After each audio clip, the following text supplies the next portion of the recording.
After Rebirth I am the white moonlight of all big brothers chapter 455 to chapter 535. Both mother and daughter laughed. Your father only speaks a little more at times like this. He's usually silent. Jiang Fuyuan nodded. Fortunately, the kitchen at home is big enough. Otherwise, it wouldn't be able to fit 5 or 6 burly men, a pile of pots and pans, and a small mountain of raw materials. During this period of time, Sampang and the others also lived in the villa. They stayed in the kitchen from morning to night every day. They took turns to send 2 people to help Jantar at the pancake shop. Yes, Jantar's pancake shop was still open, rain or shine. At first, he was too busy. It wasn't that he didn't think of resting for 2 or 3 days to catch his breath. But in just half a day, the superpost started to make a fuss. Qing Yishui was calling Jantar back to open the shop. I feel uncomfortable all over if I don't eat pancakes for a day. I feel weak if I don't see Uncle Jiang for a day. I can't work. If I can't eat pancakes, I'll quit. Messages like this flooded the screen. Jantar took out his phone and climbed up to take a look. Yes, he had also learned to use his phone to check Weibo. He also knew what flipping cards and calling were. Occasionally, he would interact with his fans. How could he not take a look? Uncle Jiang's heart ached terribly. How could his little fan feel uncomfortable, weak, and impulsive and want to resign? This definitely couldn't be. Jantar, who was already as busy as a spinning top, gritted his teeth and replied to one of the messages, "Young man, don't be impulsive. It's not easy to find a job now. Wait, I'll be back soon to make it for you." Then, he took Sampang and Fu Man out to open the shop. The fan who was flipped cards was originally sitting in the office listlessly with a hungry stomach. When she saw the message, she almost jumped up. As if she had taken a stimulant, she quickly placed an order and asked the delivery boy to line up for her. She had to buy the first pancake after the shop opened. Wow. She was excited just thinking about it. Then, as if God had helped her, she completed the project that she couldn't come up with even after staying up all night. After handing it in, she was actually praised by the manager. The young lady walked out of the office in a daze. Suddenly, she said, "Lu Qingqing, your delivery boy is here." "Here? Mine. I'm Lu Qingqing." After that, she returned to her seat and ate the steaming pancakes with tears in her eyes. After he finished eating, his tears stopped, and he was suddenly rejuvenated. She took a deep breath and took out her phone. She clicked on Jiangji Restaurant's Weibo and wrote a post, "A pancake may be all it takes for a laborer in a foreign land to be cured." Accompanying picture, "When I'm Gucci, tears are always Prada's Dior." It was originally a very simple and ordinary post, but it might have accidentally touched the sensitive heartstrings of the modern workers. In just half a day, there were 20,000 likes, and the comment section was full of positive energy. We're all workers, but we can collapse in an instant and revive in an instant. The happiest thing every day is being able to eat Uncle Jiang's pancakes. In the beginning, what I ate was curiosity. Then, I ate popularity. But now, what I ate is feelings. Fireworks in the human world, great love in a small city. We're all drifting. We eat pancakes every day. When we eat, we come up and chat with our sisters. Suddenly, I feel that life is not so cruel, and the days are not so difficult. You might not believe it, but every day, I'm so busy that I feel like vomiting. The most relaxing time I feel is actually hiding in the stairwell and eating pancakes for 10 minutes. Half a month ago, I just arrived in Linhui. When I got out of the car, I couldn't even find a place to stay. I just walked into the alley with a dirty face. When I saw that Jiangji restaurant was already closed, I asked if he could sell me a pancake. Uncle Jiang turned on the machine again and made a family photo for me. I only gave him the money for the vegetable pancakes. At that moment, I suddenly found a sense of belonging in this city. I suddenly wanted to take root and live here regardless of everything. Ah. The sisters upstairs make me want to cry. Uncle Jiang and Auntie Han are really good people. Several times, I ate an extra piece of bacon from the pancakes because I said when I was in line that I liked it very much, but I didn't have enough living expenses every month. Now that I've changed my job and my salary has increased, Uncle Jiang still habitually gives me an extra piece of bacon whenever I go to line up. I hope Uncle John's restaurant can continue to operate. Don't ignore the old restaurant just because there's a new one. Agreed. I heard that the new restaurant is also delicious. Let's go check in together? Okay. Okay. When? I think it's tomorrow. Chowdo went up to give some guidance and gave the new restaurant free publicity. At noon, he ran to the advertising company to get the custom-made menu back. He first showed it to Jantar. This person usually didn't have any opinions or suggestions. He was just going through the process. Sure enough, Jantar, it's pretty good. There's nothing to change. Chowdo wasn't surprised and went to look for the lady boss and Jiang Fuyue. Han Yunru, the plastic edges don't feel elegant enough, and the 4 sharp corners can easily hurt people. I think it's better to use harder paper and bind it into a small booklet. Chowdo nodded. Then I'll talk to the advertising company again. What about Yaya? Do you have any other suggestions? Jiang Fuyue glanced at it. Change the background pattern of the peony to the elm leaf plum. The background pattern was full of hidden flowers. She even noticed such details. Chowdo was surprised on the surface, but he was sweating on the inside. The longer he knew her, the more he realized that his sister-in-law and his little martial niece were different from each other. For example, Han Yunru's aesthetic was extremely good. She didn't look like an ignorant working woman at all. First of all, her clothes gave people a very comfortable feeling. You couldn't say that she was beautiful or fashionable. Anyway, she had a unique temperament. She could make people see her at first glance in a garden full of spring. They couldn't help but take a second and third look. Secondly, her dexterity was completely unimaginable. Not to mention the dozens and hundreds of different desserts, not to mention the baked desserts she recently learned to make that people couldn't help but slap the table in praise. Even the bouquets of flowers she casually put in were more distinct and colorful than those sold in flower shops. This time, Han Yunru had always been in contact with the renovation team for the new store's renovation. Many of the soft renovation details were her idea alone. At first, the few boorish men in the renovation team thought that her dark green and dark blue walls were out of place. The lights she chose were also strange, not to mention the strange pillars and decorative drawings that looked like scribbles. It didn't look very proper no matter how they looked at it. The renovation team was hired by Jantar, and the leader was Jantar's good friend. He couldn't say much in front of Han Yunru, but out of consideration for his friend, he turned around and told Jantar his thoughts. Look at which restaurant uses such dark walls. Aren't you afraid that the lights will burn into the customers' faces? And that drawing, it's a mess. Is it a child's doodle? How can it be hung on the wall as decoration? After listening to him, Jantar smiled and thanked him for his kindness. He said, I'll listen to my wife. The foreman, ? How could I forget that he was a henpecked husband? In the end, when the renovation was completed and the overall effect was presented, the foreman was convinced. Sister-in-law, you have a good eye. Han Yunru, on the other hand, was smiling nonchalantly. At that time, Chowdo felt that she wasn't an ordinary person. As for Jiang Fuyue, at first, Chowdo directly treated her as a junior because he was older than her in terms of seniority and was a few years older than her. Jiang Fuyue didn't treat him like an elder at all. She often called him Little Bean and called him Little Bean. Later, when he found out that she was the one who had asked the lawyer to help settle the dispute between second senior brother and the others, Chowdo had a whole new level of respect for this little martial niece of his. Especially after Sanpeng inadvertently said that the lawyer was called Wang Qingyang. Dazhuang and the others might not know who Wang Qingyang was, but how could Chowdo, who surfed the internet all year round, not know? When he looked at Jiang Fuyue again, the look in his eyes was a little complicated. However, this was just the appetizer. The more exciting part was yet to come. Brother Wu said that the boss behind the management company he was now in charge of was actually Jiang Fuyue. And he himself was just a working boy. Chowdo?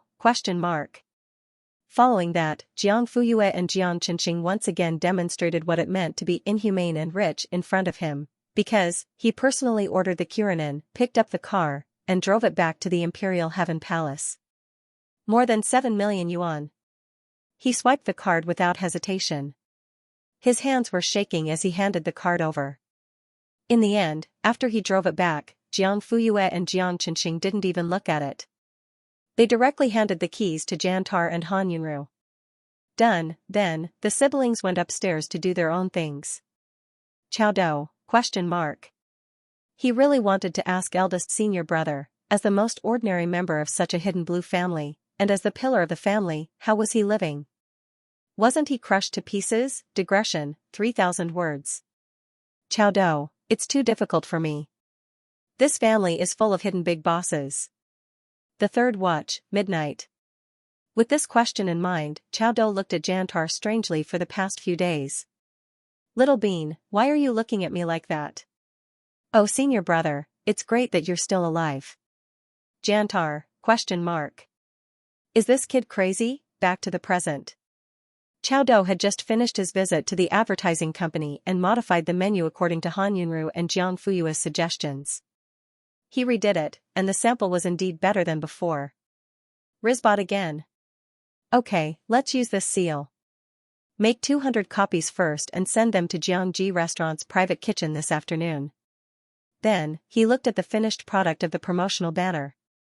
Han Yunru said that red was too vulgar, so she changed it to a yellow background with blue words. There were also silver-gray hidden flowers printed on the cloth, which made people's eyes light up. It indeed looked much better than the red banner. There's no need to change it. It's good as it is. Send it over with the menu later. By the way, where's the framed signboard? Boss, it was just done in the morning. It's a little heavy, so I didn't move it out. Shall I take you there to take a look? Chao Do, okay.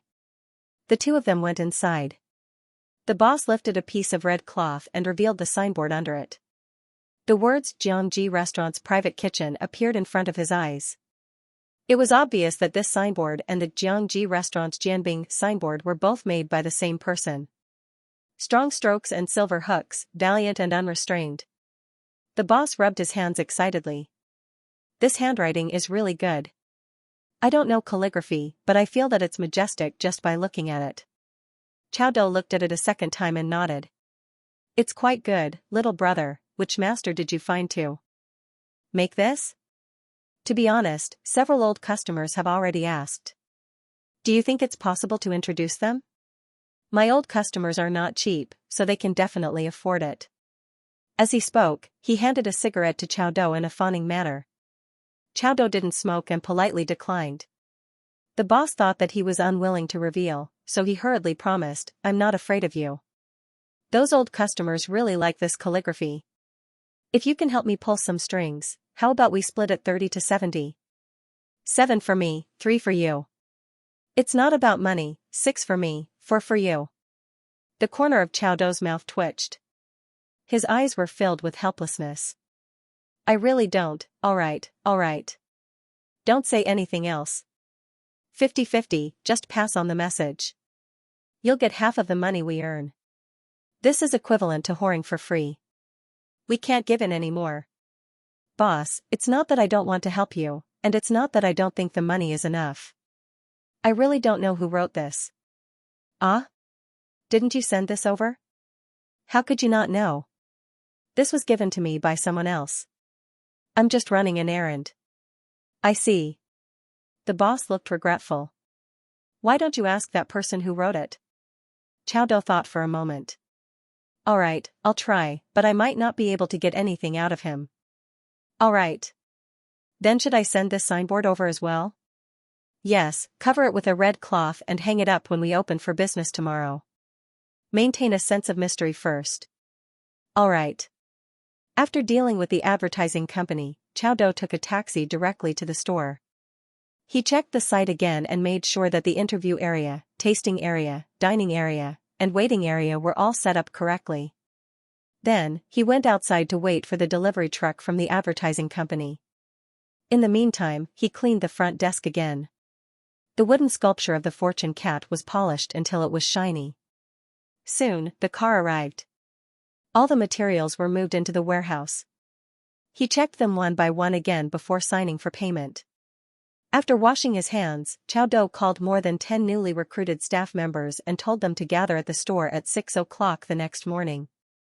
He had emphasized this at the end of the training, but to be on the safe side, he reminded them again. This time, all the staff members were young men and women.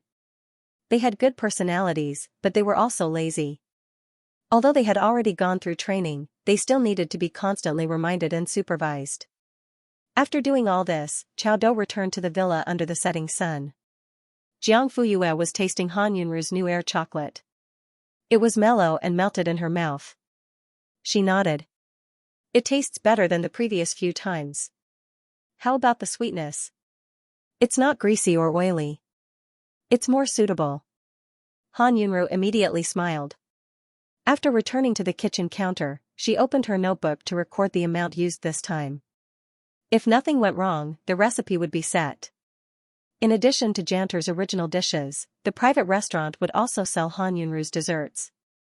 There were only 3 products released every month, and the price was not low. If you wanted to eat it, you could order it. If you didn't want to eat it, then forget it. If you wanted something else, sorry, no. If the pancake shop was the smoke and fire amidst the flow of people, then this private restaurant was a comfortable place where people could stop and rest their feet in the sea of people. Chao Dou walked over, scooped up the remaining desserts, and put them in his mouth. His eyes suddenly lit up. Delicious. Jiang Fuyue threw away the disposable plastic fork in her hand. Is the restaurant ready? Don't worry, everything is ready. We just need to open tomorrow. Okay. Chao Dou was so attentive that he didn't seem like a man. He was completely different from Janter's rough man. He was the most suitable person to do the delicate work of decorating and arranging the reception. By the way, I just came out of the restaurant and found that the restaurant next door is also preparing to open. It won't be tomorrow, right? Jiang Fuyue gave him an affirmative answer. It's tomorrow. TSK, sure, Yu Shengmei really spared no effort to make things difficult for us. Why, are you afraid? Are you kidding? Do you think I, Chao Dou, have anything to be afraid of? Do you think all the publicity work I did was for nothing? Let me tell you, there will only be more customers tomorrow. Just wait and see. Jiang Fuyue didn't doubt this at all. After all, Jiangji Restaurant had been operating for half a year and was quite popular on the internet. More or less, there were still fans who supported them. What she was worried about was, do you think that if there are too many people in the restaurant and the line is too long, people will lose their patience or get too hungry and just go next door to eat? That can't be, right? Chao Dou was shocked. He hadn't considered this before. Jiang Fuyue smiled. Judging from your tone, you don't seem too sure. But if it were me, I can tell you with certainty that if the waiting time is too long, or if I'm too tired or hungry, I'll just give up and go to another restaurant to eat. Then, I'll be full of resentment at this restaurant because of the long line. For the customers, this was a really unpleasant experience. Chao Dou frowned. Then what do you think we should do? If there are too many people, it's inevitable to wait for seats. Won't there be a long line at the pancake restaurant too? Jiang Fuyue shook her head. It's not the same. Most pancakes are takeout and leave as soon as they're bought. Also, the time to make pancakes is faster than a table of dishes. There's no need to eat in a restaurant. The meal time is shorter and the line is faster. We can't compare them together. Chao Dou fell into deep thought. If we want to keep the customers, we have to make them not bored while waiting and have the patience to continue waiting. Following this train of thought, we can provide some free snacks and drinks. But it can't be too much. If they're full while waiting for seats, they won't be able to order many dishes after entering and it will directly affect the performance. And if the food is too good, the cost will also increase. So, ordinary candies and melon seeds should be enough. Jiang Fuyue, but there's a problem here. If the food is too ordinary and popular, it won't be special and will be cheap. Chao Dou lightly clicked his tongue and began to frown again. That's easy. Han Yunru walked over. She had already washed her hands and taken off her apron. I can make some simple handmade desserts, such as snowflake pastry. The wrapping paper is special so that it will look classy. Although the cost is higher, it's sweet and won't be eaten much. Chao Dou nodded. Sister-in-law, this idea is feasible. Oh right, I also want to organize some card events and let them take photos and post them on Weibo. Then, we can draw a prize. Young girls nowadays can spend 30 to 50 minutes taking selfies. Adding on the editing, uploading, and commenting, it can easily take 2 to 3 hours. It's about time. Everything was proceeding in an orderly manner. After nightfall, the villa was brightly lit. Everyone was busy with their last night's sprint. Chao Do suddenly remembered to ask Jiang Fuyue about the inscription. Who wrote the words on our signboard? Jiang Fuyue glanced at him and said calmly, "Why are you asking this?" Chao Do told Jiang Fuyue everything the owner of the advertising company said. Do you think we should make money or not? You make it sound like you can make money just because you want to.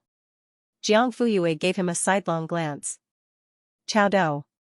Of course, this matter fell through. The boss of the advertising company was still thinking about it. He even called Chao Do in the middle of the night. Little brother, how is it? Can it be done? It can't be done. The boss tried to persuade him and tried his best to persuade him. Chao Do was annoyed and finally thought of a way. Do you know who wrote those words? Boss, ? I don't know. Why the *CK would I call you if I knew? Chao Do softly snorted and lowered his voice. Suddenly, he sounded a bit more mysterious and gloomy. Let's put it this way. Words can be written, but the price is not something most people can afford. My clients all have net worth of hundreds of millions. Heh, what's hundreds of millions? The boss was shocked. Could it be a calligraphy master? Chao Do chuckled but did not say anything. In the other party's ears, it was a tacit agreement, and a very obscure one at that. Is it really a famous calligraphy master? Then, what's the approximate price? Chao Do bragged without thinking, at least 7 figures. The boss sighed lightly, although it's a bit expensive. If it's a famous calligraphy master, then it's not. 1 word. Huh? 7 figures for 1 word, is this daylight robbery? The boss acted as if he had met a lunatic and quickly hung up the phone, afraid that he would be fooled if he was half a second late. Chao Do happily whistled. Done. The night gradually deepened and the villa slowly quieted down. Finally, the lights were extinguished and they fell asleep. At 4 o'clock in the morning the next day, Ku Linen drove Jantar, Sampang, and the others to the restaurant to pick up the goods and prepare the dishes. The kitchen was busy. Fortunately, there was order amidst the busyness. Everyone performed their duties. At 5:40, Ku Linen drove back to the villa and picked up Han Yunru, Jiang Fuyue, Jiang Qinxing, and Chao Do. Yaya is going too? Han Yunru was a little worried, and Qinxing, you siblings should stay, of course. Jiang Fuyue got on the car and turned around to smile at her. Jiang Xiaodi was just a follower. He scurried up and sat next to his sister. Han Yunru looked helpless. There would definitely be a lot of people in the shop today. One of them was the genius girl worshipped by the entire internet, while the other was the gluttonous brother who was crazily attracting fans. Both of them had their own popularity. Unsurprisingly, most of the customers who came today were fans of Jiangji restaurant. Each one of them was better at surfing the internet than the other. Han Yunru was worried that the situation would get out of control. Chao Do, I've already reported to the mall in advance. They'll send security guards to maintain order today, so there shouldn't be too much of a problem. Also, there are cameras inside and outside the shop. I've checked, and there are no blind spots. If something really happens, we have a recording. The mall is willing to send security guards? Chao Do, of course they're willing. They can't wait for our shop to be lively. That way, it'll bring traffic to the mall. Therefore, Chao Do only said that this was an internet celebrity shop, and the mall knew what to do. Although she said this, Han Yunru still repeatedly reminded the siblings to pay attention to their safety. Especially Jiang Qinxing. Don't run around, okay? NN. Of course, he wouldn't run around because Uncle Wu had arranged for a live broadcast. When the time came, he could just sit and eat. At the same time, he could also advertise the shop. At 5:50 a.m., Han Yunru and her group arrived. Chao Do immediately gathered the waiters who had already arrived and gave a final speech before opening. Han Yunru changed into a dessert chef's uniform. She sifted, kneaded, and stirred the dough. At the same time, she preheated the oven. At 8 a.m., the smell of baking slowly wafted out. There were already fans lining up outside the door. Little Dizzy, when is it starting? Can we eat the first table today? I'm so excited. I wanted to line up at the pancake shop before, but Uncle Jiang wasn't there. Another uncle was in the shop. So, will Uncle Jiang be here today? Oh my god. Fortunately, we came early. It's only been half an hour, and there's already such a long line. Of course. Our Jiangji restaurant's popularity isn't just for show. Are there any girls who are super popular? Me. I am. Ah. My name is, Ching doesn't eat grass. What about you? So you're Ching. I'm little A, love you A and sassy. Oh my god. Sisters. I asked Auntie Han about the vast strawberry you recommended to me last time. She said it's not in season and can't be sold. However, I tried the new blueberry slasher man's chop. It's really delicious. You must try it. Ching. Little A. I'm Big Raccoon. I'm Coriander Jelly. I'm 8 times wolf in one night. There was no escape from the large-scale reunion. Chao Do saw that the line was getting longer and longer, so he quickly let the first batch of customers into the waiting area. As soon as he walked in, the sweet smell of baking assaulted his senses. Gulp, oh my god, it smells so good. Dessert? Just smelling it makes me happy. I'm already drooling over Prada's Dior. Little Bean, are there desserts for sale? Chao Do nodded. Yes. I can give everyone a free taste later. Yes. That's great. Did Auntie Han make it? Really? Really? Amidst the questioning, Chao Do smiled and nodded. Oh my god. I'm finally going to eat Auntie Han's dessert. I announced that the previous sugar water can no longer satisfy me. I'm going to make desserts. I don't know why, but when I look at Auntie Han's appearance, I feel that the things she makes will definitely be very clean and delicious. Yes.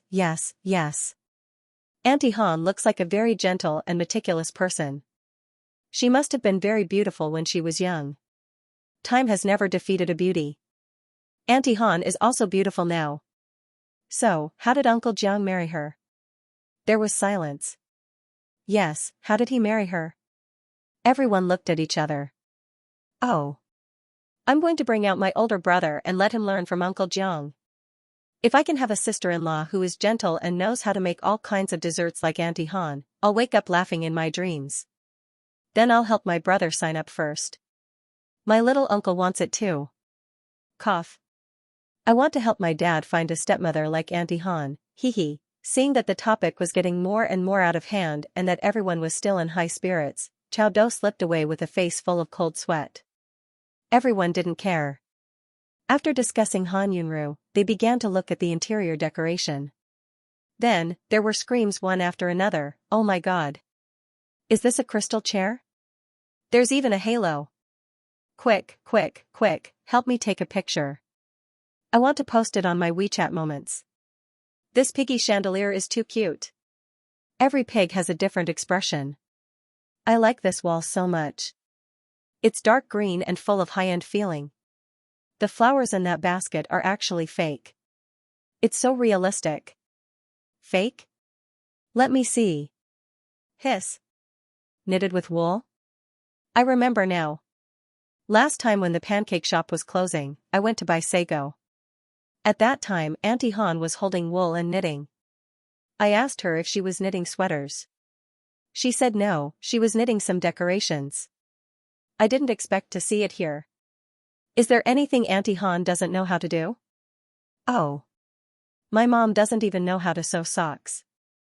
Okay, from now on, I'm Auntie Han's loyal fan. Me too. Ha, Uncle Jiang is going to faint in the kitchen from crying. Look. There's a photo wall over there.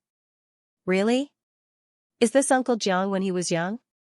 He's as silly as a bear and his smile is a little silly. But his height is really good. I got it. Auntie Han looks young. Oh my god, red lips, curly hair, dark eyeshadow. She's a proper Hong Kong-style beauty. She's even prettier than a celebrity. Awesome, no wonder Sister Yu is so beautiful. It's hereditary. Let's see if there are any photos of Sister Yu when she was young. Here. Found it. He's so young and his arms and legs are so long. His skull and bone structure are so good. Maybe this is the legendary trait of choosing parents to be long? I admire it. Eh? In this family photo, besides Sister Yu, there's a baby wrapped in a blanket in Uncle Zhang's arms. It should be the younger sister, right? It could be the younger brother. Oh my god.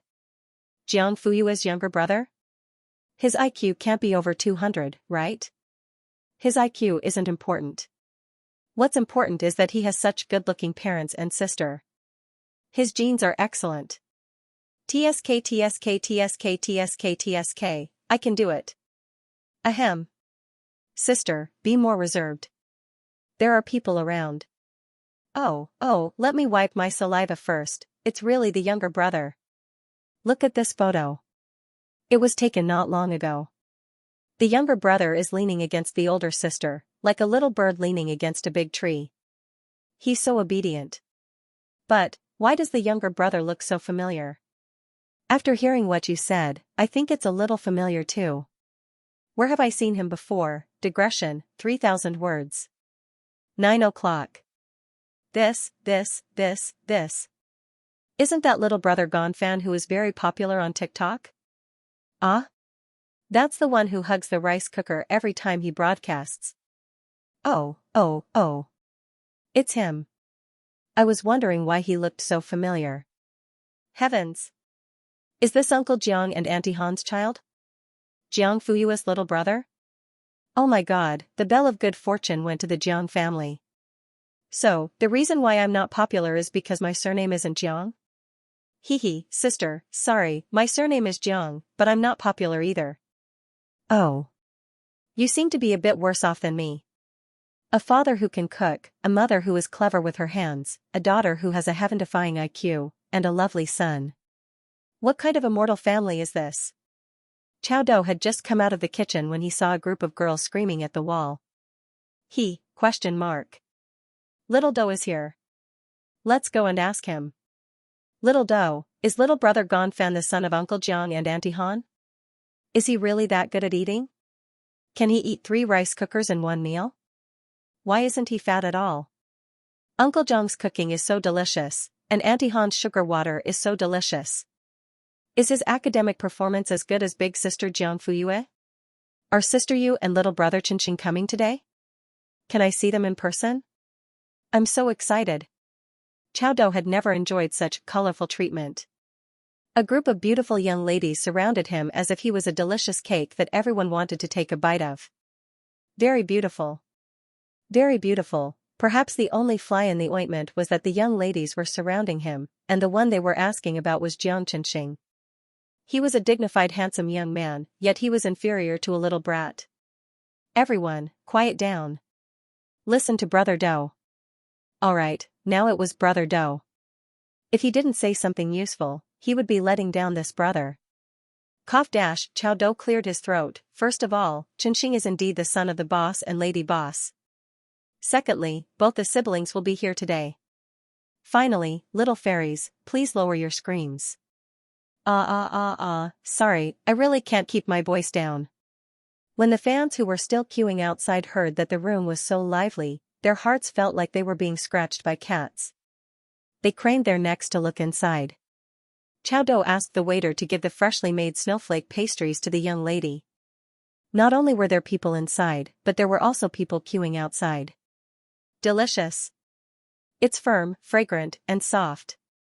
The smell of milk assails my nostrils. Paired with the dried cranberries, I'm about to swallow my tongue. Are you serious? Let me try. It's too soft. Most importantly, it doesn't stick to my teeth. It's sweet but not greasy. The mellow aroma of the milk and the rich aroma of the cheese, together with the sweetness of the cranberry, blossomed on the tip of the tongue. It's amazing. I can't bear to tear it. This wrapping paper is so cute. Brother Do, can you give me another one? Chow Do, of course you can.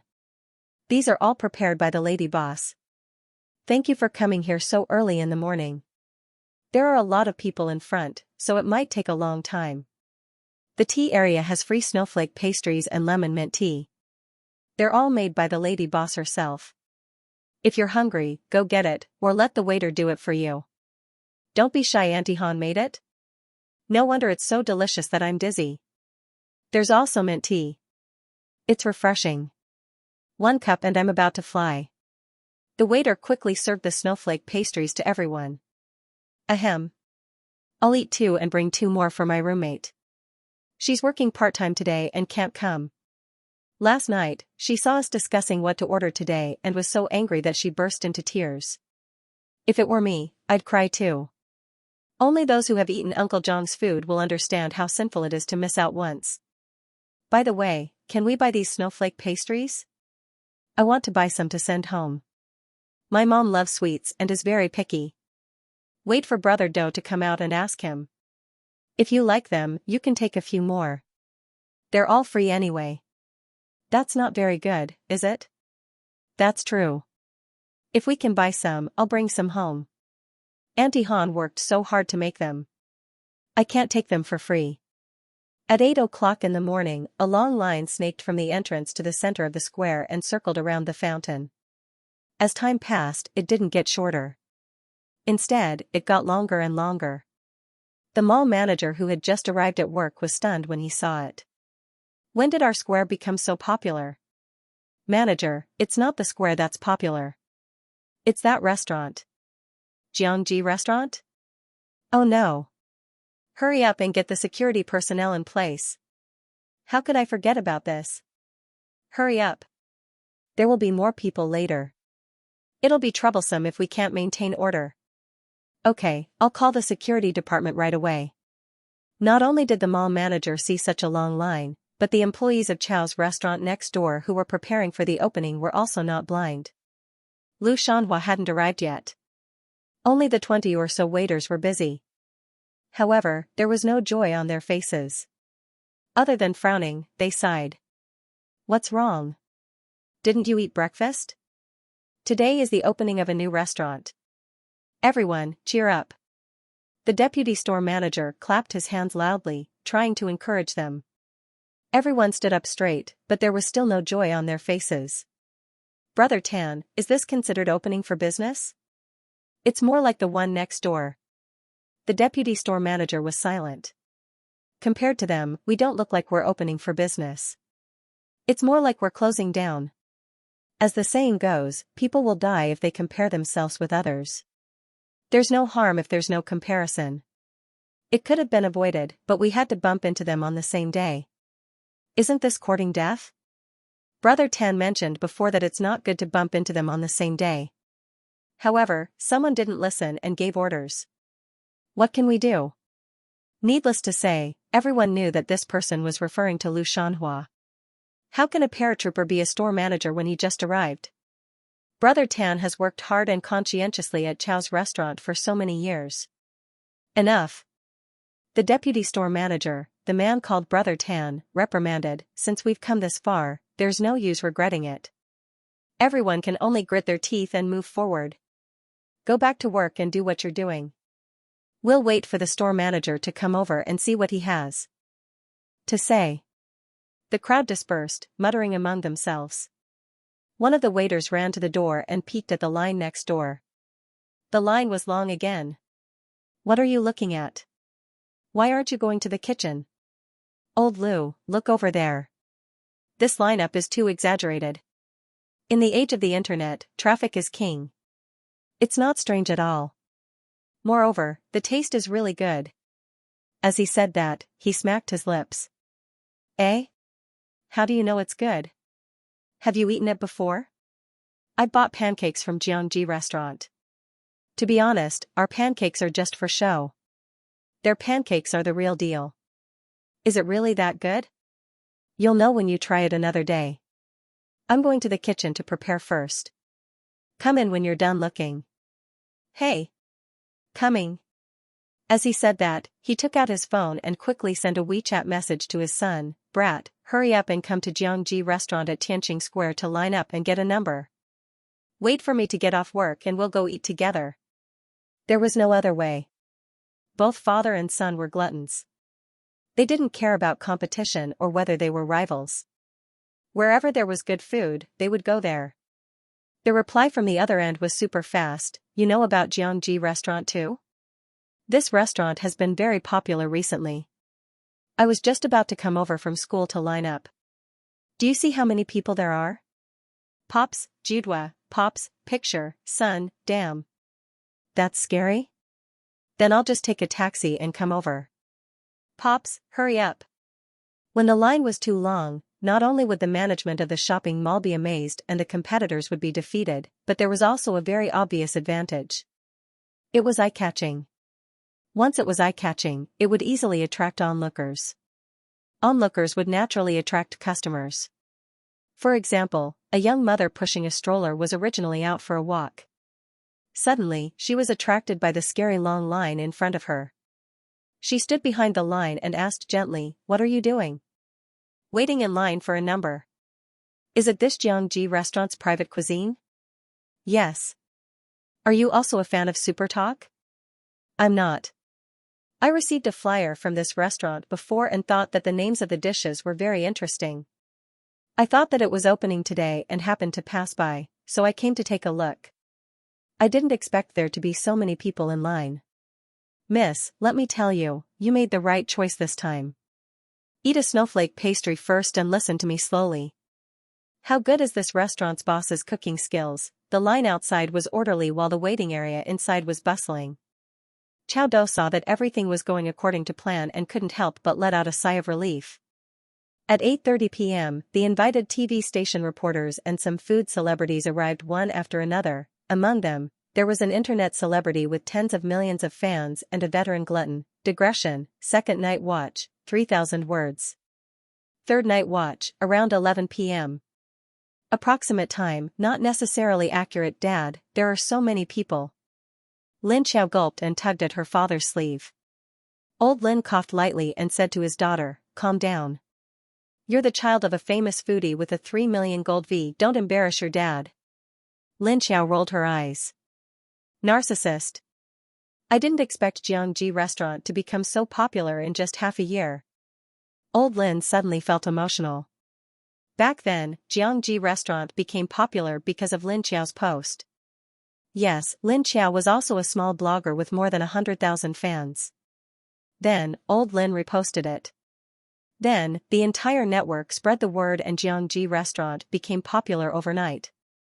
Then, because the boss's daughter was Jiang Fuyue, the genius girl who won 2 gold medals in the competition, it continued to spread the word and became popular today. It could be said that Jiangji restaurant's popularity could not be replicated. Of course, Jiang De and Han Yunru had to know how to manage the business. They had to do a down-to-earth job and create a good reputation. Chao Do personally came up to them. "Teacher Lin, little teacher Lin, the seats have been arranged. Please come in." Lin Xiao, who was suddenly called teacher, was stunned. She blushed and said, "I'm not a teacher. I'm a student. I'm Jiang Fuyue's classmate." "Ah?" Chao Do was also stunned. "That's too much of a coincidence." Lin Xiao looked around. Will Jiang Fuyue come today?" "Yes, she's already inside." Lin Xiao was delighted and quickly pulled her father inside. Old Lin looked apologetic. "I'm sorry, this child is too rash." Chao Do waved his hand and personally led the father and daughter to the restaurant's tasting area and invited them to sit at the best seats. Old Lin suddenly sighed and patted his daughter's head. "Little girl, you're even more popular than me." Lin Xiao replied with a proud wink. "Of course." Who asked her to be Sister Yu's self-proclaimed best friend? There were 5 or 6 reporters. Together with the cameraman, it was quite a big team. Chao Do brought them to the interview area and sat down. The waiter served them lemon mint tea and a plate of snowflake pastries. Zhang Yuan didn't want to come today. She had a celebrity's commercial performance to follow in Wansheng City, Linhuai. This celebrity had been embroiled in an extramarital affair some time ago, and this was the first time he made an appearance after 3 months of silence. This kind of entertainment news was naturally hot and naturally attracted attention. Of course, she was willing to go there.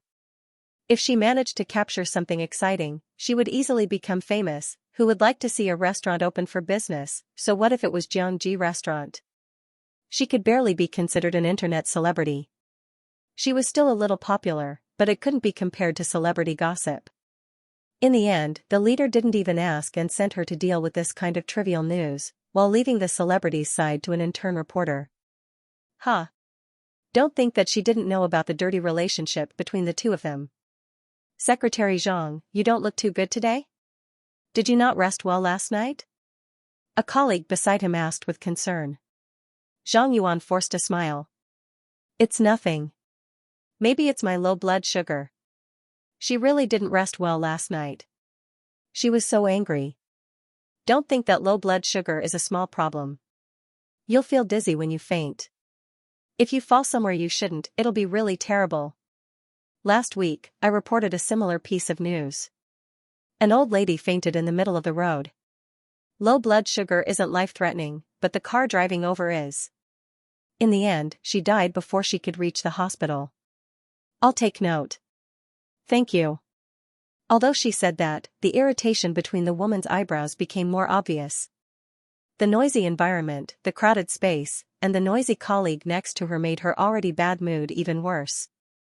She angrily grabbed the water beside her and took a big gulp.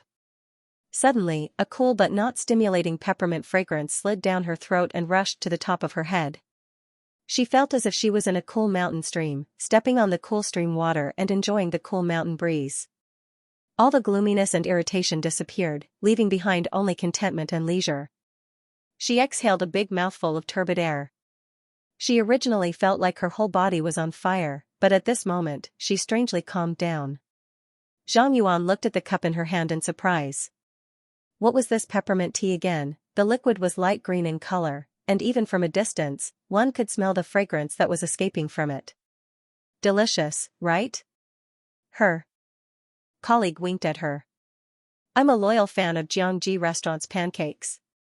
A few days ago, I was worried that I wouldn't be able to get in line on the opening day. I didn't expect the higher-ups to give me such a good job.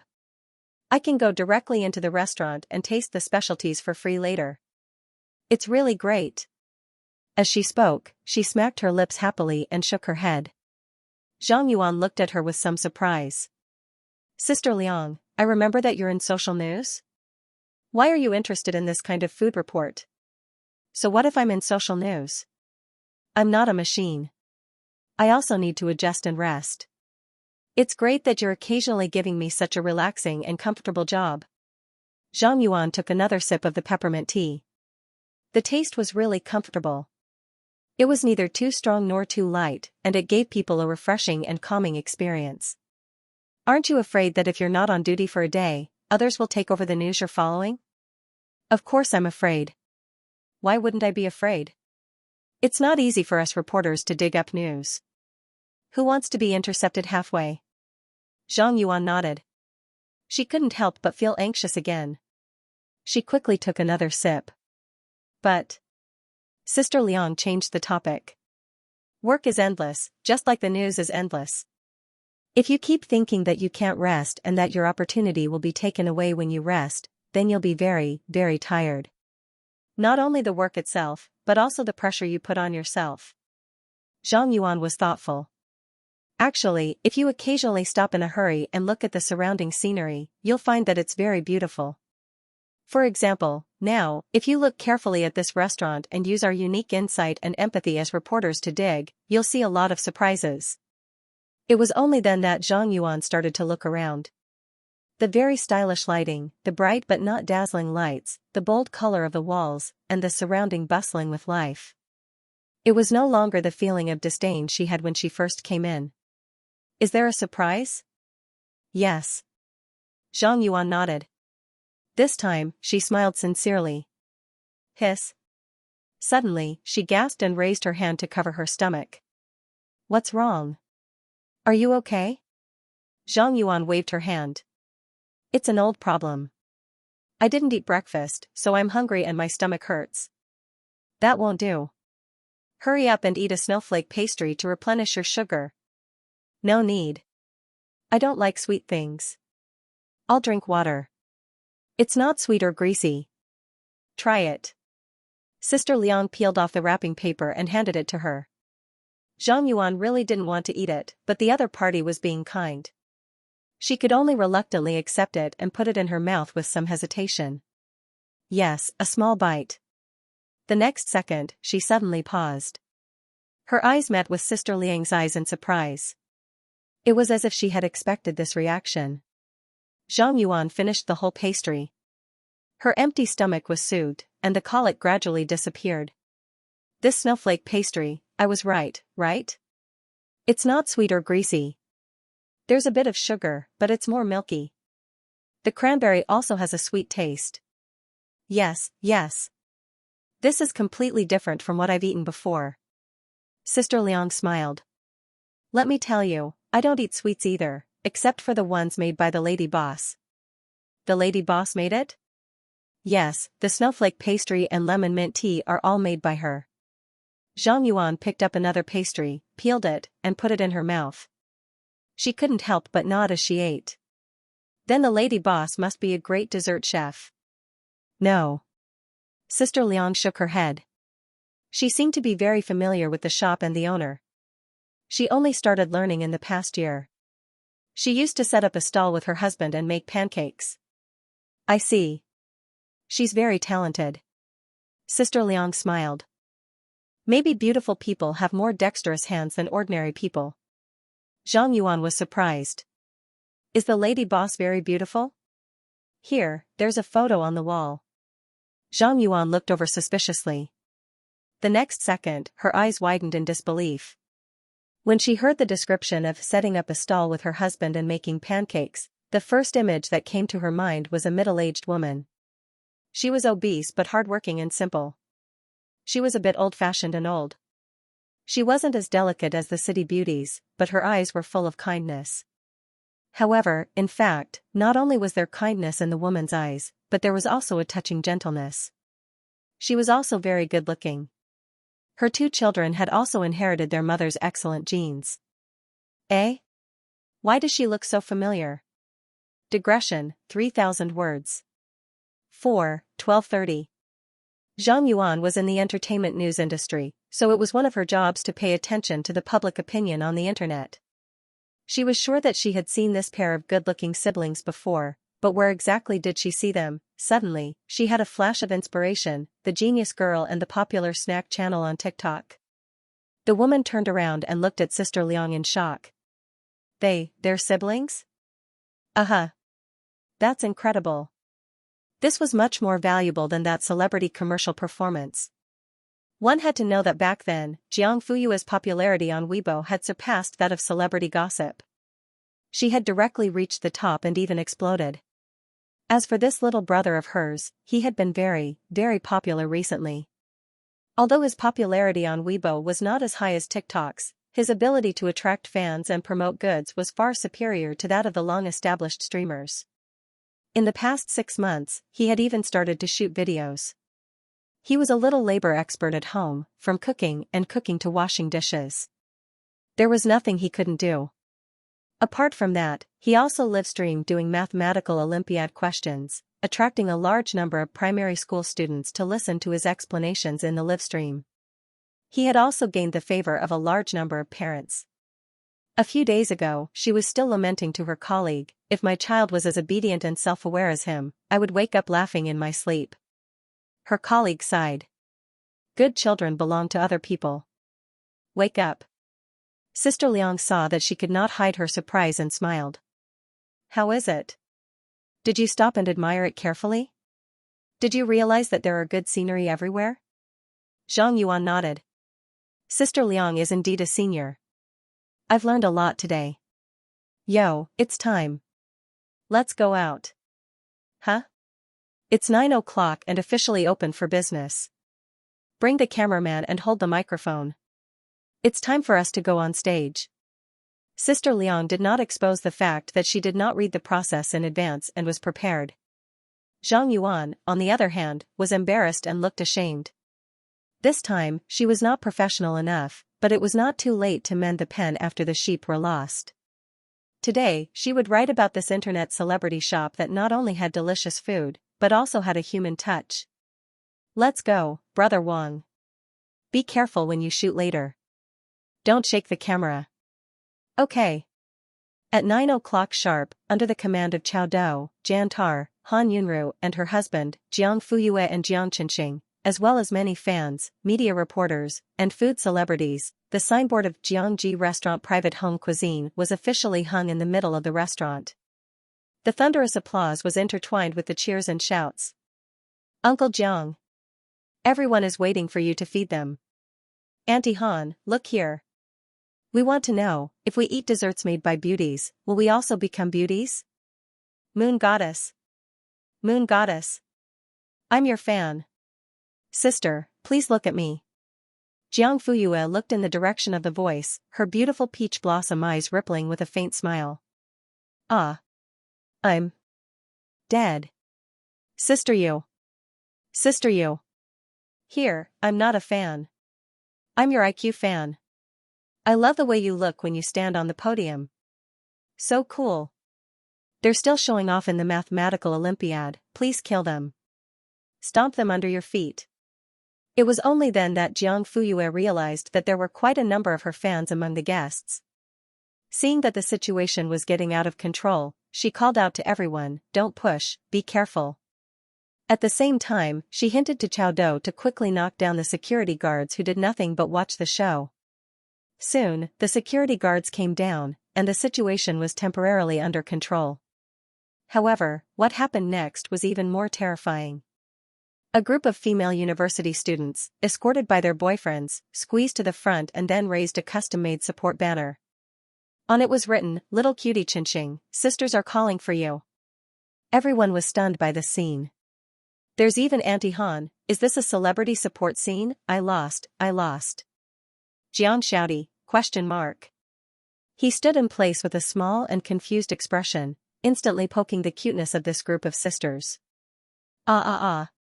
So cute. Did you grow up eating cuteness? You have to work hard to eat and grow taller. Brother. Wear more clothes. Also, in the future, do less housework and play more. It's okay to be naughty at all. Jiang Shouty took the microphone from Wu Qian. He first made an ah sound, which caused another round of screams. Then, he pursed his lips, smiled shyly, and said softly, thank you all, I'll remember it all, good boy. I'm a crying bird. Go back and get married immediately. Have a baby immediately. I want to have a son as obedient as my brother. The boyfriends were pleasantly surprised.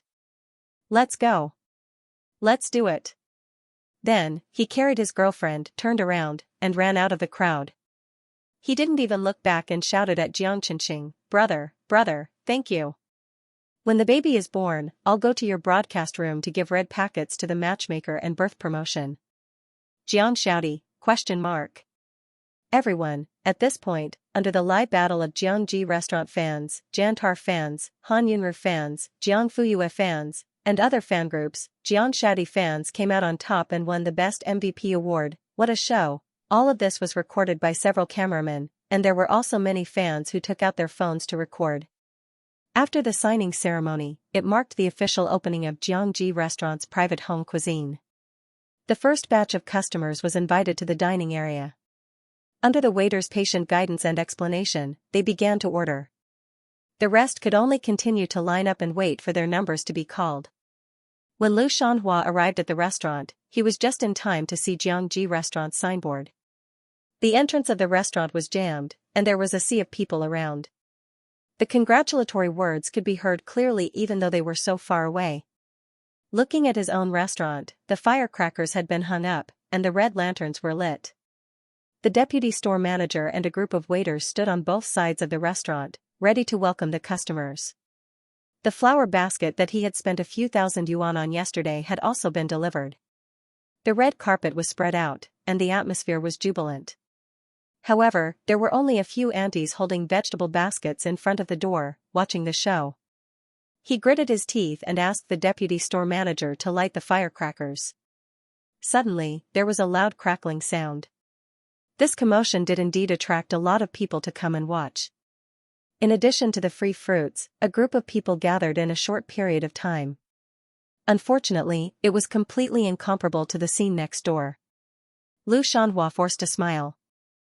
Dear distinguished guests, today is the opening of the 216th branch of Chow's restaurant. All expenses are 50% off. Everyone is welcome to come in and have a taste. 50% off? The waiters looked at each other. The opening of the branch was always 30% off. Chow's restaurant's old rule. How did it become 50% off? The deputy store manager came forward and whispered, "Manager, you were wrong just now.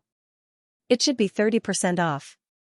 Lu Xianxia glanced at him and said calmly, "You're right. 50% off. But this is not in line with the rules. Did you see the situation next door? Now, other than a lower discount, what can we use to compete with them?" The deputy store manager lowered his head and said nothing. In fact, he really wanted to ask why they had to compete. Chow's restaurant had never explicitly treated any of their peers as competitors. They had always operated their own brand with a calm attitude. Now, they were sacrificing 3,000 in exchange for 800. It was really puzzling. However, this trick still had some effect. More than 10 customers entered the store. The reporters waiting by the side quickly directed their cameramen to capture the scene. After all, if they missed this wave, there might not be another wave. There were very few customers. In any case, they had taken money from others. They still had to have the professional ethics. There was still a routine interview in a while. They had to finish quickly and line up next door. They were so hungry. "Please come in. We have prepared a table of Manjiang banquet. Please have a taste." Manjiang banquet, Chow's restaurant's highest standard banquet, the market price was 18,888 yuan per table. The reporters looked at each other. "Let's not. The material that we need to record is almost done. We also took a lot of photos. Shall we start the interview now?" Lu Xianxia was stunned. So urgent? Of course it was urgent.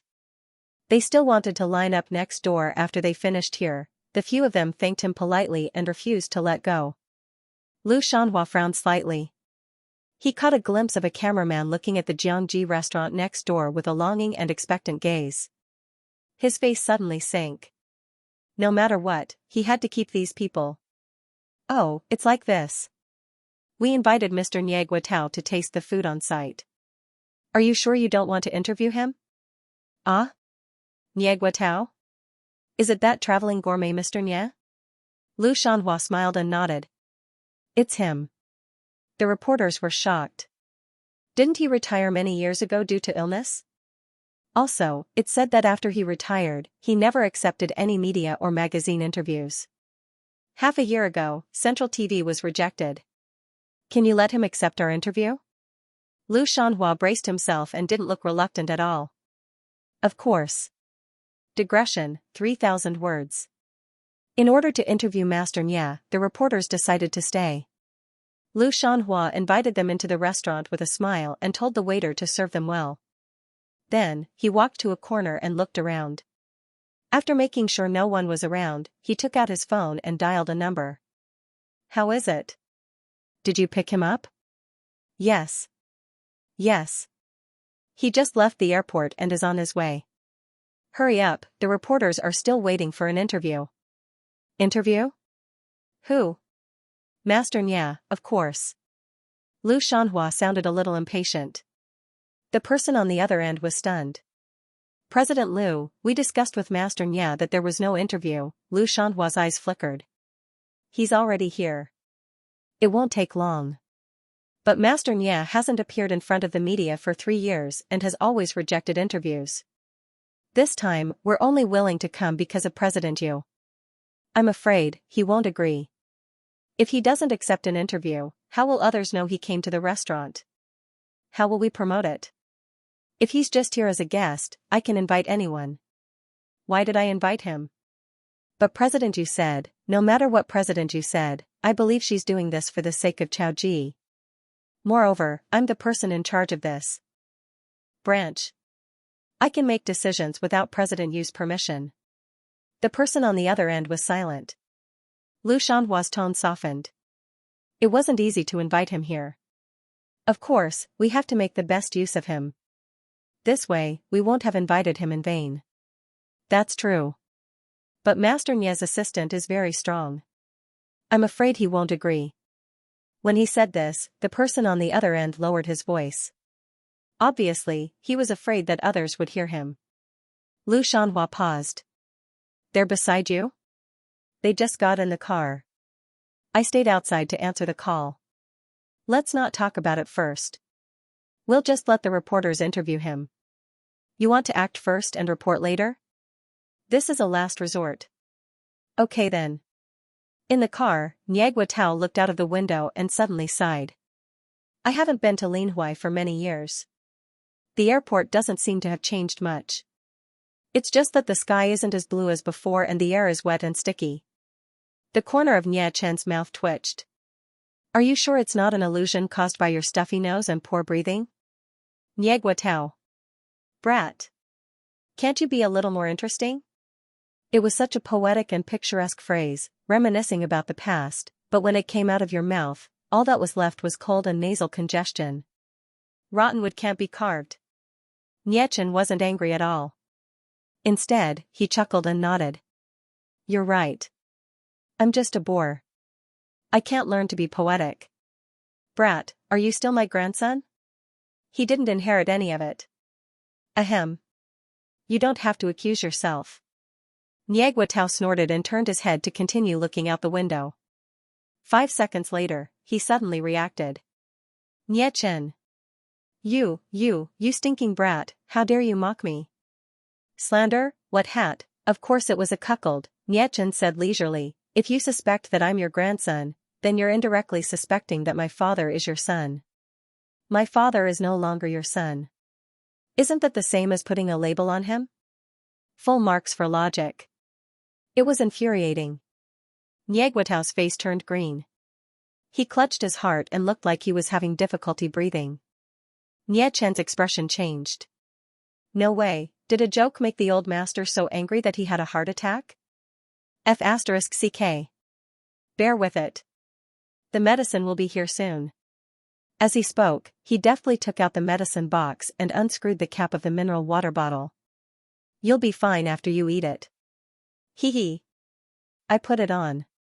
Nie Chen, at this moment, the staff member who ended the call got into the car and sat in the front passenger seat. The grandfather and grandson restrained their true emotions. The old man sat upright and still, while the young man didn't speak or smile. Can we go now? Nie Chen asked. Yes. It'll take about 40 minutes to get there now. Okay. They didn't speak for the rest of the journey. 40 minutes later, the car stopped at Tianqing Square. Nie Chen helped the old master out of the car. Suddenly, a domineering fragrance wafted into his nose. Niegua Tao was shocked. Do you smell it? He grabbed his grandson's hand excitedly. Nie Chen winced in pain. Just from the strength of his grip, one could see how excited the old master was at the moment. It smells so good. He muttered. Pork stomach, chicken gizzard, pepper, coriander, spring onions, pepper, rice wine, soy sauce. The old master listed the ingredients as he sniffed. Suddenly, he paused and sniffed twice, but didn't say anything. Then, he sniffed twice, but still didn't say anything. The third time he sniffed, he made a whooshing sound. That's not right. There should be something else. What is it? It has the fragrance of bergamot and the sweetness of tangerine peel, but it's not just a simple mixture of these two scents. Nie Chen was also sniffing. Although he couldn't compare to the old master who had eaten all over the world and whose sense of smell was comparable to that of a dog, he had been a foodie since he was a child. Moreover, he had a sensitive tongue and was extremely talented in picking food. He had eaten many delicacies in the country and abroad, in big stores and small stalls. It's a bit like soup fried double crispy? Soup fried double crispy was a Jinan dish. The texture was crisp and tender, and the soup was light and fragrant. Niegwatao shook his head and said firmly, "It's just like it, but it's not. Let's go. Let's go take a look." As he spoke, he strode in the direction of the fragrance. Chao Ji's employee was dumbfounded when he saw this. He hurriedly chased after him. "Master Nya. You haven't arrived yet, you can't." Seeing that he wanted to touch him, Niechen glared daggers at him. "What are you doing?" The employee immediately withdrew his hand. "Master Nya, you promised to come to our restaurant. Everyone is waiting." Niegwatao was completely intoxicated by the domineering fragrance. When he heard that, he didn't slow down, but he still patiently explained, "Don't worry, I'll definitely do what I promised. Once I figure out what else is added, I'll go over immediately. You don't have to follow me anymore. It's just around here anyway, so it should be easy to find." How could he do that? Mr. Liu urged him again, and a bunch of reporters were waiting. If he couldn't bring the old master here on time, he would be done for. "Look, everything has been arranged. You're the only one missing. If you're late, many of the arrangements will have to be pushed back, and then, what arrangements?" Niechen was instantly alarmed. The old master only agreed to come over for a meal. "What other arrangements do we need? It doesn't matter if we have this meal sooner or later. It doesn't have to be now. Or are you planning something else?" The employee's smile froze, and his back was drenched in cold sweat. "Of course not. Of course, Master Nya can have this meal whenever he wants. It's just that, the journey is tiring. I'm worried that his body won't be able to take it." Niechen nodded coldly. "Thank you, but I know his body well. Don't worry." "Haha, that's good, that's good." Niechen raised his eyebrows. "Is there anything else?" "Huh? Since I was sent to pick up the old master, I have to bring you two to the restaurant before I can leave. How about I follow you?" "Niechen, whatever." The employee was full of anxiety. As he struggled to keep up with the two people in front of him, he took out his phone and sent a message to Lu Shanhua to report the latest situation. Soon, Niegwatao stopped in front of a restaurant. Other than the signboard hanging high up, he couldn't even see what the door looked like. This was because there were too many people. There were 3 layers inside and 3 layers outside. It was so tight that not even a drop of water could pass through. This wasn't the strangest thing. The strangest thing was that these people were actually quite orderly. It was a little noisy. After all, they had to talk too. Their voices were mixed together and it seemed a little noisy. However, from another perspective, this was also a kind of lively atmosphere. Niegwatao squinted his presbyopic eyes and looked at the signboard. He said word by word, "Xianxia restaurant, private cuisine?" Was there such a restaurant in Linhui? It wasn't that he knew all the restaurants in Linhui. However, he had eaten those that were famous, had a good reputation, and were widely respected. Logically speaking, a restaurant that could make this taste shouldn't be unknown. However, this name was indeed very unfamiliar. "Xiao Chen, have you heard of it?" He shook his head. "Let's go in and take a look." Then, the old man began to squeeze. "Niechen? Don't. I should be the one squeezing." F***ck, the employee of Chao's restaurant, ? Was this Niegwatao on leave? Digression, first update. 3,000 words. Second update, 9:30 a.m. Also, ask for monthly votes in the kitchen.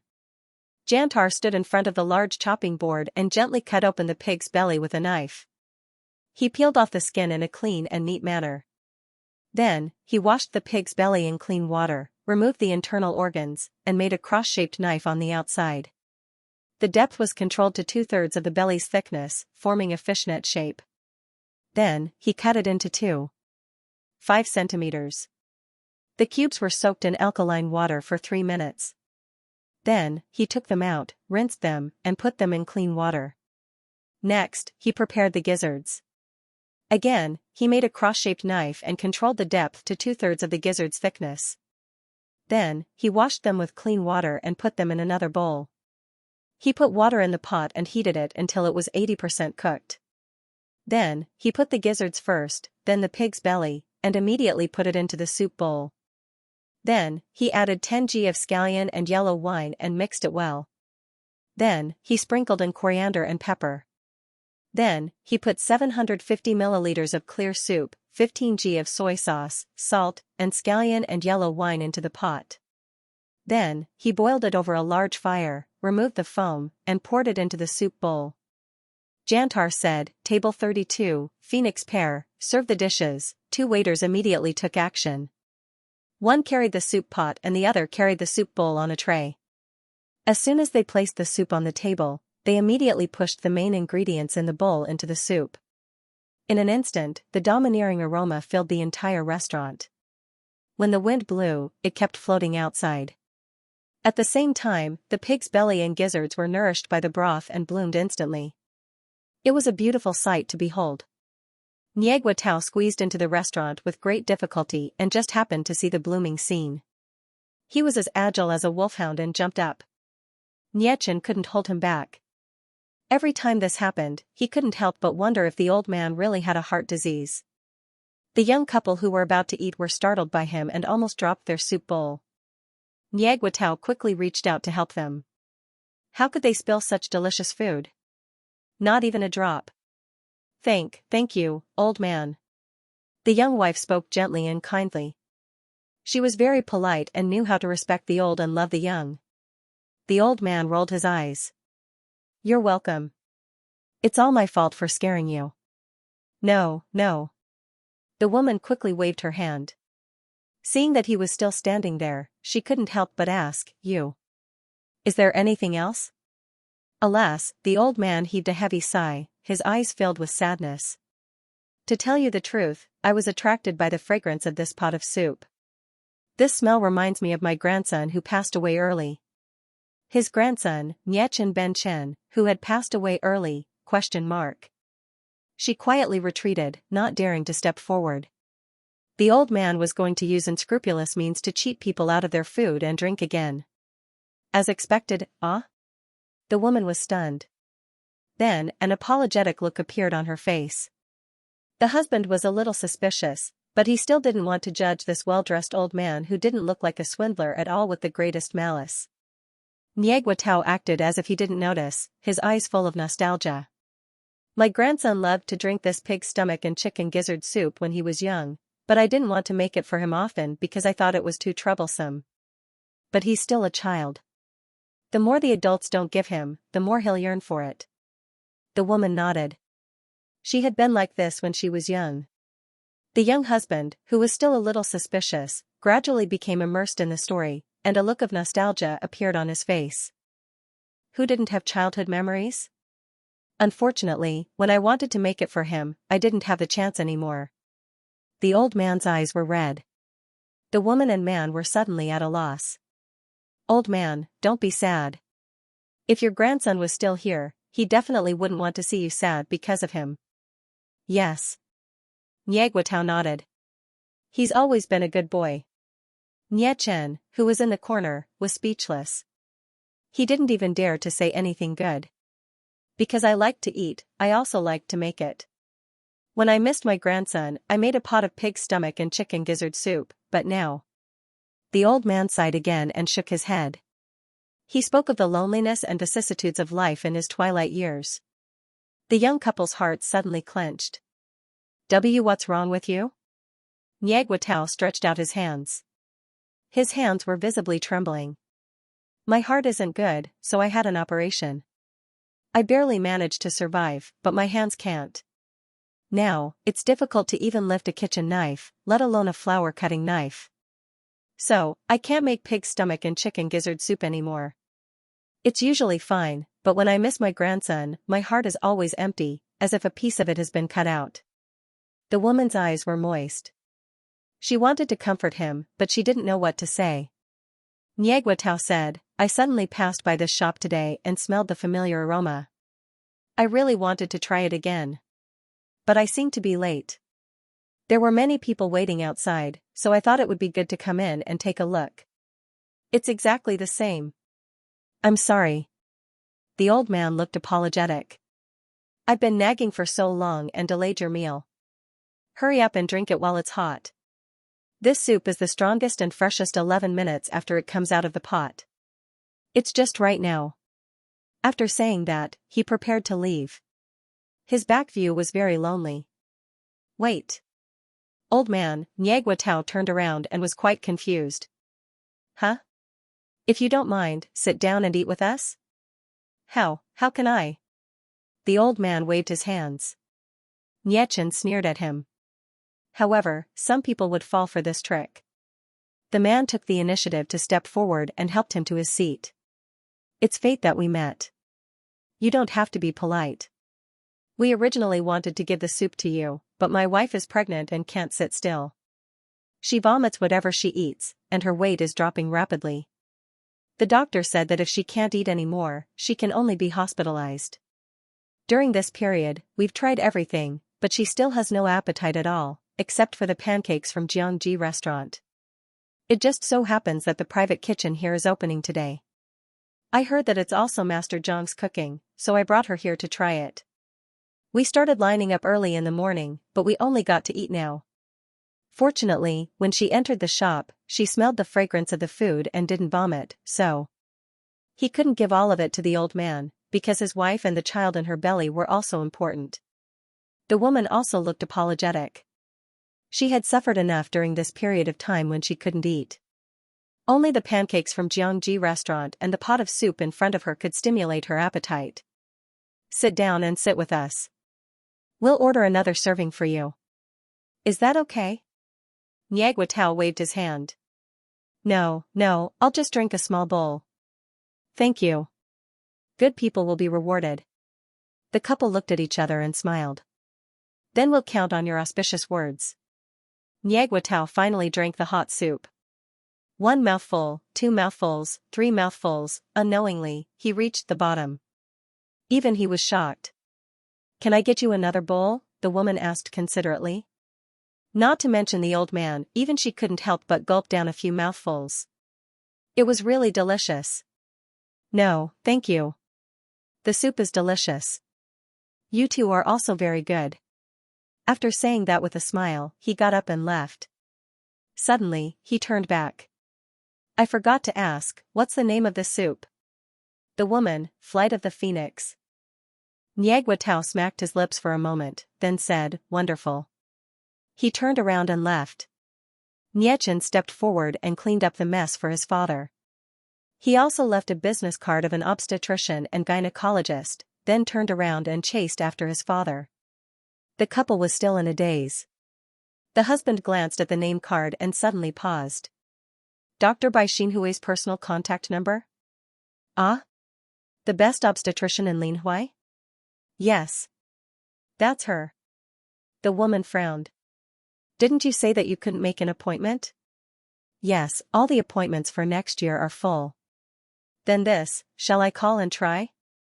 5 minutes later, the young couple happily walked out of the restaurant and left their seats for Nyagwa Tao and Nyechin. Thank you. Thank you so much. Dr. Bai asked us to go over immediately for a checkup and record it. Go. I said that good people will be rewarded, he muttered. The couple left in high spirits. The waiter came forward and asked what he wanted to order. Nyagwa Tao flipped through the menu and gently closed it. Under the waiter's puzzled gaze, he waved his hand. Give me a portion of all the dishes. He wanted to see if Chef Zhang's other dishes were as good as the Flight of the Phoenix. The waiter was dumbfounded. Everything? Nyechin face-bombed, took the menu, and casually pointed at a dozen dishes. Just these. Ah? Okay. As for the staff of Chao's restaurant, he was completely numb at this moment. Nyagwa Tao suddenly remembered and asked him, Hey, you, do you want to sit down and eat together? Ah? Nyechin frowned. The old man asked if you want to eat together. If you don't want to eat, then go outside and wait. It's not good to stand here and wait. The staff rubbed his hands and his eyes flashed. Then. I'd better eat. He swallowed his saliva. Boss Liu, I didn't do it willingly. I was forced. When the dishes were served one after another, he thought, oh my god, it's too fragrant. Digression, second watch, 3,000 words. Third watch, 11 o'clock. Next door, at the Chaoji branch. The reporters were eating the cold manjiang banquet, and the irritation on their faces became more and more obvious. It's been almost an hour since we agreed on 40 minutes. Why isn't Master Nya here yet? Yeah, I'm so impatient. I still have things to do. If this drags on any longer, it'll be too late. Is he messing with us? As soon as he said this, everyone fell silent. You don't say, it's really possible. How long has it been since Master Nya accepted an interview? He doesn't even care about Central TV. Why would he care about Chaoji? But why do I hear that Master Nya has some connections with the current CEO of Chaoji? Who cares about his connections? The key is whether he can come or if he's willing to accept an interview. We can't keep wasting time like this. You're right. Ask Lu Xianxia to come over and ask him directly. Okay. Waiter, where's CEO Lu? Can I trouble you to call him? Thank you. Lu Xianxia was more anxious than the reporters in the private room. His phone was burning hot from the calls, but the voice on the other end still said, the number you have dialed is unavailable. He cursed under his breath, opened WeChat, and sent a message to the hair, where's the person you picked up? What do you mean he ran away? Where did he go? Are you F***ing using your phone as a decoration? He didn't answer my calls or reply to my WeChat messages. You're fired. Get out of here. Bring Master Nya here before you leave. Otherwise, don't even think about getting a single cent of your salary and year-end bonus. Whether it was cursing or threatening, the messages were like stones sinking into the sea. There was no reply. The waiter approached him with trepidation. Manager, the reporters are very impatient. They want to see you. Lu Xianxia took a deep breath, put away his phone, and walked towards the private room. It didn't matter. He still had a backup plan before Master Nya arrived. Lu Xianxia pushed the door open and entered the private room with a smile on his face. Did you guys have a good meal? I'm sorry, I was busy greeting the guests and forgot to come up and greet you personally. The reporters secretly exchanged glances. They couldn't figure out what the other party was up to. But busy greeting the guests, are you sure? There were only 2 or 3 tables downstairs. He was lying through his teeth, yet his face wasn't red and he wasn't out of breath. His skin was really thick. President Lu, you said that Master Nya would be here, but it's been more than an hour. Why haven't we seen him yet? I'm sorry, something happened on the way, so I was delayed. Then you should have told us in advance. It's not good to make everyone wait like this, right? Lu Xianxia apologized warmly. I'm really sorry to have caused you trouble. I just received the news and came over immediately. Tell us the truth, is Master Nya coming or not? Lu Xianhua's tone was firm. He will definitely come. When will it be? I'm not sure, because I don't know the specifics. They were obviously not satisfied with this answer. After exchanging glances with each other, they said, if that's the case, let's do the interview first. As for Master Nya, let's leave it to fate. Lu Xianxia maintained his smile. Of course. The reporters heaved a sigh of relief. They were afraid that they would have to continue waiting. I'll just ask a few random questions during the interview later. I'll just muddle through it. Then let's start now? Lu Xianxia raised his wrist and looked at his watch. I may have to trouble you to move to the entrance of the shop, because a few distinguished guests will be here soon. I think you will be more interested. Distinguished guests? Yes, the chairman of Qinghai Biology, the president of Fengling Real Estate, and the CEO of Jume Daily Chemicals, Hiss. Director Lu, you even invited these big shots? Lu Xianxia said modestly, it's these big brothers who did me the honor and gave me some face. When the reporters heard this, their eyes immediately lit up. Then let's go down now. Good, good, good. Let's go now. The reporters brought their cameramen and moved immediately. The firecrackers were scattered all over the entrance, as if silently showing how lively it was a moment ago.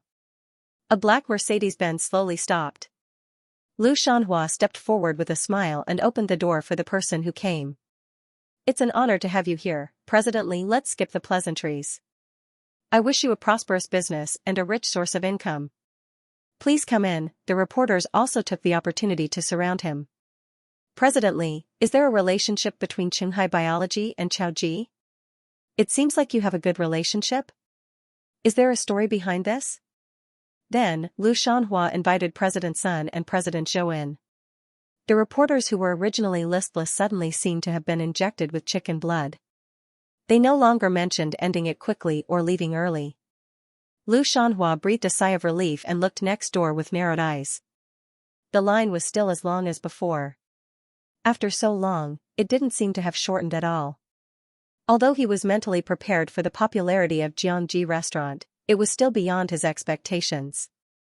Especially when he saw the signboard, it was actually a private home cuisine. He originally thought that it would be like the previous restaurant that sold pancakes, but he didn't expect. As a result, the pancakes and dishes were completely the same as Chao Ji's.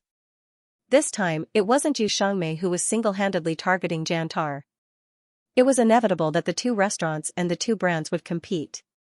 It would only get more intense in the future. Lu Shanhua retracted his gaze and looked at the empty hall of his house. Since the actual business couldn't be compared to next door, he had to at least turn the tables on public opinion. Anyway, the people who read the news didn't know the real situation. They would believe whatever the reporters wrote, and whatever the photographers shot, they would believe. Chao Ji could invite the bosses of Qinghai Biology, Fengling Real Estate, and Jimei Daily Chemicals. What did Jiangji restaurant have? They were just a bunch of noisy fans. He hadn't lost yet, however. In reality, a black Bentley stopped by the roadside. The door opened and a man in a suit walked out. He was tall and handsome, exuding the unique charm of a mature man. Ling Qingzhou raised his hand and a few bodyguards carried a flower basket to Jiangji restaurant and placed it in front of the restaurant. On it was written in yellow with a red ribbon, Ling Qingzhou, president of the Ling Group, congratulates the opening of the restaurant. The young girls in the line couldn't help but gasp. Oh my God! So handsome! The legendary Bentley. Oh my God, I finally see a car that isn't a model car. It's a walking domineering president. It's so manly. Wow. It's the Ling Group. What's wrong with the Ling Group? You don't know? Are you from Linhuai? The largest manufacturer of daily necessities in the country. President Ling Qingzhou is at the top of the Huruan Rich List and the Forbes Rich List every year. He's the richest of the rich, the daddy of the big shots. He actually came to Jiangji restaurant? Oh my God, is Uncle Jiang already so popular? Uncle Jiang's strength is out of the circle. Like. At this moment, a Rolls-Royce drove past the Bentley parked by the roadside and stopped further ahead. It was as if he could suppress them like this. Ling Qingzhou sneered. Childish. The backseat door of the Rolls-Royce opened. The first thing that appeared in front of everyone was a pair of long legs wrapped in royal blue trousers, black socks, and shiny leather shoes. Then, the man bowed out. He was more than 1.8 meters tall and had a figure that played with iron all year round. It made him look younger than his actual age. There was a smile on his face and he was unrestrained. Compared to Ling Qingzhou's gentleness and elegance, he was a completely different type. However, the two of them were equally eye-catching, equally charming, and could cause screams. Wow. Two handsome guys. I'm so cute. I suddenly feel that the little wolf dog doesn't smell good anymore. Old cured meat is the most delicious. What old cured meat? He looks so young. At most, he's a big brother wretch. Xianxia smiled and snapped his fingers. The bodyguard delivered a flower basket that was one size bigger than Ling Qingzhou's. There were also words written on it. Xianxia, president of the E Group, wishes Jiangji restaurant a prosperous business. Sincerely. What's the background of this E Group? It sounds familiar. Don't scratch your head. It's the largest real estate developer in Linhuai, one of the top 10 real estate brands in the country. Your neighborhood was developed by this company. Damn. First, there's the Ling Group, and now there's the E Group. Is the Jiangji store that impressive? I thought the restaurant I was a fan of was a little Quillian. Who knew that so many big shots were secretly spoiling this little Quilian? I'm a crying bird. Zhang Yuan, who had just finished her interview, said goodbye to Han Yunru and was about to leave. However, just as she walked to the entrance of the restaurant, she saw the two tycoons of Lin Huai, who usually only appeared on the finance page, actually appear in front of her. Digression, 3rd watch, 2000 words. 4th watch, 12:30 p.m. Brother Wang. Turn on the camera. Hurry up. Ah? Zhang Yuan instructed, film those two people. Be careful. The quality of the images must not be blurry. Sister Liang, who had come out with her, was sharper than her. When she saw Ling Qingzhou and Yi Hanqing appear, she simply snatched the camera from the cameraman's hand and took the shot herself. The other reporters also sensed something and raised their cameras one after another. Some even wanted to go forward and interview the two of them. Unfortunately, they were stopped by the bodyguards and could not get close. Chao Dou received Jiang Fuyue's message half an hour ago and almost thought that he had seen wrongly. Who did she ask him to pick up? Yi Hanqing and Ling Qingzhou. At that moment, Chao Dou was stunned. When he came to his senses, he was so excited that his limbs were trembling and his lips were trembling. He had been in Huai for a while and had even hung out with Wu Qian. Of course, he had a certain understanding of the rich and powerful circle in this city. Brother Wu said that this was a compulsory course for people in the circle. So of course, he knew who Ling Qingzhou and Yi Hanqing were. But, why were these two big shots' fathers here? Who were they here for? Subconsciously, he did not want to admit that it was Jiang Fuyue. However, he had no choice but to believe it. When he brought the two of them into the private room, Jiang Fuyue was already waiting inside and greeted them naturally. Chao Dou had to believe it even if he did not want to. Before the door of the private room was closed, he inadvertently looked up and saw Ling Qingzhou personally pour a cup of tea for Jiang Fuyue through the gap. Not only did Jiang Fuyue accept it, but she also looked calm. At this moment, Yi Hanqing also handed her the orange that he had just peeled. Jiang Fuyue shook her head. She must have rejected it. However, Yi Hanqing broke off a piece and put it in his mouth. After tasting it, he said something to Jiang Fuyue and the latter was willing to accept it. Looking at Yi Hanqing again, he actually had a satisfied smile on his face. It was as if Jiang Fuyue's willingness to eat the orange he peeled was such a delightful thing. The three of them looked normal, as if they were used to this. It was as if this kind of situation happened often. Chao Dou was stunned. His understanding of Jiang Fuyue had reached a new level. And the name of the stairs was Big Boss's Little Ancestor. F*CK, in the private room. Why are you here? Jiang Fuyue raised her eyebrows. Yi Hanqing, why? Am I not welcome? The corners of Ling Qingzhou's mouth tightened. Of course I have to come and support the opening of a new store. The temple is small, I'm afraid it won't be able to accommodate two great gods like you. Yi Hanqing chuckled. It doesn't matter. If you can fit it, then we can definitely fit it too. Jiang Fuyue's eyes twitched. Ling Qingzhou curled his lips, flatterer.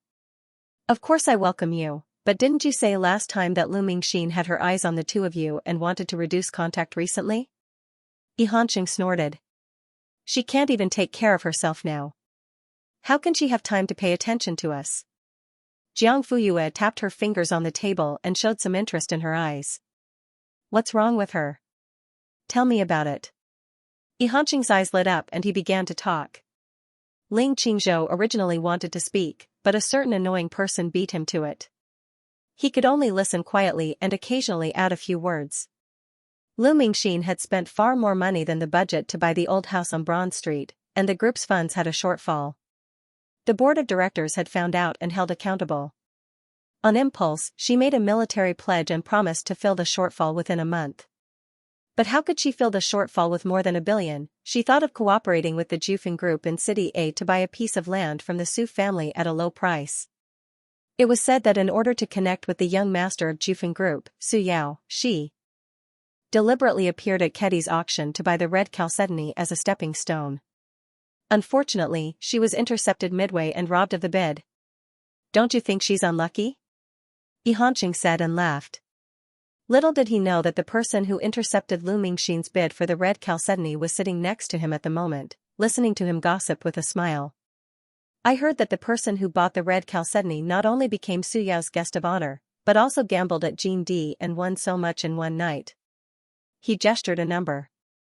The unit is US dollars. Ling Qingzhou frowned. Do you know who the other party is? Yihanqing shook his head. I can't find out the identity. It said that the person looks like a girl. Thin, tall, fair, and very beautiful. She's a natural zero. Cough, cough, cough, cough. Jiang Fuyue choked. Drink slowly. Yihanqing took a tissue and handed it to her. Where were we just now? Oh, he's a natural. Enough. Huh? Yihanqing was stunned. Ling Qingzhou also looked at her with some confusion. Jiang Fuyue wiped the water stains at the corner of her mouth and cleared her throat. We can skip the discussion about this person. Anyway, we can't find out the identity of the person. That's true. Yihanqing nodded. By the way, I haven't got to the main point yet. Jiang Fuyue. Don't say anything that will kill me. Let me tell you, Lu Mingxin was put in a gunny sack and beaten up. Jiang Fuyue appropriately expressed her surprise, but in fact, she was not affected at all. However, she was a little curious. How did you know? Lu Mingxin being beaten up was such an embarrassing thing. She definitely wouldn't tell anyone about it. Su Yao, the hired thug, would not take the initiative to admit it either. Otherwise, he wouldn't have put a gunny sack over Lu Mingxin's head. As for her, it was even more impossible for her to say it. Lu Cici's mouth was also safe. Yihanqing, everyone is spreading it. I just casually heard it. Who knew it would be so explosive? You mean, it spread? Of course. It was said that it started in the capital, and then the whole circle knew about it. Now, people are using it as a joke. Jiang Fuyue shrugged. This was not her fault. Yihanqing, some people said that Lu Mingxin's bodyguards spread the news. Others said that after Lu Mingxin was beaten up, he went to the hospital and was seen by someone. It doesn't matter who spread the news. The important thing is that Lu Mingxin was beaten up. As he said that, the corners of his mouth curled up. He looked like he was gloating. At this moment, there was a knock on the door. Jiang Fuyue, please come in. It was the waiter who served the dishes. They quickly put down the dishes and left the private room. Jiang Fuyue got up and set the table for the two of them. Yihanqing was shocked. Ling Qingzhou was also stunned. No, I'll do it myself, the two of them said in unison. Jiang Fuyue ignored them. She calmly set the table and sat back in her seat. She smiled and said, President Ling, President Yi, would you like to try it? The two of them were flattered. Try it now, try it carefully. Try it seriously. Outside the restaurant, Zhang Yuan checked the video and photos. After confirming that they were usable, he gave Brother Wang a thumbs up. Sister Liang also finished watching the video. She looked up and returned the camera to the cameraman. What do you think is going on? What do you mean? Zhang Yuan, I don't believe that you didn't recognize the two of them just now. Sister Liang chuckled. Yihanqing and Ling Qingzhou. Everyone in Linhui who is involved in the business and financial circles knows them. The big Bentley and Rolls-Royce were still parked by the roadside. They were not blind. Zhang Yuan's eyes flashed. I heard that the two of them have always been on bad terms. Usually, they don't meet each other in most of the occasions. I didn't expect them to appear in such a small restaurant today. Don't you think it's strange? Sister Liang looked sideways. It's strange, but what's the use of it? We're not in that circle and we don't know the details. Maybe they didn't get along with each other from the beginning. It's just that the rumors outside are in full swing. That's why everyone thinks so. Zhang Yuan nodded. You're indeed in the social news business. You're more knowledgeable than us entertainment reporters. Sister Liang couldn't help but laugh. Don't flatter me. Today's filming is almost done. Let's pack up and go back. We have the headlines now. I wanted to slack off, but I didn't expect to get an unexpected reward. At the mention of this, Zhang Yuan couldn't help but be pleasantly surprised. Wasn't this an unexpected reward? Who would have thought that the opening of a restaurant would attract the attention of Ling Qingzhou and Yi Hansheng? The key was that they appeared at the same time and entered the restaurant at the same time. This was very thought-provoking. Suddenly, Zhang Yuan's gaze paused and looked at a table. That. Sister Liang, I think we can get more. What? Look at the table in the west corner. The old man drinking soup. Doesn't he look like the retired gourmet master Nye? Before Sister Liang could reply, a black Mercedes-Benz stopped in front of the restaurant. It was much more low-key than the Bentley and Rolls-Royce. But when the car door opened, a tall figure stepped out. His face was not low-key at all. The man was dressed in a suit and leather shoes. His figure was tall and straight. Under the sun, his face had a rigid seriousness. But because of this, it reflected the rigor of a scientist. Someone in the crowd shouted, "Xia, Professor Xia?" Digression, 3,000 words. Good night, little darling. Xia Dingyuan's popularity in the country was no less than that of a celebrity. When the Norwa virus swept the world and all the countries were helpless, he was the first to stand up and inform the public and call for active resistance. Under his popular science and pacification, the people had a clear scientific understanding of the virus, and the expected panic and possible chaos did not happen. Then, epidemic prevention measures were issued and implemented, and every city responded positively, erecting strong and powerful shields. Huaxiao was like an iron bucket, standing on the eastern shore of the unstable world, safe and sound. Xie Dingyuan was the brightest lighthouse. Later, he was tasked with leading a research team to develop the C99 vaccine in the shortest time possible. Not only did he protect the peace of Huaxia, but he also brought good news to the world. From then on, Professor Xie Dingyuan was like a stabilizing needle in the hearts of the people. Since he was here, the country would be safe. As time passed, the haze caused by the Norwa virus gradually dissipated, and he rarely appeared in public anymore. He rejected all magazine interviews. Only occasionally could he be seen in news reports. He stood up in times of crisis, and when the major event was over and the country was stable, he would leave, hide his edge, and continue to devote himself to science. Although he had the same popularity as a celebrity, his structure and contributions were far from what a celebrity could compare to. Just like now, if a celebrity did not appear in public for 3 years, he would have long been buried in the core of the country, and no one would care about him. However, Xie Dingyuan could receive a lot of applause and cheers, mixed with worship and respect, which no other celebrity could have. Professor Xie. You're here for dinner too? Xie Dingyuan thought about it and nodded. Eating was also one of the reasons. How's your body recently? Is the research going well? When are you going to give a lecture at the university? You must take care of your knees. When you exercise. Are you still playing basketball? Have you developed any new sports? Your Weibo is so useless. Can you post more when you're free? You can even post on science. Everyone, regardless of age or gender, came up with a series of questions. They did not hide the concern in their words, and they were more considerate than an old mother.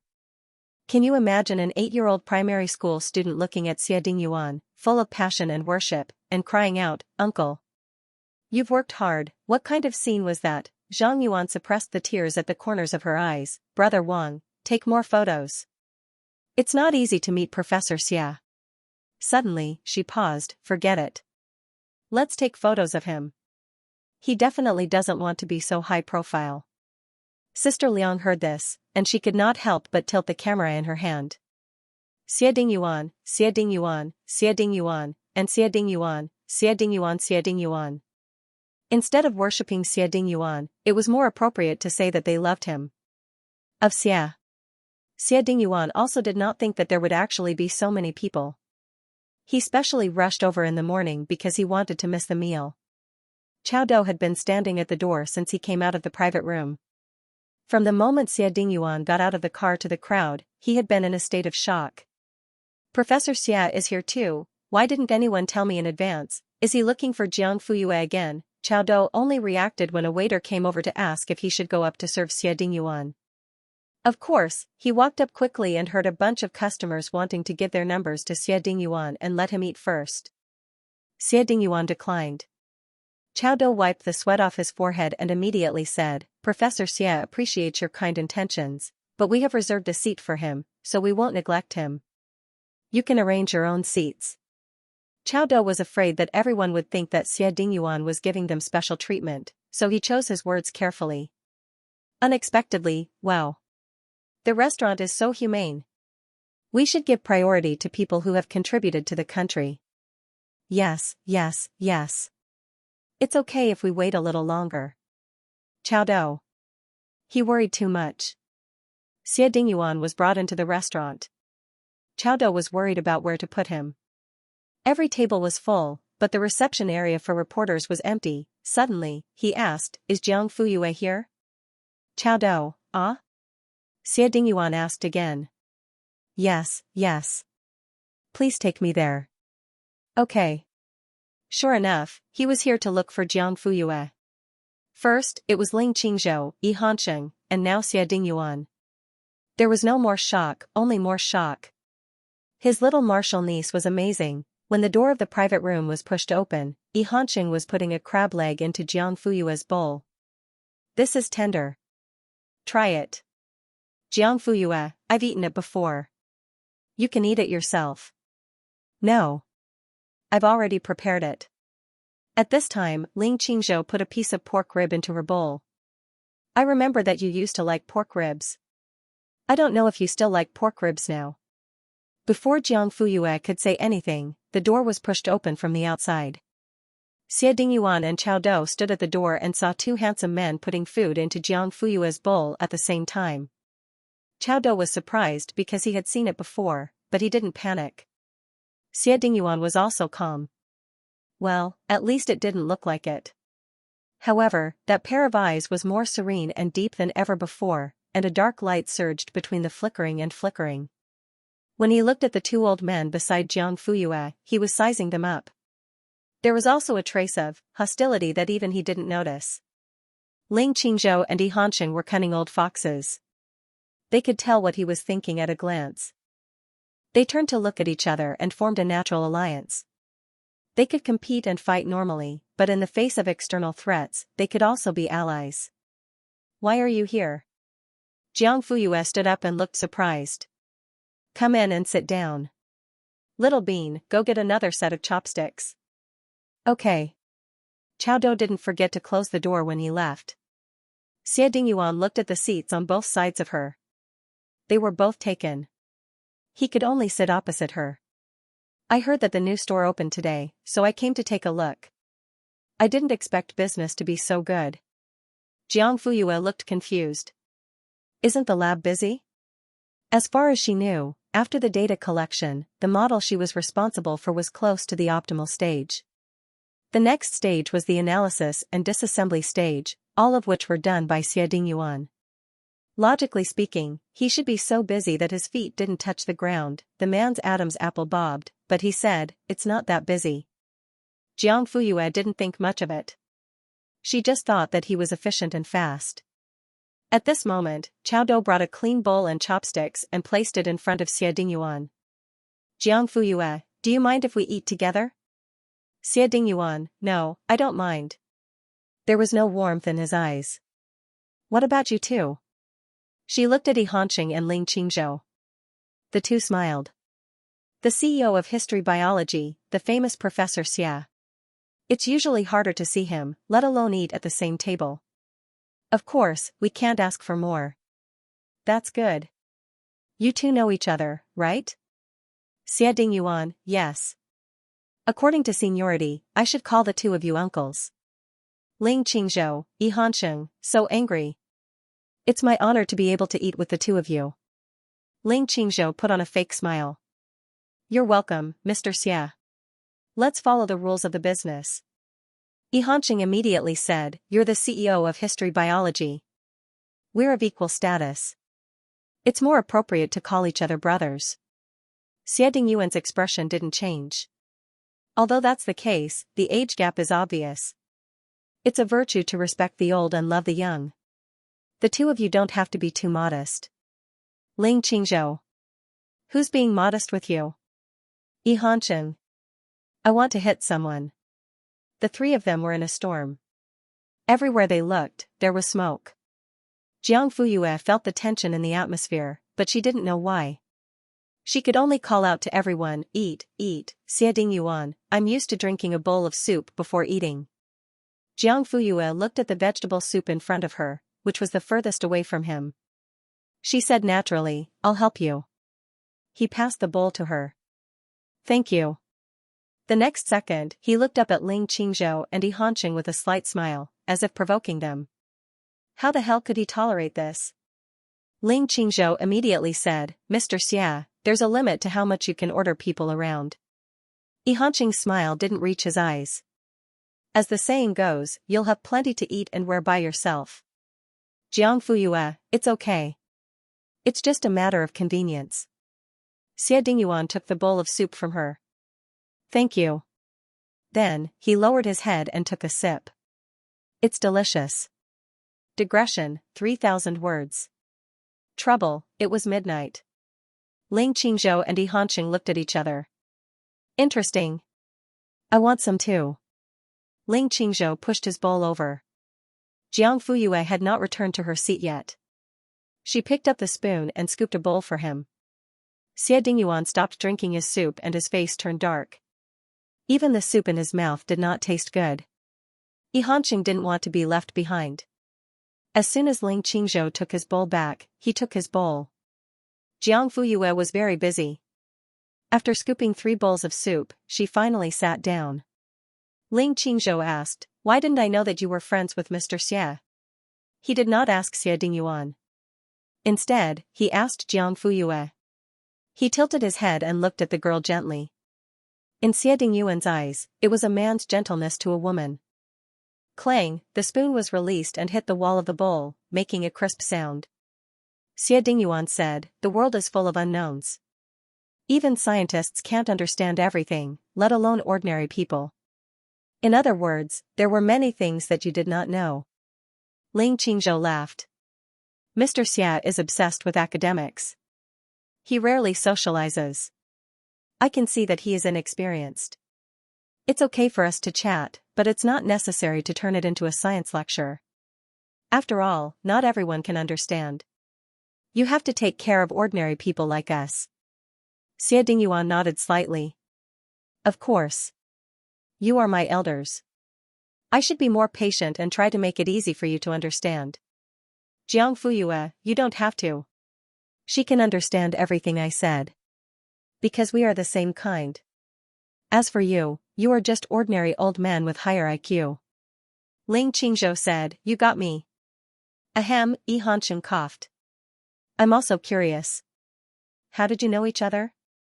Jiang Fuyue said, It's a long story. We have been working on a research project together. Oh, so they are working partners. Yi Hanqing nodded to show that he understood. Jiang Fuyue did not refute. Xie Dingyuan's face darkened even more as he asked, Are the two of you not? It seemed that their current relationship with Jiang Fuyue was really something. Xie Dingyuan's cloudy mood immediately cleared up. He smiled and looked at the 2 people across from him, We're all the same, don't say anything. Yi Hanqing's temper flared up. Of course not. Other than business partners, we're also good friends, right, Yaya? The way he called her Yaya sounded soft and mushy.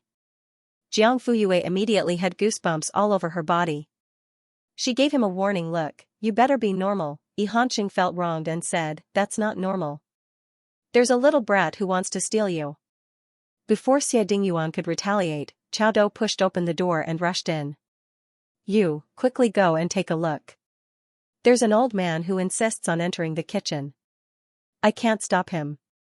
He panted and was sweating profusely. Jiang Fuyue immediately got up and walked out. Chao Dou followed her and led the way. Where's my mom? The new waiter couldn't find the breadcrumbs. Sister-in-law went to the warehouse to get it herself. Otherwise, he wouldn't have come to Jiang Fuyue. Although Jiang Fuyue was younger than him and didn't look like someone who could deal with trouble, Chao Dou still subconsciously asked her for help. Maybe he thought that someone who could deal with the 2 CEOs and Professor Xie Dingyuan wouldn't have a hard time dealing with an old man who was causing trouble. Just let me go in and take a look. Really? Just one look. Niegua Tao raised a finger and promised the young waiter who tried to stop him. The waiter also had a headache. Sir, you really can't. This is against the rules. I'm not stealing, and I don't want your secret condiments. I just want to see how the flight of the phoenix pear is made with my own eyes. The waiter was speechless. You've already seen how it's made. Isn't this stealing? No. I don't want to see how it's made. I just want to see what's in it. I can't explain it clearly to you. Just let me in and you'll know. Niechan went out to buy a lighter. When he came back, he found that his grandfather wasn't at the table. He had run away. He listened carefully. Good Lord, he was arguing with the waiter. He quickly ran over. Grandpa, you came just in time. Hurry up and talk to him. I want to go into the kitchen to take a look. The soup smells strong. They must be making the flight of the phoenix pear. It'll be ready soon. Niechen's scalp went numb. It's not like you don't know the rules. How can you casually let people into the kitchen? I just want to see what's in it. I finished the whole pot of soup, but I still can't taste it. I'm so worried. I have to figure it out today. Otherwise, Niechan, ? I'll stay here and not leave. Niegua Tao wasn't fat, but he wasn't skinny either. Plus, he had used all his strength to rush forward. Normal people wouldn't have been able to stop him. But this hand was slender and fair. It was obviously a girl's hand. She actually pulled him back just like that. Not to mention Niechan and the waiter, even Niegua Tao himself was stunned. What entered his eyes was a very young face. A pair of peach blossom eyes were full of smiles. She looked at him and asked, Old man, what are you doing? Niegua Tao's hand was still being held. He was at a loss and at a loss. He mumbled, I want to go into the kitchen to take a look. Niechan was shocked when he heard the old man's tone. Just a moment ago, he was so confident. Why was he as timid as a kitten now? When he looked at the girl again, there was more curiosity in his eyes. At this moment, 3 good-looking men with extraordinary auras appeared at the same time. They stood behind the girl. Although they didn't say anything, it was obvious that they were escorting her. Jiang Fuyue let go of the old man's hand. Her smile didn't change. Every restaurant's kitchen is off-limits. Look, we even put a sign on it. Niegua Tao didn't know why, but he suddenly felt guilty and short of breath. I saw it. Jiang Fuyue pondered for a moment and suddenly asked, why do you want to go into the kitchen? Can you tell me the reason? Are you the boss here? Jiang Fuyue, I'm the boss's daughter. Oh, that's good. Little girl, help me tell your parents that I don't have any bad intentions. I just want to see what ingredients you put in the flight of the phoenix pear. I tasted it for a long time, but I couldn't taste it. Taste it? Jiang Fuyue was thoughtful. It seemed that this old man wasn't simple. You don't have to go into the kitchen. I can tell you now. Huh? Niegua Tao was stunned. You're a chef? No. Then how are you going to tell me? I remember how to make this dish. The old man immediately shook his head. That won't do. You can only remember the general idea. There are many kinds of ingredients. Most people can't remember them all. Don't try to trick me just because I'm old. If one ingredient was missing, the taste of the whole dish would be different. As the saying goes, the slightest mistake can lead to 1,000 miles of error. Jiang Fuyue nodded. You're right. But I remember it clearly. To know when to add what ingredients, how much of each ingredient and how many ingredients and ingredients. Niegua Tao was skeptical. Since you remember it so clearly, why did you say that you're not a chef? Do I have to be a chef to remember it clearly? Jiang Fuyue retorted. I remember it after reading it once. Niegua Tao shook his head and laughed. You're still young, but you're quite good at bragging. Do you think you have a photographic memory? Jiang Fuyue thought for a moment. Most of the time, yes. Niechan couldn't help but raise his eyebrows. His expression clearly said, Are you kidding me? Xie Dingyuan, Ling Qingzhou, and Yi Hanqing weren't surprised at all. Whether it was the current Jiang Fuyue or the former Lu Mingyue, they were all capable of this. Little girl, don't brag too much. Jiang Fuyue said, why don't you tell me what ingredients you tasted first? I'll tell you directly if there's anything missing. As for whether it's right or not, the taste won't lie. Niegua Tao looked at her strangely. Are you serious? Jiang Fuyue nodded.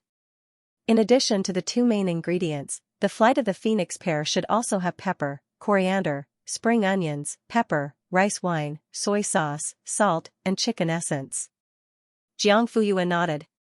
That's about right. But if you make one mistake, you will miss another. Wrong? The old man's eyes widened in disbelief. I'll admit that I missed one ingredient. I can't taste it, but how can I be wrong? What's wrong with what I said? Niechen also looked at Jiang Fuyue. His taste was exactly the same as old Master Nie's. If old Master Nie was wrong, it meant that he was wrong. Jiang Fuyue said, there's no chicken essence in the soup. Instead, the grapefruit pulp is thrown into the boiling water for 15 minutes. Then, it's added to the soup according to a certain ratio. Not only can it replace the chicken essence to improve the taste, but it also has a fresh fragrance to neutralize the greasy feeling of the pork belly. Grapefruit pulp? Niegua Tao smacked his lips as if he was savoring the special fragrance. It's grapefruit pulp? Niechen was also pondering. That smell, actually, it was true, he had guessed orange peel, and so on, but he never thought of grapefruit. Niegua Tao also reacted at this moment and nodded repeatedly to express his certainty. That's right, that's right. It's grapefruit. Little girl, you're really good. Jiang Fuyue smiled. You're not going to the kitchen now, right? I'm not going to. The old man touched his nose awkwardly. I'm sorry to have caused you trouble. I didn't want to, but I couldn't control myself. Yeah, people are always particularly persistent about things they like. Yes. I like to eat it, so I couldn't help but want to find out what this dish tastes like. Not far away, Zhang Yuan witnessed the whole process and became more and more certain that this old man was the gourmet Niegua Tao. She was wondering if she should go over and interview him. Digression, third watch, 2,000 words while I'm at it, please vote for me. In the end, she didn't go up. Even Sister Liang didn't disturb them. Although the reason for Master Nie's retirement wasn't made public, everyone in the industry knew that it was because he was in poor health and was determined to recuperate. Therefore, he restrained himself when it came to food. In his opinion, it was a dereliction of duty for a gourmet to not be able to taste as much food as they wanted. Therefore, he declined all the glory that this identity could bring. He refused to be interviewed and refused to show his face. If they went up at this time, it wouldn't be very pleasant. Not only would they make the old master angry, but they would also be disrespectful to the restaurant. Jiangji Restaurant invited them to eat and drink for free, but they caused trouble for the sake of news. That would be meaningless. Therefore, Zhang Yuan and Sister Liang stood where they were, and the two cameramen behind them didn't move. Zhang Yuan, why don't we leave? Sister Liang nodded. There are already 3 big shots here. Jiangji Restaurant's extravagance is big enough. As for Master Nie, let him have some peace and quiet. It wasn't that Niegua Tao didn't see the reporters. He wasn't blind. If it were any other time, he would have hidden long ago. But today, he looked at the amiable young lady in front of him and relished the long-awaited pleasure of eating the phoenix pear. He decided that when the reporters came for an interview later, he would stand on Jiangji Restaurant's side and praise it a little. It would be worth the young lady's explanation and the good mood brought to him by this table of delicious food. Niegua Tao even thought of the wording. Something like fragrant for miles, crispy and delicious, salty and sweet just right, but the 2 reporters stood there in a daze and didn't come over for a long time. The old master was so anxious that he gritted his teeth and glanced over several times. Why didn't they get it, Zhang Yuan, Sister Liang, is Master Nie looking at us? Eh? It's true. He might be urging us to leave. I see. Then let's hurry up and leave, okay. With that, the 2 of them turned around. Niegua Tao was dumbfounded. He had already hinted so clearly, but they still wanted to leave? Was he not that popular anymore? No, he insisted on accepting the interview today. He immediately gave his grandson a look. Nye-chan, ? I was a little confused. Nye-Tao winked and kept looking forward. Nye-chan looked over. Reporters? He immediately understood what Xianxia meant and hurriedly chased after him. The old man looked gratified. He even adjusted his collar and cleared his throat, looking like he was in his best state to face the camera. He said seriously to Jiang Fuyue, "Little girl, thank you for answering my question. As the saying goes, give me papaya and I'll give you jade in return. I don't have much ability, but I know how to eat. I've even gained a little fame from eating. I'll help you advertise your shop later. Don't worry, it's free. I won't charge you. What's this called on the internet? Chow do, tap water. Yes, tap water." Jiang Fuyue didn't argue. She smiled and said, "That's great." Nye-Tao quite admired her straightforwardness. The more he looked at her, the more he liked her. Suddenly, his eyes flashed and he had a bold idea. Ahem. Little girl, how old are you? I just turned 18. You're an adult. He nodded. It's good to be an adult. You can date and play with friends when you're an adult. My grandson just turned 20, 2 years older than you. Here. The old man pointed forward. That one. Jiang Fuyue didn't understand, but she still gave him face and said, "Oh. Hee. What do you think of him?" Huh? Behind them, Xie Dingyuan, Ling Qingzhou, and Yi Hanqing all had a bad feeling. As expected, the next second, the old man introduced him with a smile. His name is Nye Chen. He's studying at Q University. His grades are okay, and he's gentle. He doesn't have any bad habits, and he's quite handsome. Of course, he's not as handsome as me, but he can cook and likes to do housework. Jiang Fuyue had a strange expression on her face. Sir, the three men spoke at the same time. This time, it was not good. Ling Qingzhou said, I think it's better to bring your grandson home and praise him slowly. Yi Hanqing nodded. If he's not good enough, he's not good enough. Nye-Tao looked at the two of them suspiciously. You're the little girl's uncles? That's great, you can be considered half her parents. Ling Qingzhou's face darkened. Yi Hanqing almost flew into a rage. Xie Dingyuan was the only one who smiled. Sir, I'm sorry, but she's still a high school student. Huh? Nye-Tao was stunned. Jiang Fuyue nodded affirmatively. She's still a high school student? Io, look at me. He was embarrassed. Well, you can be friends. Yes, good friends. On the other side, Nye Chen, who was clueless, was talking to the two reporters in a friendly tone, hoping that they could delete the old man's photos. He has been retired for a long time. It was an accident that he came to Jiangji restaurant. You can just treat him as an ordinary customer. There's no need to report it as news, Zhang Yuan said. Actually, we didn't take any photos. Nye Chen paused. No, you didn't take any photos? Yes, we respect the old man's wishes. We know that he doesn't want to show his face. Oh, I see. Nye Chen walked back in a daze. Grandpa, it's all settled. They didn't take any photos, and I didn't want to check their cameras for no reason. Nye-Tao was confused. What's settled? Didn't you ask me to stop them from taking photos and videos? Oh, I also said that you don't accept interviews now. Digression, 2,000 words per chapter. It was midnight. Nye-Tao almost fainted from anger. Are you an idiot? Nye Chen, huh? Seeing that the two reporters had already walked to the door, the old man no longer cared about being reserved or demeaning. He chased after them. Wait. Zhang Yuan and Sister Liang were still a little confused when they were called. They couldn't believe it. Nya, Master Nya. So you know who I am? Of course. He was the most famous gourmet in the country. It was said that he had eaten all over the world and knew all the delicacies of every country like the back of his hand. A few years ago, he had even participated in the filming of Taste Huaxia. Not only did it make the entire country drool, but it also made those unknown local delicacies popular. As the most successful food documentary in history, Taste Huaxia was also very popular abroad. And the name Niegua Tao was also widely known.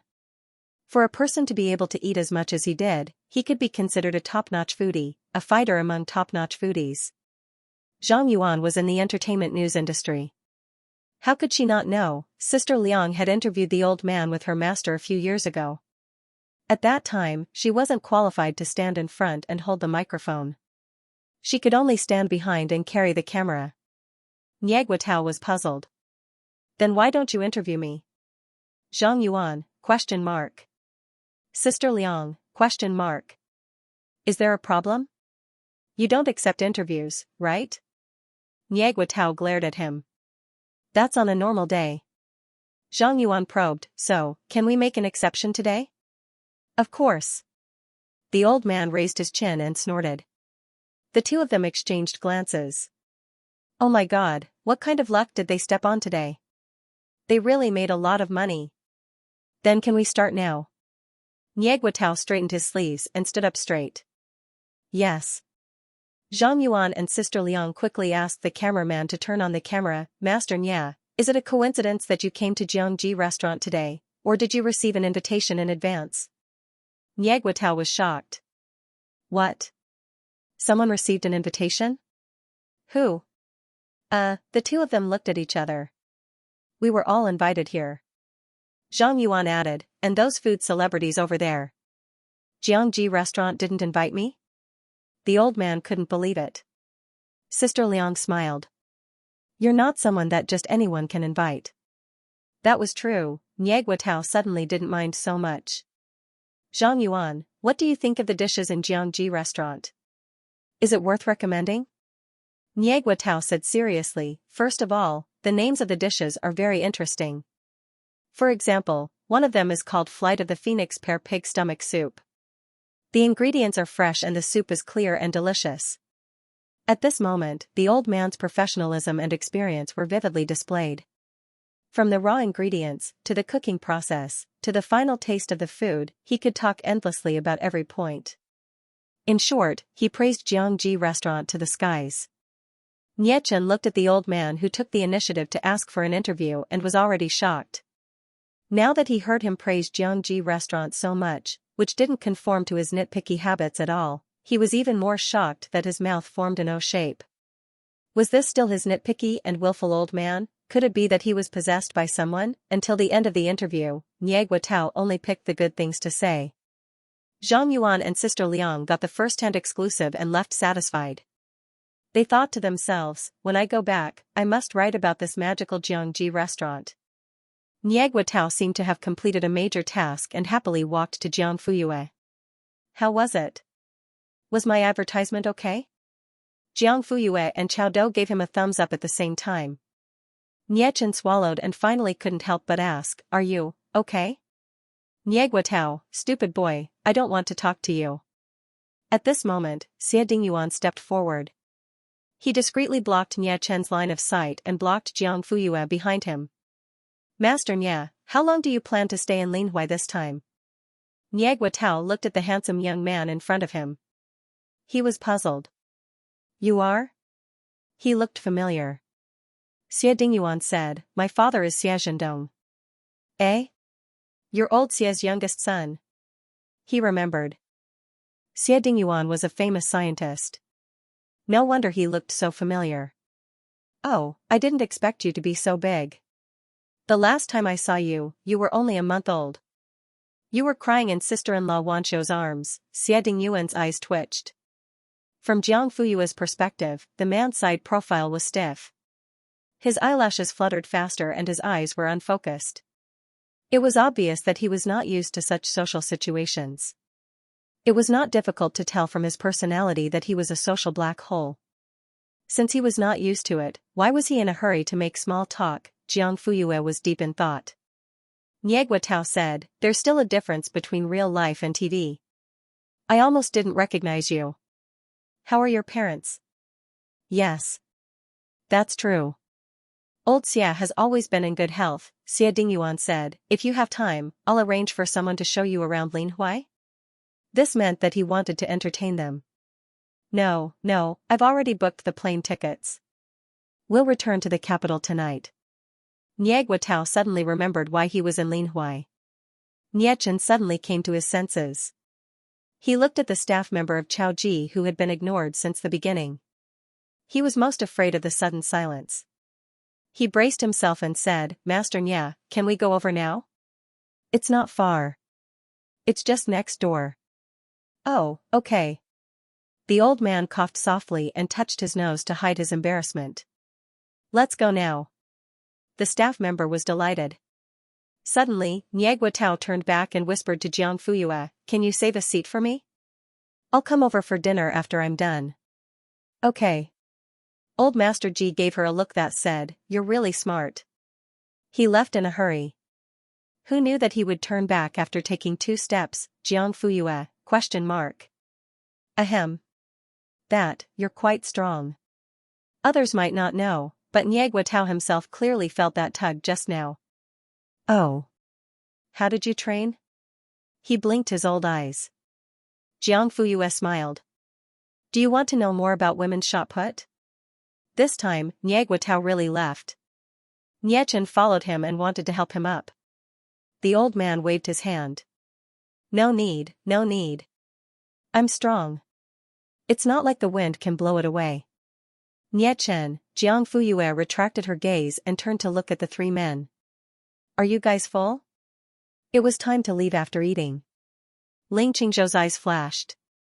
I want to eat more. Yi Hanqing felt wronged.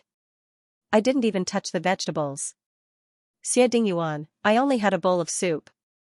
Jiang Fuyue, then, let's go back to the private room and continue. The 3 men nodded at the same time. Okay. Although Chao Do was slowly getting used to it, he still couldn't help but watch in surprise as the 4 men returned to the private room. Once the door was closed, his curious gaze was cut off. Chao Do smacked his lips. At the Chao's branch next door, the 3 CEOs were surrounded by reporters like bees. At first, they were still buzzing, but as time passed, they ran out of questions. They had originally planned to end the interview and go back to work, but Lu Shanhua refused to let them go. It's true. Master Nya will be here soon. This time, he won't lie to you guys. The reporters looked at each other. They didn't believe him anymore. President Liu, the material is almost done. It's enough to complete a beautiful report, so it doesn't matter if we don't meet Master Nya. How could this be? Yu Shangmei had spent a lot of effort and even used her connections to invite this person. If the news report didn't mention him at all, what was the point? Please don't leave, just treat it as. Just then, a staff member ran over to report, President Liu, Nya. Master Nya is here. Lu Shanhua's eyes lit up. The reporters were also shaken, and none of them said anything about leaving. Although the 3 CEOs were quite impressive, they were entrepreneurs after all. They weren't as well known as Niegua Tao. If possible, they would be more willing to interview Master Nya.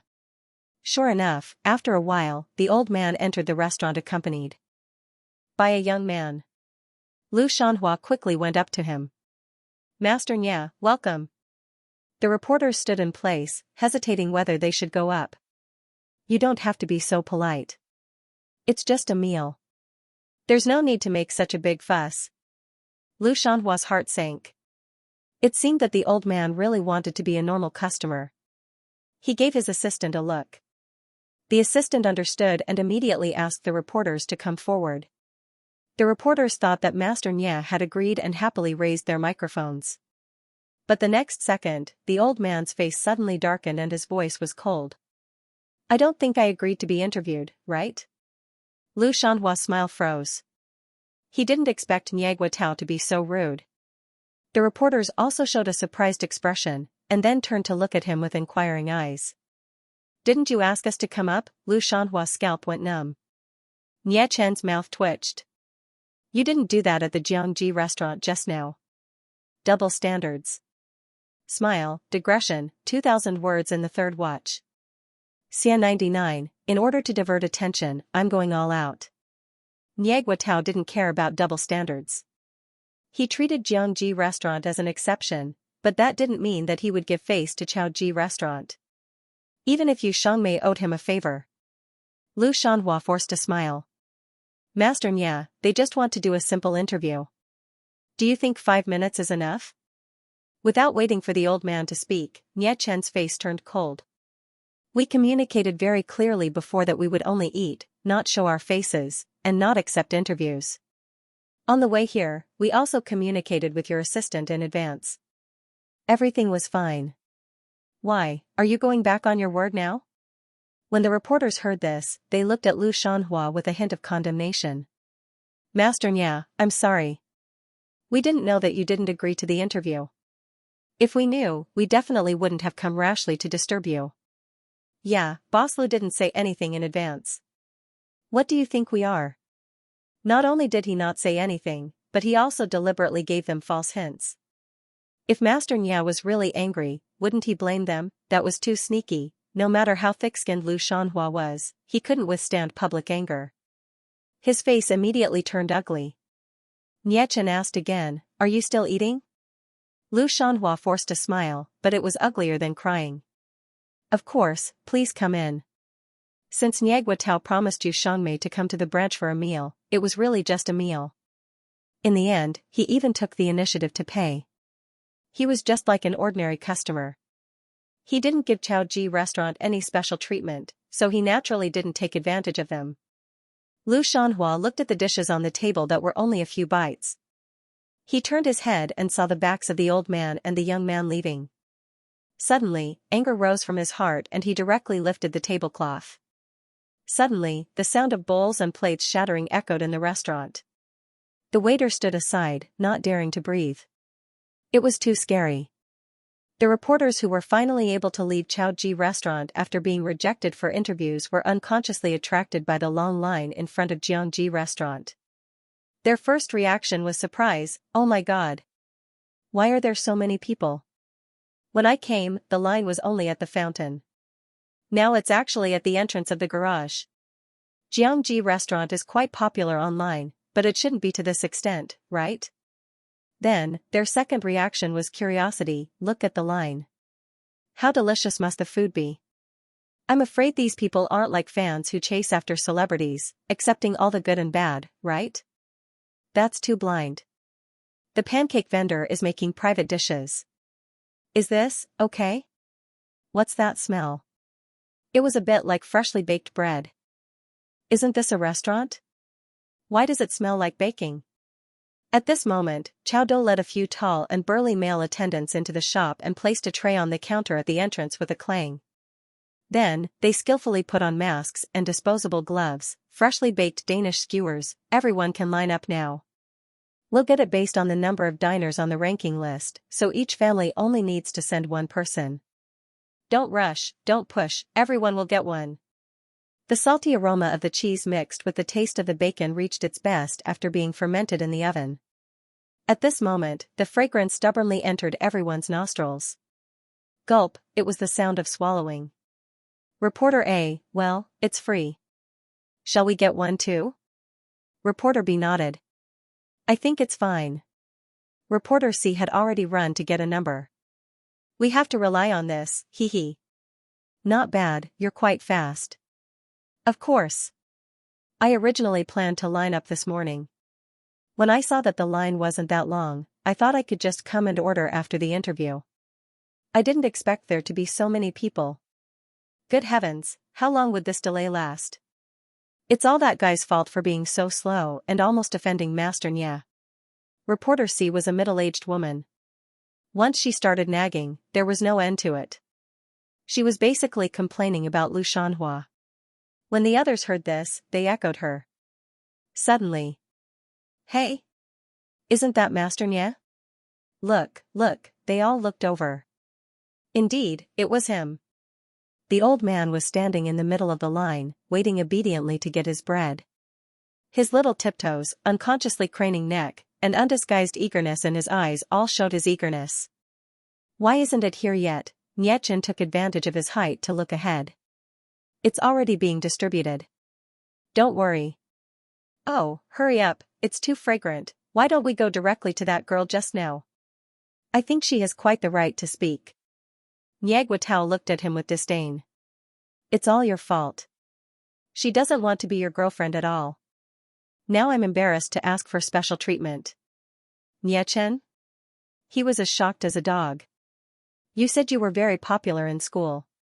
What kind of grass is that? I think you're bragging, right? Even if it's grass, it's still grass. No one wants it. Niechen! Exclamation point. What did I do wrong? Also, why did it have to do with a girlfriend? Nyagwatao, come over here. Stand up straight. Line up properly. Niechen. It's really too difficult for me. It wasn't easy to get 2 skewers, but the old man just pulled them out and they were all in his hands. Niechen looked at his empty hands and was dumbfounded. Nyagwatao, line up if you want to eat. These 2 are mine. As he spoke, he hugged the skewers like they were precious treasures, as if someone was going to snatch them from him. Since the benches in the lounge were already full, Nyagwatao simply sat down on the steps for convenience. The afternoon sun was just right, so it wasn't too cold. Niechen walked over with a helpless expression. You can't eat too much of the skewers. You can only eat 1. Nyagwatao's eyes widened. How dare a grass like you control me? The grass knew the old man's character too well. He took out his phone expressionlessly. Even if a grass like me can't control you, your grandmother can, right? The old man was instantly terrified. Don't. Little Chen, let's talk things over, right? Look at how bad things are now. Oh, then do you still want to eat too? No, I'll eat 9/10 of 1. That's fine, right? The grass unlocked the phone and put on a fake smile. Yes, of course. I'll let my grandmother know. You can eat 9/10 of the skewers if you want. No, 1 for 3/10. Niechen clicked on the contact. Okay, half again, okay? Niechen snatched 1 from his hand and stuffed it into his mouth. No. 1 for 1. How can there be so many conditions? Old master, exclamation point. I'll make a call. He didn't dare to make a sound. After a long wait, it was the turn of the reporters. Each of them had a skewer wrapped in cartoon oil-absorbent wrapping paper, so it was still warm. With a bite, the softness of the cheese and the meatiness of the bacon rolled on the tip of the tongue. Then, there was the crispness of the slightly burnt bread. The crumbs fell from the corner of the mouth to the ground, and he couldn't catch them with his hands. This is too delicious. I want to swallow my tongue. Is this a restaurant and not a bakery? Is there anything for sale? I want to buy some. The same admiration was not only among the reporters, but also among the people in the line. One person wrote a letter in blood to Auntie Han to open a bakery. Count me in. Sob, it's so fragrant. I want to be able to buy it all the time. And the snowflake crisps from before. The reporters also sat on the steps. After eating and licking their fingers clean, they realized that Master Niao was sitting next to them. They immediately tensed up and pretended to run away. Hey, why are you running? Huh? I thought you didn't accept interviews. Nyagwatao, are you doing an interview now? That's right. They were eating now. Master Nya, didn't you go next door to eat just now? Why was he here in the blink of an eye? He was even faster than they were, old Master Nya snorted. I'll be wherever there's good food. As expected of a reporter, they immediately understood something. So, what he meant was, the food at Xianxia restaurant was delicious, but Chaoji restaurant wasn't. They exchanged glances and silently noted it down. Not to mention old Master Nya's mouth, even the table of Xianxia restaurant wasn't good enough. First of all, the dishes were served too early and were all cold. Secondly, the ingredients were good, but they were too good. Abalone, ginseng, shark's fin, donkey hide gelatin, and bird's nest. It wasn't like they were eating in the imperial kitchen. What did people nowadays, especially young people, care about? Health. Milk tea was 3 parts sugar, How could they be expected to stuff themselves with it? Chao Ji restaurant had been open for so many years, but it was still the same. It couldn't keep up with the changing habits of the public. The two restaurants were polar opposites. One was small and fresh, while the other was big and heavy. Who wouldn't like a pure beauty these days? In the private room, the three men were putting on a show. Jiang Fuyue became the judge. Unfortunately, she was confused and didn't know what was going on. Digression, 3,000 words. Second watch, 12 o'clock. Yihanqing picked up some food for Jiang Fuyue. This is delicious. Try it. Ling Qingzhou said, this is not bad either. Xie Dingyuan sat opposite them and picked up the plate of sweet and sour pork ribs closest to her. It's too far away. I'm afraid you won't be able to get it. Jiang Fuyue wanted to say that she had tasted all the dishes here before them. And as long as she wanted to eat, she could reach out and get it no matter how far away she was. Well. You guys eat, don't worry about me. You're guests today. You must eat and drink well. The three of them ended the competition. Jiang Fuyue looked at the small mountain of dishes in front of her. She had no appetite and only a headache. What was wrong with all of them? After the meal, Ling Qingzhou and Yihanqing were both busy people. During the meal, they kept calling, so they couldn't stay any longer. Jiang Fuyue saw them out, but Xie Dingyuan stood side by side with her. At first glance, it looked like the host and hostess were seeing guests out. Ling Qingzhou's eyes darkened. Yihanqing immediately said, President Xia, aren't you leaving? You two are busy. I'm an idle person. I can stay a little longer. Ling and Yi looked at each other. Little brat, Xie Dingyuan smiled faintly and said, take care then. I won't be seeing you off. Yihanqing said, Yaya should be the one saying that, right? Yaya, this title successfully made him frown. Yihanqing suddenly looked like a victorious rooster. He raised his neck, shook his feathers, and walked away valiantly. Ling Qingzhou smiled gently. Tianqing Square is Mingji's real estate. The Ling Group is Mingji's major shareholder. If you need any help in the future, just ask. Between us. He paused for a moment. Out of the corner of his eye, he saw a certain brat's face suddenly turn black. He felt inexplicably happy, and even his smile widened a little. Ling Qingzhou continued, there's no need to stand on ceremony between us. Jiang Fuyue nodded. Indeed, she didn't need to be polite to Yihanqing and Ling Qingzhou. This could be seen from the fact that the three of them had worked together to extort money from Lu Mingxin. Jiang Fuyue didn't treat them as outsiders. The weather has been getting colder recently. Keep warm and don't catch a cold. After he finished speaking, he turned around and left calmly. Soon, the big Bentley and the Rolls-Royce drove away. Jiang Fuyue was about to go back to the store. Just as she turned around, she bumped into a warm chest. Xie Dingyuan was clearly beside her just now. How did he run behind her in the blink of an eye? Without any precaution, the two of them fought at close range. Even though Jiang Fuyue was 1.73 meters tall, she only reached the upper part of his chest, below his Adam's apple. The temperature of his breath on her skin seemed to increase by a few degrees. Under the influence of inertia, she leaned back and took half a step back. However, just as she took a step forward, her wrist was grabbed by a large hand and her whole body was forcefully pulled back.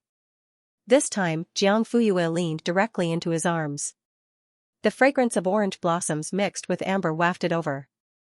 Xie Dingyuan's nose twitched slightly, his Adam's apple bobbed, and his heart began to feel restless. You, the two of them spoke at the same time and looked up at the same time. Their eyes met. Xie Dingyuan, are you okay? Jiang Fuyue, are you hurt? After that, the two of them shook their heads, no. This tacit understanding was amazing. Aren't you going back to the laboratory? Jiang Fuyue asked. I'm not busy. I can stay a little longer? Did Xie Dingyuan like to go outside so much? As if he saw through her doubts, the man coughed lightly and explained, occasionally, I come out to get some fresh air. Digression, second watch, 1,000 words. Third watch. Jiang Fuyue, then. I'll go do my work? He nodded, okay. Jiang Fuyue called Chao Dou over and asked him to send the rest of the reporters off.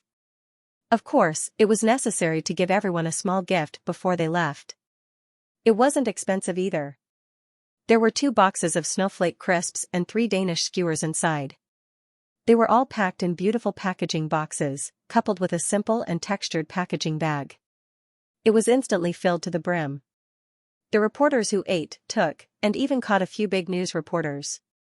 They were all smiles and promised Jiang Fuyue, "Don't worry, we'll report it seriously when we get back." In other words, it was a good business flattery. Jiang Fuyue didn't want them to exaggerate. It was good enough that they could report it truthfully. After all, Jiangji restaurant's popularity was obvious to all, and the taste of the dishes was also widely praised. Chao Dou politely sent them off and turned to see Jiang Fuyue standing next to the cashier counter. She was counting the large amounts of money in the cash box at a speed that he couldn't imagine. She stacked 100 bills into a stack and finally put them into the warehouse and into the safe. Then, she transferred the change from WeChat and Alipay to the bank card, and the account on the counter was leveled. After she did this, the messy cashier system suddenly became much cleaner, and the cash box was also emptied. The whole process didn't take more than 3 minutes. Chao Dou stared at her hand. "Is this a human's?" Jiang Fuyue had already stepped back and gave her seat to the cashier. Chao Sanpeng suddenly ran out of the kitchen and looked around as if he was looking for someone. "Where is she?" "Uncle Sanpeng, what's the matter?" "Yeah, where's your mother?" "The food supplies were sent. She went to the warehouse to count the goods." "Huh? Why are you looking for her?" Chao Sanpeng's face was covered in sweat from the stove in the kitchen. "The baking soda is gone. I remember that when we went to the warehouse, we left some in the store so that we could use it at any time. But we couldn't find it. So, I wanted to ask if sister-in-law still remembers." Jiang Fuyue recalled for 2 seconds. "It's in the cardboard box under the 3rd locker." "Huh? Alright, I'll go look for it." "Yes." After a minute, Sanpeng said, "Found it. It's really there." At that time, Jiang Fuyue had already finished reading the 2 pages of the inventory list. She then entered the list into the computer. From the name of the goods to the serial number and price, she did not look at it again. Chao Dou only wanted to kneel down. Xie Dingyuan was sitting in the reception area. The reporters had already left, so the place was empty. The seat he chose was directly facing the hall. He picked up the teacup and took a sip of the hot tea. The white steam from his lowered eyes softened his originally cold and solemn expression. She didn't know that the man's attention wasn't on the tea at all. His eyes were silently locked onto the slender and graceful figure.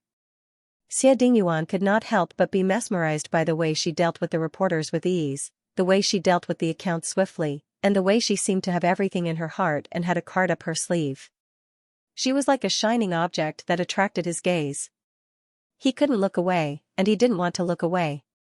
At that moment, the man clearly realized that he was more curious about her than the experimental data. He had greater expectations than the experimental results. He had more passion and a sense of accomplishment than completing a top-notch thesis. Before this, Xie Dingyuan was extremely convinced that what he loved the most was scientific research. So now, did it mean that what he loved the most was, this knowledge shook his mind. When did the word love become so easy? No, this was not like him, he was too careless and too frivolous. But that thought seemed to be rooted in his mind and could not be removed. Jiang Fuyue finished recording the inventory list and took a moment to look at Xie Dingyuan. The man was sitting in the reception area with a cup of hot tea in front of him. His eyes were half closed, as if he was thinking about a serious problem. His eyebrows were tightly knitted. There was also a faint trace of anxiety. This was strange. The two of them had worked together for a while. She was very clear about Xie Dingyuan's IQ and ability. If she had to use a word to describe him, that was unfathomable. His mind seemed to have no boundaries. It could transform into various forms, wander around, connect, and finally form a tight logic network. The network was filled with conjectures, research, various academic problems, and experimental methods. So, what kind of problem could make Professor Xia, who had an outstanding IQ, strong logic, and outstanding ability, reveal such a puzzled expression, For a moment, countless guesses flashed through Jiang Fuyue's mind, but none of them were related to her. Would a genius like Xie Dingyuan fall into such a state of distress because of one person? In her opinion, it did not exist at all. It was like he was born for scientific research. As for the secular world, it should have nothing to do with him. As the target of a genius, it could be said that Jiang Fuyue did not have any self-awareness. In the afternoon, Xie Dingyuan received a call from the laboratory. He had to go back. In order to not cause a commotion, Jiang Fuyue sent him out through the back door. Compared to the bustling front door, the back door was a bit quiet. That's it, I'm leaving. Okay. Jiang Fuyue nodded. The man took 2 steps, then suddenly turned back and stopped in front of her. He looked like he wanted to say something but did not know how to say it. Jiang Fuyue, ? His Adam's apple moved. Digression, 3rd watch, 2000 words. The love scenes were really clunky. Her old mother worried so that the goose and the goose could have a good relationship. But, Sister Yu was heartless, the kind that was hard to move. The word I was stuck for a long time. Jiang Fuyue looked at him inquiringly. The first phase of the analysis is about to end, and the second phase will begin soon. You. He paused for a moment, come back early. The experiment was divided into 3 phases, which required 3 different models. The second phase meant that Jiang Fuyue had to start a new model. Okay. She nodded, the day after tomorrow at the latest. Can I make it? Yes. This is a congratulatory gift for your opening. As he spoke, he took out a red packet and handed it to Jiang Fuyue. The girl was stunned. There was a big golden word congratulatory on the red packet. It was bulging and felt heavy in her hand. In today's age of mobile money transfer and electronic wallets, people even used WeChat red packets for New Year's money, but he took out a paper red packet. It was old-fashioned and serious. Jiang Fuyue, thank you. After sending Xie Dingyuan away, she turned back to the shop and started a new round of work. Jiang Fuyue only remembered to open it when the shop was closed at night. There was a thick stack of money inside. She counted it and found that it was exactly 8,800 yuan. FAFA, is quite auspicious. At midnight, the shop officially closed after she finished paying the bill. Ku Linen drove the family of 4 back to Imperial Heavenhua Mansion. As for Sanpeng and the others, Jantar paid for them to rent a 4-bedroom apartment in the nearby Hansheng district. Their daily necessities were all ready, and their luggage was also packed. From today onwards, they would officially move in and would not return to Imperial Heavenhua Mansion. Firstly, it was considered as fulfilling the promise of providing food and accommodation. Secondly, the district was very close to the store. It was only a 5-minute walk, so it was convenient for them to prepare food in the morning. When the goods were delivered, they could also open the warehouse in time. When they reached home, it was not over yet. Jiang Fuyue and Han Yunru sat in the living room and calculated today's net income. Even though Han Yunru was prepared for this, she still couldn't help but be surprised by the final number. Jiang Shadi grinned happily, so much money. As for Jantar, clang, his hand trembled and knocked over the glass of water. Fortunately, he caught it in time and it didn't fall. He just spilled all the water on the coffee table. Han Yunru rebuked, "You're already an adult. Why are you still acting like a child?" That. Jantar rubbed his nose awkwardly. I was too excited. Jantar had never thought that he could earn so much money. Originally, he was already very satisfied with the income from the pancake shop. Compared to the past, he earned many times more. But he didn't expect that he could earn even more from the private kitchen. Previously, he was still jealous that his silly son could earn more money than him. Now that he had ascended, that feeling, how should he describe it? He only felt that his chest was wide open and filled with lofty sentiments. If he was given a metal ladle or a wok, he would be able to stir-fry the entire world. Jiang Fuyue, today, many people asked if we can sell snow crisp and Danish skewers. Mom, what do you think? Han Yunru did have an idea. Originally, she was still hesitating whether to say it or not. But now that her daughter asked, she no longer hesitated. Actually, it's not impossible to sell it. The process of making snow crisp and Danish skewers is not complicated. It's also easy to package. Plus, the cost is not high, so it shouldn't be a big problem. But after all, we're a restaurant. Do you think that selling things like bread and desserts will give customers the impression that we're not professional or that it's too complicated? After all, we're not that kind of big hotel. We even have a special afternoon tea restaurant. Xianxia, as long as there's not too much variety, I think it's fine. Variety? Yes. If there's too much variety and everything is taken care of, it becomes a bakery. If there's too little variety, we'll release a limited number of products every once in a while and only members can buy them.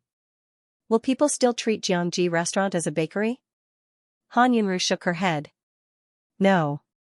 Desserts and desserts are just desserts. Desserts and snacks are just side dishes. The real core is still the private home cuisine. Xianxia, there's only a limited number of products. That way, you'll be able to handle it. Otherwise, with so many people, even 5 Han Yunrus would not be enough.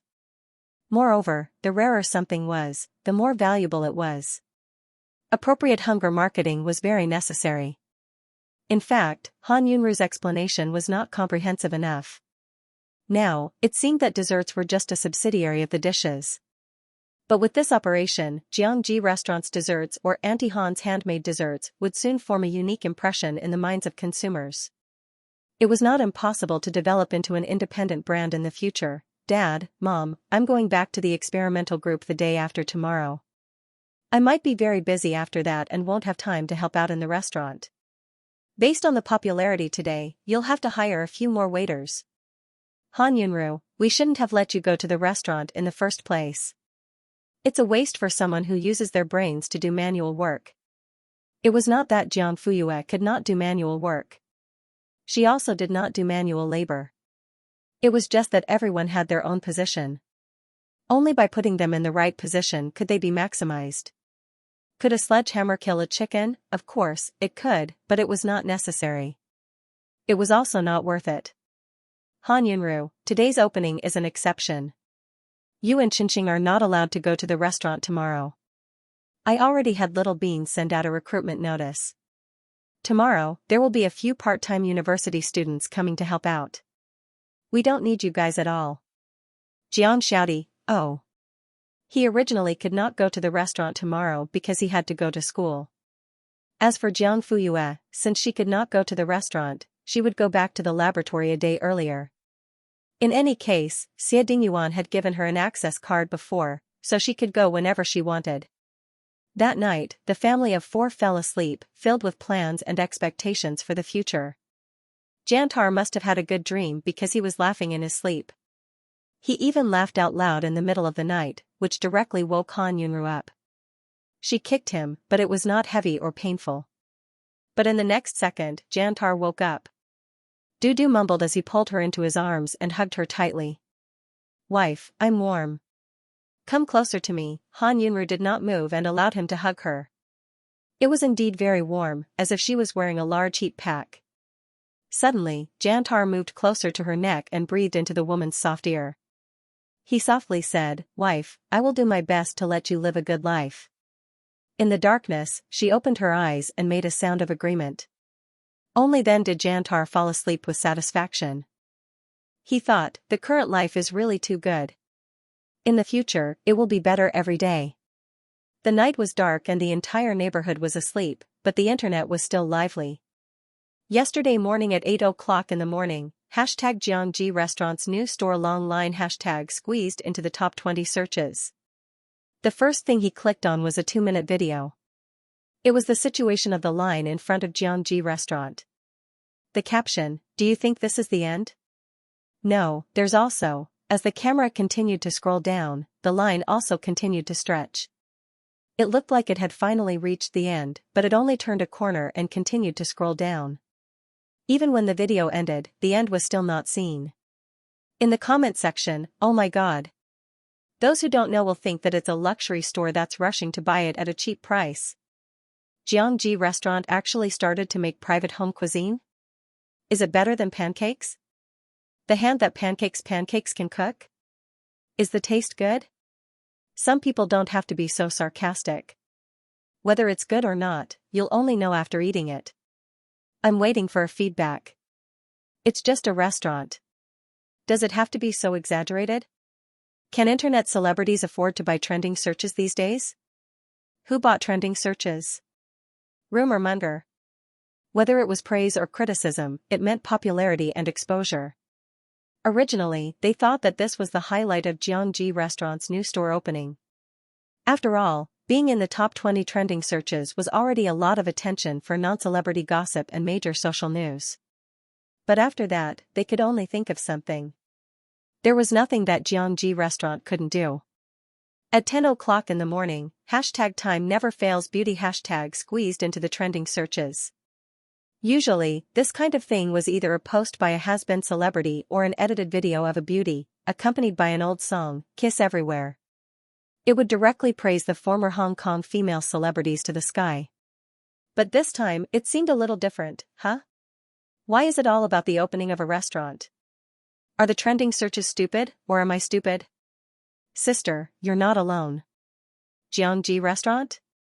Is it the one that makes pancakes? What does it have to do with beauty? *CK. You'll know when you click on the picture. Oh my god. So beautiful. Is she barefaced? When I was in Xianxia restaurant, I often saw people who went to the restaurant to clock and post about how beautiful and gentle the lady boss was. She was indeed quite beautiful in photos, but I didn't expect her to be even more beautiful when she was young. I can lick her face for a year. I believe it now. Time really never fails beauty. Auntie's looks are even better than Xianxia's top beauty in the entertainment industry. No wonder my moon goddess is so beautiful. It's hereditary. This trending search was originally in the top 30 and wasn't considered eye-catching. But not long ago, Xianxia, who had just won the Best Actress award, reposted a netizen's post, "Auntie's looks are even better than Xianxia's top beauty in the entertainment industry." And commented, "I've never been convinced by anyone when it comes to beauty, but this time, I'm convinced." This time, the trending searches completely exploded. Digression, 3,000 words per watch. Old Xia even brought a red packet with him, which was much more practical than a few flower baskets. Early watch fish, please vote for me. Mwah, the second watch was at night. #Yen-C responds to the entertainment industry's beauty ceiling hashtag never concede to anyone in beauty and #anti-Yen-C-Han were all trending. They couldn't rule out the possibility that the management company had bought Yen-C's popularity, but the benefits that Xianxia restaurant received were real. At least, netizens all over the country knew that such a restaurant had opened. Cici is the most beautiful. Auntie Han is the most beautiful. They're both top beauties. Cici's beauty is passionate and flamboyant. Auntie Han's beauty is gentle and graceful. They're different types and have their own merits. Cici is the #1 surfer on the internet. To be honest, if Auntie Han was born 20 years later, she would be the goddess of all otakus. *T. She would be my wife if she was born 20 years later. Upstairs, can you be more shameless? Xianxia restaurant's private cuisine. Okay, I'll note it down. I'll definitely check in when I go to Linhui for a business trip next month. Oh my god. Auntie Han looks like the face of a first love, okay? Yen-C had a manager named Wenwen. In her heart, Cici was an absolute goddess. Although many netizens thought that this repost was just a joke, Wenwen felt that Cici was being discussed together with an auntie selling pancakes, which was very degrading. It must be the management company who made this post. Her fingers flew as she typed on the keyboard. She was ready for battle. Sisters. The unscrupulous management company has created such a negative persona for Cici again. It doesn't match Cici's high-end status at all. We still have time to save the situation before it completely explodes. Team A, go and control the comments. Remember to emphasize the goddess persona. Team B, continue with the negative comments. I'll contact the manager right away. Wenwen typed a long string of messages. But after she clicked send, the group remained strangely quiet. No one followed up, and no one replied, "Got it." What was going on? Wenwen was a little confused. Finally, a team leader jumped out. Sister Wenwen, have you seen Auntie Han's photo? Wenwen, no, why? Isn't she a pancake seller? No matter how beautiful she is, how can she be compared to a celebrity? Don't joke around. Cece doesn't need to lower herself to this level of popularity. Why don't you look at the photo first? Wenwen was at a loss. She clicked on the trending topic and soon found the photo. It was different from the image of aunties surrounding a pancake stall. In the photo, there was a very young woman and a family of 4. There was also a photo of a man and a woman. They were probably at the wedding. The woman was wearing a simple white veil and a suit. Her lips were bright red, and her eyebrows were slender and willowy. Her skin was as white as snow, perhaps because the lighting was too good. When he smiled, his beautiful peach blossom eyes were filled with gentleness, like rippling water. All right, she had to admit that it was indeed quite beautiful, but books weren't young yet. Her mother's old photos were also beautiful. In that era, photos were taken with filters. Wenwen felt that she had to fight, however, she couldn't find anything to nitpick about these 2 photos. Suddenly, she had a flash of inspiration. She was beautiful when she was young, but now that she was older, wouldn't she be old and ugly? Humph. How dare you use a photo of your youth to blackmail our Cece? Some people are too bold for the sake of anger. Wenwen immediately followed the clues and found Xianxia restaurant's hot topic. She clicked on it and saw that almost all of them were photos of netizens. There happened to be many photos of pancake aunties. Wenwen clicked on one of them and was dumbfounded. She clicked on another one and was even more dumbfounded. She was barefaced? Not only was she barefaced, sometimes Han Yunru even wore an apron, and her face was glistening with oil. Even so, she was still beautiful. Apart from her looks, there was also a certain charm that was reflected in her every frown and smile, making people feel indescribably comfortable. When she smiled, it was as if the world had become gentle. Therefore, after Xianxia was convinced, her manager was also convinced. However, did you think that Xianxia restaurant's popularity ended there? At the same time that Han Yunru was trending, the topic of #Xianxia restaurant's little brother hashtag also quietly came to an end. Before the netizens clicked on it, they couldn't help but wonder how the popular little brother of Think Talk had anything to do with Xianxia restaurant. After they clicked on it, they realized F***ck. It turned out that they were a family, an honest father with superb culinary skills, a gentle mother with superb looks, a genius daughter who had an outstanding IQ and could speak multiple languages, and a son who was adorable and could cook. Oh my god! This family has all my Su points and Mo points. Their personas are too clear. So, if a 193-meter tall boar like me wants to have a smart daughter and a cute son, I can only find a beauty like Auntie Han? I beg Uncle Jiang to create a series of tutorials. Me too. +1 Those who want Uncle Jiang to create tutorials should learn how to cook first. This tells us that if you want to capture a woman's heart, you have to capture her stomach first. After that, Jiang Fuyue and Jiang Qinxing appeared at the opening ceremony at the same time, causing the customers in line to take photos. Even the siblings were trending. This was really, Xianxia restaurant has taken over the trending searches. Xianxia restaurant is super rich. Now I believe that they didn't buy this trending searches. Oh. Is the restaurant I'm a fan of finally going to be discovered by the whole world? I'm so nervous. The siblings are really good looking. Their eyes are like Auntie Han's, so beautiful. I have something to say, but I don't know if I should say it. Uncle Jiang is the ugliest in the family of 4. Does anyone object? Ha ha ha ha. Uncle Jiang doesn't rely on his looks, he relies on his talent. Thank you. Hey, why are they talking about roosters now? But I agree, hee. Today must be the most memorable day in the history of trending searches. It wasn't the celebrity gossip that dominated the headlines, nor was it the social news that caused a sensation throughout the country.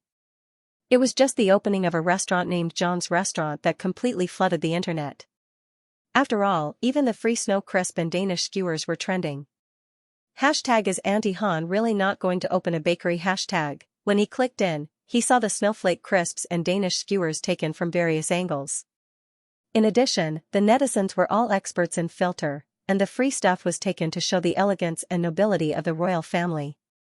All sorts of words were used to describe how delicious this thing was. Most importantly, it was free. I'm hungry from looking at you. So, this group of people who ate the free desserts, just eat it. Why do you still have to throw a tantrum? I had to work part-time today, so I couldn't go to the Xianxia restaurant with my roommates. When I saw the trending topic this morning, I regretted it so much. I didn't expect them to pack me snowflake crisps and skewers. It's really, really delicious. The kind that can lick clean all the crumbs in the packaging box. If the free snacks are so generous, how delicious would the main course be? I'm already salivating. Gulp, after queuing for 5 hours today, I finally got to eat it. Let me tell you, every dish is so delicious that you'll bite your tongue. And they're all prepared in a way that you've never seen or tasted before. Whoever eats it will know. However, the above were not the most impressive and eye-catching. This was because Xie Yuan's appearance caused a sensation that was far more sensational than the previous ones.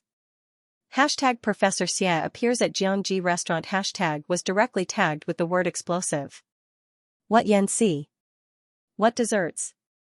Everything paled in comparison to this person. Oh. After 3 years, I finally saw Professor Xie's face on the internet. Sisters, take more pictures. It's best if you take a picture of him from all angles. I've already gone to college. From high school and am about to graduate. Why hasn't he changed at all? He's still so handsome that it makes me dizzy. This is the only man I think is super handsome, but I don't dare to take him for myself. I don't even dare to think about it. Who can take Professor Xie for themselves based on love? Anyway, I can't. Sisters, goodbye. Yes, he belongs to the country. Go to Xianxia restaurant and make arrangements. In the future, I'll also be someone who has eaten at the same restaurant as Professor Xie. Scientific research newbie, sign up online to get some of Professor Xie's IQ. Let's get my PhD thesis done quickly. Eh? Why do I see 2 backs in a sister's selfie? Are they Professor Xie and my moon goddess? This netizen circled the 2 backs in the upper right corner of the photo. Because it was too blurry, one could only vaguely see 2 people. Even the color of their clothes was a mess and could not be distinguished. However, the posture of walking side by side and the short distance between the 2 backs gave off a sense of intimacy. Soon, this netizen's suspicions received a large number of reposts and comments. It was directly pushed to the top of the trending list. The 2 of them can't even tell who's who. You don't have to make such a silly guess, right? Can you not be so quick to jump to conclusions? Have some evidence, okay? Don't use the same methods you use on celebrities on Professor Xie. He's not from the entertainment industry. Just because he's so famous and has contributed so much to the country, does he have to suffer from these speculations and doubts for no reason? Are netizens so bold these days? They're blatantly fabricating the privacy of the country's heroes. They're even trying to bring themselves in the direction of gossip. F***ck. Entertainment to death, but don't really die. Starting with a picture, the rest is all made up. Intimacy, which F***king I saw it. When this netizen saw the scolding, his scalp suddenly went numb. He quickly deleted this post and apologized. Digression, 2,000 words. City A, Chow family's villa. Xianxia had a good sleep and was woken up by her biological clock. She went downstairs for breakfast as usual and called her personal beautician. After breakfast, the beautician arrived. Then, she went upstairs to do some maintenance and took an essential oil bath. Finally, she changed her clothes, put on makeup, and went to work. As soon as she stepped into the office, the secretary's panicked voice came from behind. Director Wu. You can't go in. Get lost. The man's voice was loud and imposing. The next second, the office door was pushed open without a knock. Xianxia looked up coldly. Director Wu, you're so arrogant. Are you trying to show off in front of me? Huh, show off? I'm not as bored as you think. The man sneered. His black suit made his expression look cold. Then what are you doing? Barging into my office early in the morning and making a scene? Director Yu, please look at the time. It's almost lunchtime. It's still early in the morning? The man's eyes were full of sarcasm. Xianxia's eyes flashed. She usually came to the company at this time, and the board of directors didn't say anything.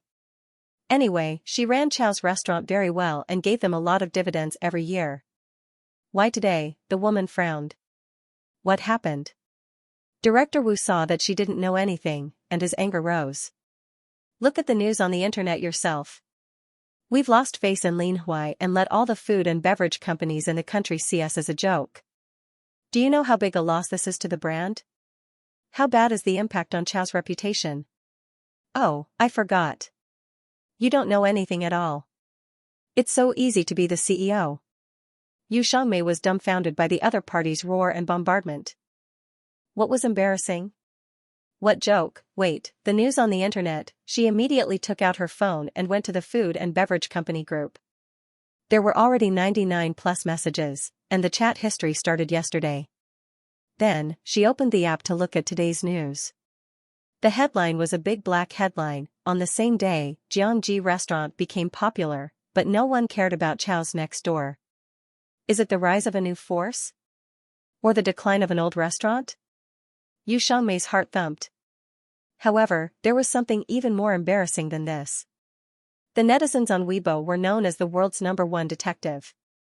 They had already sorted out the cause and effect, and they had even made it to the local hot search in City A. Initially, several media outlets had released news releases about the opening of Chowji's Linhui branch yesterday evening. Reports like this usually boasted about how good the business was, how full the seats were, and how high the customers' comments were. Then, a few pictures would be added to prove the facts. Everyone glanced at it. It was a trick, and they all understood it. Originally, it shouldn't have become like this, but who would have thought that one of the reports would actually trample on Xianxia restaurant? First, let's say that the Xianxia restaurant was cheating. They relied on the gimmick of being an internet celebrity restaurant. In fact, they had hired people to line up. 50 yuan a day, including meals. It sounded like it was true. Coupled with a few seemingly right but actually wrong screenshots of the chat, it was all confirmed. Then, he said that Xianxia restaurant's previous popularity was actually due to marketing. In order to prove this point, the report posted a photo of a middle-aged man wearing a coat. It was introduced that this person was called Wu Qian, and he was the head of an internet celebrity incubation agency. He had close ties with the Jantar family and had participated in the marketing of Xianxia restaurant's popular pancakes. The entire report was 3,000 words. It first praised Chowji's for its unchanging ingenuity and down-to-earth food. It wasn't an exaggeration, and the words gave people a neutral attitude. However, if one looked carefully, they would find that there was a hidden guide and a subtle bias. Next was the large-scale unveiling of Xianxia restaurant's popularity. It was described in detail, and there were some mysterious and wonderful hints at some key points. The whole article was obviously written by a veteran who knew how to attract attention. Overnight, it was forwarded tens of thousands of times. Xianxia restaurant's fans naturally saw it. How could this be? They immediately responded in the comments section. Where did this SEMA come from? Has our Xianxia restaurant become so popular that even Tom, Dick, and Harry are trying to ride on our popularity? This is worthy of celebration. I was also at the scene yesterday. And, tomorrow I'll ask Uncle Jiang for 50 yuan a day. I don't need any payment. Uncle Jiang just needs to take care of me for a meal. I'm also asking for a meal. I'm asking for food. It's already 0502, and there's actually someone who doesn't know that Wu Qian is Xianxia's manager? I checked and found that Xingyu's main business is packaging artists. They only have 2 contracts under their name, and both are for individuals. They don't have any packaging business. It's really interesting to create rumors these days. There's a mix of truth and lies, and the rest is all made up. Wow. Xingyu's management company, is it Jiang Qianxing and Jiang Fuyua's idea? My focus might be a bit off. After Uncle Jiang and Auntie Han, this immortal couple, there's Xingyu, this pair of immortal siblings. So, what kind of lucky nest is the Jiang family? Can we go in and get some good luck? Sisters. Let's unite and expose this unscrupulous media called Linhui Jianghu Affairs. We should also check the public accounts. Report. Report as well. Xianxia restaurant girls go. Ducks. What would be the result of a mediocre media that had no fan base and relied on big headlines to attract clicks, when faced with a group of hot-blooded and angry fans? TikTok, Weibo, headlines, slow hands, 1 point, and other verified accounts received a large number of reports and complaints in a short period of time. These complaints and reports weren't random. Fans found a lot of illegal content in the previous tweets, and there were even some big sex ads. For a news media, just a little bit of it was fatal, not to mention so many times and so many times. It could be said that they were completely unscrupulous and arrogant to the extreme. This time, the operations team of Linhui Jianghu Affairs was dumbfounded. In half a day, all the accounts were deleted, and 3 years of hard work went down the drain. What happened? The operations manager was so angry that he turned into a frog. He raged in the office, "Check it for me." With this check, he found the content team. What report? It's an article about defaming Xianxia restaurant. When the operations manager heard this, he almost fainted. You dare to defame Xianxia restaurant? The municipal government is now actively promoting the internet celebrity economy to drive tourism in the city. Xianxia restaurant is the first example, and you dare to defame it? Are you tired of living? Ah? The municipal government has spoken? This, we didn't know either. If they knew, they definitely wouldn't have dared to write this. To put it bluntly, on one hand, they had benefited from Lu Shanhua, so they definitely wanted to promote Xiaoji restaurant and trample Xianxia restaurant to death. On the other hand, they wanted to play a little more out of line to attract the public's attention. Who knew that they would go overboard? Then what do we do now? It's already trending. I just went to Xianxia restaurant to take a look. The fans are crazy and said that they want to fight us to the end. Look. Xianxia restaurant has made a clear statement. The content was very simple, and it was less than 300 words. However, their position and attitude were very clear. They denied that they hired people to queue up and denied that the popularity of Xianxia restaurant's pancakes was due to marketing. They also said that they would take legal action against the media who spread the rumors. The fans all applauded and expressed their support. What should we do? They want to sue us. The supervisor touched his chin and pondered for a moment. We can only abandon the car to save the king. Abandon the car? Where did the car come from? How could we abandon it? The supervisor said. Your content team should immediately draft a statement and push all the blame to Xiaoji restaurant. Don't be too subtle. Just say that you took their money to spread rumors about Xianxia restaurant. You're trying to praise one person and criticize the other to achieve publicity. Now, we've deeply realized our mistakes and we're extremely sorry to Xianxia restaurant. That's about it. But, if we do that, we'll be exposing our partners. In the future, no one will believe us. This is a critical moment of life and death. How can we care so much? If we want to have a future, we have to survive first. Do you understand? Xiaoji restaurant was nothing. When it was necessary, they should abandon it. What was there to be conflicted about? At 10 a.m., Linhui Jianghu News responded through Linhui Daily. They exposed that Xiaoji restaurant had spent money to spread rumors about Xianxia restaurant. In order to prove that they weren't lying, they also made public the chat between a reporter and Xiaoji restaurant's new store manager, Lu Shanhua. What should they do to praise Xiaoji restaurant? What should they take note of? Xianxia restaurant? What should they do to add fuel to the fire? How much should they pay in advance? How much should they pay in the end? All the details of the chat were made public. In an instant, Xiaoji restaurant became a hot topic. Digression, first update, 3,000 words. Second update, 12 a.m. At 11 o'clock in the morning, hashtag Chao Sinister hashtag was in the top 10 trending searches. I've seen shameless people, but I've never seen such shameless people. Jealousy is a disease that needs to be cured. This already involves unfair competition under the business law, right? Xianxia restaurant can totally sue him. I used to like going to Chao's restaurant, but I've never eaten Xianxia restaurant, but I'm the latter in this case. I'm an old fan of Chao's restaurant. I like their style and adherence to tradition, but I didn't expect such a well-known restaurant chain to do such a thing. I'll never see you again. I was queuing at Xianxia restaurant at that time. I had no idea that a new restaurant had opened next door because it could really be described as empty inside. There weren't many customers at all. How could they have the face to criticize Xianxia restaurant? At this moment, I just want to send a message to Chow's restaurant, ha ha ha ha ha. Originally, it's understandable that a new restaurant would spend some money to let some media and magazines flatter it. But belittling the competitors to raise their own status is a bit of a slut. So what if it's slutty? The key is that the netizens saw through it. There was a lot of ridicule online. Although Chow's restaurant had a public relations department, they had never dealt with such a tricky public relations matter. The entire department had more than a dozen people, but they couldn't come up with a decent emergency plan. Xianxia was so angry that she directly slammed the phone. A bunch of useless people, the company spent so much money to support them, but none of them were useful at the critical moment. Chairman Wu sneered, "What's the use of being anxious now?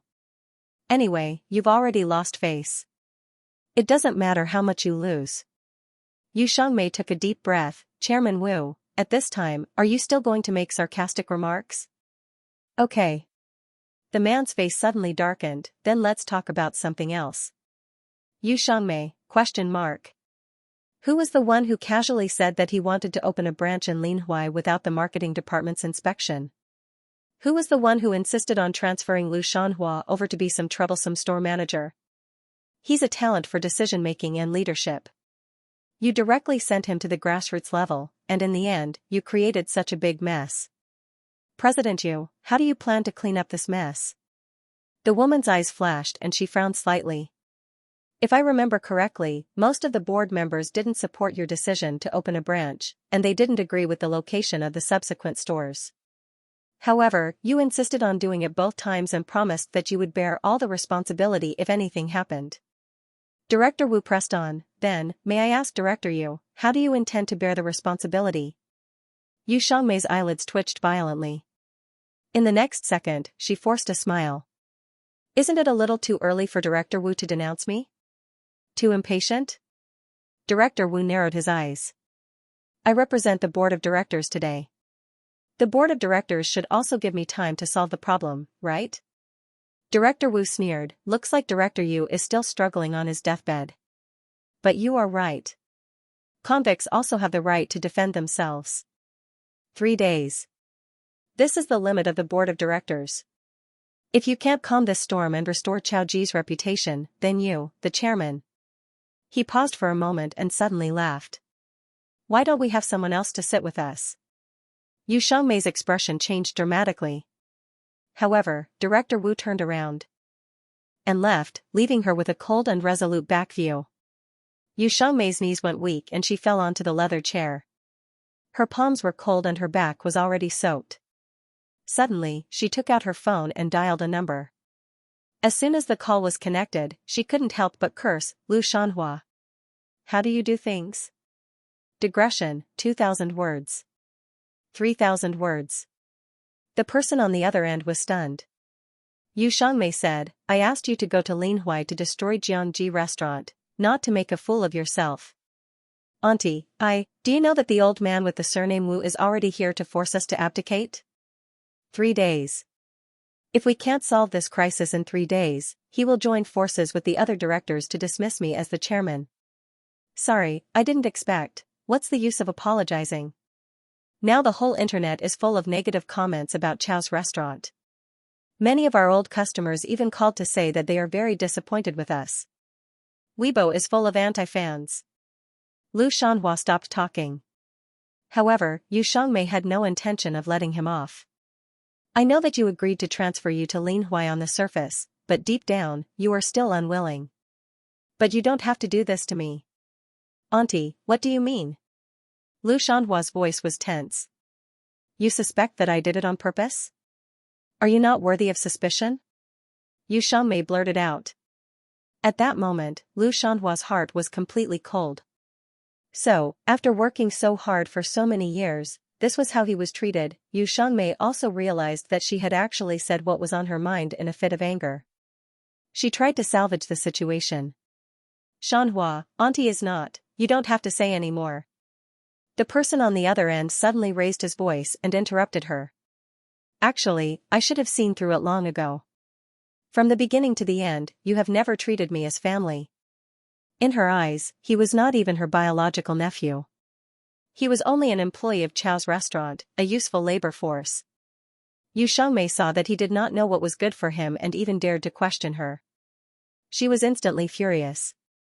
Don't talk about these useless things. Now we are talking about the terrible things you did.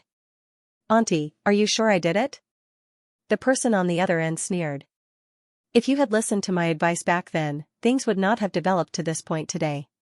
Linhui is not a suitable place to open a branch. Even if you wanted to open one, Tianqing Square is not a suitable location. You have a knot in your heart and wanted to make things difficult for Jantar. Now that something has happened, you are blaming me? Yes, these things were indeed done through my hands. But if it wasn't for your instructions, would I have done such a stupid thing? This was the first time Yu Xiangmei had been contradicted by him like this. You mean it's all my fault? You have to bear at least 50% of the responsibility. On the other end, Lu Shanhua was already expressionless. Do you know what you're saying? It's obvious that you're the one who didn't do a good job, but now you're trying to blame it on me. Shanhua, you're really my nephew. The person on the other end laughed. Actually, you don't have to be so nervous. I know the purpose of your call. The woman's eyes flashed. Lu Shanhua, it's nothing more than using me as a scapegoat to appease the anger of the netizens and restore Chao Ji's reputation. After all, I've been by your side for so many years. I know your usual style. He said it calmly, but Yu Xiangmei was shocked. I agree. What? I agree to be the scapegoat, but, he changed the topic, I can't do it for nothing. What do you want? If it's the CEO of the Asia-Pacific region, She couldn't make the decision. Before she finished speaking, Lu Shanhua chuckled and said, Auntie, after this incident, do you think I'll continue to stay in Chaoji and work for you?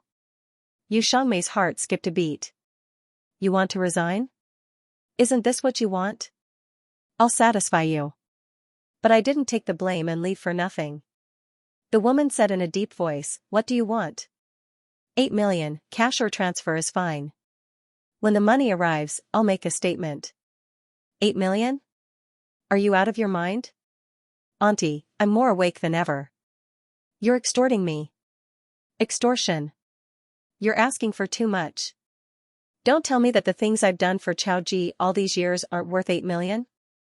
Yu Xiangmei choked. You can't calculate it like that. Lu Shanhua understood. She couldn't bear to part with the money. How blind was he in the past, he couldn't help but wonder. Fine. The corners of his mouth curled into a mocking smile. Then let's wait. I'll hang up first. Wait, Lu Shanhua paused and remained on the phone. Yu Xiangmei finally had to face his request. After a long time, maybe a second or 10 minutes, she gritted her teeth and nodded. Okay. Lu Shanhua wasn't surprised by this. He said calmly, when the money arrives, you can make the statement. The decision is in your hands. After saying that, he hung up. Yu Xiangmei never thought that one day, her obedient nephew would actually bite her back. She took a deep breath and calmed her anger. In the end, she took out her phone and called the bank to make the transfer. 2 hours later, when the 8 million was received, a statement quietly appeared on Weibo. As the person involved had personally appeared, it quickly attracted a large number of onlookers. The content was very simple. It was less than 3 lines and contained a total of 2 points. First, it was Lu Shanhua's personal action to defame Jiangji restaurant. It had nothing to do with Chaoji. Second, he apologized to Jiangji restaurant that had been hurt and asked the old owner to take care of himself. The last sentence, take care of yourself, was rather meaningful. The matter came to an end. Lu Shanhua was scolded out of the country. Although Chaoji restaurant appeared to be innocent, the damage to their brand and reputation was irreversible. As the biggest winner, Jiangji restaurant not only made a name for itself, but the family of 4 was also well known by netizens all over the country. Capital, Han family. The old man looked at the photo in front of him. His hands trembled and he muttered, "Is it Xiaoru?" Digression, 2000 words. Asterisk asterisk asterisk S real identity is finally coming. Ah Shen, you found Xiaoru? The old man looked up at his son standing in front of his desk. He was 78 years old this year. His back, which was originally straight, was slightly hunched, but now it seemed to have completely collapsed. His eyes were filled with hope. He wanted to believe it, but he didn't dare to. The reason why he was so nervous was because he had been disappointed countless times before this. Han Shen pursed his lips slightly, trying to restrain himself, but his overly clear eyes were filled with unconcealable excitement. Like the old man, he was excited and scared at the same time. Nervousness was written all over his face. It should be Xiaoru. Although she's old, her facial features haven't changed, and her name is still the same. She's in Linhui? Han Shen, yes. Let's go, we'll go now. Take your time. Bring your ID card and old photos. The car is ready. It's parked outside. Okay, I'll take my time. The old man nodded, but his panicked movements couldn't hide his eagerness. Han Shen saw it and didn't try to persuade him anymore. His little sister was still alive. This news was no different from a surprise to the whole family. At this moment, he was equally excited. How could he ask the old man to calm down? Because of a moment of folly, he lost his beloved daughter and his mother broke up with him. For more than 20 years, he had been living in self-blame and guilt. Now that he finally knew the whereabouts of his little sister, how could the old man sit still? Just as the father and son got into the car and were about to set off, Han Shen's phone rang. Hello? What? Which hospital? Okay, Dad and I will come over right away. Han Yunru didn't know about the commotion in the capital. She and Jantar were very busy. Not only did they have to deal with the private kitchen, but they also had to manage the pancake shop at the back door of number 1 middle school. The former was the new atmosphere of the new restaurant, while the latter was the original intention. Since they couldn't do both, they could only do both. After asking for the opinions of his fans online, Jantar decided that on Mondays, Wednesdays, and Fridays, Han Yunru would go to the pancake shop. On Tuesdays, Thursdays, and Saturdays, he would go to the Jiangji restaurant to make pancakes, and Han Yunru would switch to the private restaurant. As for Sundays, the couple would combine and appear randomly. The netizens were very satisfied with this. Previously, they were worried that Jantar would close down the pancake shop if the private kitchen business was too good. Now, this was the best outcome. It was just that Jantar himself was a little unhappy. Doesn't that mean we can't be together for 6 days out of 7 days a week? Han Yunru, ENN. In principle, you're right, but we can go home together at night. We'll only be separated during the day. Jantar pursed his lips. Wifey, why don't we go together? On Mondays, Wednesdays, and Fridays, he would go to a private restaurant. On Tuesdays, Thursdays, and Saturdays, he would go to a pancake shop. Anyway, Sampang and the others are in charge of the private kitchen. I can deal with some of the troublesome ingredients in advance. I'll prepare the seasonings and put them in the fridge. As long as they follow the steps, the taste will be exactly the same as mine. As for the pancake shop, he thought for a while. Let Fu Man and Ah Biao take turns. They'll be divided into 1, 3, 5, 2, 4, and 6. Besides, Mrs. Lu will be there. There won't be a shortage of people. He was quite thoughtful. It wasn't impossible to do this.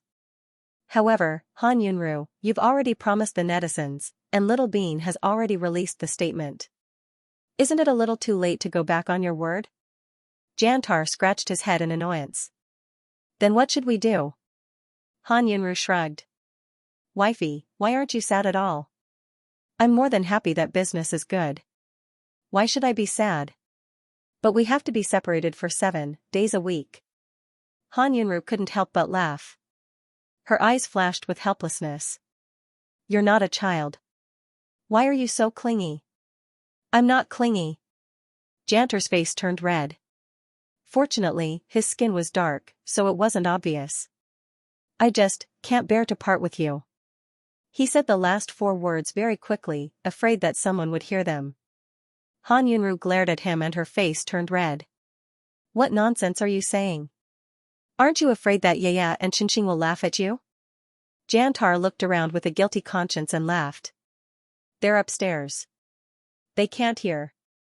You can't say that. Anyway, I'm telling the truth. I'm not lying. Jantar whined. It was a rare rebellion. Only at times like this would he not listen to his wifey's words. In the end, Jiangda's suggestion was not adopted as they had previously agreed upon. The tall and tanned man looked aggrieved. He hugged his wifey pitifully. I really don't want to. Han Yunru's neck was tickled by his rubbing. TSK. Don't move, there's nothing we can do.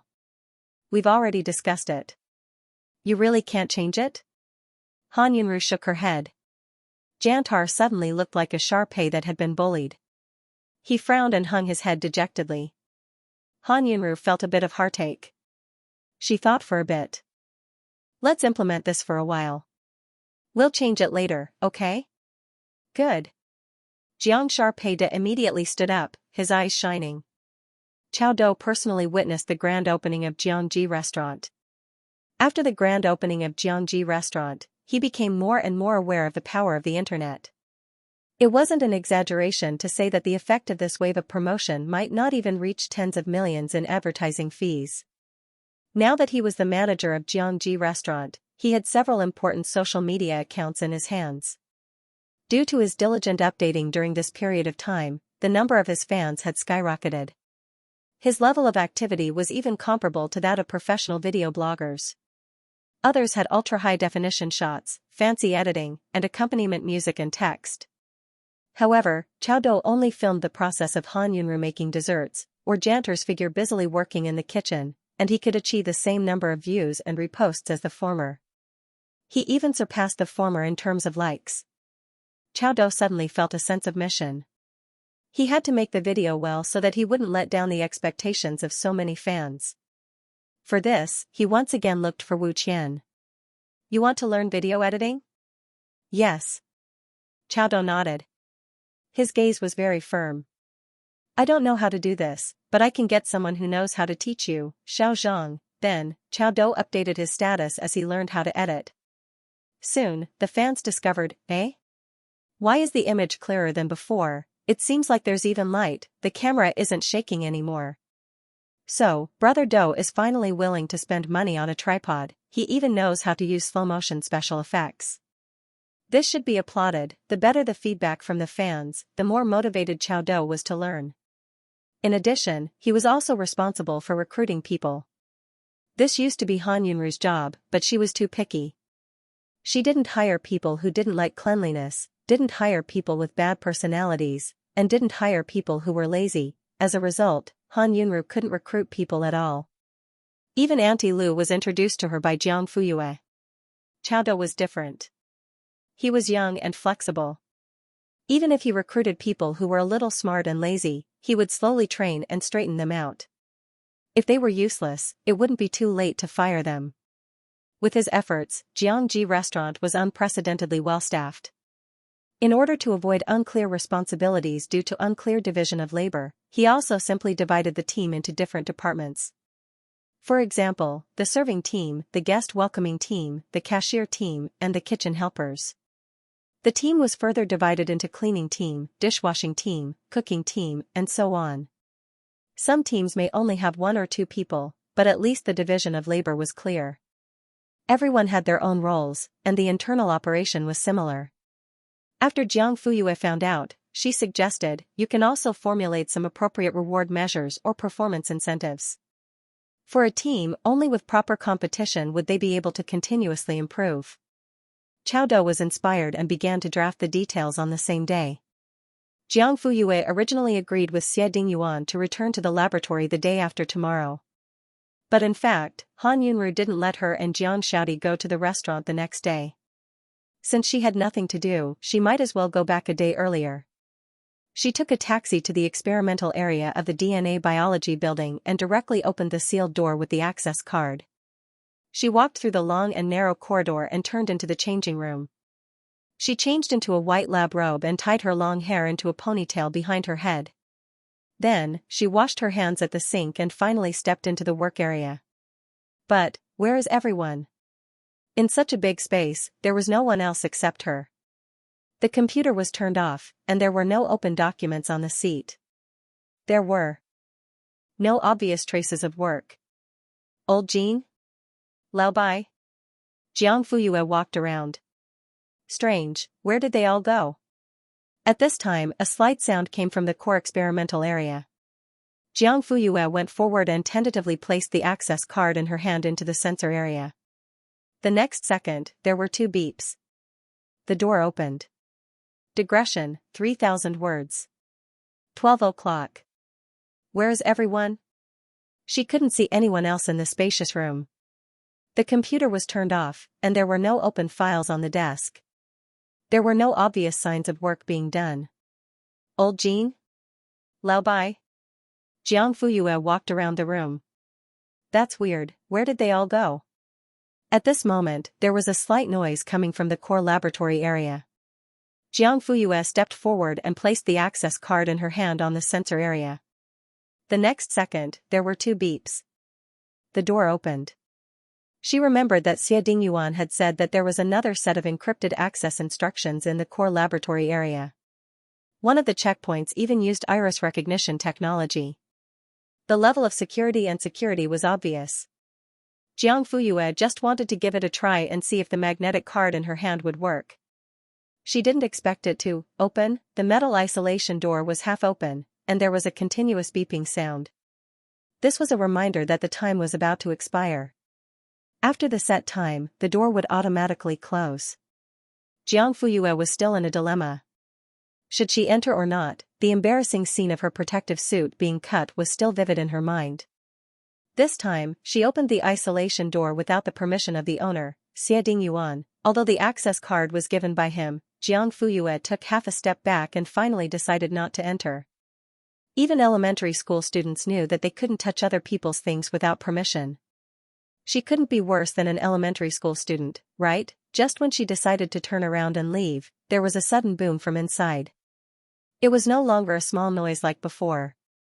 It sounded like some kind of chemical reaction, like an explosion. Xia Dingyuan?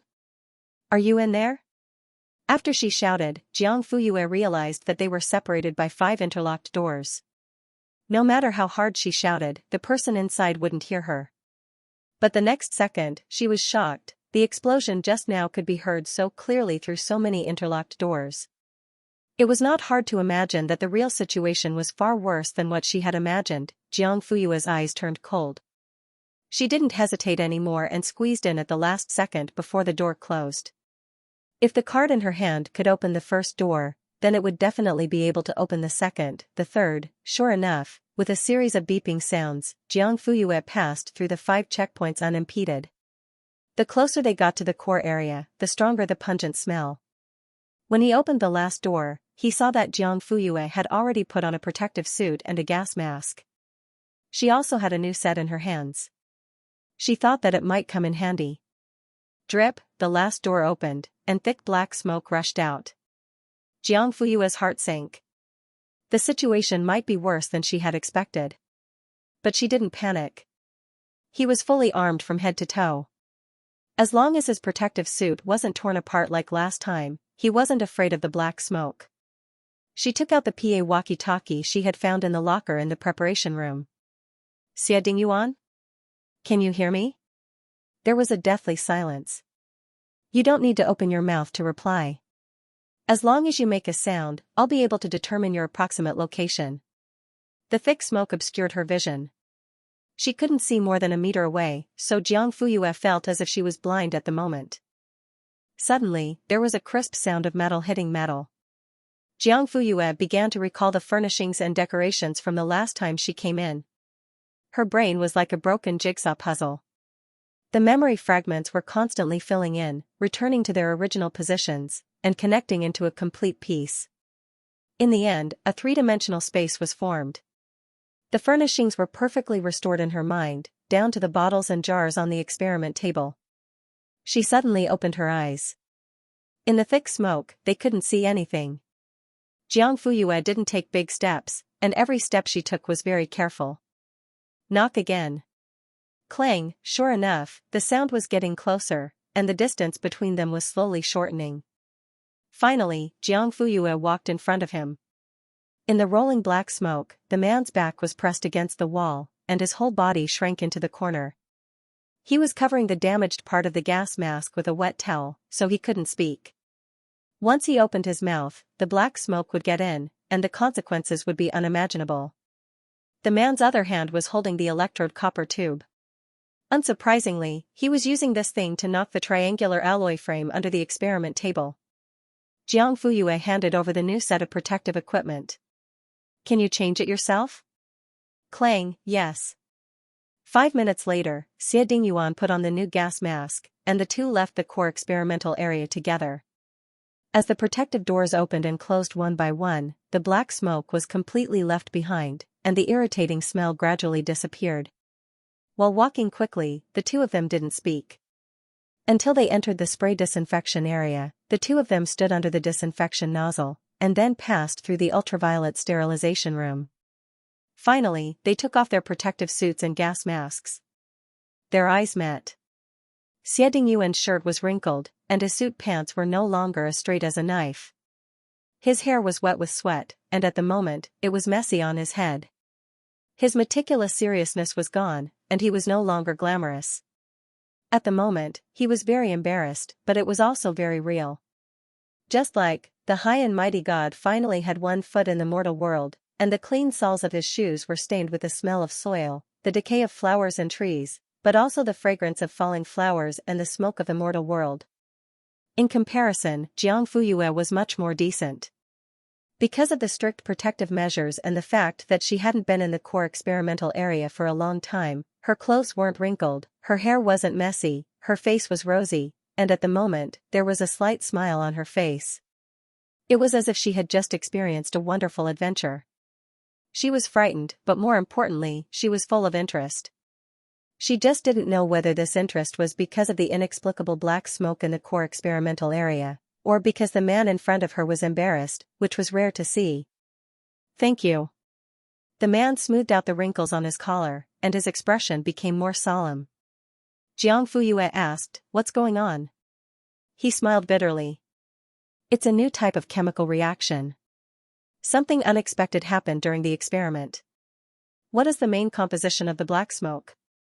Xie Dingyuan shook his head. I'm not sure. We'll only know after we collect samples for testing. Jiang Fuyue glanced at the gas mask that had been thrown into the destruction zone. How did you break that one? His Adam's apple bobbed slightly, and he seemed to find it difficult to speak. The concentrated acid spurted out and was corroded. What kind of chemical reaction would produce acid? According to Xie Dingyuan's steadiness and caution, he must have taken other protective measures before the experiment, but in the end, the mask was still corroded. It could only mean that the situation at the scene was 100 times more thrilling than what he had described. Jiang Fuyue was suddenly curious. What kind of new chemical reaction? After saying that, she realized that it was inappropriate. A biochemist at Xie Dingyuan's level must have a lot of experimental projects that involved state secrets. These kinds of projects usually had extremely strict confidentiality requirements. The relevant researchers could not even disclose their identities as project members. In more serious cases, they could be imprisoned and could not contact the outside world. Sure enough, the man's eyes flashed with embarrassment. Sorry, there are rules from the higher-ups. Jiang Fuyue nodded. I understand. I overstepped the rules. No. Xie Dingyuan said word by word, you can ask. There's nothing wrong with this, so there's nothing wrong with overstepping the rules. Jiang Fuyue was a little surprised and a little curious as she watched him explain in such a serious manner. She was surprised that Xie Dingyuan had learned how to be gentle. She could even hear a hint of apology in his words. Was he sorry because he couldn't tell her? The high and mighty Professor Xie in the past did not have this awareness. On the other hand, Jiang Fuyue was curious about what had caused him to become like this. If Xie Dingyuan knew what she was thinking at this moment, he would definitely reply in his heart without batting an eyelid. Do you think I'm like this to everyone? Yes, it was true that he was inwardly passionate. Jiang Fuyue looked in the direction of the core experimental area. What are you going to do inside? The smoke was unknown, and it was a confined space with a lot of other chemicals inside. If it was not handled properly, it would become a serious chemical pollution disaster area in minutes. Xie Dingyuan said, I turned on the artificial intelligence processing system. The black smoke will be sampled and then purified. Jiang Fuyue nodded. Suddenly, her expression froze and she looked up. So, even if I don't come in, you will be fine. It was just that the AI needed time to carry out the order, and the purification process was also a process. It was only a matter of time before Xie Dingyuan was out of danger. Jiang Fuyue thought about it. If he couldn't do that and leave himself enough room to save himself, then Xie Dingyuan wouldn't be Xie Dingyuan. Ahem. He coughed. You can't say that. The black smoke's composition is unknown. The sooner you come out, the further away you will be from danger. The probability of being hit will be lower, so I still have to thank you. Jiang Fuyue raised her eyebrows and looked at him with undisguised curiosity. Why, are you looking at me like that? The man's mouth tightened, and he subconsciously raised his hand to ruffle the folds of his sleeves, as if that could relieve his embarrassment and discomfort. Hey, are you claiming credit for me? Jiang Fuyue suddenly asked. Huh? Digression, third watch, 2000 words. After the opening of the new store, the emotional drama is finally here throwing flowers. It was as if he was afraid that she wouldn't be thanked for saving his life. The man spared no effort to affirm her help and usefulness. Jiang Fuyue smiled and said, Why? Do you want me to repay your kindness? For example, make you repay me with your body? She swore to God that this was really just a joke. However, the man's expression became serious. Jiang Fuyue's heart skipped a beat. No way, then, Xie Dingyuan said, I've thought about it.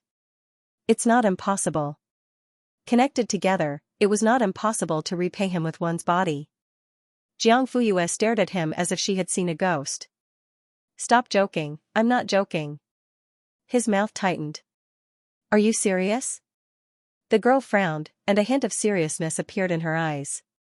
Of course, not. The man suddenly smiled and his seriousness was replaced by relaxation. He shrugged and said, It's just a joke. Jiang Fuyue breathed a sigh of relief. I knew it. You scared me just now. Xie Dingyuan's eyes flickered. You're scared? If I really confess to you one day, won't you pass out? That won't happen. My tolerance isn't that bad. The man's lips curled. However, in the next second, she said, Fortunately, the possibility of this happening is almost zero. You don't have to consider it at all. What did she mean by fortunately, zero? At that moment, Xie Dingyuan's heart was sour and angry. Are you doubting my aesthetics, or are you not confident in your charm? Jiang Fuyue was stunned. As soon as he said that, the man realized that something was wrong. He was a little flustered, but he didn't show it on his face. After thinking for a while, he explained seriously, the probability of a random event happening is 50%. Even a junior high school student knows that you shouldn't make such a low-level mistake. Jiang Fuyue's mouth twitched. Fine, she was thinking too much. His aesthetics and her charm might be similar to Element A and Element B in Xie Dingyuan's eyes. The thinking of geniuses was always different from that of ordinary people. Jiang Fuyue, who was also a genius, expressed her understanding. Therefore, under the man's calm gaze, she nodded. I'm not strict enough. I'll be more careful in the future. Xie Dingyuan choked. Unwilling to be outdone, he let out a soft but in reality, he was annoyed to death. He was the one who had set the trap. Not only did he fail to trap the person he was supposed to trap, but he had also trapped himself. A miscalculation, what a huge miscalculation. Even when the two of them left the core experimental area and came to the outer room, he still kept his head down and didn't say a word. It seemed like he was infuriated. Jiang Fuyue had no idea about this. Xie Dingyuan was a man of few words, and it was normal for him to remain silent. It would be strange if he was talkative. In comparison, she was more interested in the black smoke. When will the sampling end? Xie Dingyuan. I'm flirting with her, but she only has eyes for cigarettes? Is it hard to answer? No. He just didn't want to answer. How infuriating, but in the end, he still said sullenly, it should end in the afternoon. Then. The girl pursed her lips. Her pair of peach blossom eyes were shining with excitement. Can I watch the testing process? Xie Dingyuan couldn't refuse. Yes. In an instant, the girl smiled. Thank you. Those who didn't know would think that the smoke was her lover. Xie Dingyuan admitted that he was not in the right state of mind. His whole body was emitting a sour smell. By the way, why are you alone in there? Where's Lao Bai and the others? The first stage of the experiment has ended. They are on holiday today, so they didn't come. Jiang Fuyue thought for a moment. Then why didn't you take a holiday? Xie Dingyuan's Adam's apple bobbed, and his eyes flashed. Since I have nothing to do, I might as well come and do the experiment. However, the truth was that he had used up his leave on the day of the opening ceremony. Today, he secretly came back to catch up with the progress. You went in alone without an assistant, and there's no one outside. It's too dangerous. She didn't agree with this approach. Xie Dingyuan said, I know what I'm doing. Well, Jiang Fuyue was not in a position to say anything. The next second, a voice floated into her ear. Thank you for your concern. His deep voice gave off a sense of gentleness. It was magnetic and sexy. Jiang Fuyue turned her head uncomfortably and subconsciously reached out to rub her earlobe. The man's gaze was originally on her face, but it went straight to the girl's snow-white ears. Naturally, he saw her little action of rubbing her earlobe. Her delicate earlobes were rubbed by her like this, and a bright crimson color like peach blossoms appeared. Against the surrounding white skin, it was like a shy half-opened pink lotus in midsummer. Gulp, Xie Dingyuan couldn't help but swallow his saliva. Suddenly, Jiang Fuyue turned to look at him. She wanted to say something but stopped. What? The man suddenly came back to his senses and looked away as if he had been electrocuted. If one looked carefully, they could see a trace of well-hidden guilt on his face. Jiang Fuyue said, Do you want to change your clothes? Xie Dingyuan only realized how embarrassing he was at the moment. He was covered in sweat, his shirt was wrinkled, and through the reflective glass, his messy hair could be clearly seen. It was like a chicken's nest. And this was how he said to Jiang Fuyue, What if I really confess to you one day? Not to mention the girl, he couldn't even look at himself. Xie Dingyuan's cheeks flushed red, and he said, Sorry, I'll go to the changing room. Then, he ran away. Jiang Fuyue didn't stay idle either. She turned on her computer and debugged the data analysis model for the first stage. Some of the parameters were modified to make the structure more precise. Although the experiment was over, there was no need for her to do this. After all, there was no need for her to do it. The second stage was a new model again. However, Jiang Fuyue didn't think so. Since she was here to do something, she had to do it perfectly. This had nothing to do with whether it was useful or not. For example, for most people, a score of 60 was a passing grade. One less point was a crime, but she would still work hard to get a full score. This was the only way she could live up to what she had done. 20 minutes passed unknowingly. Xie Dingyuan, who had entered the changing room, didn't move at all. She frowned. Was something wrong? Jiang Fuyue got up and walked quickly to the door of the male changing room. Xie Dingyuan, are you in there? There was no response. Xie Dingyuan? She raised her voice. Still, there was silence. Jiang Fuyue didn't care so much and walked over directly. She saw 2 rows of neat cabinets, the floor was clean, and the room was empty. Where did you go? At this moment, a series of footsteps came from the door. After Xie Dingyuan went to the toilet, there was a shower next to it. He couldn't stand the stench of sweat, so he changed into clean clothes and took a shower. The shower gel was ready-made. He wasn't used to it and didn't want to use it. He was picky, but in the end, he could only grit his teeth and make do with it. However, he was determined not to touch the row of shared sandals in the corner. He first washed the floor, then stood barefoot under the shower head. Fortunately, the bath towel was his, or else he would go crazy. However, because of this, he wasted more time. Usually, he only needed 10 minutes to take a shower, but today, he spent 20 minutes. He wrapped the bath towel and walked barefoot back to the changing room. After entering, he loosened the bath towel as he walked, intending to change into clean clothes.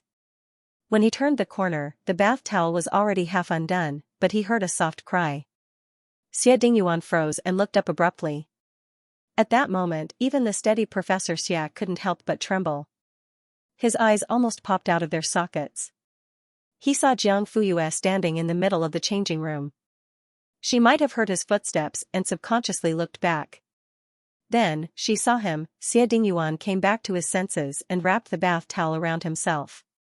However, everything that needed to be seen had already been seen. At that moment, Jiang Fuyue was stunned. She didn't expect to see such a lively picture of a handsome man coming out of the shower when she simply turned her head. The white bath towel wrapped around the man's thin waist. Looking up, she saw the well-proportioned and smooth lines of his abs. Looking down, she saw the man's straight calves. He was very white. However, he didn't look feminine at all. Instead, he had an indescribable gentleness and elegance. That unique temperament made him unapproachable and untouchable even when he was naked. Jiang Fuyue's eyelashes fluttered slightly. In the next second, she pretended to be calm and looked away. "Sorry, I thought something happened when you didn't come out after changing for so long." I shouted at the door, but no one responded. "I went to take a shower." The man's voice was low and hoarse. His eyes drifted around. "I'll go out first." Jiang Fuyue walked out. When she brushed past him, she caught a glimpse of the man's bare feet on the floor. She subconsciously said, "The floor is cold. Remember to wear shoes." Boom, the man's originally flushed cheeks swelled up as if blood was about to drip out. While he was putting on his clothes, Xie Dingyuan kept struggling with an important question: did she see it? Digression, 3,000 words per chapter. Today is another day full of pink bubbles. Jiang Fuyue saw it. She sat back on the chair. The computer model was still running automatically while she rested one elbow on the table. Her eyes were blank as she let her thoughts wander. The moment the towel was opened, she kept replaying that scene in her mind. The more she tried to restrain herself, the more she couldn't help but recall it. The more she thought about it, the clearer the scene became. For the first time, Jiang Fuyue felt that having a good memory was not a good thing. It was rather embarrassing. But then again, she didn't expect Xie Dingyuan, who was an academic geek, to have such a good figure. He usually wore a shirt and a jacket, so his abs and chest could not be seen at all. But just now, everything was exposed. Including how big. Cough, cough, Jiang Fuyue quickly stopped. She took a deep breath, suppressed the heat rising from her cheeks, and forced herself to focus on the model. 10 minutes later, Xie Dingyuan walked in neatly dressed. From head to toe, he was no longer in a mess. He looked well-dressed again. He said, "I'm done." "Oh." Jiang Fuyue turned off the computer, stood up, and said, "I'll leave first." Before she could say the last two words, she was interrupted by the man. "Let's go and have lunch together." "Huh?" Xie Dingyuan asked, "Aren't you hungry?" He didn't seem to be affected by the incident just now. He looked at her with a generous and upright look. Jiang Fuyue heaved a sigh of relief and nodded. "Now that you've asked, I'm really hungry. What do you want to eat?" She raised an eyebrow. "You can order food?" Of course, the treatment of a savior should be according to the highest standards. Jiang Fuyue blurted out without thinking. "Hot pot." "Okay." The man followed her advice. He asked Jiang Fuyue to walk in front while he followed behind. He turned off the lights, turned off the power, and locked the door. The moment the lights dimmed, the man felt relieved. His face was conflicted, awkward, embarrassed, and embarrassed. All kinds of emotions swarmed and intertwined, turning into a complicated expression. But in the man's dark and deep eyes, there were two small clusters of boiling flames dancing. It was secretive and restrained, hidden in the deepest place. Perhaps even Xie Dingyuan himself did not notice it at first. "Are you done?" Jiang Fuyue stopped not far away and turned around to ask him. The man suppressed everything in an instant and returned to his usual calm self. Yes, it's done. With a click, the door closed. Xie Dingyuan walked towards her. The corridor was dark without lights, and the two of them walked side by side.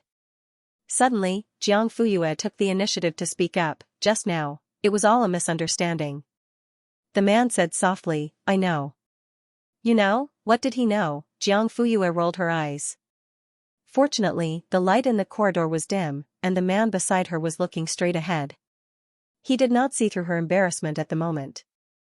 Xie Dingyuan was also thankful for the concealment of darkness, which allowed him to disguise himself so well. The two of them clearly cared about each other and had indescribable memories of each other in their minds, but they pretended to be calm. The silence was so quiet that they could hear each other's breathing. Under such silence, the atmosphere began to become hazy and ambiguous. Xie Dingyuan's Adam's apple bobbed. I don't mind. Jiang Fuyue blurted out, I don't mind either. Anyway, we have. They had seen each other and tacitly understood. Let's call it even. The man's eyes twitched. How could it be called that, even? How could she think of that? Not only did Jiang Fuyue think of it, but because of this, she suddenly did not feel awkward anymore. Anyway, she did not see Xie Dingyuan for nothing. Hadn't he seen her before, and he had seen her for a longer time. Most importantly, he had even touched her. Thinking of this, the last bit of guilt in his heart instantly vanished. Yes, compared to shyness, Jiang Fuyue felt more guilty. She had seen the flower of the mountain, the dignified scholar, and the scientist naked. This was unacceptable. How many old, middle-aged, and young fans in the country would be hurt by this? If Xie Dingyuan knew what she was thinking at this moment, he would probably faint from anger. Jiang Fuyue, you're a scumbag who doesn't want to take responsibility. The undercurrent between the two disappeared without a trace the moment they walked out of the DNA building and into the bright sunlight. He was still the high and mighty, arrogant Professor Xia. And she was still the arrogant genius girl. It was like a calm water surface that had waves when passing through a dark hole, but the moment it left the dark hole, it returned to a dead silence. Lao Bai could finally sleep in today. When he woke up, the sun was high in the sky. He was about to go to the supermarket when he remembered that he had left his car keys in the laboratory. He lived in a high-end residential area opposite Hanqing. Every member of the research team had a house like this. Of course, it was given by Xie Dingyuan. This was one of the important reasons why they had chosen to join the research team. Who didn't want to follow the famous and generous leader? Xie Dingyuan was simply a delicious piece of cake for academic dogs like them to lick. Lao Bai put on a pair of slippers and went out. He crossed a road and came in from the side door. It was the research area of the building. He whistled as he walked. It was obvious that he was in a good mood. Suddenly, he stopped in his tracks and his eyes widened. Digression, second watch, 2,000 words. Third watch, haha, who was the one walking side by side with the woman, talking and laughing? Professor Xia, that must be fake, right? He took a closer look. Oh, so that woman was Jiang Fuyue. Lao Bai calmed down again. But when he looked again, something was wrong. Although Jiang Fuyue was considered an acquaintance, Professor Xia wouldn't walk so close to an acquaintance. Their shoulders were almost touching. More importantly, no matter how close they were, she was still a woman. He had been with Xie Dingyuan for so many years, and he didn't even have a female mosquito by his side. Even if he cherished Jiang Fuyue's talent, he couldn't be so intimate, right? Yes, although it was unbelievable, the truth was the truth. The two of them did seem to have an unusual relationship. Lao Bai was dumbfounded. Seeing that the two of them were walking further and further away, he quickly took out his phone. Don't panic when you encounter something. Take out your phone and take a picture first. Then click send and directly send the picture to their private chat group. Of course, there was no Xie Dingyuan in it. Old Jean, eh? Isn't it a holiday today? You, Professor Xia, and Jiang Fuyue all went to the laboratory? Lao Bai, I came to get my car keys and found out a shocking secret. Ding you, what secret? Lu Guan, peeking, Lao Bai, here, the picture is in the group. Take a look yourself. Old Jean, what's there to look at? It's just Professor Xia and Jiang Fuyue. Lao Bai, take a look. Take a closer look. Ding you, Professor Xia is actually smiling?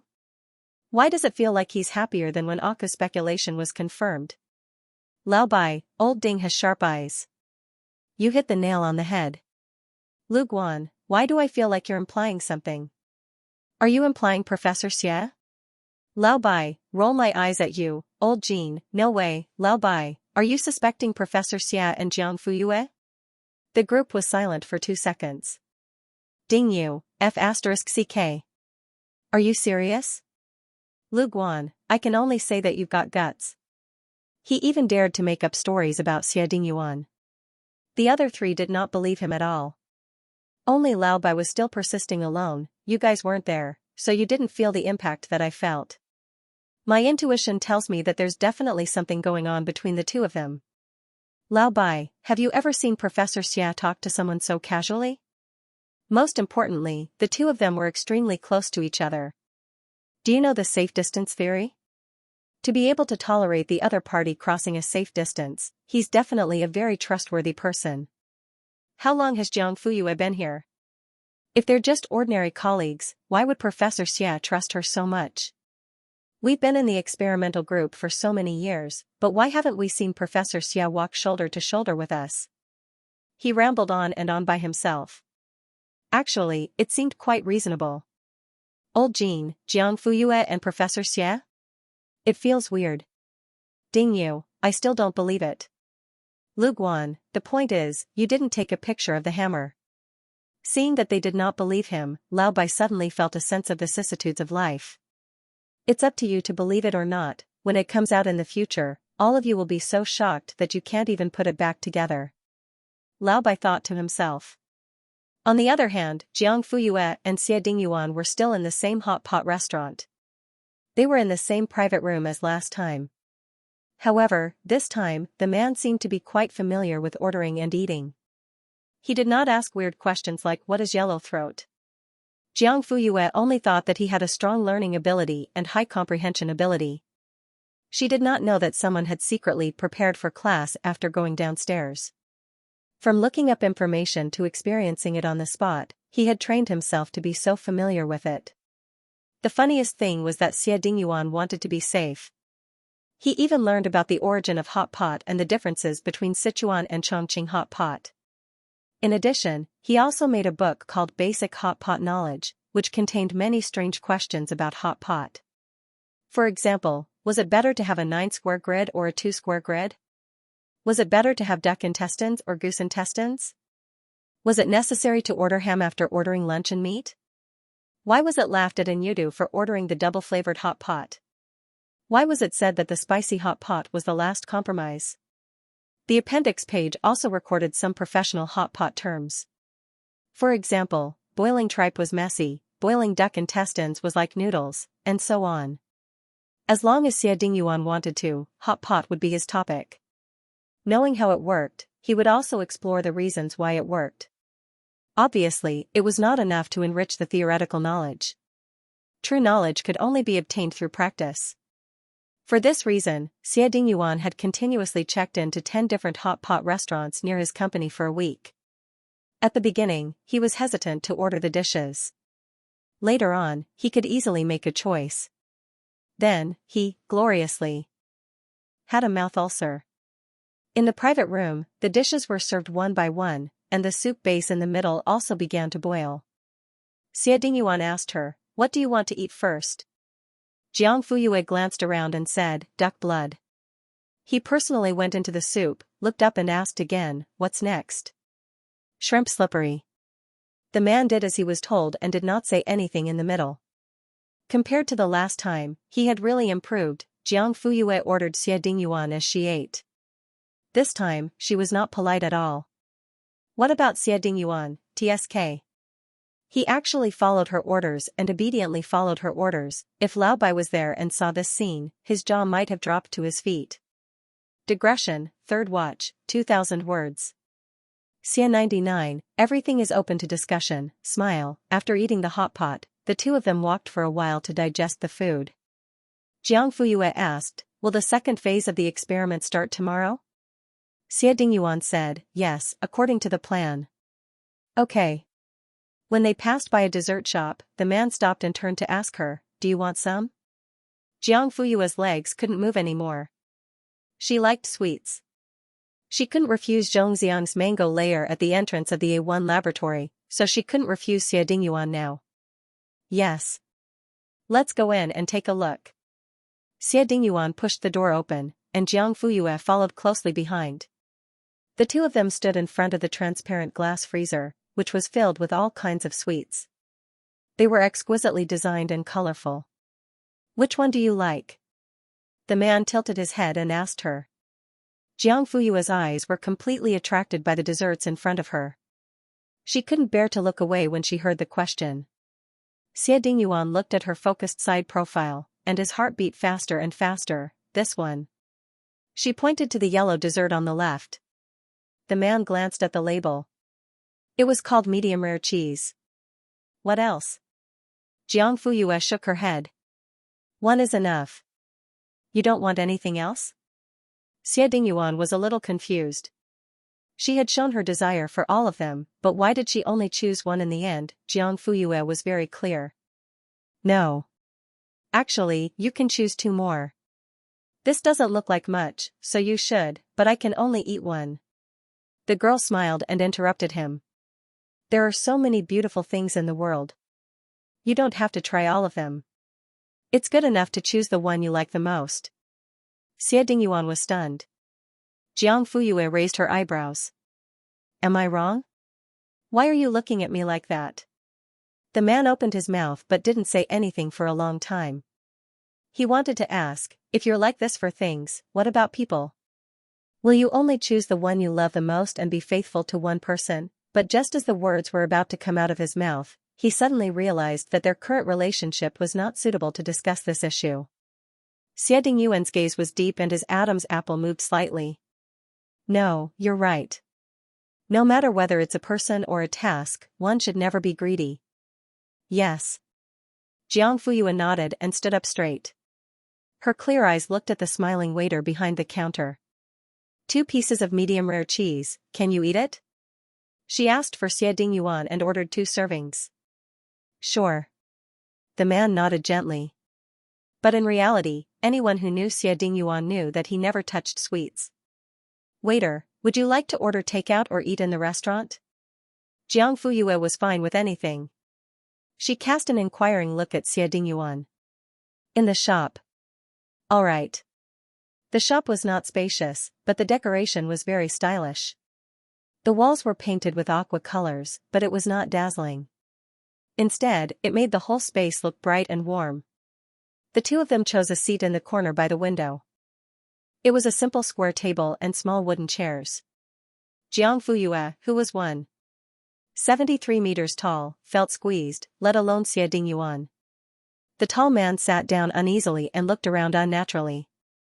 He even secretly pressed the chair under his but with his hand, as if to determine whether it was strong enough to support his weight.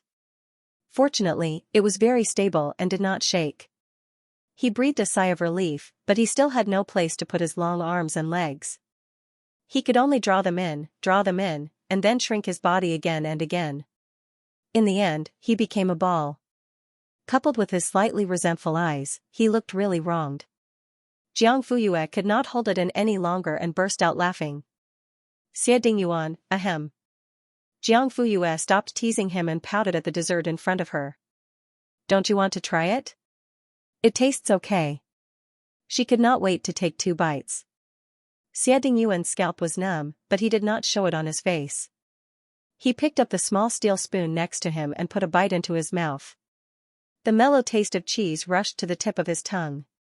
He was not used to the cold and soft texture, but it was not as repulsive as he had imagined.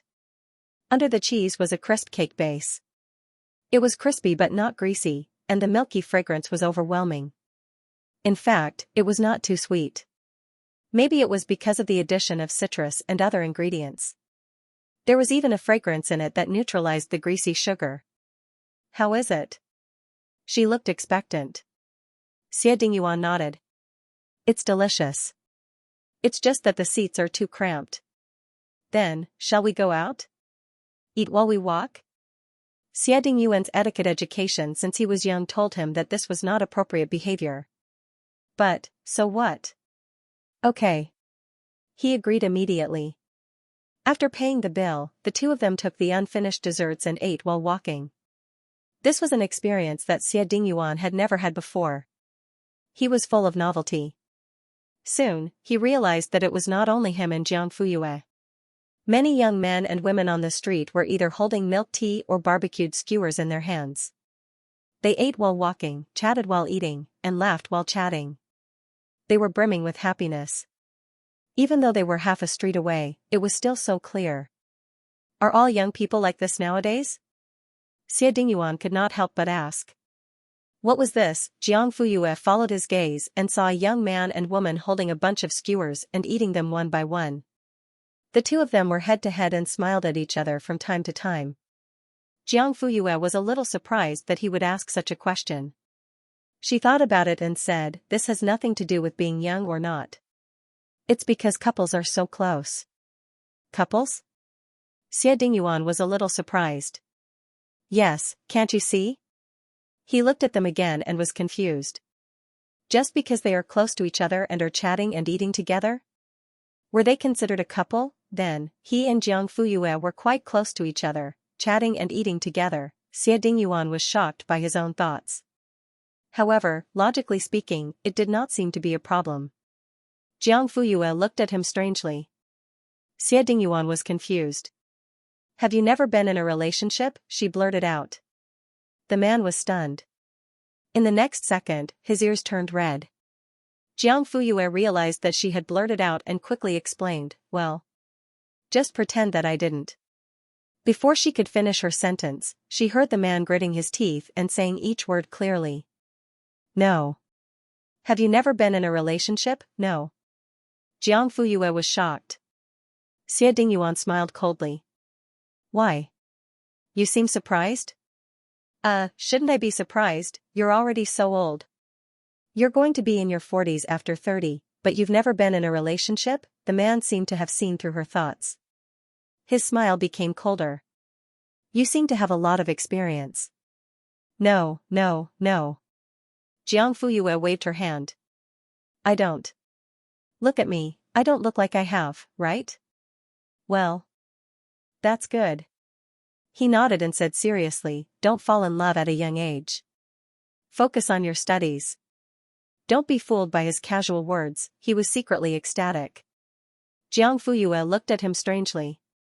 However, on second thought, she expressed her understanding.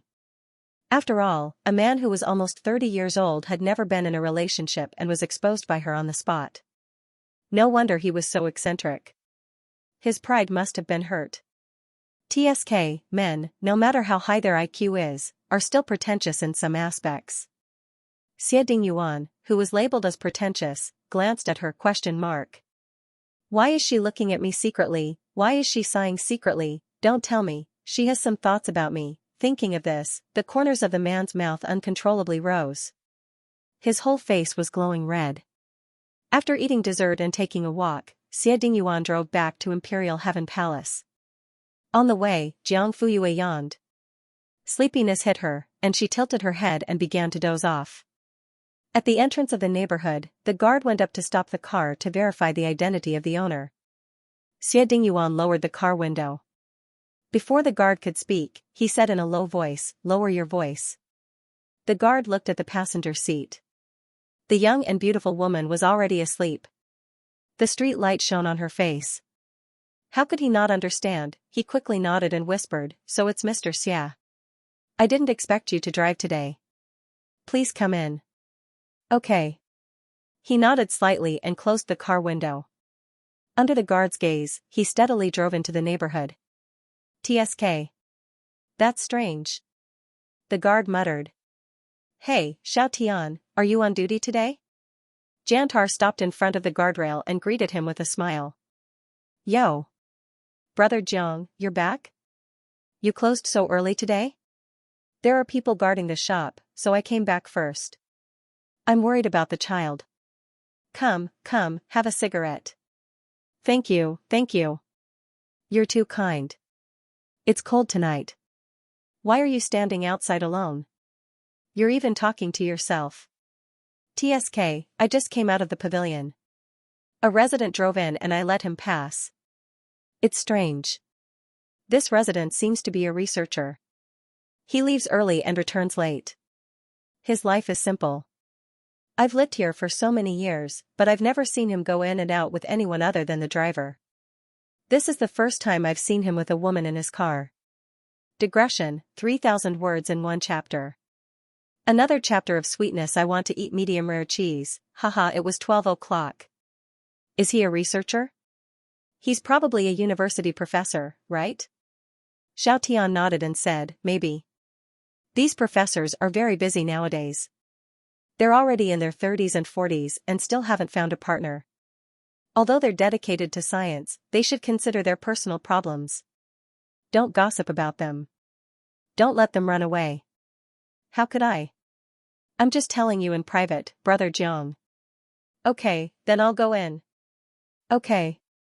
The guard quickly pressed the remote control and raised the crossbar. Jantar rode away on his electric scooter. Xiaotian only exhaled a breath of hot air, rubbed his hands, and entered the pavilion when he couldn't see his back. Why did he feel that the woman in Mr. Xia's car looked so familiar? As soon as the car stopped, Jiang Fuyue opened her eyes. Are we here? Yes. The man's eyes flashed with regret. He wanted to wake her up later. Thank you for today's hot pot. I'll go back first. Okay. Jiang Fuyue pushed the door open and got out of the station. She turned around and said to him, you should go back too. Xie Dingyuan agreed verbally, but he didn't do anything. He didn't turn around and drive back to his house until he saw Jiang Fuyue go in. Jiang Fuyue took out her keys. Before she could open the door, she heard a sudden noise. She turned around and saw Jantar driving in with a bag of vegetables hanging on the left handle. A few green onions popped out of the bag. Yeah? You just came back too? Jantar parked the scooter and walked over with the bag. Before Jiang Fuyue could insert the key into the keyhole, the door opened from the inside. Jiang Shaodi looked up in surprise. Sister, you're back. Jantar came out from behind and looked at his son. Me too. Jiang Shaodi said calmly, oh. Jantar, ? Then, he watched as the brat placed the slippers on the floor for his sister.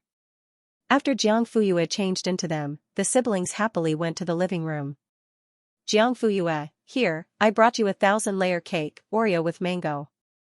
On the way back, the car had to turn around and pass by the shop again. Jiang Fuyue deliberately asked Xie Dingyuan to stop by the roadside and wait for a few minutes. She then ran to buy one for Jiang Shaodi. No, to be precise, it should be a large piece, made up of 5 small triangles that formed a semicircle. It should be enough for him to eat. Jiang Shaodi had seen the bag in his sister's hand a long time ago. He knew that it was dessert at first glance. Sure enough, it was for him. She was so happy that she jumped up and down. Thank you, sister. I did 2 mathematical Olympiad papers today, and I used 1/5 less time than last time. He was asking for credit and praise.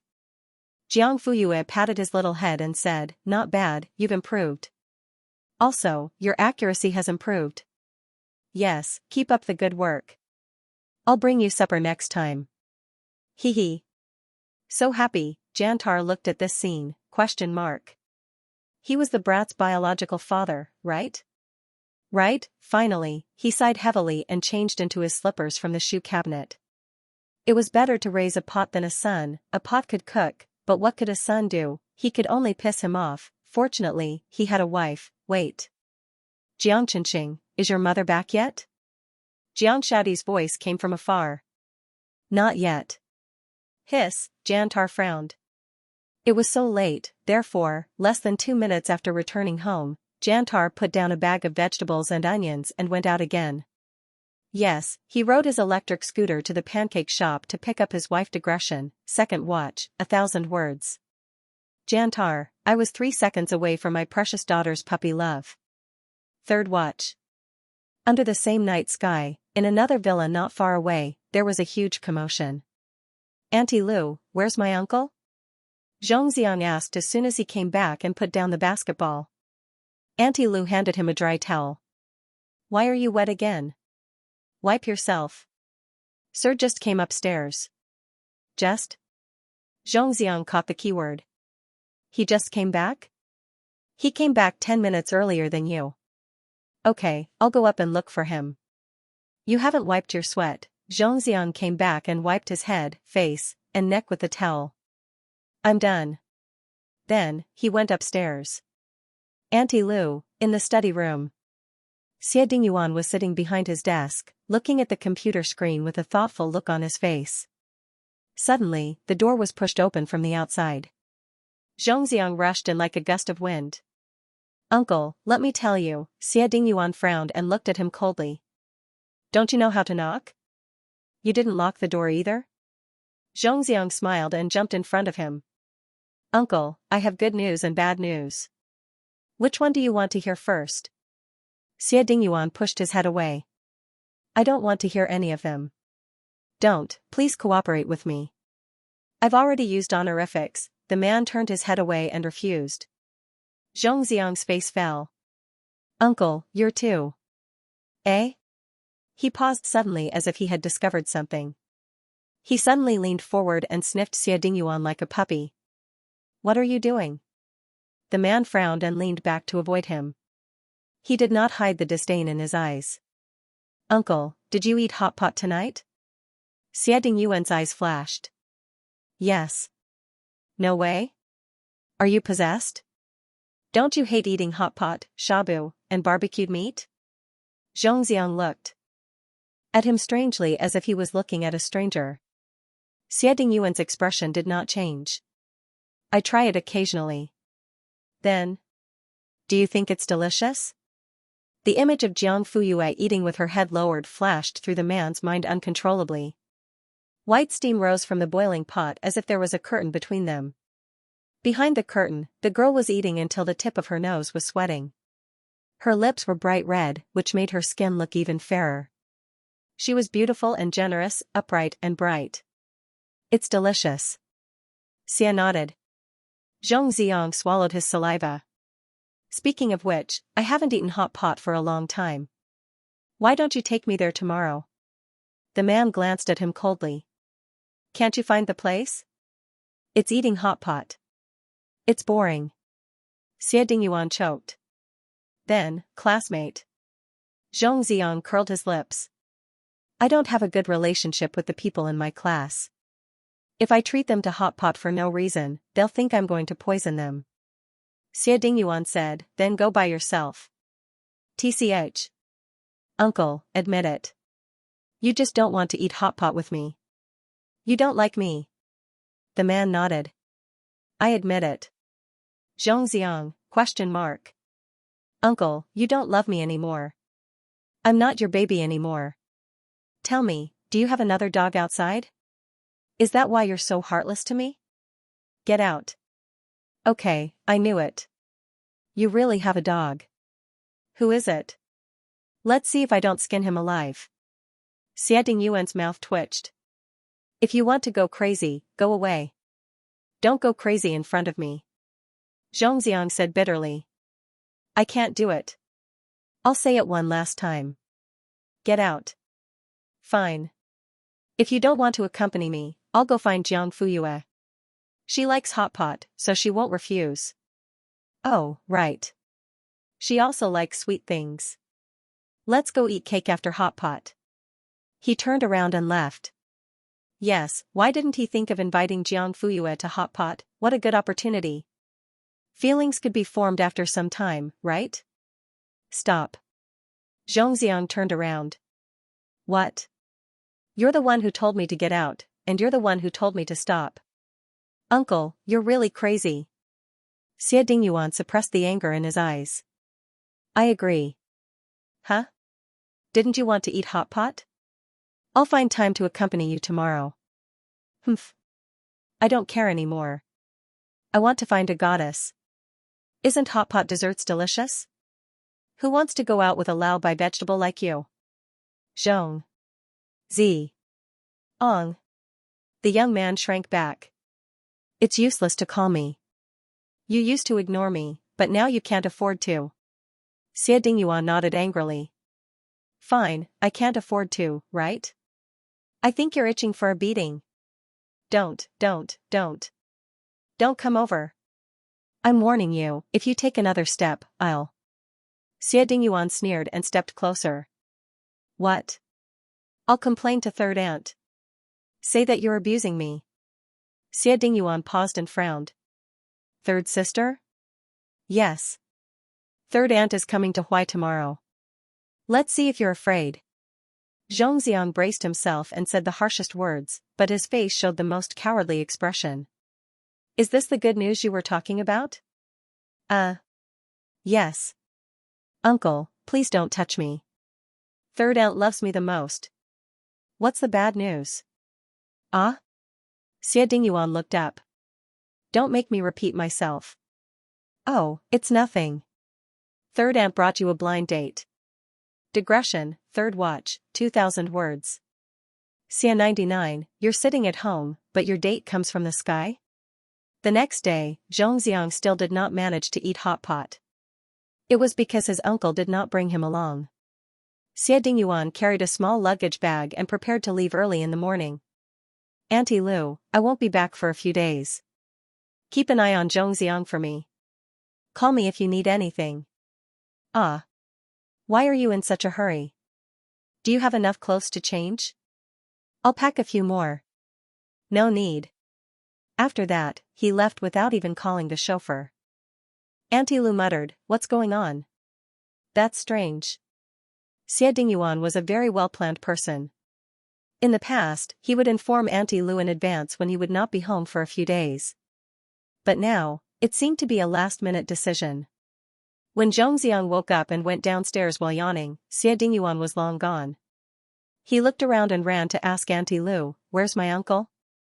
Sir went out early in the morning. Looking at his luggage bag, he should be on a business trip. He left? Zhongxiang was suddenly wide awake. Auntie Lu nodded in confusion. Yes. It's over. Zhongxiang pulled his hair in frustration. The more he thought about it, the angrier he got. Suddenly, he slapped himself. Who told you to talk so much? Who told you to talk so much? I can't control it. Serves you right. Now that the news had leaked and he had been scared away, how was he going to explain it to his aunt? Zhongxiang was so worried that his hair turned white. Xia Yunlan took the morning flight.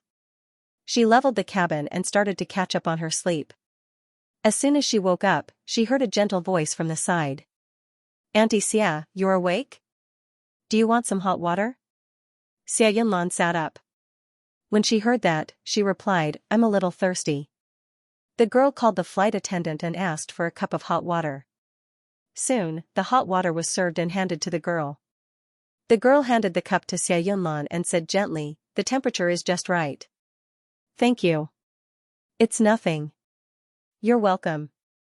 After drinking the warm water, Xia Yunlan felt refreshed. She looked at the time and gasped, Tisk. I actually slept for almost an hour? The girl smiled and said, I also took a nap. Xia Yunlan patted her hand and suddenly sighed. It's been hard on you to accompany me on this trip. Look at what you're saying. Anyway, I have nothing to do at home. I might as well go out for a walk and breathe some fresh air. Linghuai scenery is indeed not bad. Find a time to let little Nine take you to Linjiang River for a walk. When the wind blows, you will be 100 times more spirited. Zhuang Yan's eyes flashed and her cheeks turned pink. Professor Xia is so busy. Do you have time? Of course. No matter how busy he is, he shouldn't be unable to squeeze out this little bit of time. Don't worry, I'll tell him. Then. The girl sat up straight and suddenly became nervous. What should I pay attention to? Is Professor Xia easy to get along with? Little Nine. Xia Yunlan paused for a moment. He has a lot of rules, but he's definitely not an unreasonable person. As long as you don't touch his bottom line, everything is negotiable. The girl heaved a sigh of relief. Why, are you scared? Xia Yunlan teased. The girl shook her head. Professor Xia is a pillar of the country, a true hero. I can't wait to worship him. Why would I be scared? Moreover, Xia Dingyuan was the heir of the Xia family, the head of the 8 great families in the capital. With this identity, countless women would fight for it. Xianxia had worked hard to win Xia Yunlan's favor and fight for this opportunity. How could she shoot herself in the foot? Besides, although Xia Yunlan looked like she was complaining, she might not be willing to let outsiders judge Xia Dingyuan. To be safe, of course, she would choose the good ones. Sure enough, Xia Yunlan was very satisfied, but, don't go overboard and worship him like he's a god. He's just an ordinary person. He still eats grains and occasionally has a cold or fever. Is that so? The girl smiled innocently and said in a delicate voice. I thought Professor Xia was Iron Man, invincible and omnipotent. Haha. Xia Yunlan couldn't help but laugh. Silly girl, how can there be such a person in the world? Xianxia narrowed her eyes and pursed her lips shyly. Don't laugh. Anyway, in my eyes, Professor Xia has his own halo. Xia Yunlan smiled even more. It's good to have a halo. With a halo, there's a filter. I was afraid that you wouldn't like him. The girl looked terrified. How can that be? If he doesn't like me, it's definitely Professor Xia who doesn't like me. As she spoke, the light in her eyes dimmed and her expression became a little more nervous. Xia Yunlan comforted her. That won't happen. However, her heart skipped a beat. According to Xiaozhou's character, if she was unwilling, there was nothing she could do. However, Xia Yunlan had business to attend to this time. She wasn't here to worry about Xia Dingyuan's marriage. Anyway, she had arranged for the two to meet. If they agreed, then they could talk about it. If not, then forget it. She didn't have to make the two of them a couple. Therefore, it was inevitable that she had some reservations in her words and was unwilling to give Xianxia a clear promise. Of course, she had no right to give it. As an older sister, it was true that she was worried about her younger brother's marriage, but she would never use her status to force him. In the end, who was Xianxia? In Xia Yunlan's heart, Xia Dingyuan's likes and dislikes were the most important. In the following time, Xianxia could clearly feel the ambiguity in Xia Yunlan's words. Her heart sank slightly, but she didn't show it on her face. She continued to talk and laugh with Xia Yunlan. At 10 o'clock in the morning, the flight landed at Linhuai Airport. As soon as the two of them stepped out of the arrival hall, they saw Zhongxiang waiting outside the yellow line. Third aunt. Here. Xia Yunlan took out her phone and was about to call Xia Dingyuan when she heard Zhongxiang's voice. She looked up in surprise. Huh? Why are you here? Of course, I'm here to pick up my dear third aunt. Little rascal. Don't you have class? It's Saturday today. Thank you. Where's Xiaozhou? Xia Yunlan looked behind him. Xianxia, who was at the side, couldn't help but look around. At the same time, she didn't forget to adjust her state so that she could present her perfect side to that man. But, after searching around, she didn't find anything. Xia Yunlan asked on her behalf, why don't I see him? Zhongxiang's scalp went numb. Well, my uncle has been very busy recently. I think he's doing some new experiment. How can he have time to pick you up? So, he arranged for me to come. Xia Yunlan nodded and expressed her understanding. Work is important and can't be delayed. As for me, it's enough to have our Ong pick me up, right? Zhongxiang quickly smiled and nodded. Yes. Xianxia was a little disappointed. However, she quickly adjusted her mood. When she looked up, she met Zhongxiang's gaze. She was stunned for a moment before she smiled back. Zhongxiang raised his eyebrows. Although he knew that Xia Yunlan had arranged a blind date for his uncle, he still asked, this is? Xia Yunlan, let me introduce you to Grandpa Xuan's granddaughter, Miss Xianxia. She's 5 years older than you. You should call her sister. Zhongxiang, hello, Miss Xuang. He wouldn't call her sister. They weren't that close. Moreover, she was wearing his sister's skin and applying for the position of aunt, tisk. In that case, he should at least call her auntie, right? Still pretending to be young, looking at his uncle's attitude today, this Miss Zhuang was probably going to be cannon fodder. It was better to be polite. Of course, Zhuang Yan could hear the alienation in his words. However, it didn't matter. Once she settled the future heir of the Xia family, she would see how arrogant this little brat could be. If he didn't call her sister, then he would just call her aunt. It had to be said that this Miss Zhuang was very ambitious. Third aunt, shall we go home now? The driver has been waiting outside for a while. Okay. Zhongxiang took the suitcase and asked as he walked, what about Miss Zhuang? This? Xia Yunlan was a little hesitant. Zhuang Yan's eyes flashed. Send me to the Hilton Shangfeng. I booked a room in advance. Xia Yunlan sighed. I was thinking about which hotel to book for you. I didn't expect you to book it in advance. Let the driver go to the Hilton Shangfeng first. Zhuang Yan was stunned and quickly returned to normal with a smile on her face. She thought that Xia Yunlan was hesitant about whether to invite her to Xia Dingyuan's place. She took a step back in order to advance, hoping that she would agree. She didn't expect that she was hesitant about which hotel to book. This was a big blow to Zhuang Yan. She thought that Xia Yunlan was already very satisfied with her, but now it seemed that there was still room for discussion. If Xia Yunlan knew what she was thinking, she would probably roll her eyes. How could she casually bring someone to Xia Dingyuan's villa without his permission? If she didn't have a sense of propriety, how could she be Xiao Zhou's sister? She could only say that Miss Zhuang felt too good about her. Digression, 3,000 words per chapter. Today, the first chapter was a little late because my period was very painful. Xia Dingyuan went to the laboratory early in the morning and didn't even have breakfast. Jiang Fuyue was the second to arrive. She thought she was early enough, but Xia Dingyuan was even earlier than her. You're here? Yes. She nodded and turned on the computer. Do we start the discussion or start the second phase of the experiment? Let's start the discussion and assign tasks. Okay. Jiang Fuyue sat in front of the computer and started to clean the hard drive to optimize the operation speed. Xia Dingyuan continued to analyze the experiment data in his hands.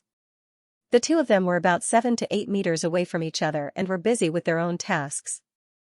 It was a peaceful scene. Xia Dingyuan stood in front of the experiment table and looked up to see the girl's focused profile. She seemed to be very serious about everything.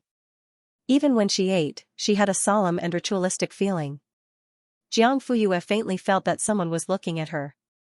She looked up at the man but only saw the top of his head busy with his work. Xia Dingyuan, that was close. At 8 o'clock, Lao Bai, Old Jean, Ding Yu, and Lu Guan all arrived. Jiang Fuyue, morning. Eh? When did you arrive? 7:30. So early?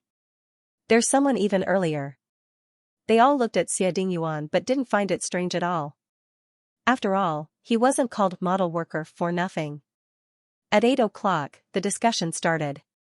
Xia Dingyuan gave a general description of the second phase of the experiment, from the specific steps to the keynodes and the connection with the first phase of the experiment. Next was the assignment of tasks. When Lao Bai heard that he was transferred to the front end of the data analysis table, he obviously heaved a sigh of relief. Finally, he didn't have to be Jiang Fuyue's boss anymore. God knew that he was almost mentally weak during this period. However, who's in charge of the middle end? Jiang Fuyue looked up and glanced at the few people. She was also curious about who would take over Lao Bai's position. Xia Dingyuan, me. Ah? Everyone was shocked, including Jiang Fuyue. As mentioned before, Xia Dingyuan, as the leader of the project, was responsible for overseeing the overall situation and summarizing the outline. He did not need to participate in the specific experimental steps, but he had to understand every step and guide them at all times. Professor Xia, how can you do that? We can still handle it. We have enough manpower. If you participate in the specific steps, then who will analyze the results of the experiment? Xia Dingyuan, I will take responsibility for it. But Lu Guan frowned, not because he doubted Xia Dingyuan's ability, but because he felt that it was unnecessary. But in the next second, the man's words shut everyone's mouths. Which of you can keep up with Jiang Fuyue's speed? Lao Bai, who had the most right to speak, shrunk his neck and remained silent. In any case, he couldn't keep up, the others did not dare to speak either. Although they did not personally experience the great demon king's crushing power like Lao Bai, they had all seen Lao Bai's condition during this period of time. He was as weak as a horse. In addition, not long ago, Jiang Fuyue and Xie Dingyuan fought on the spot. Her hand speed was comparable to Professor Xie's. Anyone who knew their own limits would not speak at this time. Okay, then it's settled. Xie Dingyuan made the final decision. Jiang Fuyue was very excited about this. A good opponent was hard to come by. It was not only to tap into one's own potential, but also to train one's mental fortitude. Next, Old Jin, Ding Yu, and Lu Guan also received their respective tasks. At 9 o'clock in the morning, the second phase of the experiment officially began. The estimated execution time was 1 week. Lao Bai was at the front and had access to the first-hand data. Compared to when he was forced to run forward by Jiang Fuyue, it was much easier for him. No one was rushing him upstream, and the second round was Old Jin and Ding Yu. These two were not even as fast as him. Therefore, whether it was fast or slow, right or wrong, it was all up to him to decide. Thinking of this, Lao Bai could not help but laugh out loud. Old Jin was dumbfounded. Are you crazy? Why was he laughing? Lao Bai rolled his eyes at him contemptuously. You wouldn't understand even if I told you. Old Jin, ? Ding Yu reminded him softly, don't worry about him. It's not like it's the first time he's crazy. Old Jin nodded in realization. Sure enough, he was crazy. But soon, Lao Bai could not be happy anymore. Jiang Fuyue's model was the last end of the data output. Her upstream data provider was Xie Dingyuan, and above Xie Dingyuan were Ding Yu and Old Jin. Above Ding Yu and Old Jin was Lao Bai. Lao Bai felt that as the beginning of the entire chain, he could completely control the speed and did not have to worry about being rushed. But the reality was that while Xie Dingyuan was fast, Jiang Fuyue was faster. Yes, the devil had evolved again, although the speed was not very obvious, and Xie Dingyuan was also very tight. Jiang Fuyue was indeed faster than him. The two of them were chasing each other, so naturally, Old Jin and Ding Yu had to keep up. There were two of them, so it was not difficult for them to work together. But Lao Bai was in trouble. He was only one person. Although the front-end data was rough and did not require much processing, it still took time to import it, from the data output in the laboratory to the port, and then to the simple processing. Each set of data took about 20 to 30 seconds. But Jiang Fuyue and Xie Dingyuan only took 15 seconds to process a set of data. Sometimes, they could do it in 5 seconds. His supply was not enough to fill the gaps between their teeth. Lao Bai was depressed again. It was only now that he realized that as long as Jiang Fuyue was still working with them in the team, he could not avoid the fate of being crushed. Thinking of this, Lao Bai's face was filled with despair. He almost cried out loud. In the blink of an eye, it was 12 o'clock. Xie Dingyuan called for everyone to have lunch first. Jiang Fuyue took off her lab robe and came out of the changing room. She bumped into him. Xie Dingyuan, together? Jiang Fuyue nodded. Okay. The two went to the cafeteria. Just as they sat down with their plates, they heard their phone ring. Xie Dingyuan took out his phone and looked at the caller ID. He did not answer. In the afternoon, the experiment continued. The high-intensity work made the atmosphere tense. Fast or slow, right or wrong, right or wrong, right or wrong, all controlled by him was simply a delusion. Lao Bai only wished that he could grow 100 pairs of hands to be faster, faster, faster. In the end, he was so tired that he lay on the table like a dead dog. Ding Yu and Old Jin had left, but he still did not move. Hello. Jiang Fuyue walked to his side and crossed her arms. She was standing while he was lying on the table. It was quite a sense of condescension. But now Lao Bai did not care. So what if I'm condescending? I admit defeat, what? He lazily lifted his eyelids. I want to see if you're still alive. Lao Bai's temper was worn out. He listlessly replied, not far from death. Oh. After that, she prepared to leave. Hey. Wait, he sat up and waved his hand. The moment Jiang Fuyue turned around, he retracted his hand and coughed to cover up his embarrassment. Cough. That.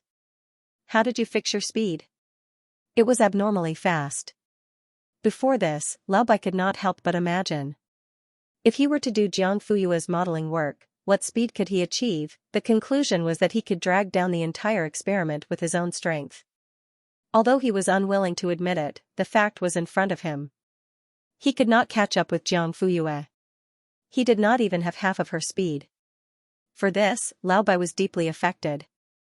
He thought that a dignified doctor like him could not beat a high school student, but on second thought, Professor Xia could not beat her. Suddenly, he was comforted. His self-esteem fell lower and lower. Until now, when he asked for advice, Lao Bai did not feel embarrassed at all. Humans were creatures that were born to be strong. If there was no admiration, it could only mean that you were not strong enough. And now, Jiang Fuyue had been categorized as a powerhouse. Why, do you want to learn from me? The girl teased. Lao Bai paused for a moment and nodded very seriously and sincerely. Yes, I want to learn from you. Can you give it to me? Jiang Fuyue threw a USB flash drive over. Lao Bai, ? What? He opened his mouth to ask, but Jiang Fuyue had already left the laboratory. Lao Bai was confused as he inserted the USB flash drive into the computer. An installation program popped up on the screen. The name was a long string of characters and numbers. Lao Bai curiously clicked confirm and completed the installation in 2 seconds. An icon appeared on the desktop. He double-clicked it. The program showed that it was running and then jumped out. At first, Lao Bai was confused and did not understand what it was. But soon, he came back to his senses. His eyes were filled with shock and ecstasy. He imported a set of data. 3 seconds later, it showed processing completed. F***ck, he was stunned, only vulgarities could express the shock and astonishment in his heart. Jiang Fuyue actually wrote a front-end data processing program? After this program, the processing speed was 10 times faster than before, but Jiang Fuyue did not even touch the front-end data processing steps. How did she know the calculation rules? And how did she write such an auxiliary program? Oh, right, wasn't she busy today? Where did she find the time to do this? Lao Bai was full of question marks. Unfortunately, no one could answer his questions. At this time, Jiang Fuyue and Xia Dingyuan had already walked out of the laboratory door side by side. Digression, yesterday, the second and third chapters were 3,000 words long. Menstruation hurts, childbirth hurts, girls don't have it easy. And they work hard to live such an outstanding and beautiful life. Previously, I saw a comment from a reader saying that they wanted to live like Sister Yu. Sister Yu is the ceiling. We may not be able to copy her, but we are all running towards her direction, aren't we? Independence, confidence, elegance, beauty, quick thinking, strong heart, open and aboveboard. Come on, although it may not be true, I still want to say that in modern society, girls are generally more mature and outstanding than boys. I don't accept *T. You're right if you're *T. P.S. This menstruation period is especially painful and seems to be especially emotional. Hehe, forgive me, I'll drive you. Jiang Fuyue had no objections. Xia Dingyuan drove the car over and stopped in front of her. Jiang Fuyue got into the front passenger seat. It was the evening rush hour, so the road was a little congested. Suddenly, the man turned to look at her and asked, "What did you give Lao Bai just now?" "You saw it?" "Yeah." Jiang Fuyue had nothing to hide. "It's an auxiliary program that can increase the speed of data processing." "How much?" "Huh?" Xia Dingyuan, how much? 10 times. The man was speechless for a while. Jiang Fuyue raised her eyebrows. "Why, you don't believe me?" "No. I'm just thinking, are you going to help Dingyu and old Jean write the program?" "Ah? Why are you suddenly talking about?" Jiang Fuyue paused abruptly and reacted. Old Jean and Dingyu were downstream of Lao Bai. Once Lao Bai sped up, they would feel tired. If there was no auxiliary program, no matter how fast Lao Bai was, Dingyu and old Jean would still be at the same speed. Then, Xia Dingyuan and Jiang Fuyue's data would be the same as before. There would not be any obvious changes. Xia Dingyuan, this is the shortcoming of chain cooperation. It's not very useful to optimize only one part of the program. It's only possible to improve the overall progress if every part of the program is kept up. Therefore, not only did Jiang Fuyue have to write another program for Ding Yu and Old Jean to speed up the program, but she also couldn't ignore Lu Guan's part. Xie Dingyuan smiled. If it's possible, I'd like to do it too. Jiang Fuyue, ? This meant that in order for the team to be first, it was not enough for her to be in the front alone. She had to pull all the members who were lagging behind. Professor Xie. She smiled.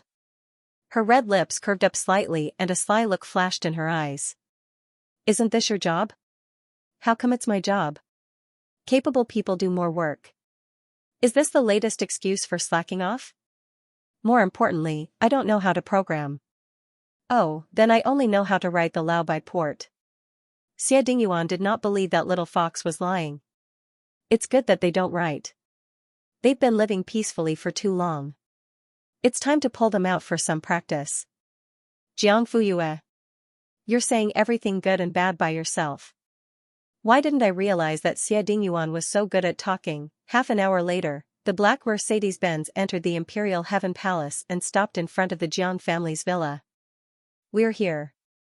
Jiang Fuyue got out of the car and turned to thank him. Excuse me, will I be lucky enough to hitch a ride with Professor Xie tomorrow morning? The man paused and nodded with a smile. Of course. Then tomorrow at 7:30 a.m., here again? All right. After watching Jiang Fuyue go in, Xie Dingyuan drove away. However, he did not go home. Instead, he drove straight out of the Imperial Heaven Palace and headed to the DNA building. He had been living in the staff apartment for the past few days.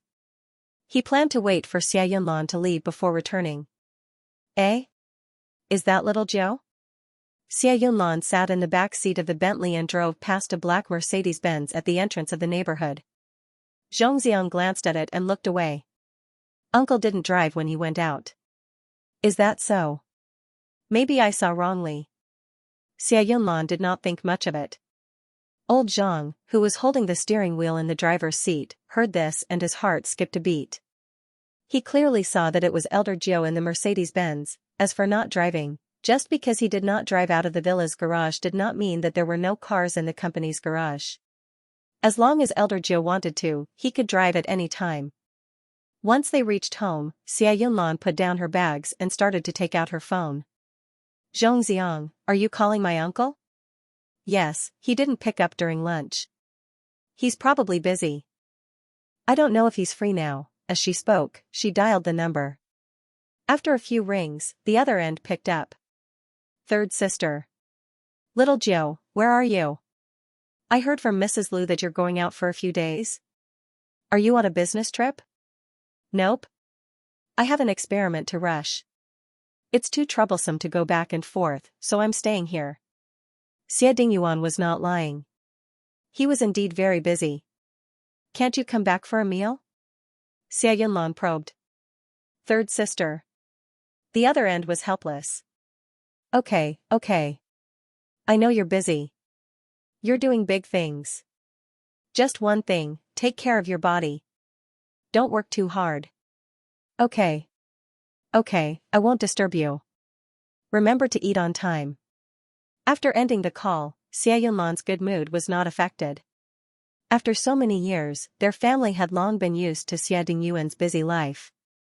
When the norovirus broke out, he did not even return home for a year. His phone could not be reached either. Old Madam was anxious. She even used some of her connections to call him. However, the person who answered the phone was an old superior. He politely explained the reason and also explained the stakes. Old Madam had no choice but to stop. Later, Xie Dingyuan lived in Linhuai for a long time. He only returned to the capital a few times a year. Everyone slowly got used to it. The 8 older sisters all knew that their younger brother was protecting the country and was willing to risk his life for it. Old Master Xia and Old Madam Xia also knew that their son was pursuing his own value and fulfilling his ambitions. Therefore, as long as Xie Dingyuan said that he was busy, they would try not to disturb him. This had become a mutual understanding among the Xia family. Only Xianxia was skeptical. Was his uncle really busy and could not leave? Or was he pretending to be busy to avoid the blind date? After dinner, Xia Yunlan was about to return to her room. Suddenly, her phone rang. Hello? Auntie Xia, it's me, Yuan. Oh, it's you. How is it? Have you settled the matter? That's right. Xia Yunlan brought Zhuang Yan along because she also had something to do in Linhuai. According to her, it was not a big deal. She could have done it or not, but she wanted to take a breather. Xia Yunlan thought that it would be too boring to travel alone, so the two of them went together. She could also introduce this girl to little Nine. It was hard to say if it would work, but at least they would have a chance to interact. Maybe it would work. After all, Zhuang Yan came from a good family. She was good-looking. Her manners and speech were standard. Most importantly, she had a gentle personality. She complimented little Nine. In short, in Xia Yunlan's opinion, this girl had a lot of advantages. With advantages, there was hope. Since that was the case, she was willing to give the two of them a push. Unfortunately, little Nine was not free. She could only forget about it. Zhuang Yan saw that Xia Yunlan did not take the initiative to contact her the entire day. She suddenly had a bad feeling. Rather than a greeting, it was more appropriate to say that she was testing her. It's a small matter. It's done. What about you? Do you need help? Xia Yunlan, no, I'm almost done here. That's good. I heard that there's a spa in Linhuai that's very good. I've been walking in high heels all day. I want to try it out. Do you want to come along? Xia Yunlan was already a little tired. After hearing what she said, her feet that had been wearing high heels all day began to feel weak. Okay, I'm also a little tired. I need to relax. Send the address to my phone. I'll come over immediately. Okay, see you later. Zhuang Yan heaved a sigh of relief after successfully meeting Xia Yunlan. Soon, the two of them met at the entrance of the spa. Zhuang Yan waved a custom-made VIP silver card. Let's go. I'm ready. Due to the prior arrangement, the club had arranged for the best back pushers for the two of them. In the quiet and spacious room, there were two women lying on two beauty beds. They were enjoying an essential oil massage. Zhuang Yan, Auntie Xia, how is it? Is it okay? It's not bad. As long as you like it. I've been walking all day. If I don't massage it, my whole body will be sore tomorrow morning. So serious? You young people are more useless than us old people. Zhuang Yan stuck out her tongue. How would I dare to compare myself to you? You must be exhausted today, right? Did Professor Xia and Xiaoang go with you? Anlang is busy. That child is the most obedient, but she doesn't get along with her father. At this point, Xia Yunlan felt that she had gone too far and quickly stopped. Zhuang Yan's eyes flashed, but she didn't ask further. She still had a sense of propriety. As for Xiaojiu, well, don't mention it. Xia Yunlan waved her hand and said helplessly. What's wrong with Professor Xia? Zhuang Yan smiled and took the initiative to bring the topic to Xia Dingyuan. Xia Yunlan didn't think much. What else? He's busy. Then he should have time to have a meal with you, right? I also hope that he has time. She said and sighed softly. Is he that busy?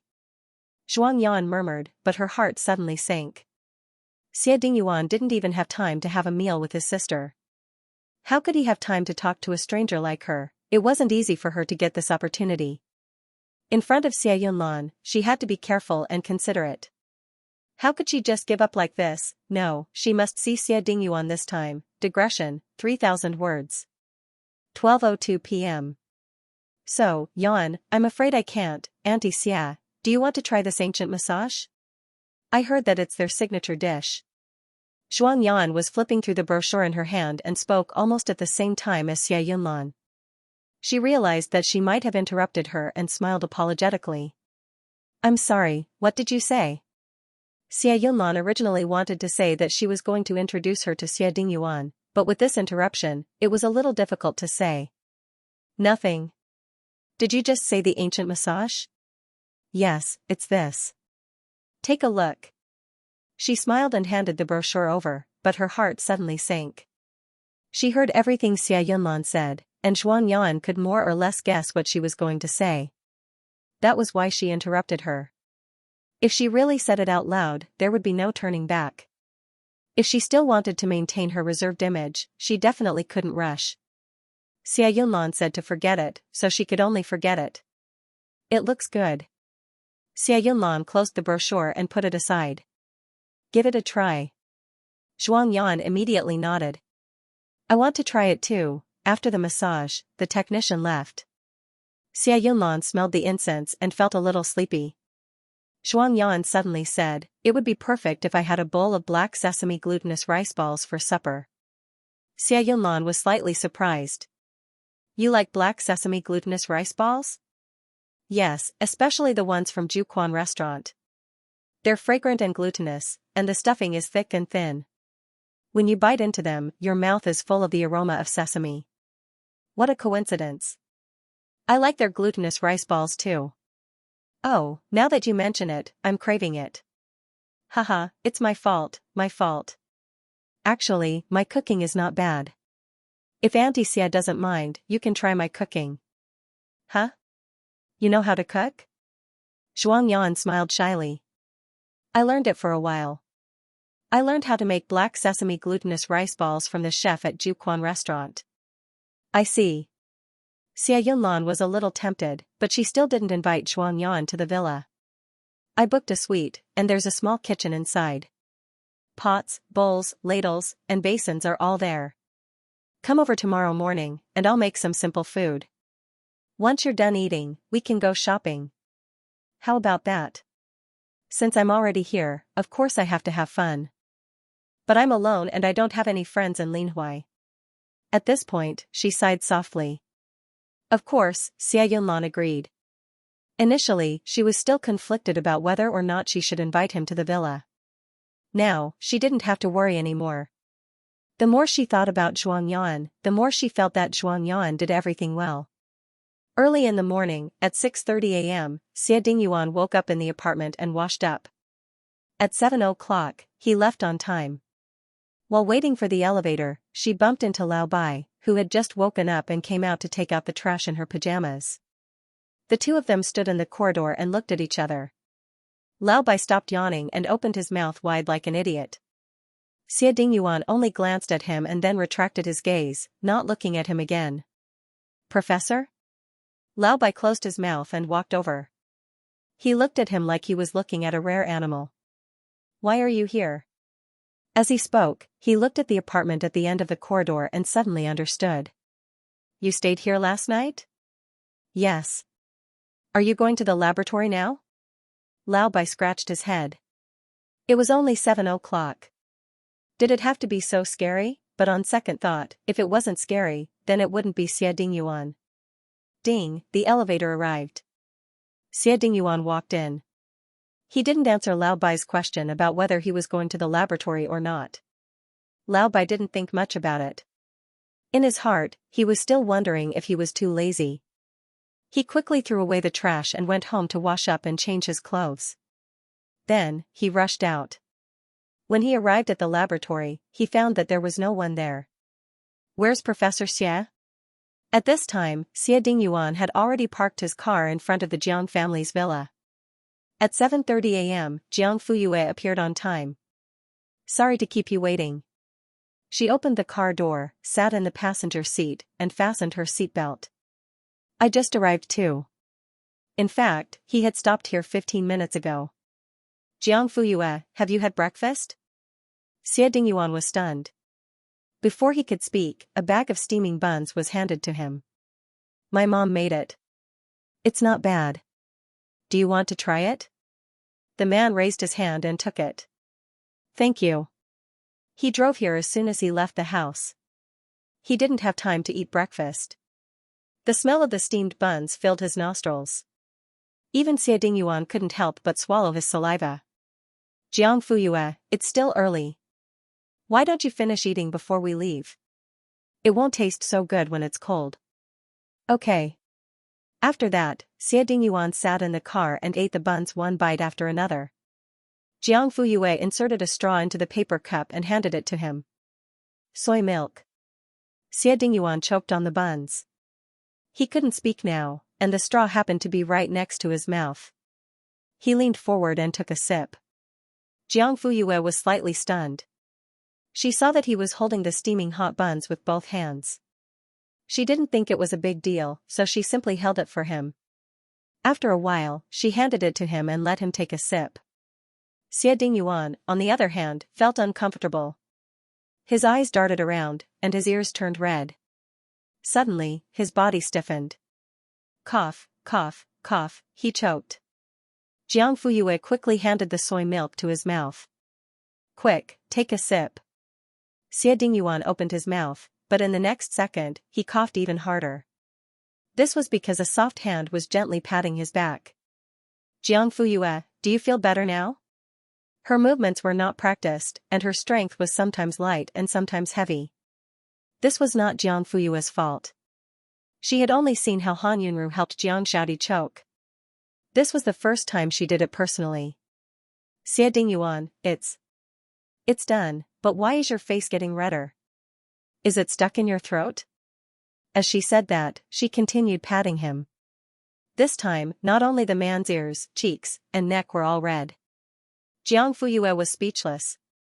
Did she slap him until something went wrong, Xie Dingyuan?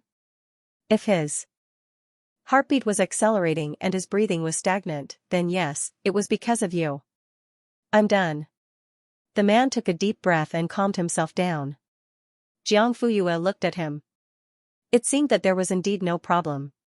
She retracted her hand, but her other hand was still holding the soy milk.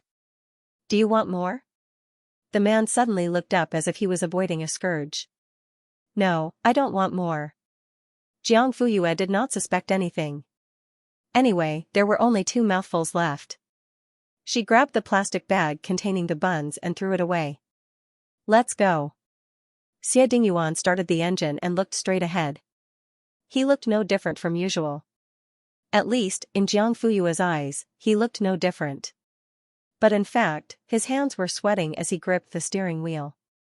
His breathing was abnormal, and his heart was beating non-stop. The place on his back that Jiang Fuyue patted was burning hot.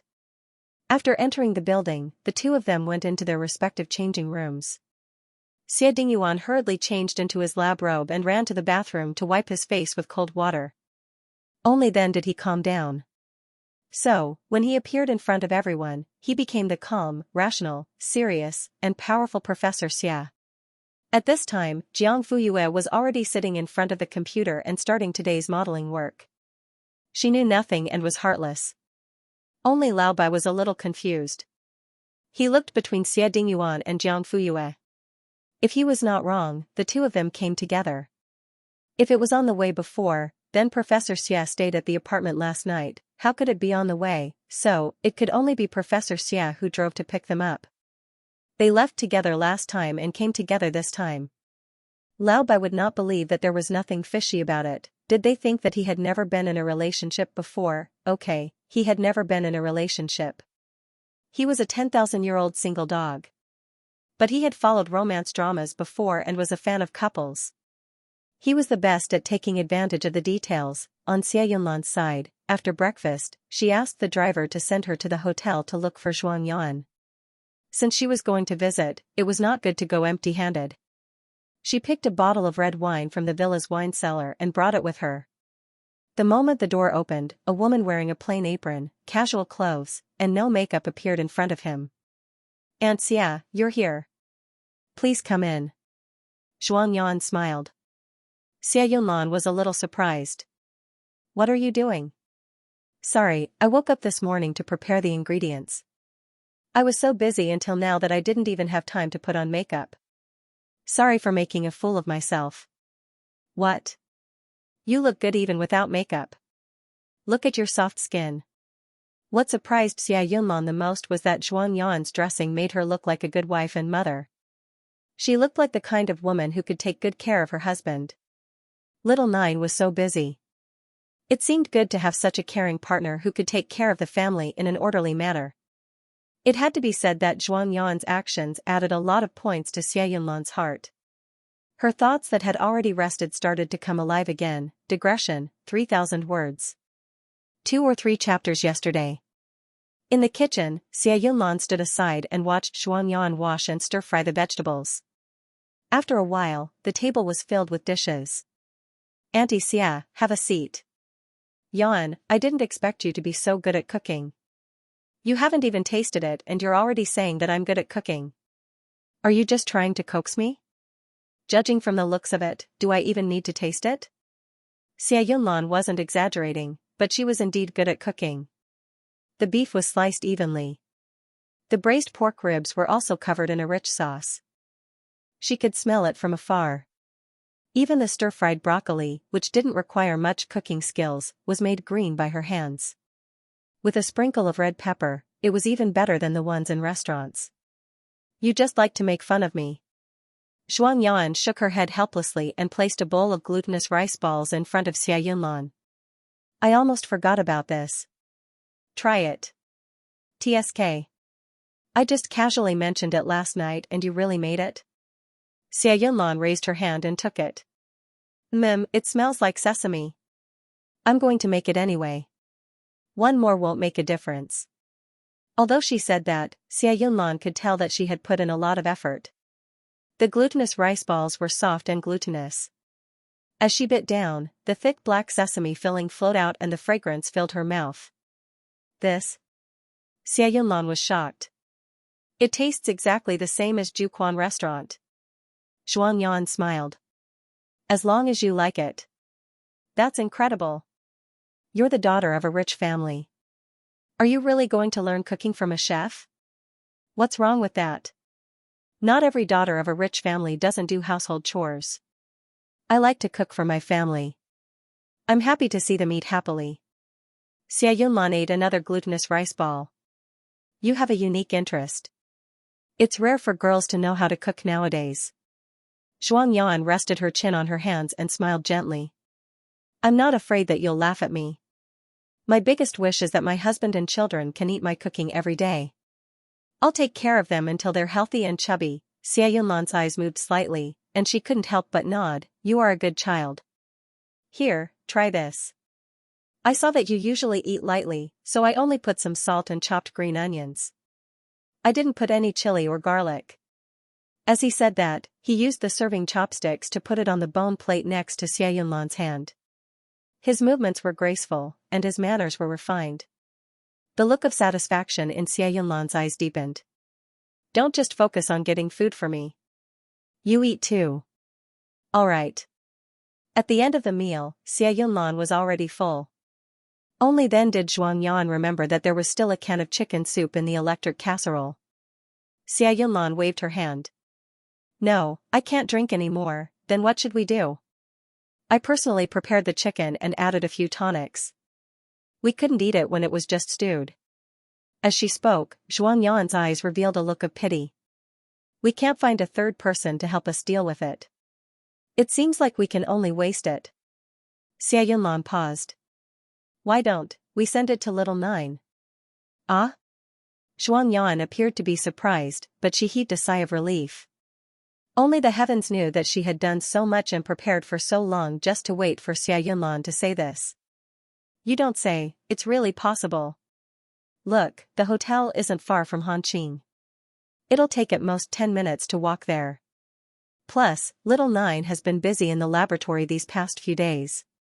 It's indeed time for some tonics. Ahem. Yan, you don't mind if I present Buddha with borrowed flowers, right?" "What are you talking about? It's an honor to let Professor Xia taste the soup I made." "Then let's hurry up and pack it up. We can leave now and make it in time for lunch." The more Xie Yunlan thought about it, the more she felt that it was feasible. This was simply the right time, place, and people. Everything was in place. It was the will of the heavens. "Hey. Then I'll go find a box to put it in now." Zhuang Yan entered the kitchen. She had spent a lot of effort to make the soup. The moment she opened the lid, the aroma rushed out. The box was also prepared in advance. It was a double-layer insulated container that could maintain the original temperature to the maximum extent and ensure the taste of the chicken soup. Auntie Xia, other than the chicken soup, I also packed some rice and vegetables for Professor Xia. They're all clean. You're so thoughtful. Oh, where did the insulated container come from? Zhuang Yan explained unhurriedly, my period came in the middle of the night yesterday. My stomach hurt so much that I wanted to drink brown sugar water. I called for the hotel service. This container was sent up by them. That's really a coincidence. Isn't it? The two of them set off. The leftovers in the room and the pile of pots and pans in the kitchen would naturally be cleaned by a professional cleaning auntie. In the laboratory, Xie Dingyuan looked at the clock on the wall. It's about time. Everyone, let's go eat. Phew, old Jean and Dingyu heaved a sigh of relief. They were so tired that they almost collapsed on the laboratory table. They looked at Lao Bai, who had been complaining incessantly, but today he was exceptionally relaxed and full of energy. What kind of miraculous medicine did you eat? Your hand speed increased by more than a little today. Even Dingyu and I had a hard time chasing after you. Hee hee. It's fast, right? I'm not telling you. Old Jean frowned. Kid, is there something fishy about you? Bull*T, what's fishy about me? Can't I suddenly be enlightened and have my conception and governing vessels cleared? As he said that, he glanced at Jiang Fuyue from the corner of his eyes.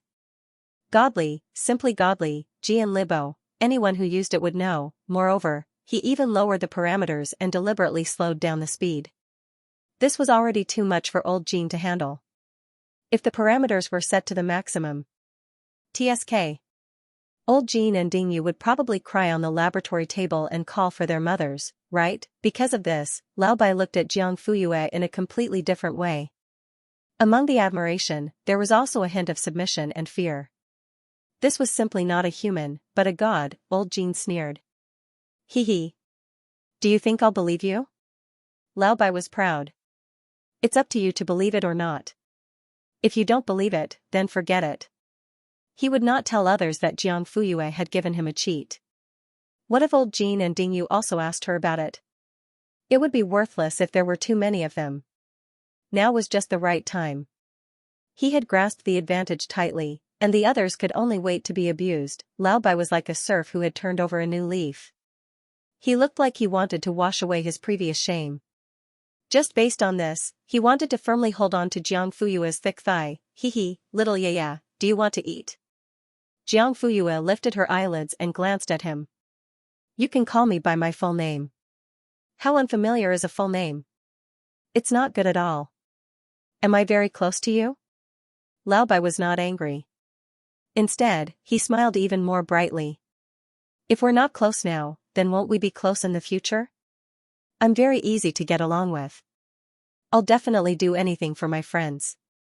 Whether it's climbing a mountain of swords or diving into a sea of fire, I won't hesitate. Let's go.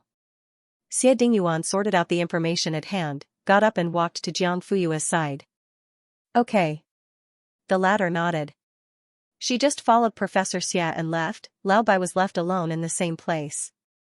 He did not react for a long time. I haven't finished speaking. Why are you leaving? Jiang Fuyue and Xie Dingyuan left the experimental area and were ready to go to the cafeteria for lunch. Recently, the two of them had been going together.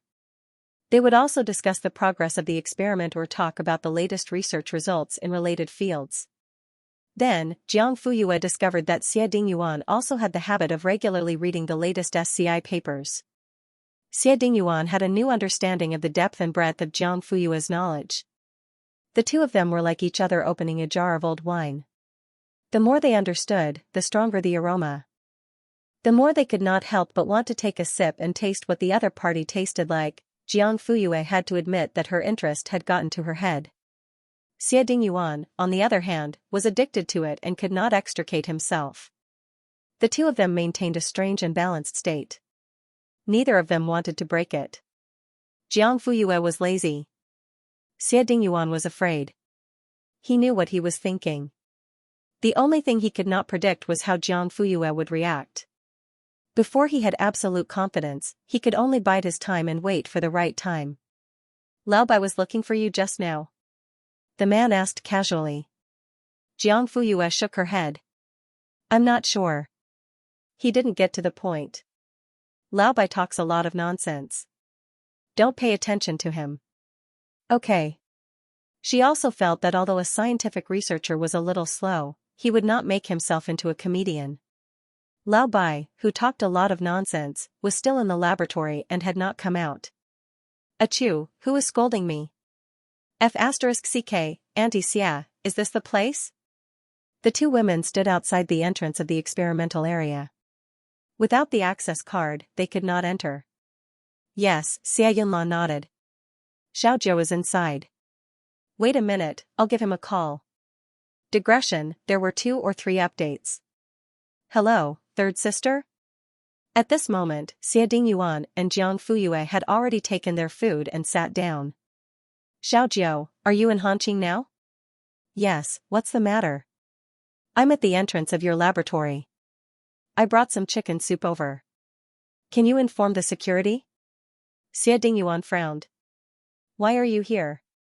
Jiang Fuyue heard his tone and couldn't help but look up. The next second, she lowered her head and continued eating. Why? Am I not welcome? Xia Yunlan pretended to be angry. No. Pass the phone to the security guard. Xia Dingyuan instructed the security guard to let them in. Xia Yunlan, where are you now? You should drink the chicken soup while it's hot. I'm already eating. Wait for me at the resting area. It'll take about 20 minutes. Okay. Don't eat too much. You won't be able to drink the soup later. Okay. After ending the call, Xia Dingyuan put away his phone and started eating. Jiang Fuyue didn't ask any more questions and focused on eating. The man opposite her glanced at her from time to time, waiting for her to speak. However, even after the meal, Jiang Fuyue didn't show much curiosity. He suddenly felt a little defeated. The two of them left the cafeteria and returned to the laboratory. Xia Dingyuan took the initiative to say, that was my third sister's call. She came to Huai County to do something. Oh. Jiang Fuyue nodded, ? That's it, what else could it be? Xiaojiu, suddenly, a surprised voice sounded. Xia Yunlan walked quickly to him. You must be tired these few days. Why do you look so thin again? Old madam will be heartbroken if she knows. At this moment, a beautiful woman wearing a camel-colored trench coat and black boots quietly followed behind Xia Yunlan and stopped not far behind him. This was a position that had a sense of propriety and wouldn't be overlooked by others. As expected, Xia Dingyuan's gaze landed on her. However, he just glanced at her and didn't stop for even 0.1 seconds. It was as if he was just looking at her. Zhuang Yan's smile froze. It was the first time in her life that she had been ignored in front of the opposite sex. In the next second, her gaze landed on the tall and beautiful woman beside Xia Dingyuan. The woman looked very young. Even without makeup, her cheeks were naturally pink. Her pair of peach blossom eyes sparkled as if they could hook people away at any time. She then looked at the distance between her and Xia Dingyuan. They were standing side by side, and the distance between them was close to nothing. Zhuang Yan immediately became vigilant. Jiang Fuyue raised her eyebrows and looked at her with a half-smile. She turned to Xia Dingyuan and said, I'll go in first. After saying that, she left without waiting for him to say anything. The man opened his mouth and wanted to stop her, but he couldn't find a suitable reason. They could only watch as the girl's elegant figure walked further and further away. There was an indescribable feeling of depression and disappointment in his heart, which made his originally indifferent expression even colder and more solemn. Xia Yunlan was fine. She was used to his bad temper. But Zhuang Yan didn't know that. The man's sudden change in expression made her scalp tingle and her spine turn cold. The smile that she tried her best to maintain started to become a little forced. Who is that? Xia Yunlan was curious. Weren't the research team all old and unmarried men? When did such a young and beautiful girl appear? Xia Dingyuan didn't want to talk about it and only said, colleagues. So young? Xia Yunlan couldn't help but be surprised when her guess was confirmed. Everyone in the industry knew how high the threshold for Han Qing was. And her little Zhou's research team was even harder to find. It seemed that this girl wasn't simple. Xia Dingyuan raised his wrist and looked at his watch. If there's nothing else, I'll go in first. Have fun in Linhuai for the next few days. If you need anything, you can look for Xing Yiming. He will take care of it. Don't, I haven't drunk the chicken soup yet. Xia Yunlan just remembered. Speaking of chicken soup, how could she forget about the person who made it? Zhuang Yan was naturally pushed to the front just like that. Let me introduce you. This is your Uncle Zhuang's granddaughter. Her name is Zhuang Yan. Do you remember her? You should have seen her at the banquet before. Today's chicken soup was made by her. It's very fragrant. Xia Dingyuan nodded slightly. He was gentlemanly and polite, but also polite and distant. Hello. Even at this moment, his gaze was still not on her. Zhuang Yan pursed her lips. She was embarrassed and angry, but more than that, she felt a rising desire to fight. Not looking at her, then she would let him look at her. Big brother Xia, let me get you a bowl to try. It's still warm. The woman's voice was soft and gentle. At this moment, she was smiling, which added to her gentleness. She was about to open the thermos as she spoke. But the next second, wrong. The man said emotionlessly. I call your grandfather uncle. We are of the same generation. You should call me uncle. Not big brother. Zhuang Yan's face turned red. Yes, she did it on purpose. But she never expected Xia Dingyuan to expose her on the spot. He even said it in a flat tone as if he was teaching a science lesson. No matter how scheming she was, no matter how many tricks she had up her sleeve, she couldn't handle this kind of straight shot. She didn't even have the chance to dodge a kick. It came crashing down on her head. Xia Yunlan patted him reproachfully. What are you talking about? Yan was afraid that calling you uncle would make you sound old, so she called you big brother. Xia Dingyuan said seriously, I don't mind. Xia Yunlan, Zhuang Yan, as long as a man of steel wanted to, there was no situation that he couldn't handle. Xia Yunlan carefully probed, then what about the chicken soup? Xia Dingyuan, I don't want to drink it. She frowned and turned to smile at the pale Zhuang Yan. Yan, I'm a little thirsty. Can you go to the vending machine outside and buy me a bottle of mineral water? Of course. She put on a smile again and walked outside. But the moment she turned around, her gaze suddenly darkened and her smile gradually disappeared. Soon, only Xia Yunlan and Xia Dingyuan were left in the lounge.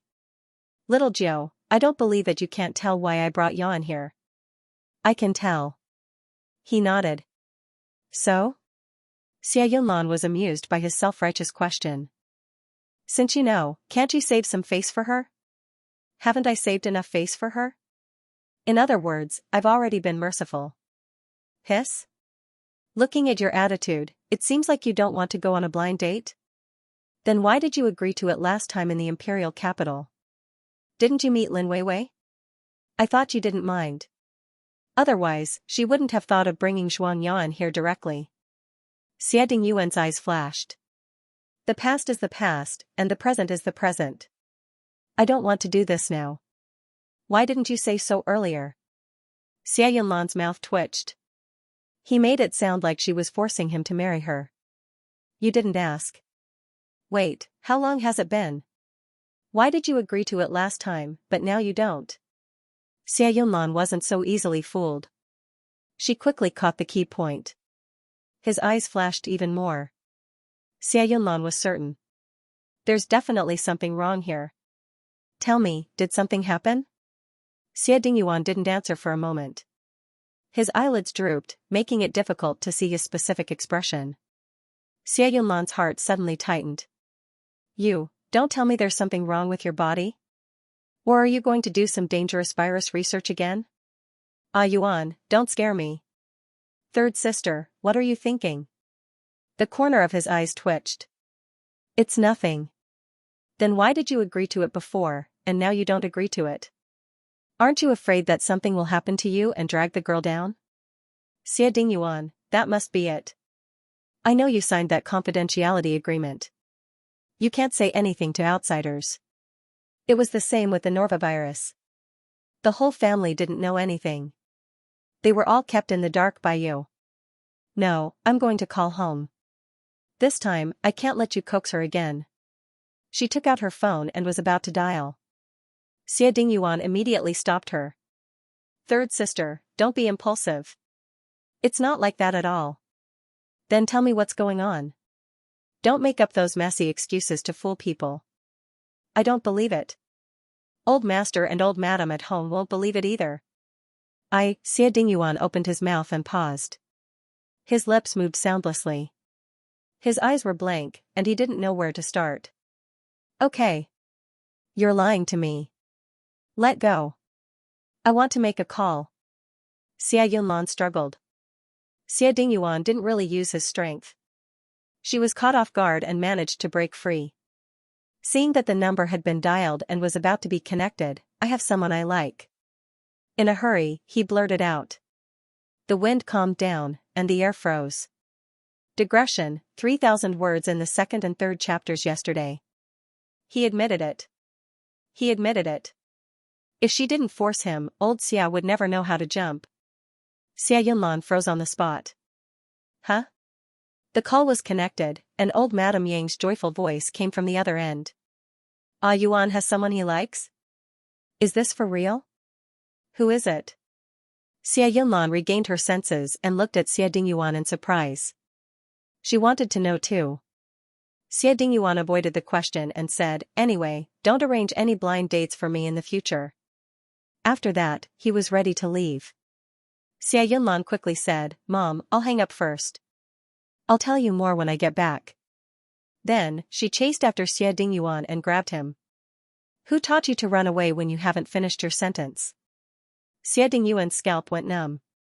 Tell me, who is the girl you like? Do I know her?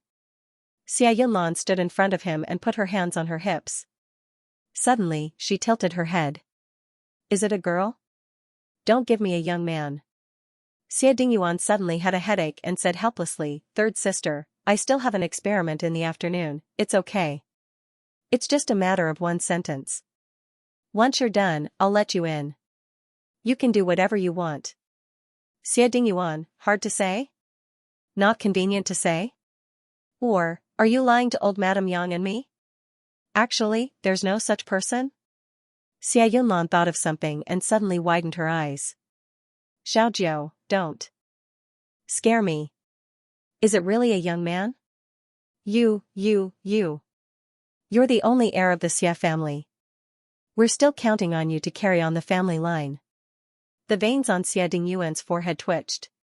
He gritted his teeth. Third sister, don't talk nonsense. Isn't it true? Then why are you hemming and hawing and being so secretive? Oh my God. If Dad finds out, he'll break your legs. No. Huh? I said no, young man. Then. Xia Yunlan rolled her eyes.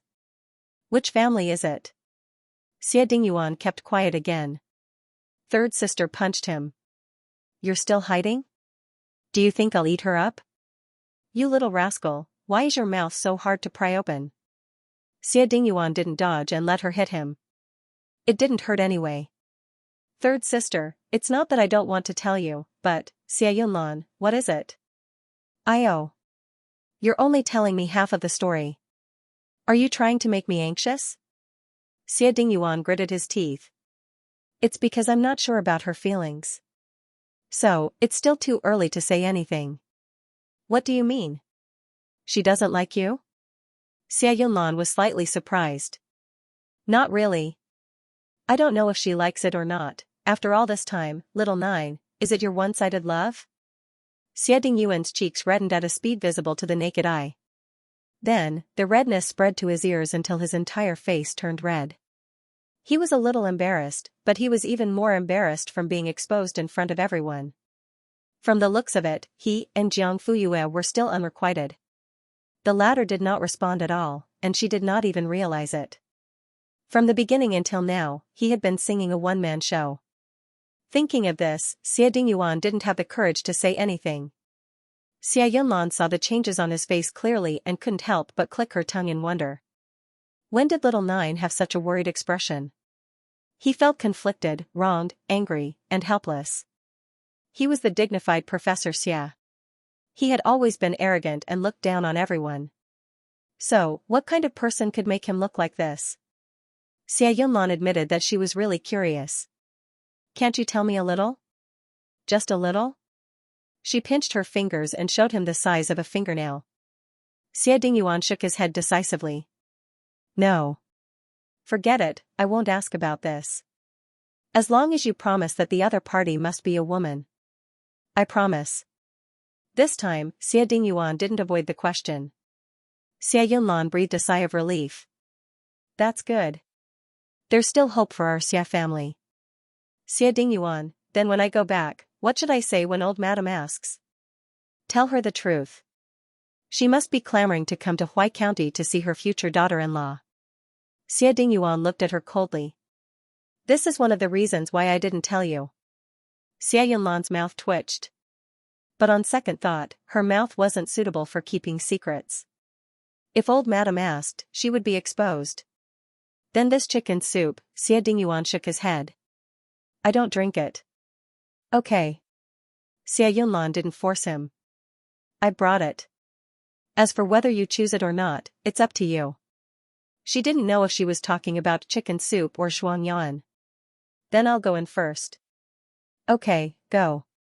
Xia Yunlan waved her hand. Work hard and let old madam see you in person on New Year's Eve. To be honest, Xia Dingyuan didn't dare to make any promises because he wasn't confident at all. How did Jiang Fuyue feel about him? Was she like how he felt about her? How did she think of him? Did she still have a knot in her heart because of the unpleasant misunderstandings from before? Thinking back to the first time they met and how he mercilessly threw her to the ground, Xia Dingyuan couldn't help but want to hit his right hand with his left hand. Who asked you to be so restless, Auntie Xia? Here. Xianxia handed over the mineral water she just bought. Ah? Oh, thank you for coming. Xia Yunlan took over. Both of them knew that Xia Dingyuan was looking for an excuse to send her away, but neither of them said anything. Where's Professor Xia? Has he had chicken soup? How does it taste? Xia Yunlan met her gentle and expectant gaze and sighed silently. I'm sorry, Yuan. He said he's full and can't drink anymore, so, Xianxia had a premonition and her heart sank, but her smile didn't change. She said politely, I see. It's okay. Although chicken soup is good, don't force it if you can't drink it. It's not good for your stomach. Xia Yunlan nodded. You're so thoughtful. It's our bad timing. When we arrived, he had already eaten. Xianxia, next time. There will be many chances in the future. Xia Yunlan wanted to say, Miss, you won't have a chance. Let's go. Let's not waste time here.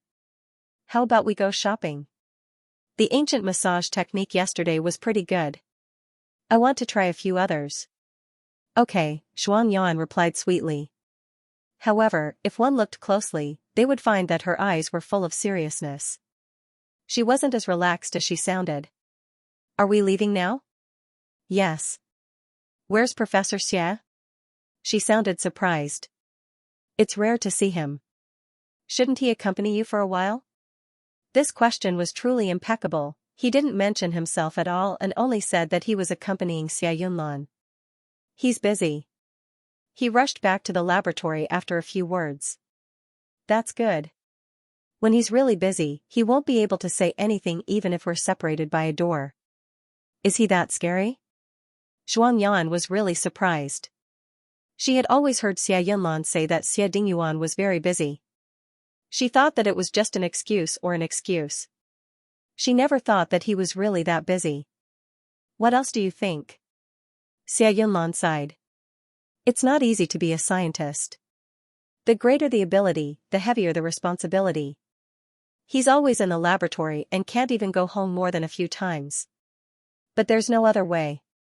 The country needs him, and he's willing. We can't persuade him, and we don't dare to persuade him. Persuade him to give up his research, or persuade him not to participate in dangerous experiments, This kind of persuasion could delay the progress of the entire country's biochemical defense. The Nova virus was related to the lives of tens of billions of people around the world. Everyone could only see the power, wealth, and status behind the name Xia Dingyuan. But as his family, they could only see how busy he was, how hard he worked, how he neglected to eat and sleep, and how reluctant he was to leave day and night. That's why the old lady and I are worried that he won't be able to find a wife like this. He's always in the laboratory. Girls can't fall into his arms from the sky, right? Xia Yunlan said and shook her head with a smile. Zhuang Yan also curled her lips, but she was deep in thought. For the first time, she doubted whether a man who cared about his country and was destined to not be limited to a small family was really suitable for her. She asked herself, could she get used to her husband not being at home all year round after marriage? Could she bear the loneliness and stay by his side all by herself? Could she accept giving birth alone and raising a widowed child?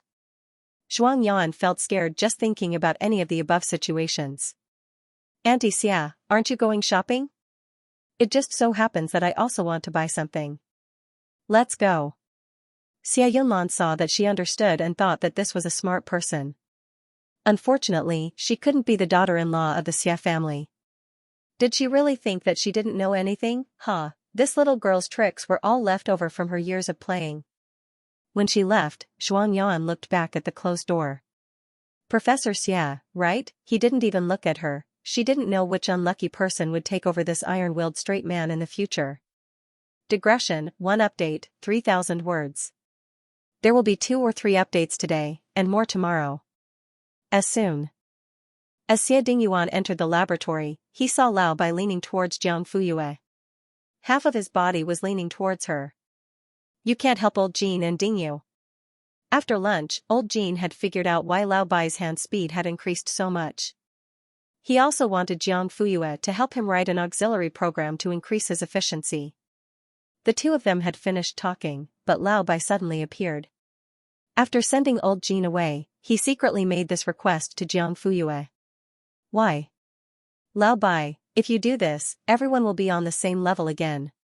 What advantage do I have? Jiang Fuyue's mouth twitched. Your advantage is based on dragging down the other party's efficiency? How am I dragging them down? If you don't let me help them write the program, isn't that dragging them down? Lao Bai stammered, I didn't ask you not to write, it's just a few days later. At least let me have some fun first, little yeah, I don't ask for much. Just 3 days, no, 2 days. You can write slowly. Don't rush, don't panic. Slow work produces fine work, okay? The final is it okay, and the coquettish is it okay, successfully made Jiang Fuyue shake off the goosebumps on her hand. Please be normal. Thank you. I'm very normal right now. Super normal, super normal. As he spoke, he blinked to indicate that he was still sober. Jiang Fuyue still did not relent. Seeing that old Jean was about to come back, Lao Bai was so anxious that he jumped and grabbed Jiang Fuyue's hand. If you agree, from now on, I'll be the underling and you'll be the boss. I'm not in the underworld. Why would I need an underling? Let me tell you, an underling is very useful. Serve tea and water, massage their backs and shoulders, ask about their well-being, take food and reserve seats, serve them with salt and sweetness, warm their hands when needed, warm their beds when the weather is cold, accompany them to eat, drink, and play. Deal. Ah? Lao Bai didn't know how to react. Jiang Fuyue, I agree, little brother Bai. Really? You're too good, boss. I've decided to give you a big one, she pouted as she spoke. In the next second, Lao Bai's neck was suddenly tightened. He was dragged 3 meters away by his collar. His cheeks were red because he couldn't breathe properly, and his eyes were filled with confusion. Who the F***ck touched me? Do you believe that? He turned around abruptly and raised his hand, only to meet Xie Dingyuan's deep, dark eyes. Lao Bai withered. Think. Professor, are you very free? No, I'm not. Since you're not idle, why are you here laughing and talking nonsense? I was wrong. Why aren't you going back to work? Oh. Lao Bai walked away, feeling wronged. Deep down, however, he was very puzzled. Usually, he and old Jean would also laugh and joke around. When they were much more serious than this, Professor Xia would turn a blind eye to it and never do anything about it. Why was he being scolded in the face this time? Strange. After Lao Bai left, Xia Dingyuan's gaze fell on Jiang Fuyue's right wrist. Lao Bai was grabbing her wrist just now. What's wrong with you? Why are you staring at my hand? Jiang Fuyue felt the man's burning gaze. She stretched out her hand and looked at it a few times. There was nothing wrong with it. Suddenly, Xia Dingyuan grabbed her right wrist. He didn't use much strength, but she couldn't break free easily. You're a little dirty here, the man said as he took out a handkerchief and wiped her wrist. It's fine now. After that, he withdrew his hand, walked straight to his original seat, and sat down calmly. There were no flaws. However, only Xia Dingyuan knew how fast his heart was beating, especially when his palm touched her wrist. He looked at Jiang Fuyue and was inexplicably stunned. Question mark. Did he dirty her wrist? There was nothing at all. Then what was he wiping? In the afternoon, the experiment continued. The entire team entered a state of high efficiency. For a moment, only the sound of the instruments and the tapping of the keyboards could be heard in the spacious room. Xia Dingyuan, how much is the model optimized? Jiang Fuyue, I don't have the specific data for now. Your prediction? It should be about 30%. Xia Dingyuan, can it be sped up? Jiang Fuyue, I have no problems here. However, the premise was that the efficiency of the data supply had to be improved. Only then could it be optimized and sped up. Xia Dingyuan could naturally keep up. Now, it was just a matter of Lao Bai's first ring and Old Jin's and Ding Yu's second ring's combined output. The three of them immediately perked up and did not dare to be distracted. Even though Lao Bai had the cheat software in his hands, he could not help but feel that it was difficult. He secretly glanced at Jiang Fuyue. Good lord, the keyboard was flying because of her typing. The large amount of data that they had to filter and calculate was simply like flour through a colander when it came to her. There were no obstacles at all. F***ck. This devil, suddenly, a cold voice sounded. It was deep and magnetic. It was pleasant to the ears, but there was also a hint of uneasiness. Lao Bai, what are you looking at? Can you keep up with the speed? Another death question. Lao Bai, question mark. Who am I? Where am I? Why am I being scammed again? Did I offend Xia Dingyuan today? Digression, second watch, 2000 words. Xia 99, let me give you a look. Jiang Fuyue, anyway, it's none of my business. Hands up, third watch will be updated at noon tomorrow.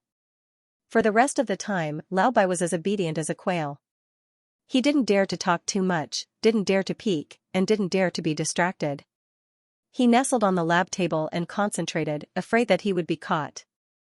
At 6 o'clock, Jiang Fuyue rubbed her stiff neck and was ready to get off work. Lao Bai and the others slipped away quickly. When she came out of the changing room, they were already gone.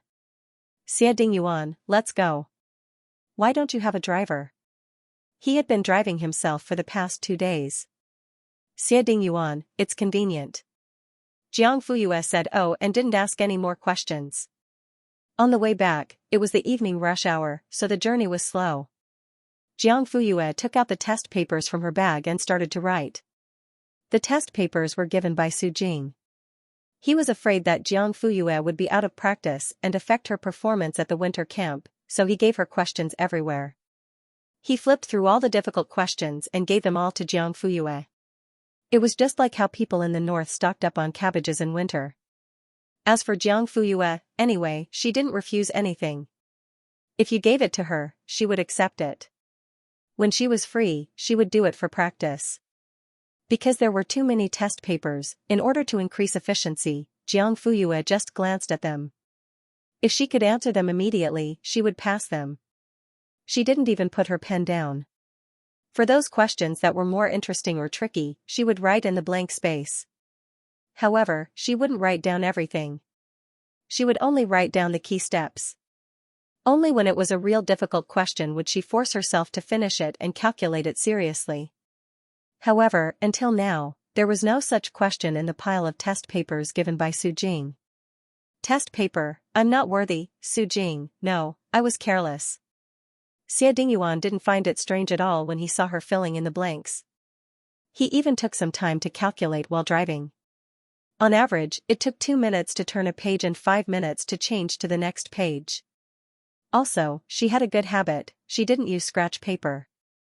After finishing the last question and writing down the answer, Jiang Fuyue stacked 7 or 8 test papers together, folded them, and put them in her bag. That posture was no different from a cabbage. Xie Dingyuan, not bad. Jiang Fuyue was suddenly curious.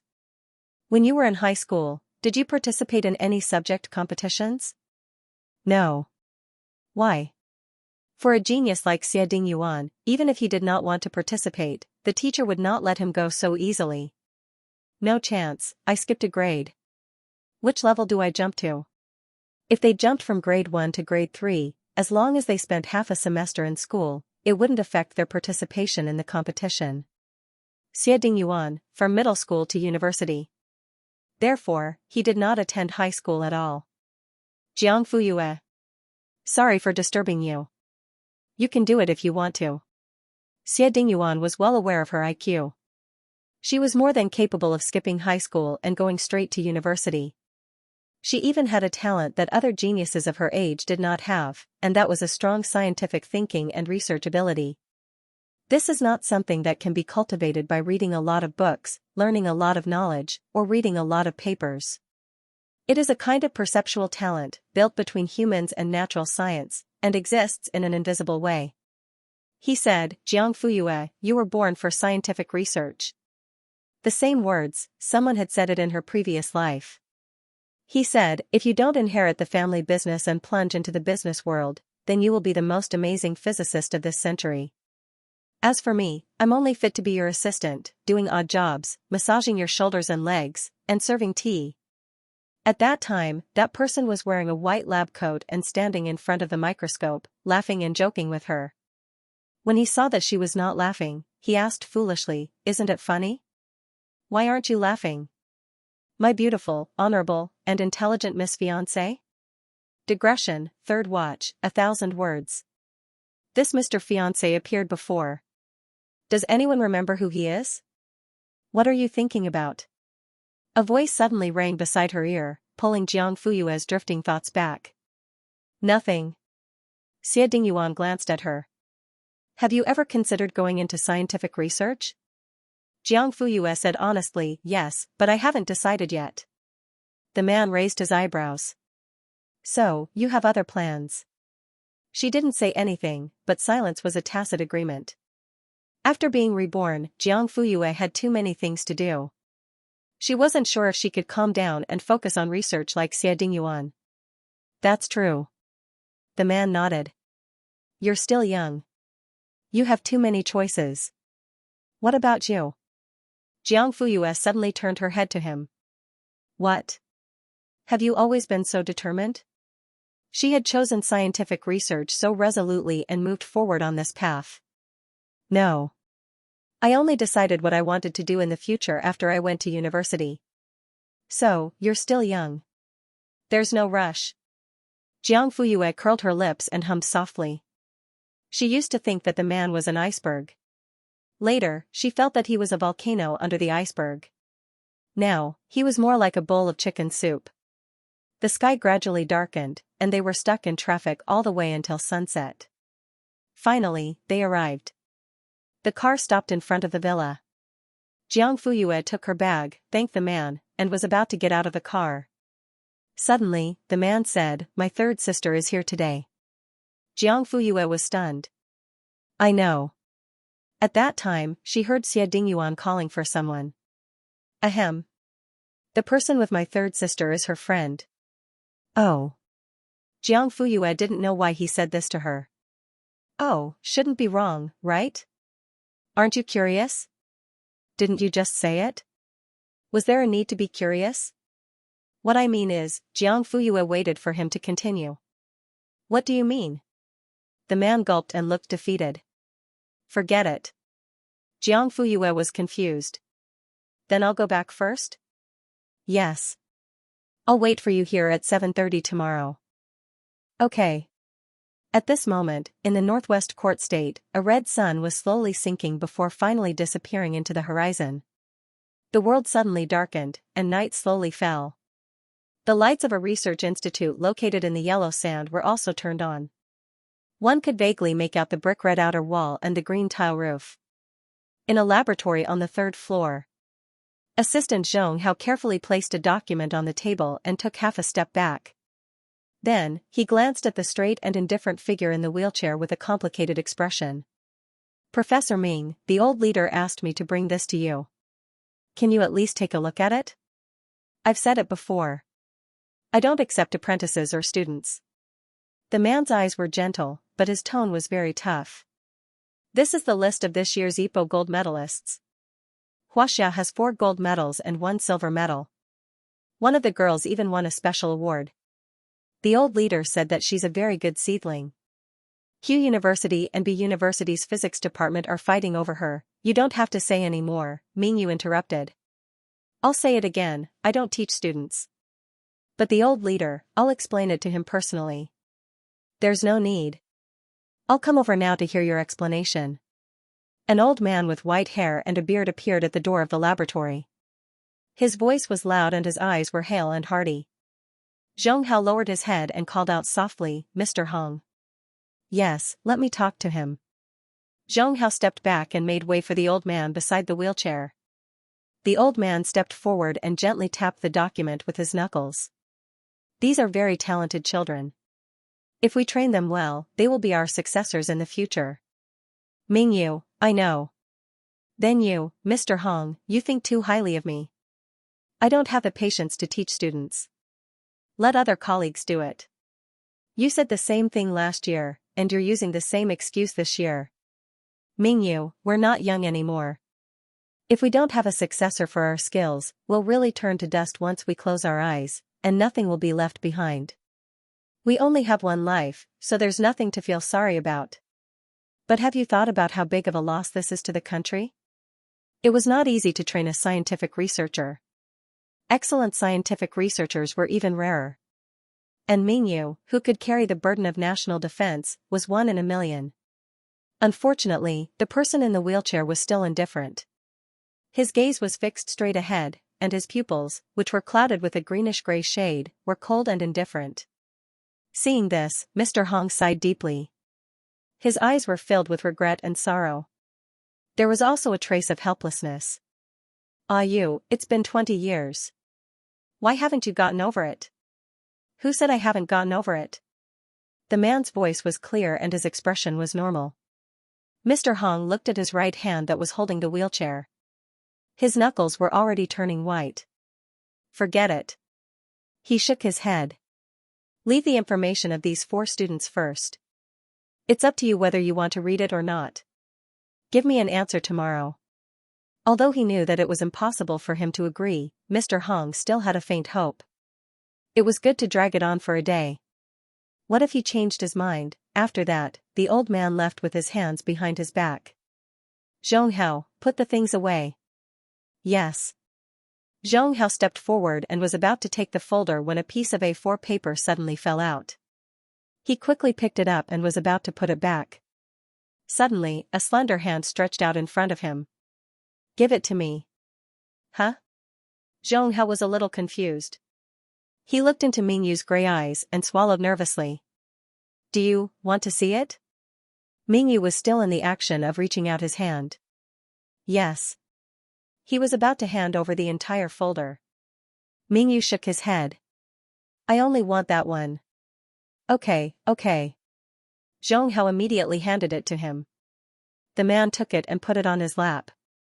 He took out a dark box beside the wheelchair and took out the special correction lens. He couldn't wait to put it on the bridge of his nose. From Xianxia's point of view, he saw the professor's slightly trembling hands as he put on the glasses. Was it because of that piece of paper? He couldn't help but glance at it. It seemed to be a student's answer sheet. Every question was written with steps. The paper looked clean and tidy and pleasing to the eye. Mingyu's fingers gently stroked every number on it. His body began to tremble visibly. And his eyes at this moment, how should he describe it? Zhong Hao had been by his side for so many years, but this was the first time he had seen the professor show such a confused and helpless side. He was like a lost child who had suddenly found the way, but he wasn't sure if this path was right or where it led to. Was it a bright future? Or an abyss of despair? Zhong Hao panicked. Professor? What's wrong with you? Don't scare me. Who is this answer sheet? Mingyu gritted his teeth and tried his best to suppress the excitement from the depths of his soul. Zhong Hao immediately flipped through the folder and checked. Found it. Jiang Fuyue. That candidate's name is Jiang Fuyue. Give me her information. Zhong Hao took it out and handed it to him. Do you need my help? Although there were special lenses, Mingyu's eyes still couldn't see clearly enough. Usually, whether it was reading papers or writing reports, Zhong Hao would help him. Usually, Mingyu wouldn't refuse. But this time, no, I'll do it myself. Jiang Fuyue. 18 years old. A third-year student at Lin'an High School in Linhui City. How can she only be 18? How can she only be 18? Mingyu shook his head. His eyes, which were originally full of hope, were instantly filled with despair. Yes, and the photo. Give me the photo, Professor Ming. The photo is on the second page. The man turned it over and his pupils constricted. He was disappointed. It wasn't the face in his memory, it wasn't her, but why was the handwriting so similar? No, it wasn't similar, it was exactly the same. When she wrote trigonometric function symbols such as sin and cosis, there would be a unique fancy combination of strokes. This was related to the English handwriting she practiced since she was a child. He used to joke, if I were the grading teacher, I would be able to recognize that this test paper was yours at a glance. Would that be considered cheating? She snorted. You don't have to go easy on me. I can get everything right. Do you believe it? Of course, he believed it. How could he not believe it? She was Lu Mingyue, a genius with an outstanding IQ, the heir of the Lu family who could do everything well. Professor Ming? Professor Ming? Mingyu suddenly came back to his senses. In the next second, he suddenly raised his eyes. I want all the information on this girl. Zhong Hao looked troubled. Professor, the database is in Elder Hong's hands. I can't touch it, then go find Elder Hong. But Elder Hong was very angry just now. I'm worried. It wasn't that easy. Tell him that I agree to accept this girl, but the prerequisite is that I need to know more about her. You agreed to accept a student? Zhong Hao's eyes were filled with shock. In the next second, he almost jumped up. I'll go find Elder Hong now. He'll definitely be crazy with joy. After saying that, he rushed out of the laboratory. Mingyu sat in his wheelchair and gently stroked the answer sheet with his fingers. It was as if he was facing the love of his life. His eyes were filled with gentleness and infatuation. Mingyue, is that you? You're finally back, as he murmured, a drop of tear fell on the paper and made a splashing sound. The wetness gradually faded away. Digression, 1 update, 3,000 words. There are 2 or 3 updates. What did you say? He agreed. Old Hong stood up, his eyes filled with disbelief. Really? Zhong Hao ran all the way here and was panting. Really, that's great. He finally thought it through. I'll go over now. Wait a minute, Old Hong, ? Professor Ming said that he needs to know more about the girl before he can make a formal decision. When Old Hong appeared in the laboratory again with the latest and most complete information, Mingyu was sitting in a wheelchair. On his left was the stargazing window, and on his right was the laboratory table. He sat in the middle of the aisle. Under the lens, his calm eyes lost their warmth and became sharp and spirited. Old Hong noticed the change in him almost immediately. It was as if there were ripples in a pool of stagnant water. Finally, there were signs of life. Mingyu, I brought the information you wanted. Thank you. He lowered his head and flipped through the pages one by one. His lowered eyes made it impossible to see his expression. All the turbulent waves were hidden under that tranquility. From birth until now, all the information about the girl named Jiang Fuyue was complete. Everything in front of him told him that this was not Lu Mingyue, but someone completely unrelated. Suddenly, his gaze froze. This girl participated in an information science competition? Old Hong nodded. She is very talented. Her development in all subjects is balanced. Before participating in the EPO, she also won a gold medal in IOI. Is that so? Not only that, but it can also be seen from the results of the monthly exam that she is very outstanding in other subjects. Old Hong was afraid that he would go back on his words. He could not wait to praise Jiang Fuyue to the heavens. She has the best foundation and the most talent among this batch of children. So, she knows a little of everything? Ming Yu's eyes flashed slightly. His originally greenish-gray pupils seemed to have a glow. Old Hong nodded hurriedly. You can say that. Mingyue, you're learning so fast. I can't help it. Who asked me to be so talented and have a good memory?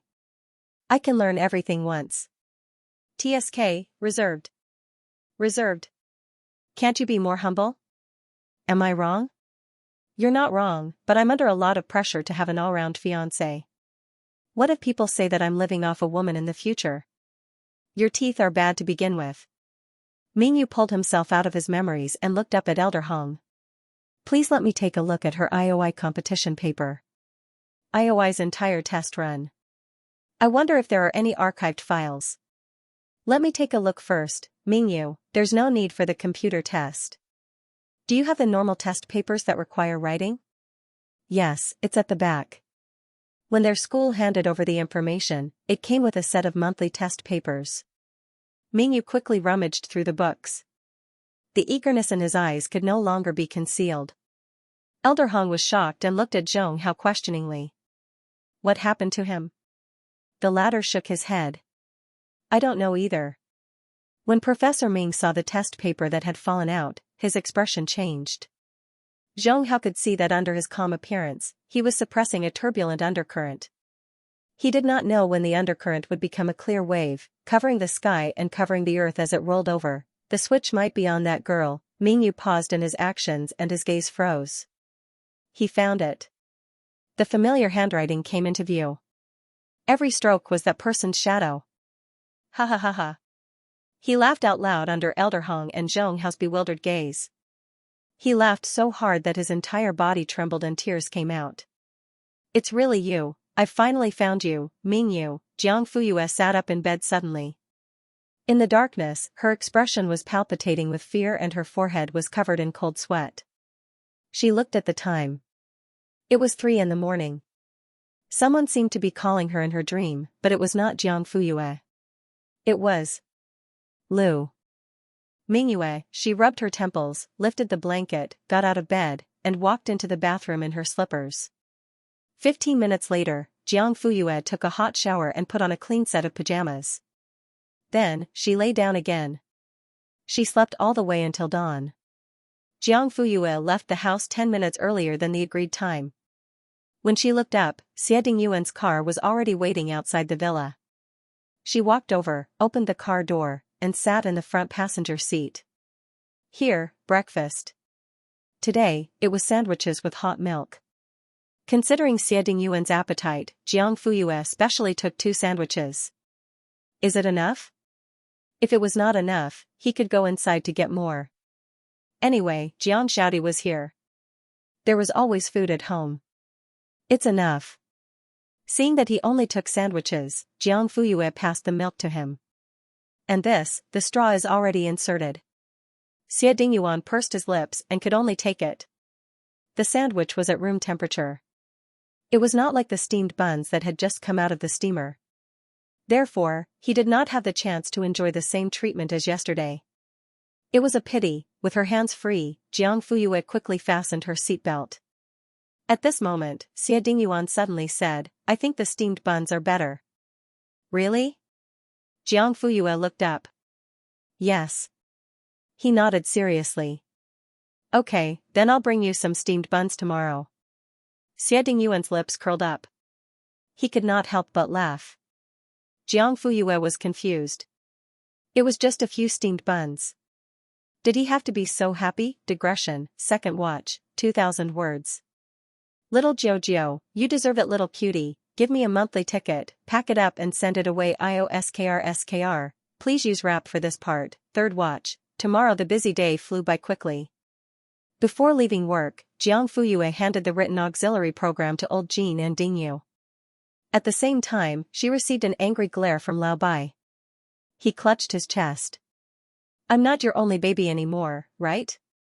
Jiang Fuyue, question mark. Xie Dingyuan's cold gaze drifted over. Speak properly. Oh. Lao Bai walked away listlessly. After old Jean and Ding Yu ran the program, they realized that the speed was at least 3 times faster. They immediately beamed with joy. Before leaving, they even said that they would treat Jiang Fuyue to a meal another day. Lu Guan, why another day? Let's do it today. Also, make up for the meal you owe me last time. Old Jean waved his hand. No problem. Let's go.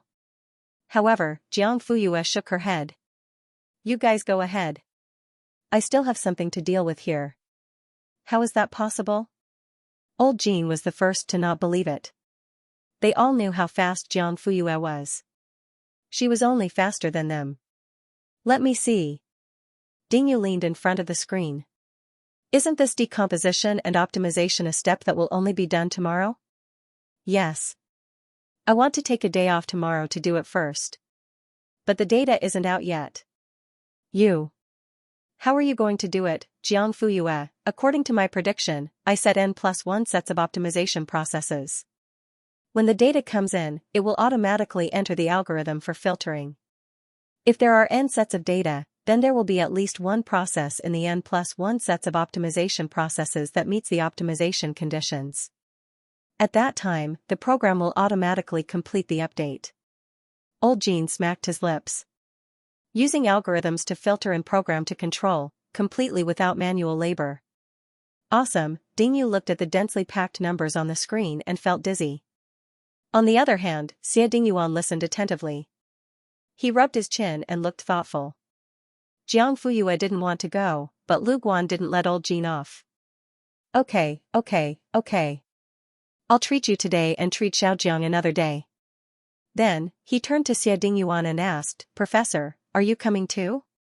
No, you guys go ahead. The 3 of them left, and soon, only Jiang Fuyue and Xie Dingyuan were left in the huge laboratory. I still have about 2 hours. Why don't you go first? The man dragged a chair over and sat down. He asked her, do you want to take leave tomorrow? Can I? You've already finished your work ahead of time, so why can't you do it? Jiang Fuyue smiled. Thank you, boss. I'm not your boss, Xie Dingyuan waved his hand. Is there anything I can help you with? To be honest, there really was one. Jiang Fuyue pointed at the pile of analysis reports. The data is out, but the summary hasn't been written yet. Why don't you? The hint was obvious. The man laughed, resigned to his fate, took out a pen, and unscrewed it. Which page do you start from? 8. Jiang Fuyue looked at the side of his face. The setting sun shone through the window and shone on his forehead, making his eyelashes stand out clearly. His pupils also glowed with a crystal-like luster. The metallic pen was held in his well-defined hand, and the tip of the pen scratched across the paper, making a slight rustling sound. Suddenly, the man looked at her sideways. Jiang Fuyue was stunned for a moment, and then smiled. She didn't dodge or hide. What's wrong? He asked. There was doubt in his eyes, and his Adam's apple bobbed up and down. You're using a fountain pen? Yes. It's rare to see people using fountain pens nowadays. A fountain pen is more important in your hand. Jiang Fuyue turned to look at the words he wrote. The strokes were firm and broad, and the strength of the pen penetrated the back of the paper. Just like the others, he was meticulous and straightforward. Suddenly, Xie Dingyuan asked, do you want to try it? He handed it over. Hold it. It feels different. Jiang Fuyue took it. When their fingertips touched, she felt a wave of numbness. Xie Dingyuan's heart raced, and his breathing stagnated. Jiang Fuyue's eyes flickered slightly.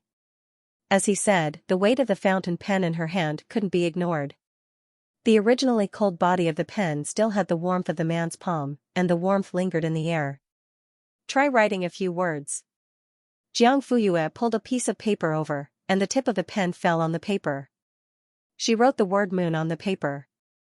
Hold it higher. Jiang Fuyue, like this? Xie Dingyuan, higher. Like this? Lower again. Jiang Fuyue's mouth twitched. Is there a need to pay attention to how to hold the pen? In her previous life, she had also practiced calligraphy under the guidance of Xianxia. She only knew that there were more requirements for the brush. If it was a hard pen, it would be fine as long as the writing was good enough. Who cared about how to hold the pen? Of course. It's inconvenient to hold the pen too high. If it's too low, it's easy to limit one's vision and neglect the whole thing. As he spoke, he got up and walked behind Jiang Fuyue. He first took the pen out of her hand and held it in a position for himself. Then, he handed it over and gestured for her to take it. Jiang Fuyue reached out and took it, but her posture was a little stiff. The next second, she felt warmth. The man's palm wrapped around her hand. Like this, then right, his warm breath sprayed on the side of her ear, and a whiff of pine wood lingered in the air.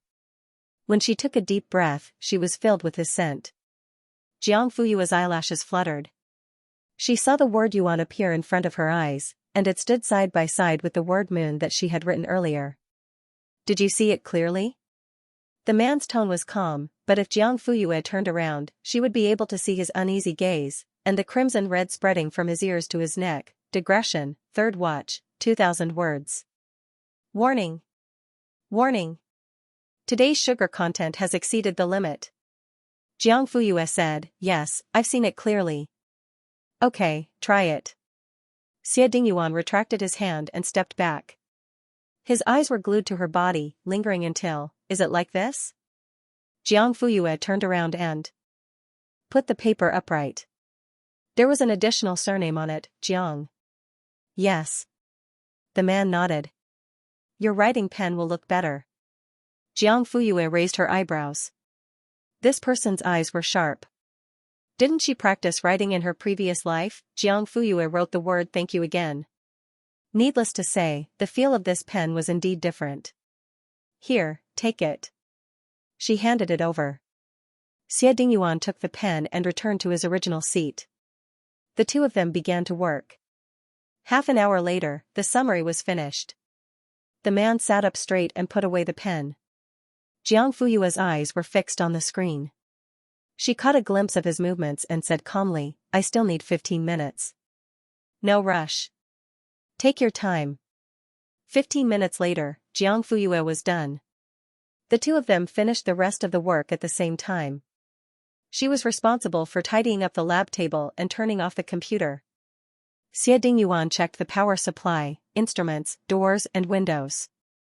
Before he left, he cautiously turned on the main switch. Jiang Fuyue was used to his strictness as usual. If time permitted, he would even check from the beginning to the end. Let's go. Just like before, Xie Dingyuan sent her to the door and watched her go in before he turned around and left. When he passed by his house, he suddenly bumped into old Zhang, who was picking up Xianxia from school. The two of them met face to face. Uncle Zhang. Open the car door. Click, the car door was unlocked. Xianxia got out of the car and ran towards Xie Dingyuan. Uncle, I've caught you this time, haven't I? Hee hee. If third aunt finds out that you didn't enter the house, how do you think she'll react? Xianxia, I think you're itching for a beating again. The teenager shrank his neck and jumped 2 steps back in fear. Don't scare me. Third aunt is still here. Why don't you try touching me? Xie Dingyuan coldly glanced sideways. Third sister will return to the capital the day after tomorrow. Xianxia, get out of the way. Did he dare to refuse? His feet had already moved away when suddenly, along. Why are you standing at the door and not going in? Why are you blocking other people's cars? Xie Yunlan walked over. In the next second, his eyes suddenly widened. Little Nine? Xie Dingyuan. Third sister. Are you done? Quick, quick, quick. Drive the car in and park it. Why didn't you call first? I can ask Nanny Lu to cook a few more dishes. Xie Dingyuan had no choice but to drive the car in. Naturally, he had to stay. Fortunately, they had made things clear before, and Xie Yunlan didn't want to matchmake him and Zhuangyan. Zhongxiang originally wanted to gloat over his uncle's misfortune, but he didn't expect Xie Yunlan to not mention it at all. Zhongxiang? Didn't you say you were going to introduce me to someone? The next day, Jiang Fuyue applied for a leave of absence. Xie Dingyuan didn't pick her up and drove to the office early. Today, not only was he wearing a suit and trousers, but his tie was also neatly tied. When he appeared at the board meeting, everyone couldn't help but stand up. Chairman Xia. That's right, he didn't intend to go to the laboratory today. He would occasionally change his identity as a domineering president. Alright, actually, there was a small mountain of documents that he needed to concentrate on. On the other hand, Jiang Fuyue left the house after breakfast. She walked out of the neighborhood and crossed the road. A black Honda was parked by the roadside. She opened the car door and got in. The driver was Lu Jinzhong's confidant. He immediately greeted her respectfully. Mississippi, okay, let's go. The Honda sped all the way and finally stopped at the back door of Yufeng Group's kitchen. After Jiang Fuyue entered the kitchen, she went straight to the second floor. Lu Jinzhong was already waiting at the staircase. Miss, you're here. Uncle Lu. Both of them entered the office. Lu Jinzhong was one step behind and closed the door. In the blink of an eye, Jiang Fuyue was sitting behind her desk. There were 3 stacks of documents in front of her. So many documents? The documents that Yufeng Group, KT Company, and Yufeng Group Real Estate need to sign for the next month are all here. The corners of Jiang Fuyue's mouth twitched. She accepted her fate and picked up a pen. Suddenly, she paused. Uncle Lu, do you have a pen? Ah? Yes, the drawer on your left is full of ink. Jiang Fuyue picked up a pen and weighed it in her hand. It was very heavy. This is it. Today, Jiang Fuyue also changed her identity as a domineering president. At 1 p.m., the 3 stacks of documents were finally cleared. During this time, Lu Jinzhong came in to ask if she wanted to have lunch first. Jiang Fuyue rejected him. Now that she had nothing to do, she finally felt hungry. Lu Jinzhong quickly called the first floor to arrange lunch for her. No need to send it up. I'll go downstairs. 15 minutes later, Jiang Fuyue sat in an inconspicuous corner of the restaurant and quietly tasted the food. Just as she was about to finish eating, an inexplicably familiar figure pushed the door open and entered. In his arms was a young woman. Mr. Jiang, are we eating here? Jiang Hua nodded. Yes. The woman looked around curiously. She had never seen such exquisite elegance before. But I heard that this restaurant is very difficult to make a reservation. Just then, the waiter came forward. Sir, do you have a reservation? Jiang Hua gave a number. His strong jawline had an inexplicable arrogance and aloofness. The woman looked at him and admired him even more. The waiter, Mr. Jiang, is it? Please come with me. Jiang Hua and the woman were led to their seats. Next, the dishes were ordered and served. During this time, the woman was in the man's arms and saying something. Jiang Hua echoed her from time to time. When he was in the mood, he smiled and grabbed the woman's hand to kiss it. The woman was so shy that her cheeks turned red. Jiang Fuyue watched this scene with great interest. Separated by a one-sided screen, she could see their every move. However, Jiang Hua couldn't see her from his position. She didn't expect that her second uncle, who usually pretended to be serious, was so bold and unrestrained in private. In just a short while, the woman had collapsed in his arms and was panting. TSK, she didn't know if Yang Jinqiu had seen her husband like this, unrestrained and wild side. Jiang Fuyue took out a tissue and wiped her mouth. Then, she got up and went to the second floor. As long as Jiang Hua didn't bully her, she naturally had nothing to do with other things. Sir, all your dishes have been served. The waiter smiled and turned to leave. Stop fooling around. Sit down. Jiang Hua coughed softly. The woman reluctantly left his arms and sat up straight. She looked at the dishes in front of her. What is this? She picked up her chopsticks and poked at it. Xianxia, you'll know when you try it. It's delicious. It looks like yam? Yes. Simmer the yam until it melts. Add bird's nest and wolfberry. Lastly, use pumpkin as a base. Steam it in the pot for 2 minutes. The woman was surprised. How do you know so much? Xianxia paused. I've eaten it before. Oh. The woman nodded and rolled her eyes. Then I'll cook it for you at home next time, okay? The man looked down and put some food into his mouth. He said lightly, no need. It won't taste like this even if you cook it. The woman pursed her lips and didn't say anything. Her peach blossom-shaped eyes glowed with grievance. Xianxia looked up and was stunned. Soon, his heart softened. You said you're living a leisurely life. Why do you have to worry about that? I don't want a little cook who can cook. Digression, 1 chapter, 2,000 words. 2 or 3 chapters. Then what do you want? The woman's fair fingers slid across his collar, her eyes seductive. Jianghua's heart fluttered, and he lifted the woman's chin. A gentle and considerate little jacket, of course. Bah, you only know how to coax me.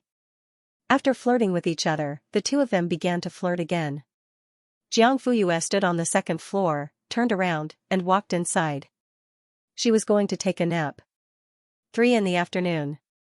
Knock knock knock, there was a knock on the door, and Jiang Fuyue opened her eyes abruptly. Lu Jinzhong's deep voice came from the other side of the door. Miss, it's time to go. Jiang Fuyue got up and cleaned up, and Lu Sisi had already arrived. The three of them got into the car and drove all the way to the suburbs. When they arrived at their destination, a helicopter was parked in the open space, waiting quietly. Lu Sisi took the key, boarded the cockpit, and began to adjust the parameters of the instrument and check the parameters before takeoff. Lu Jinzhong picked up a call from Jiang Ku. When are you guys expected to arrive? I'll be ready. Lu Jinzhong looked at the helicopter that was about to take off. In an hour. Okay. Then, she'll come, right? Lu Jinzhong's eyes flashed. What? What? The other party gritted his teeth. Who else? Jiang Fuyue. Lu Jinzhong dragged out his tone. Of course, KT's first test flight, I'll be worried if I don't go. Okay then. Wait, Jiang Ke reacted. What do you mean by worried? Lu Jinzhong replied, literally. Are you mocking me, old man? He snorted. There's no such thing as worrying about anything I do. After that, he hung up with a bang. What a temper. 15 minutes later, Lu Sisi put on her helmet and made an okay gesture to Lu Jinzhong. Lu Jinzhong stepped forward. Miss, we can go now. Jiang Fuyue was on the phone, and when she heard this, she nodded and said. I'll wait for you for 5 minutes. After that, she ended the call. Lu Jinzhong was slightly surprised. There are others? Yes, 2 old friends. They know of KT's existence? If nothing had happened to me back then, the 2 of them would be in charge of KT now. Yi Hanqing and Ling Qingzhou had been chosen to be Lu Mingyue's assistants in order to train them to help her manage KT. They knew of KT's existence even before Lu Jinzhong did. 4 minutes and 30 seconds later, they arrived at Ling Qingzhou. Then, Yi Hanqing arrived at the scene. Everyone is here. Let's go. The helicopter ascended steadily. After reaching a certain height, it began to move forward at a uniform speed. Yi Hanqing, KT has really been rebuilt?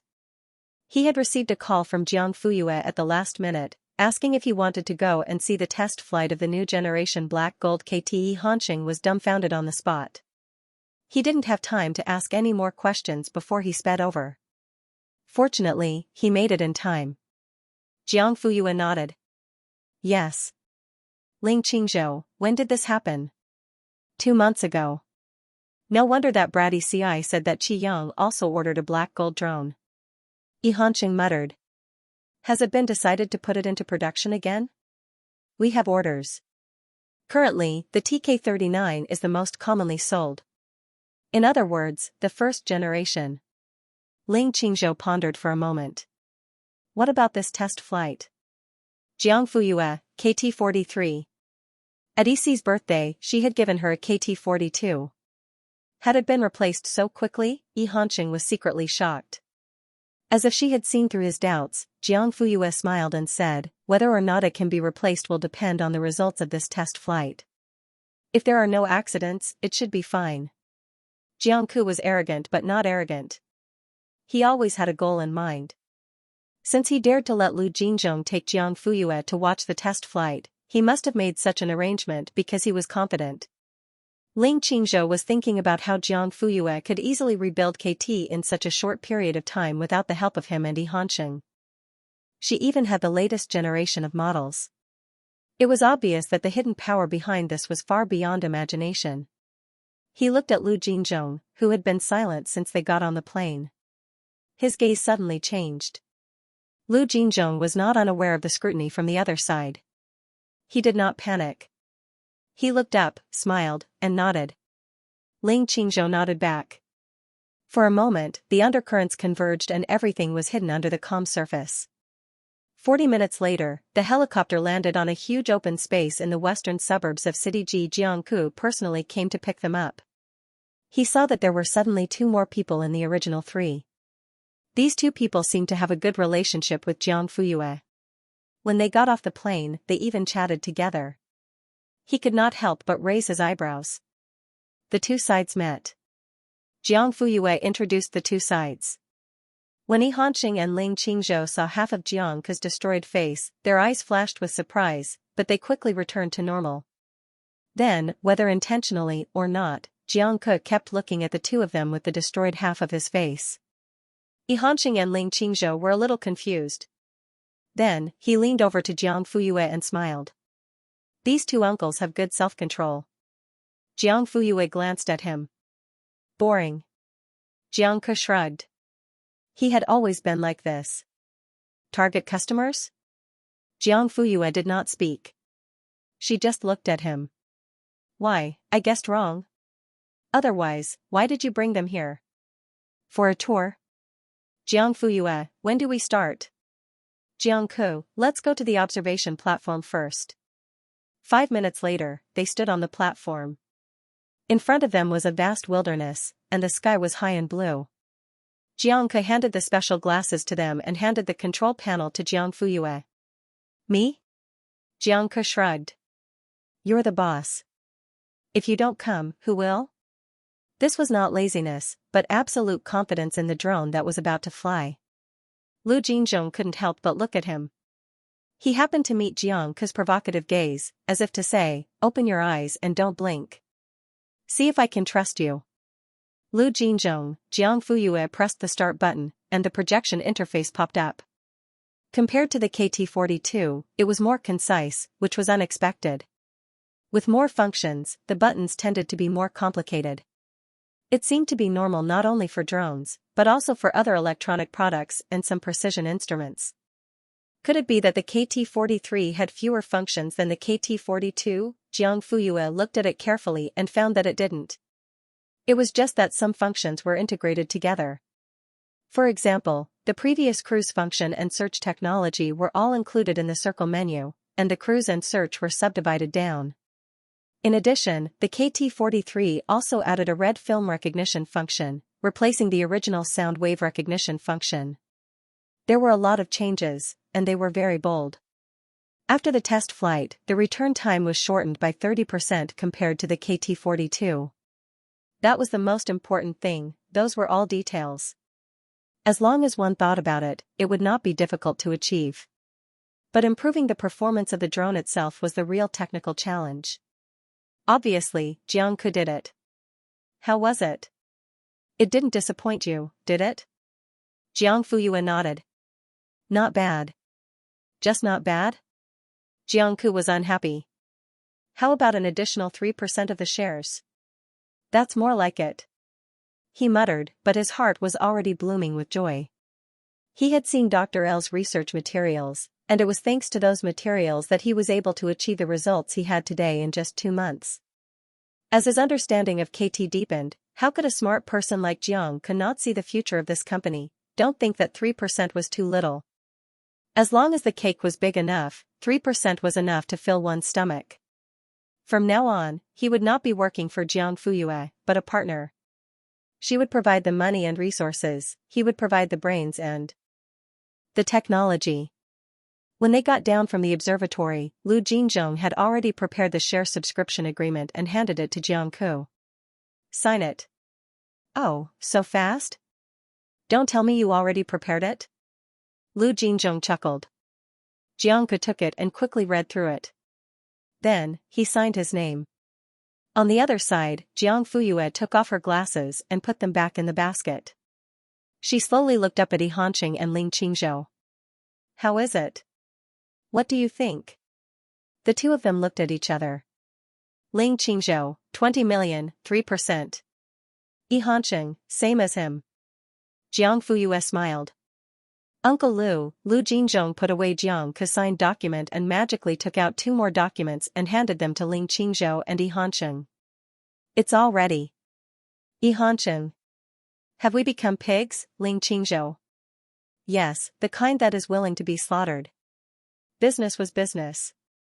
20 million for 3% of the shares was definitely not a loss. It was not about being slaughtered. It was just one willing to be beaten and one willing to be beaten. Only Jiang Ku used his IQ and ability to buy 20 million worth of shares for free. TSK, after watching the test flight, they did not stay any longer. They boarded the plane and returned to Linhuai. Before Jiang Ku sent Jiang Fuyue off, he smiled and said, I said that I can make your algorithm madman and imperial hacker retire. I can also make the black gold drone return to the top of the industry. Do you believe me now? Jiang Ku. Jiang Fuyue looked back at him. Don't be too proud. What's a KT-43? Do you want to return to the top without a KT-433? Dream on. Jiang Ku, question mark. F***CK. Why did I get hit again? Digression, the 2nd and 3rd chapters are here, 3,000 words Jiang Ku, I get hit when I fail, and I get hit when I succeed. It's too hard for me. The helicopter landed in Linhuai before the sun set. Yihanqing and Ling Qingzhou went home separately. Jiang Fuyue, Lu Jinzhong, and Lu Sisi got into the car and drove back to the city center from the suburbs. Suddenly, Jiang Fuyue said, Go. King, take a look. Lu Jinzhong ordered his confidant to change the route. At 8 o'clock in the evening, the 3 of them sat in a booth in the bar. The waiter came forward to ask for their order. Lu Sisi didn't say anything. Or rather, she didn't say much today. Lu Jinzhong glanced at Jiang Fuyue and also remained silent. The waiter looked at Jiang Fuyue inquisitively. A cup of yogurt, she said. Huh? The waiter was stunned. Lu Sisi and Lu Jinzhong were also stunned. Jiang Fuyue repeated patiently, a cup of yogurt, is there a problem? No, no problem. The smile returned to her face. Is there anything else? No. Okay, please wait a moment. About 5 minutes later, a cup of yogurt was placed in front of Jiang Fuyue. The waiter bowed and smiled. Please enjoy. Jiang Fuyue looked away from the watch and put down her wrist. Please give me another cup. The waiter was stunned. Can't I? Of course you can. Although she said so, the veins on her forehead were obviously throbbing. 2 minutes later, the waiter brought the second cup of yogurt and smiled. Please enjoy. Is there anything else you need? Jiang Fuyue, please give me another cup. Lu Jinzhong, Lu Sisi, the waiter's cheek stiffened. Are you serious? Jiang Fuyue didn't smile. She kept a straight face and said seriously, do I look like I'm joking? The waiter took a deep breath and remembered what the waiter had said yesterday. The customer was God. God had to support them, he endured, then, the 3rd cup of yogurt was served. This time, it only took 1 minute. Please enjoy. Wait, the waiter's scalp tightened. He was now afraid that Jiang Fuyue would speak. Unfortunately, what was to come would still come. Please give me another cup, thank you. The waiter was silent for a full 10 seconds before he spoke again. His smile was a little stiff. There are only 3 of you. Are you sure you want a 4th cup? She cursed in her heart, Why don't you go to the hot springs in Continent F to drink yogurt in a bar, Jiang Fuyue? Yes. Then, the fourth cup was served. At this moment, Lu Jinzhong and Lu Sisi no longer had any reaction. One was silent, while the other was expressionless. The waiter smiled. He continued to endure. The foreman had said that the higher-ups had asked them not to put on airs and lose their temper as much as possible. Now, it was not like when brother who had just taken over, where he would let the bodyguards throw people out if there was a disagreement. Now, they had to provide good service and win with quality instead of using violent means to solve problems. For this reason, he had specially formulated the assessment criteria. He had not alerted the bodyguards this month. Seeing that there were only a few days left before he could get full attendance, he absolutely could not fall short. Would you like a fifth cup? If there is a sixth, seventh, or eighth cup, you can tell me together. Jiang Fuyue glanced at him. Not at the moment. Okay. The waiter turned and left. The moment his back was turned, he let out a long sigh of relief. Oh my God, I'm finally free. However, 15 minutes later, Jiang Fuyue started again. Please give me a cup of warm water at 45 degrees Celsius. The waiter, ? Did I meet a ghost when I went out today? Jiang Fuyue, another cup. Another cup, please. They went back and forth like this, one cup at a time and no more. Jiang Fuyue ordered yogurt, then water at a fixed temperature. After that, she started to order the immortal grass milk tea. The waiter had a headache. Finally, miss, are you here to tease me? The waiter couldn't take it anymore and asked in a questioning tone, but it was not bad. At this time, the table in front of them was already filled with yogurt, water, and immortal grass milk tea. Other than the water, the yogurt and milk tea were bought from the convenience store and the sugar shop next door. Oh, right, there was also a thermometer to measure the temperature of the water. Under the waiter's slightly unfriendly gaze, Jiang Fuyue nodded. Good attitude, you can endure until now. The waiter, ? Jiang Fuyue got up, walked out of the booth, and went to the second floor. She told Lu Jinzhong, call Hu Ben and ask him where he is. We'll go up and wait. The waiter was stunned as he watched the three of them go upstairs. He was stunned for a long time and didn't react. Did he hear it wrong? Did he hear it wrong? That woman called brother Hu's full name and asked him where he was in a commanding tone. Then, she swaggered up to the second floor as if she was going home. Xiao He? Why are you standing there in a daze? Ah? Are you okay? Why is your face so pale? It's not hot here. Why are you sweating? Foreman, he swallowed, I have a question. Go ahead. Who can call brother Hu's full name here? The foreman pondered for a moment. Brother Hu usually doesn't bring his family here, so we can rule out the option of family. As for the rest, only the big boss dares to call him that. Why are you suddenly asking this? Big boss? No. Why is your face even paler? Jiang Fuyue didn't know what was going on in the hall. Leaving the table full of yogurt, water, and milk tea, she calmly walked into the office and sat down on the main seat. 2 minutes later, Hu Ben hurried over. The smell of cigarettes and alcohol lingered around him. Jiang Fuyue frowned. He also realized that it was inappropriate and said, I'll take care of it. Then, he strode away. He came back 2 minutes later. He took off his coat and only wore a shirt with his sleeves rolled up. There were still water stains on his face. No, sorry. Hu Ben touched his nose and looked down, like a child who had made a mistake. Before Jiang Fuyue could speak, he continued, why are you here? You didn't tell me in advance. I wasn't prepared at all. It's quite sudden. Lu Jinzhong said leisurely, it's not a surprise inspection if you tell me in advance. Ah? Surprise inspection? Jiang Fuyue said, initially, we agreed that you and Little Six would be in charge of King and Queen respectively for 3 months. If the turnover couldn't increase by more than 50%, then the two of you would be waiters and waitresses for at least half a year. Do you still remember? Hu Ben nodded. Of course he remembered. To be precise, he hadn't forgotten for a moment in the past 3 months. In order to achieve the 50% growth target, he was like a titan top every day. He didn't relax at all. Then, am I qualified?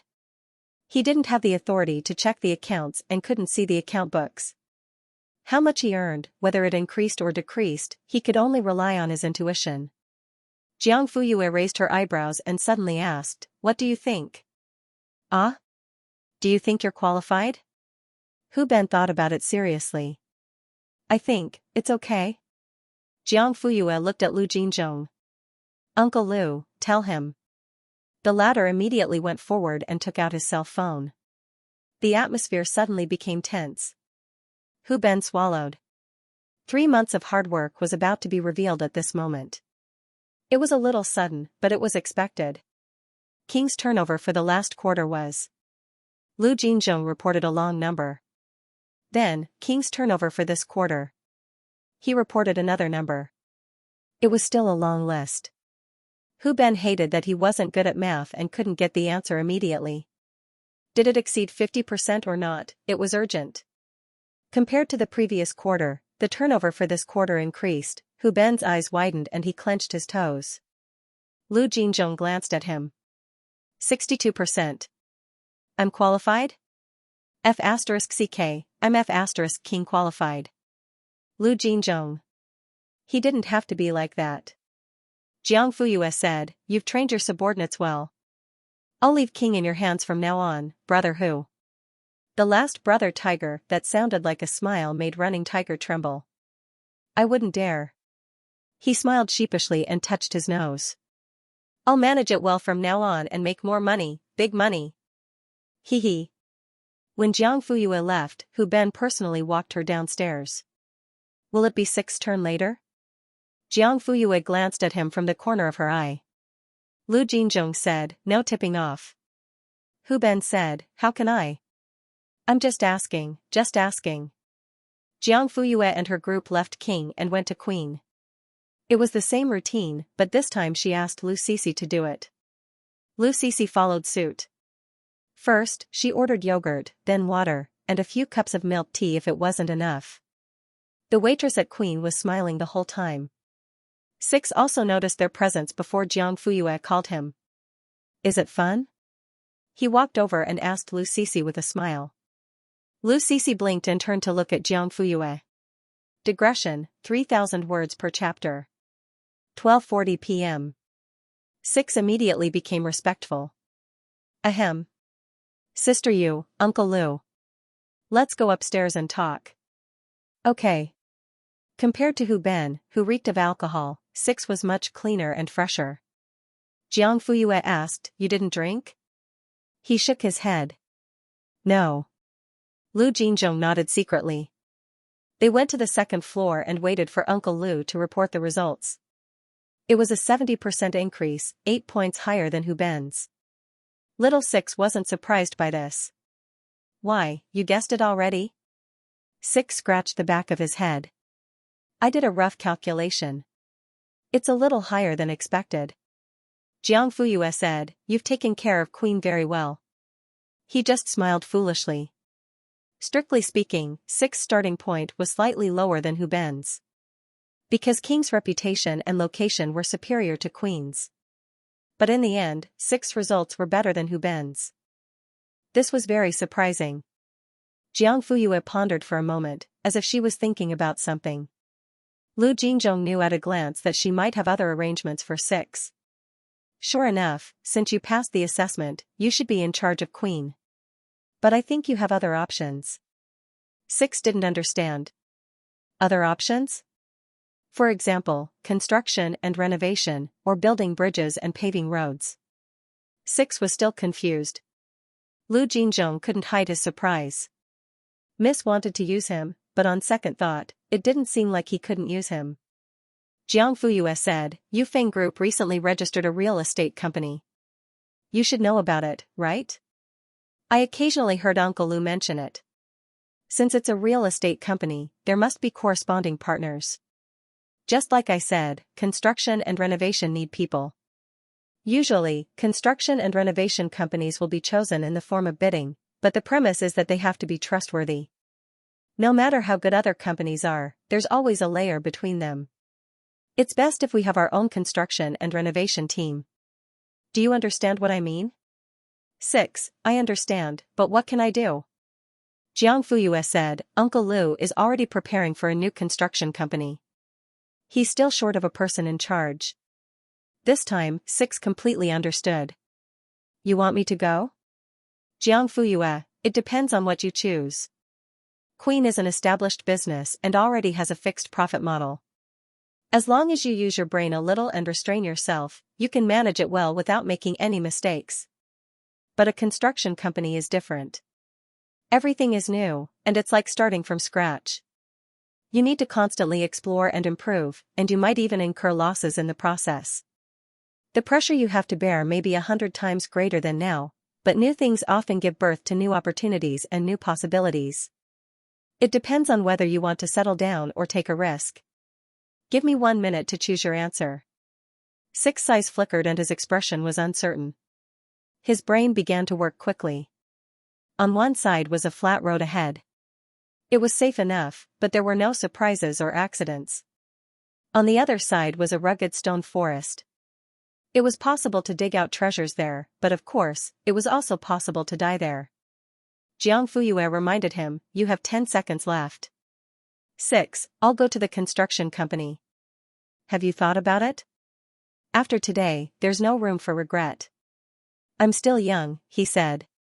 Even if I make a mistake, there's still a chance to start over. I won't take it.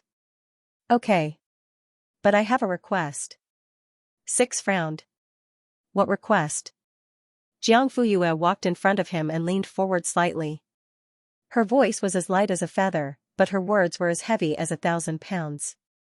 She said, in 5 years, I want you to not only know how to build houses, but also know how to build bridges and roads, and even build tracks and high-speed trains. Little 6 sucked in a breath of cold air. Digression, second watch, 1,000 words. Everyone, don't forget that Sister Yu is going to be involved in construction in the future third watch, tomorrow. 6 could understand building houses, bridges, and roads, but tracks, high-speed rail, these things involved urban construction and the economy of a place. They had long been monopolized by the higher-ups, and ordinary companies could not covet them at all. Jiang Fuyue, the government has the initiative, so we can't touch it. Of course, I didn't ask you to do it. But the government can't do everything. For example, do they let their own people do the trivial work of cement, binding steel bars, and screwing? 6 shook his head. That was unrealistic. Large-scale public bidding has become a fixed model. This outsourcing business has low-level parts like cement that don't require a threshold. Of course, there are also parts that are precise, meticulous, and have strict technical requirements.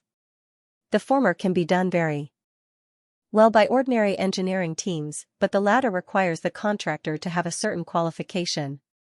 If it's just the former, you might as well stay at Queen. At least it's better than being a contractor.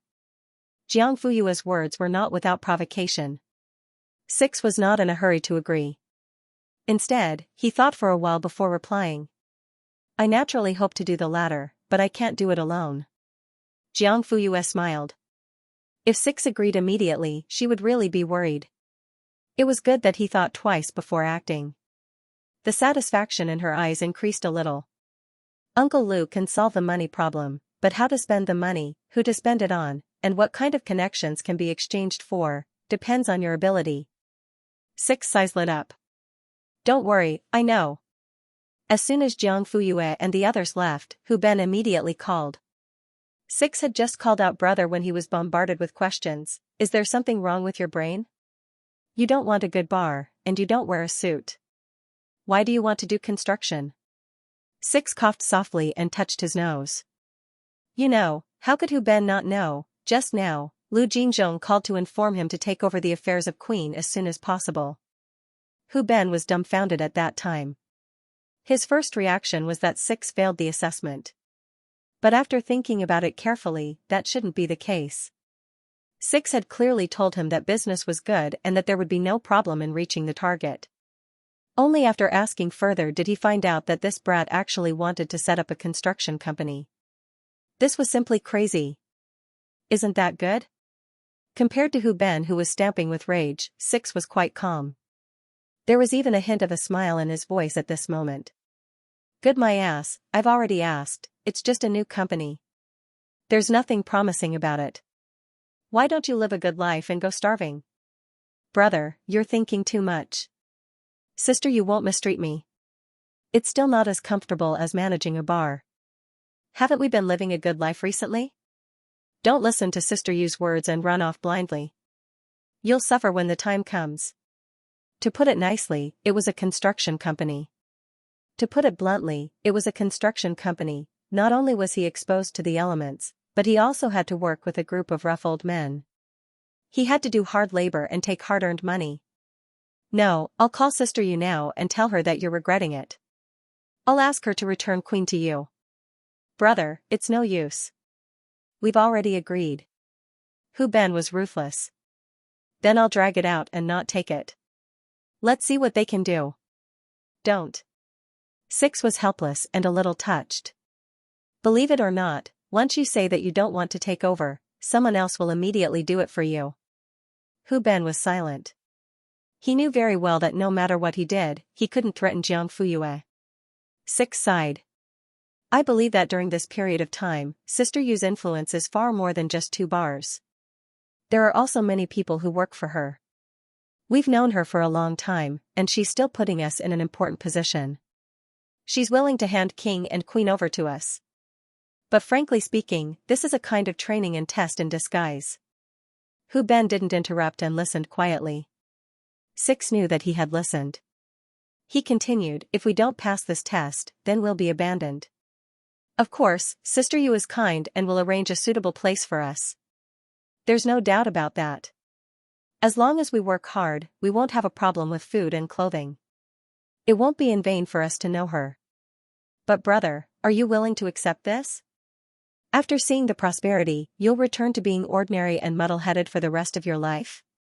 Of course, Hu Ben wasn't willing to accept this. From his suddenly stagnant breathing, it was obvious that he wasn't calm at the moment. Six calmed down a little. He knew that he wouldn't be impulsive and look for Jiang Fuyue again. His tone also softened a little. But his words weren't light at all. He said, we're 2 chess pieces on Sister Yu's chessboard. We're not as smart as Jiang Ku, and we're not as smart as Uncle Lu. Even Lu Sisi is more useful than us. He also said, if we want to be noticed by the chess players, our position on the chessboard can't be the same. Finally, he said, I'll leave the 2 bars to you. Help me guard them first. In the future, they'll be our territory. I'm going to move now and open up new territory. The pawns that have crossed the river can be used as vehicles at critical moments. Hu Ben asked, what about me? Don't I need to move? Six said, there's no hurry. Let's fight steadily and take it slow. We'll definitely have a piece of Sister Yu's territory in the future. Everyone knew that Jiang Fuyue's plans wouldn't be limited to this. If she wanted to rush forward, they could only rush forward more fiercely than her and rush to the front. Digression, 3rd watch, 2000 words. At this moment, Little Six finally persuaded Running Tiger to give up. On the other hand, Jiang Fuyue, who had just walked out of Queen, bumped into a familiar face. Jiang Hua was walking out of the bar next door with a woman in his arms. The woman was wearing a tight-fitting miniskirt that accentuated her sexy figure. She was the one who had eaten at the Yufeng Group's kitchen in the afternoon. Jiang Hua might have had a little too much to drink. His cheeks were slightly red, and his eyes were a little dazed.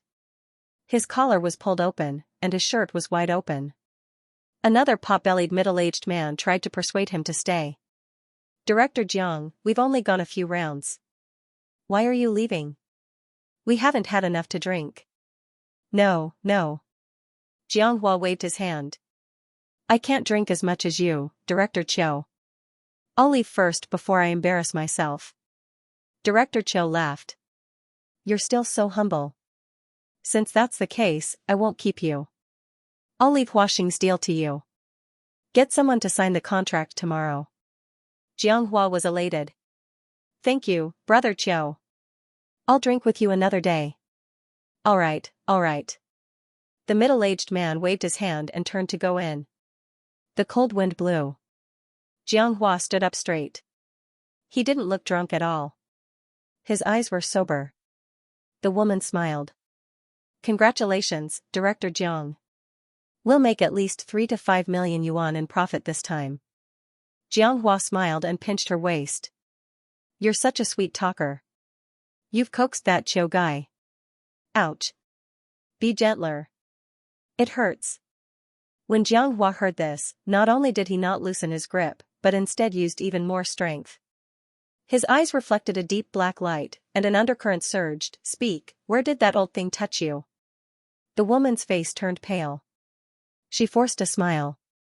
How could I let him touch me? I tried to avoid him a few times. You, on the other hand. She bit her lip, feeling wronged. I helped you get such a big deal. You don't care about me, and you're suspecting others. As she spoke, tears streamed down her face like raindrops on a pear blossom. Jianghua's heart softened at the sight of those watery peach blossom eyes. He softened his voice and said, All right, I was just casually asking. Why are you crying and complaining? What did she like? I'll get Xiaozhang to buy them all for you tomorrow. The woman sobbed, but she couldn't help but sneer in her heart.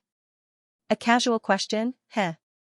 Did he think she couldn't tell? On one hand, he wanted her to dress up and accompany the guests, but on the other hand, he complained that she was being taken advantage of and was dirty. If you have the ability, then don't let her show her face in public. Unfortunately, these women only dared to complain in their hearts. On the surface, they still had to carefully flatter him. When it was time to be coquettish, they should be coquettish.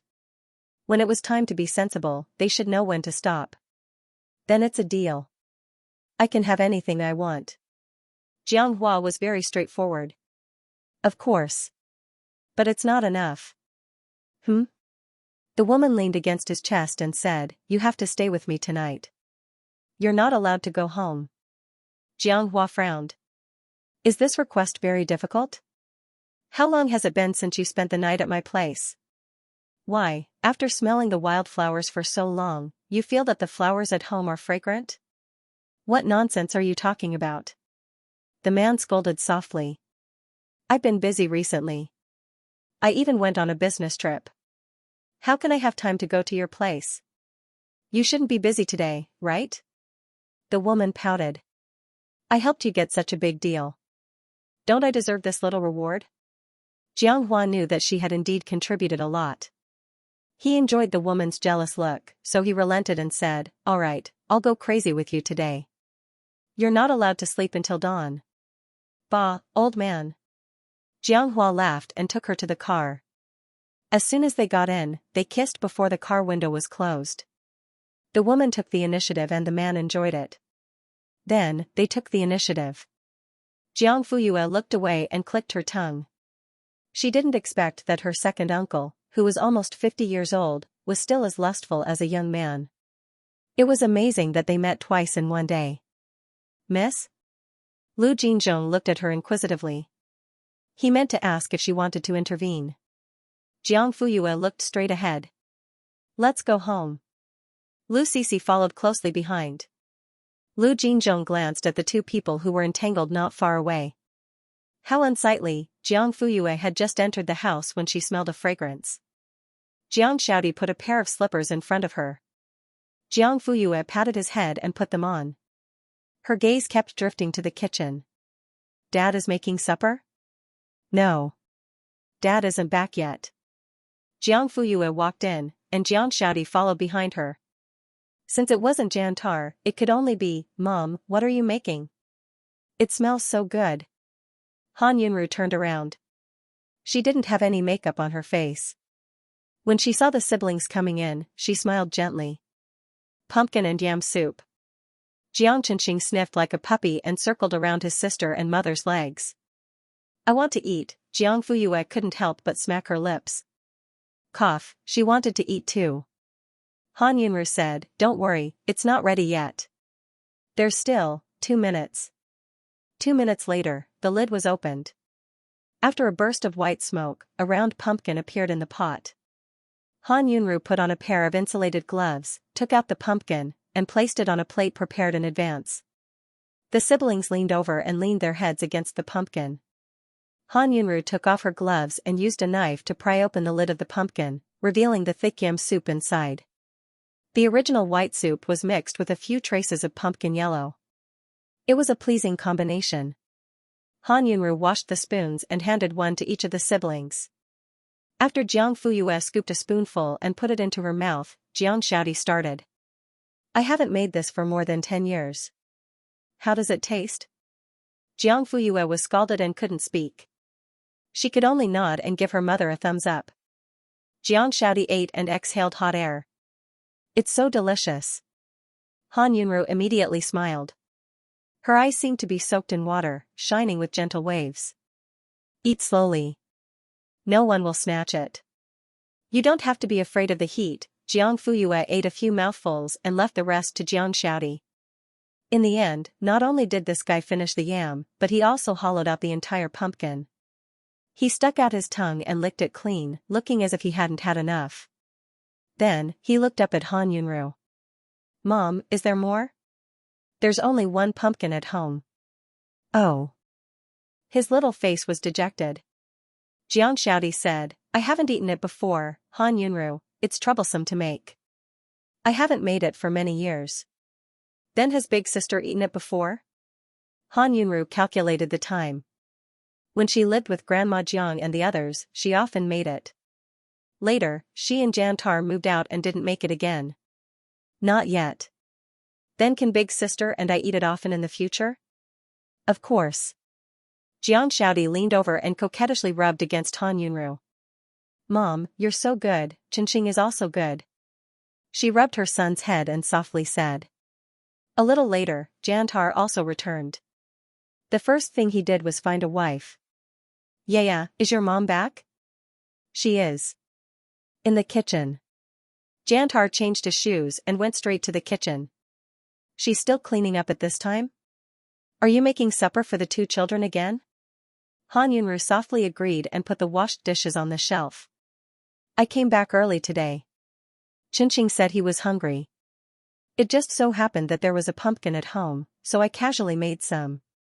Jantar looked at the pumpkin in the bin that had been hollowed out and only had a thin layer of pulp left.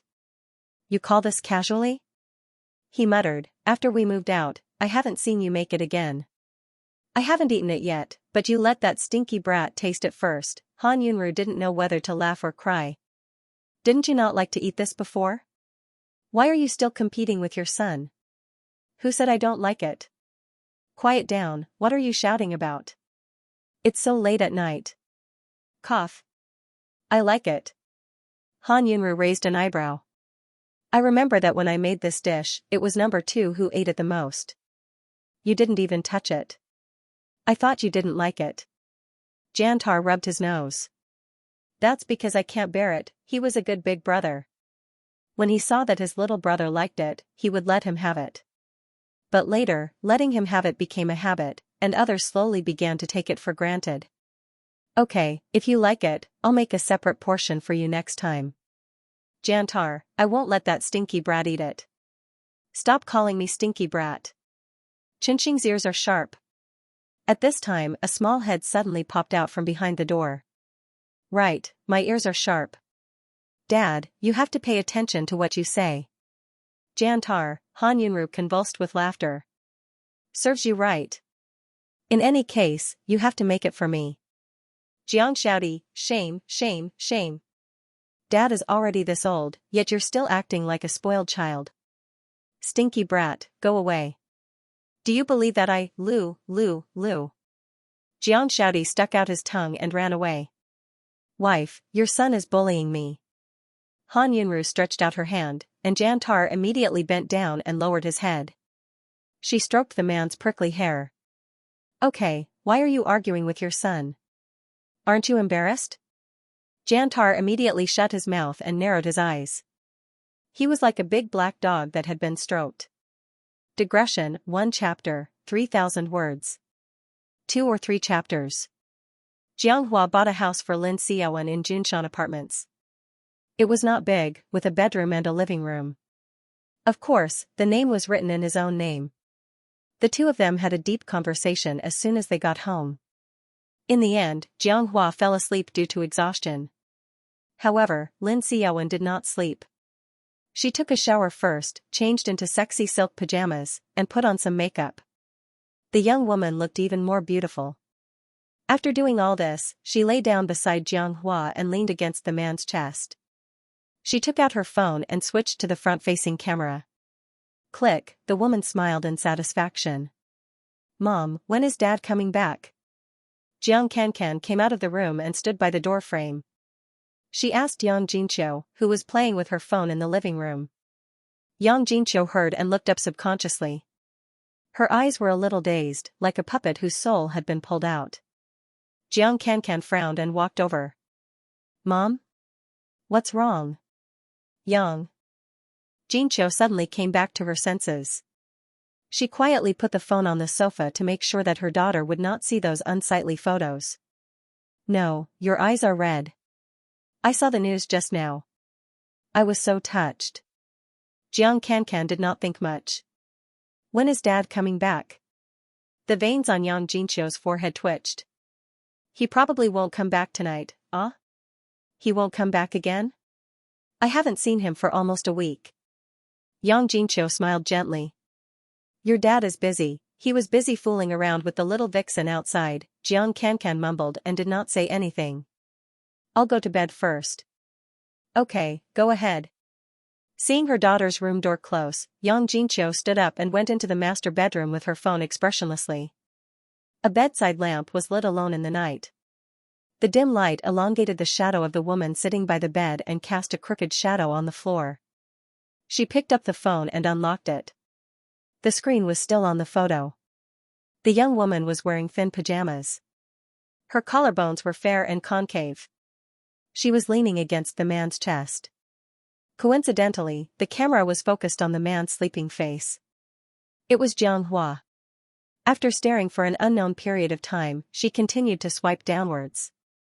The same main character, but in different poses, becoming more and more explicit. Yang Jinqiu was like a fish that had been thrown ashore. She opened her mouth and tried to breathe, but her eyes turned white and her body twitched. "You little bitch. Just you wait." In the end, she couldn't take it lying down. On the day the second phase of the experiment ended, it started to drizzle softly outside the window. The temperature was getting lower by the day, and it felt like winter was coming. When Xie Dingyuan announced the success of the second phase of the experiment, Lao Bai, with his messy hair and 2 dark bags under his eyes, jumped with joy. "I'm finally done, I'm going back to wash my hair. Take a shower. Go to sleep." After saying that, he was about to walk out. However, his joy turned to sorrow, and he bumped into the glass door. Clang, that sound had both the stuffiness of flesh and the crisp sound of glass being knocked against. F***ck. I forgot that there's such a thing. In the last 2 days, in order to catch up with the progress, everyone was in the laboratory almost 24 hours a day. Jiang Fuyue was doing well. Her progress had always been ahead of the average level. Lao Bai was miserable. Even with the assistance software, he still had to work overtime. As his downline, even old Jean and Dingyu had to work hard. Fortunately, double the effort brought about great returns. The experiment progressed smoothly, and the second phase came to a perfect end. The most difficult part had been solved, and the third phase was basically the finishing work. If nothing went wrong, they just had to wait for the results to be published and the thesis to be published. Xie Dingyuan, 6 o'clock this evening, Jiangji Restaurant's private kitchen. It's my treat. Tomorrow, everyone will rest and adjust to the best conditions. There was food, drinks, and vacation time. Everyone was overjoyed. Even Jiang Fuyue couldn't help but smile. By the way, is Jiangji Restaurant the one that's been very popular on the internet recently? I heard that it's impossible to get reservations. It takes at least 3 hours to line up. Are you serious? It's that popular?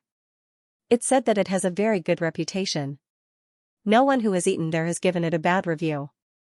Even the same industry doesn't dare to find fault with it.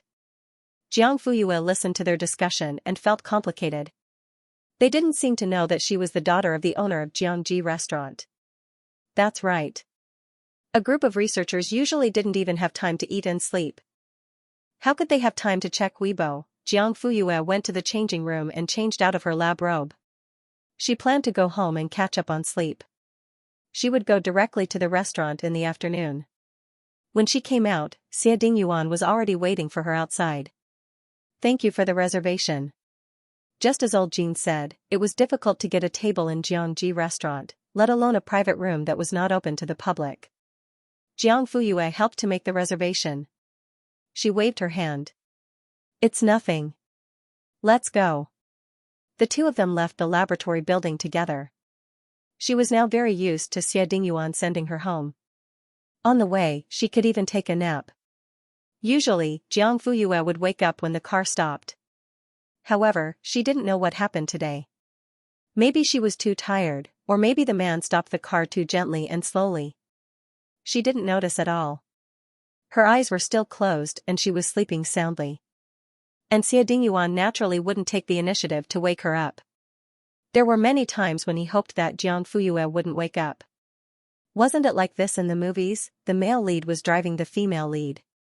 When the female lead fell asleep, the male lead would secretly look at her, kiss her, and even, Xie Dingyuan's Adam's apple was moving. Even though he was slowly getting used to the abnormal heartbeat and throbbing, he couldn't help but feel nervous at this moment. He unbuckled his seat belt, propped up his upper body, and approached. Digression, second watch, 2,000 words. Can 99 succeed in stealing a kiss?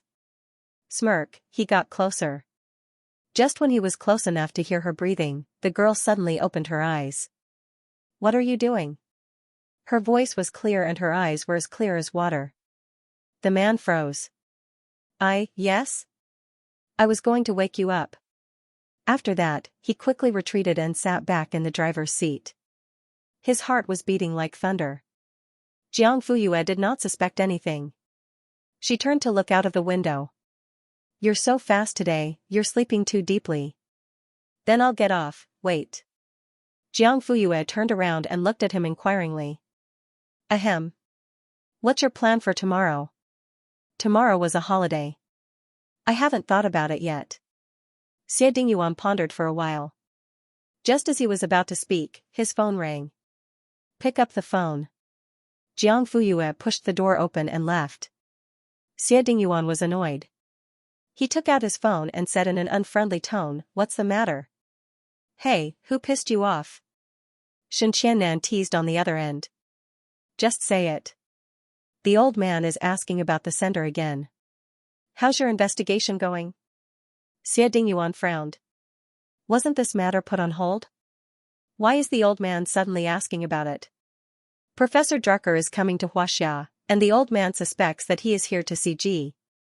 Today, he went to Professor Su to interrogate him, but the answer he got was G. Now he is throwing a tantrum at home. Xie Dingyuan asked, Peter Drucker? Yes. Doesn't he live in Country M? That's why he's coming to Xianxia all of a sudden. Xie Dingyuan pondered for a moment. Professor Su didn't say anything? The old man has come in person, but he still doesn't buy it. He's very tight-lipped. I know. Calm him down. He's old. Don't get angry so easily. Xianxia pursed his lips. You think I didn't persuade him? I've said all the good and bad things, but he won't listen. This is a psychological problem. If he doesn't find out what it is and argue with him again, he won't let it go for the rest of his life. Actually, he wasn't very clear about the grudges between the older generation. After all, 20 years ago, he was still a baby. Most of what she knew now was guessed from the old man's fragmented nagging, but it was not far from the truth. Xianxia said, at the end of the day, the old man was just not convinced. After being denied, he still wanted to get back at her after 20 years. I say, old Xia, are you still investigating? How confident are you? If it was before, I wouldn't be so sure, but now. The man's eyes darkened. Xianxia was still confused. What's wrong now? Professor Drucker has come to Xianxia. Do you think Worry won't show up? Previously, he had hidden himself too well and did not make any movements.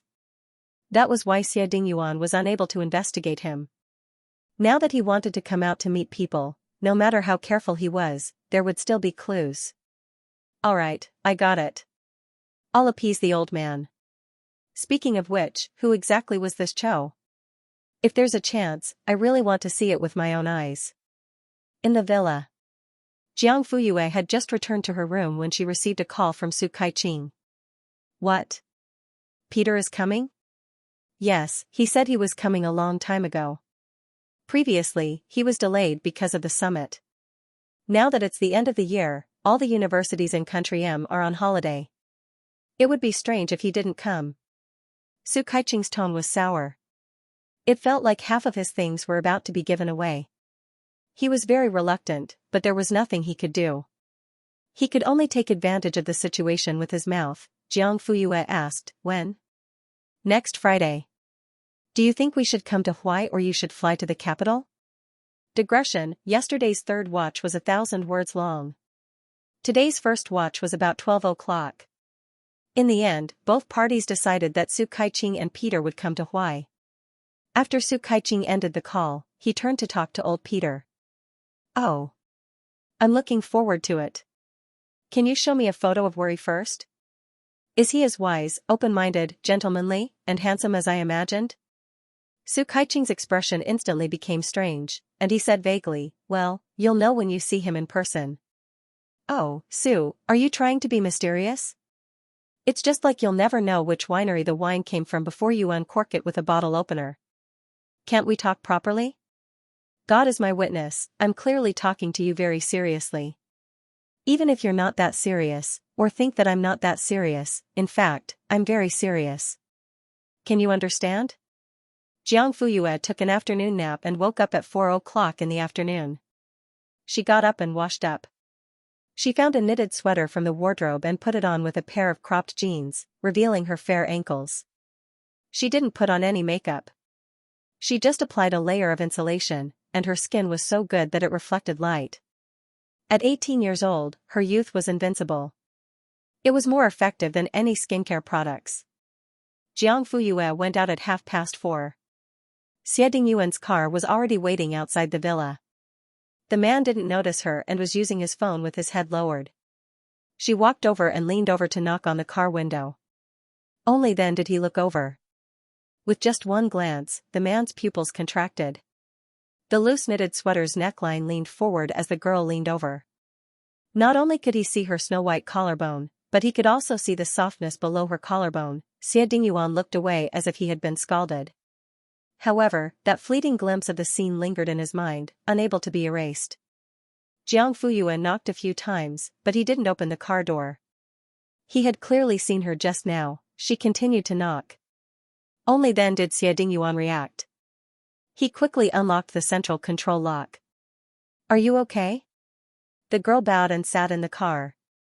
The neckline leaned forward again. The man quickly looked away. This time, he didn't see anything. He breathed a sigh of relief. Are you hot? Jiang Fuyue asked. I'm okay. Then why are you sweating all over? In the end, Xie Dingyuan could not think of a suitable reason, so he simply did not answer. Jiang Fuyue didn't have the habit of getting to the bottom of things, so she just let it go. The two of them set off for Jiangji restaurant. There was a long queue at the main entrance that snaked all the way to the entrance of the underground garage. In order to avoid causing a commotion like last time, the two of them entered through the back door. Not long after, the other four also arrived. Not only did Lao Bai wash his hair, but he also shaved and changed into clean clothes. He looked refreshed. Old Jean and Ding Yu had obviously taken care of themselves. Lu Guan was actually wearing a fear-in-the-dark style sweater with ripped jeans and a cap that covered half of his face. He looked quite cool. Without their lab robes, they looked no different from ordinary people on the street. As for Xie Dingyuan, his white shirt was buttoned to the last button. Since it wasn't a formal occasion, he didn't wear a tie. His casual pants looked a little more casual, but it still couldn't hide the seriousness and meticulousness in his bones. Jiang Fuyue was sizing them up, and they were sizing her up too. Regardless of how Xie Dingyuan looked at her, he had seen most of what he should and shouldn't see along the way. However, it was the first time that Lao Bai and the others saw Jiang Fuyue wearing clothes other than her lab robes. Her tall figure, slim waist, and straight long legs made her look like a walking clothes hanger. The blue sweater was simple and elegant, and the jeans were just the right length. Her snow-white ankles were exposed, and she wore a pair of white sneakers. She looked like a schoolgirl from a youth film. Lao Bai was already stunned. Dingyu used her elbow to nudge him a few times, but he didn't react at all. Cough cough. Her reminder was useless. Dingyu. Although she was really good-looking, you can't just keep staring at her. Just as she was feeling helpless, she met Professor Xie's dark and deep eyes. Dingyu quivered and simply pinched his leg hard. Ouch. Lao Bai raised his head and cried out in pain. Dingyu, are you crazy? Dingyu gritted her teeth. Look at you. Your eyeballs are about to roll out. Can't you see that Professor Xie's face is already black? Lao Bai's eyes looked guilty. I'm just looking, then you should restrain yourself. Oh. Xie Dingyuan waved at Jiang Fuyue. Come here. She was about to sit next to Lu Guan, but when she heard that, she took her bag and sat next to Xie Dingyuan. The corners of the man's mouth suddenly curled up. He was obviously happy. Chao Dou personally served and came in to ask if the dishes were served. Xie Dingyuan nodded. Let's do it. Soon, large and small plates were placed on the table. The novel dishes attracted everyone's attention, and the overbearing aroma drilled into everyone's nostrils. Even Lao Bai didn't have time to look at Jiang Fuyue. He just kept looking at the food on the table and swallowing his saliva. Chao Dou said, the dishes are all here. Please enjoy. Lao Bai grabbed his chopsticks and couldn't wait to pick up a piece of pork rib. It was soft and smooth in his mouth, and the taste was sweet and sour. The taste stimulated his saliva glands, and there was a faint smell of plum wine. It was intoxicating. Damn. What kind of pork rib is this? It's like sweet and sour, but the taste is richer. This soup is so fresh and the color is nice. Try it. And the crystal clear white meat with garlic paste over there? But there's no garlic. Everyone started to eat very seriously. For a moment, other than the sounds of admiration and surprise, there was only the light sound of bowls and chopsticks clashing. Seeing that they were almost done eating, Xie Dingyuan went out to pay the bill. After he left, Jiang Fuyue went to the bathroom. After washing her hands, she turned the corner and came face to face with a woman in a salesperson's uniform. Jiang Fuyue glanced at her briefly and then looked away. However, when she brushed past her, something suddenly flashed in her mind. She stopped in her tracks and suddenly turned around. She saw that the woman's slim back was already heading to the main hall. Wasn't this Jiang Hua's mistress? Why did she appear in Jiangji restaurant and dressed as a salesperson? Jiang Fuyue immediately turned around and chased after her. Unexpectedly, at the corner, she bumped into Xie Dingyuan who was coming back from the bill. A burst of pine scent surrounded her body. Her face was pressed against the man's chest. From afar, it looked like they were hugging intimately. Hiss, Xie Dingyuan forcibly suppressed the throbbing in his heart and lowered his head to support the girl's shoulders. His tentacles were thin, and he could pinch her bones with a little force. Are you hurt? Jiang Fuyue covered her nose, and her eyes were red. Hearing this, she waved her hand and said, I'm fine. Let me take a look. As he spoke, he took away her hand and looked at it attentively. Fortunately, it's not crooked. Jiang Fuyue rolled her eyes. Boring. After that, she walked towards the private room. As for the woman, as long as she worked in Jiangji restaurant, it would be easy to find her. There was no hurry. Hey, I'm just kidding. Xie Dingyuan chased after him. Are you angry? Yes, I'm angry. The man was at a loss. The next second, he heard her say, I'm just kidding too. Xie Dingyuan suddenly looked helpless. After the celebration dinner, Lao Bai and the others wanted to go to the KTV, so they skipped Xie Dingyuan and asked Jiang Fuyue if she wanted to join them. It was not that they wanted to ignore their boss, but they knew that Xie Dingyuan would not participate in such activities. It had been like this for so many years, so they simply did not ask. Jiang Fuyue said, "No, you guys go ahead." The few of them did not force her. Xie Dingyuan secretly heaved a sigh of relief. It's best not to go to such a foul place. He got up. Let's go home. Jiang Fuyue did not move. Xie Dingyuan, ? You go back first. I'll leave with my dad when the restaurant closes. Xie Dingyuan opened his mouth but did not know what to say. In the end, he said in a muffled voice. I'll leave first. Okay. Jiang Fuyue walked him to the back door. Be careful on the way back. The man suddenly staggered. Hey, Jiang Fuyue quickly held him. What's wrong with you? Xie Dingyuan's cheeks were flushed and he looked like he had drunk alcohol. My head is a little dizzy, oh no. Jiang Fuyue suddenly thought of something. Did you drink 4 happiness soup just now? Xie Dingyuan, 2 bowls. Jiang Fuyue, there's wine in it. Wait, it seems like it's starting again. The man squinted his eyes and held his forehead with one hand. He looked like he was about to collapse. Jiang Fuyue quickly supported him with her shoulder. Hey, are you okay? Xie Dingyuan leaned on the girl's shoulder. He smelled the fragrance of orange flowers mixed with amber. He was not dizzy, but he really felt dizzy now. Jiang Fuyue wanted to call Lao Bai and the others to help, but they had all left. Wait a minute, I'll call a few waiters, no need. Xie Dingyuan stood up straight and rubbed his temples.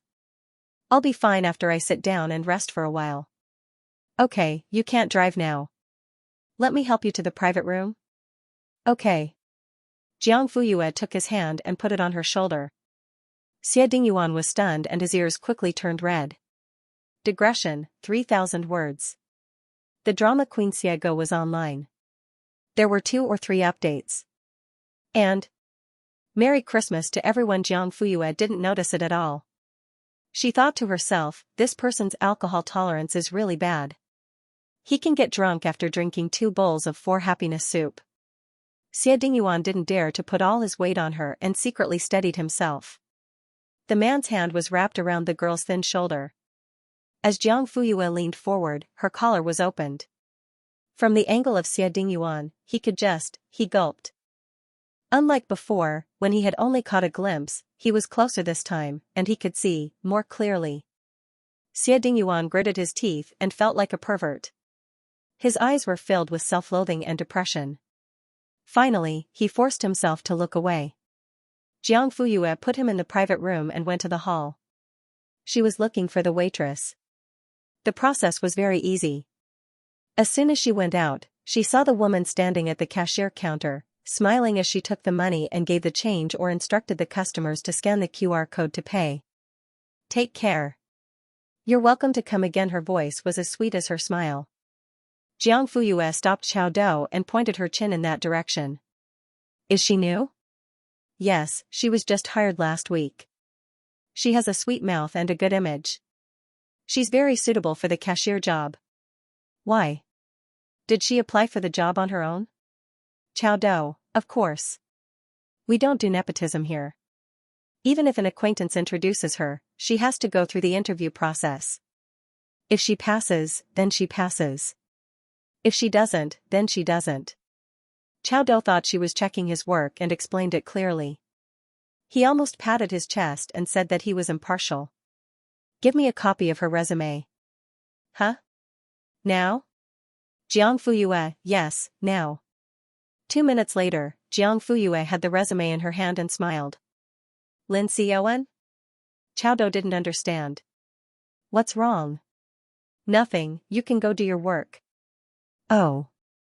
After getting the general information of this person, Jiang Fuyue went back to the private room to see Xie Dingyuan. Are you better? Yes. Let's go home. The man was stunned.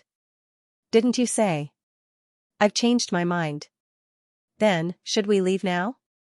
Jiang Fuyue, yes. Can you drive? Xie Dingyuan, sure. Half an hour later, the car drove into the Imperial Heaven Palace and stopped in front of the Jiang family's villa. I'm leaving. Jiang Fuyue, the girl stood still and turned around with a questioning look in her eyes. The man smiled. Good night. She smiled as well. Good night. When she got home, Jiang Shaodi was not there. After school, he was taken to the company by Wu Qian to take promotional photos. She didn't turn on the lights in the living room and went straight upstairs to her room. After taking a shower, he changed into his pajamas and turned on his computer. As soon as he logged in, a few notifications popped up. The sender was the same, Peter Drucker. Jiang Fuyue clicked on it. It was full of experimental data. She skimmed through it. There were a total of 3 topics, each of which had a lot of research value. However, without exception, they were all stuck at the stage of experimental analysis. Jiang Fuyue read carefully. Before she knew it, it was already past midnight. She didn't pull herself away until there was a knock on the door. Yeah, are you asleep? Not yet. Mom, come in. Han Yunru pushed the door open and entered with a cup of warm milk in her hand. Jiang Fuyue reached out to take it. The temperature was just right. Don't work too hard. Your health is the most important. Yes, I know. Han Yunru touched her ponytail. Her movements were gentle and soft. Rest early. Yes. Then I'll go out. Mom, the woman looked back under the light. Her pair of peach blossom eyes were like water. What's wrong? Do you want to know your background? You can ask Hu Ben to help you investigate. He has connections. Of course, it couldn't be Hu Ben. If Han Yunru nodded, she would directly ask Miao Chunhua to investigate. It should be easy to find out based on the personal belongings when she fell into the water. As for why she brought up Hu Ben, it was because among all Jiang Fuyue's confidants, Han Yunru and Jantar only knew him in 6.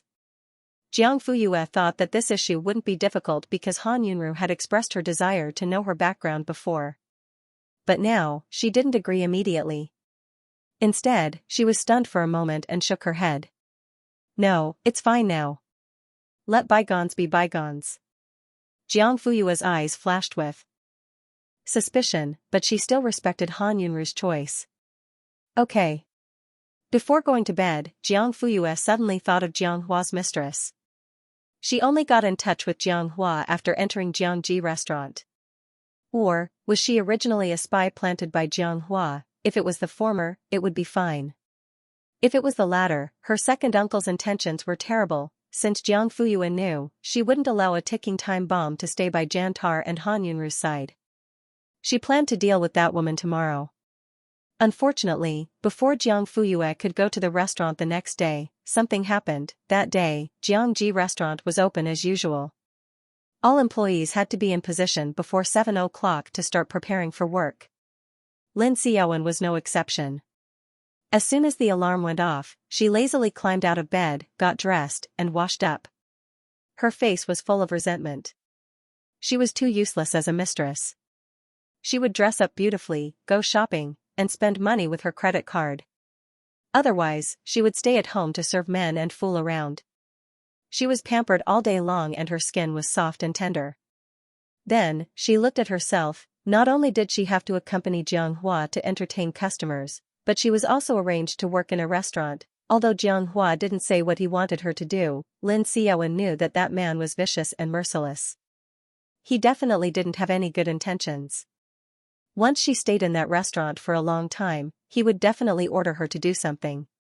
Lin Xiaowen couldn't wait for him to mention it so that she could finish her job and leave. She really couldn't stand the noisy and foul atmosphere of Jiangji restaurant. She also had to greet strangers and see them off. She smiled so much that her face was stiff. But it was only 50,000 RMB a month. Lin Xiaowen felt that she should raise the price. But Jiang Hua. He looked serious and formal, but in fact, he was a bit stingy. At 7 o'clock, she went to the restaurant and started to count the money and wipe the counter. The restaurant didn't look big, but it had a lot of requirements. The counter had to be clean and dust-free, and after paying the bill, she had to say, "Thank you for coming, please come again." That tone was simply pretentious. At 8 o'clock, there were already people lining up at the door. The reception area was so busy that she had to help occasionally. In short, all of this made Lin Xiaowen sick of it. Just as she turned around to pour a cup of tea for a customer, a woman suddenly rushed in and grabbed her by the hair. B*TCH. You dare to seduce my husband, I'll skin you alive today. The incident happened too quickly. By the time Chao Dou reacted, Lin Xiaowen had already been thrown to the ground by the woman. She cursed and screamed, "Who are you? You actually hit me, let go, I want to call the police. I want to sue you." Yang Jinqiu was so angry that her eyes turned red. She pressed Lin Xiaowen to the ground and started to scratch her face. Who asked you to be young and flirtatious? Let's see how you can seduce people without this face. Lin Xiaowen didn't have the upper hand at all. Suddenly, her chest was empty. This crazy woman actually wanted to take off her clothes? Don't you like to show your skin? Okay. Then I'll show everyone, you shameless woman, black-hearted B*TCH. You're so young and you want to be a mistress. Do you lack men? Don't you feel a sense of accomplishment when you find someone who can be your father? Lin Xiaowen resisted and fought back. She knew who this person was.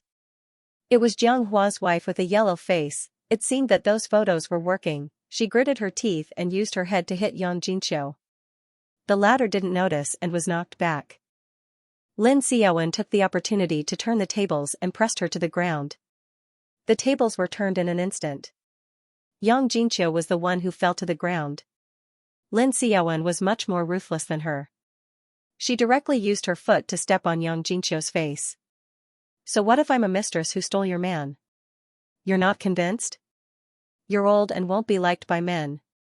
You're blaming others for being young and beautiful. Auntie, you're too pitiful. She stepped on her every time she said a sentence.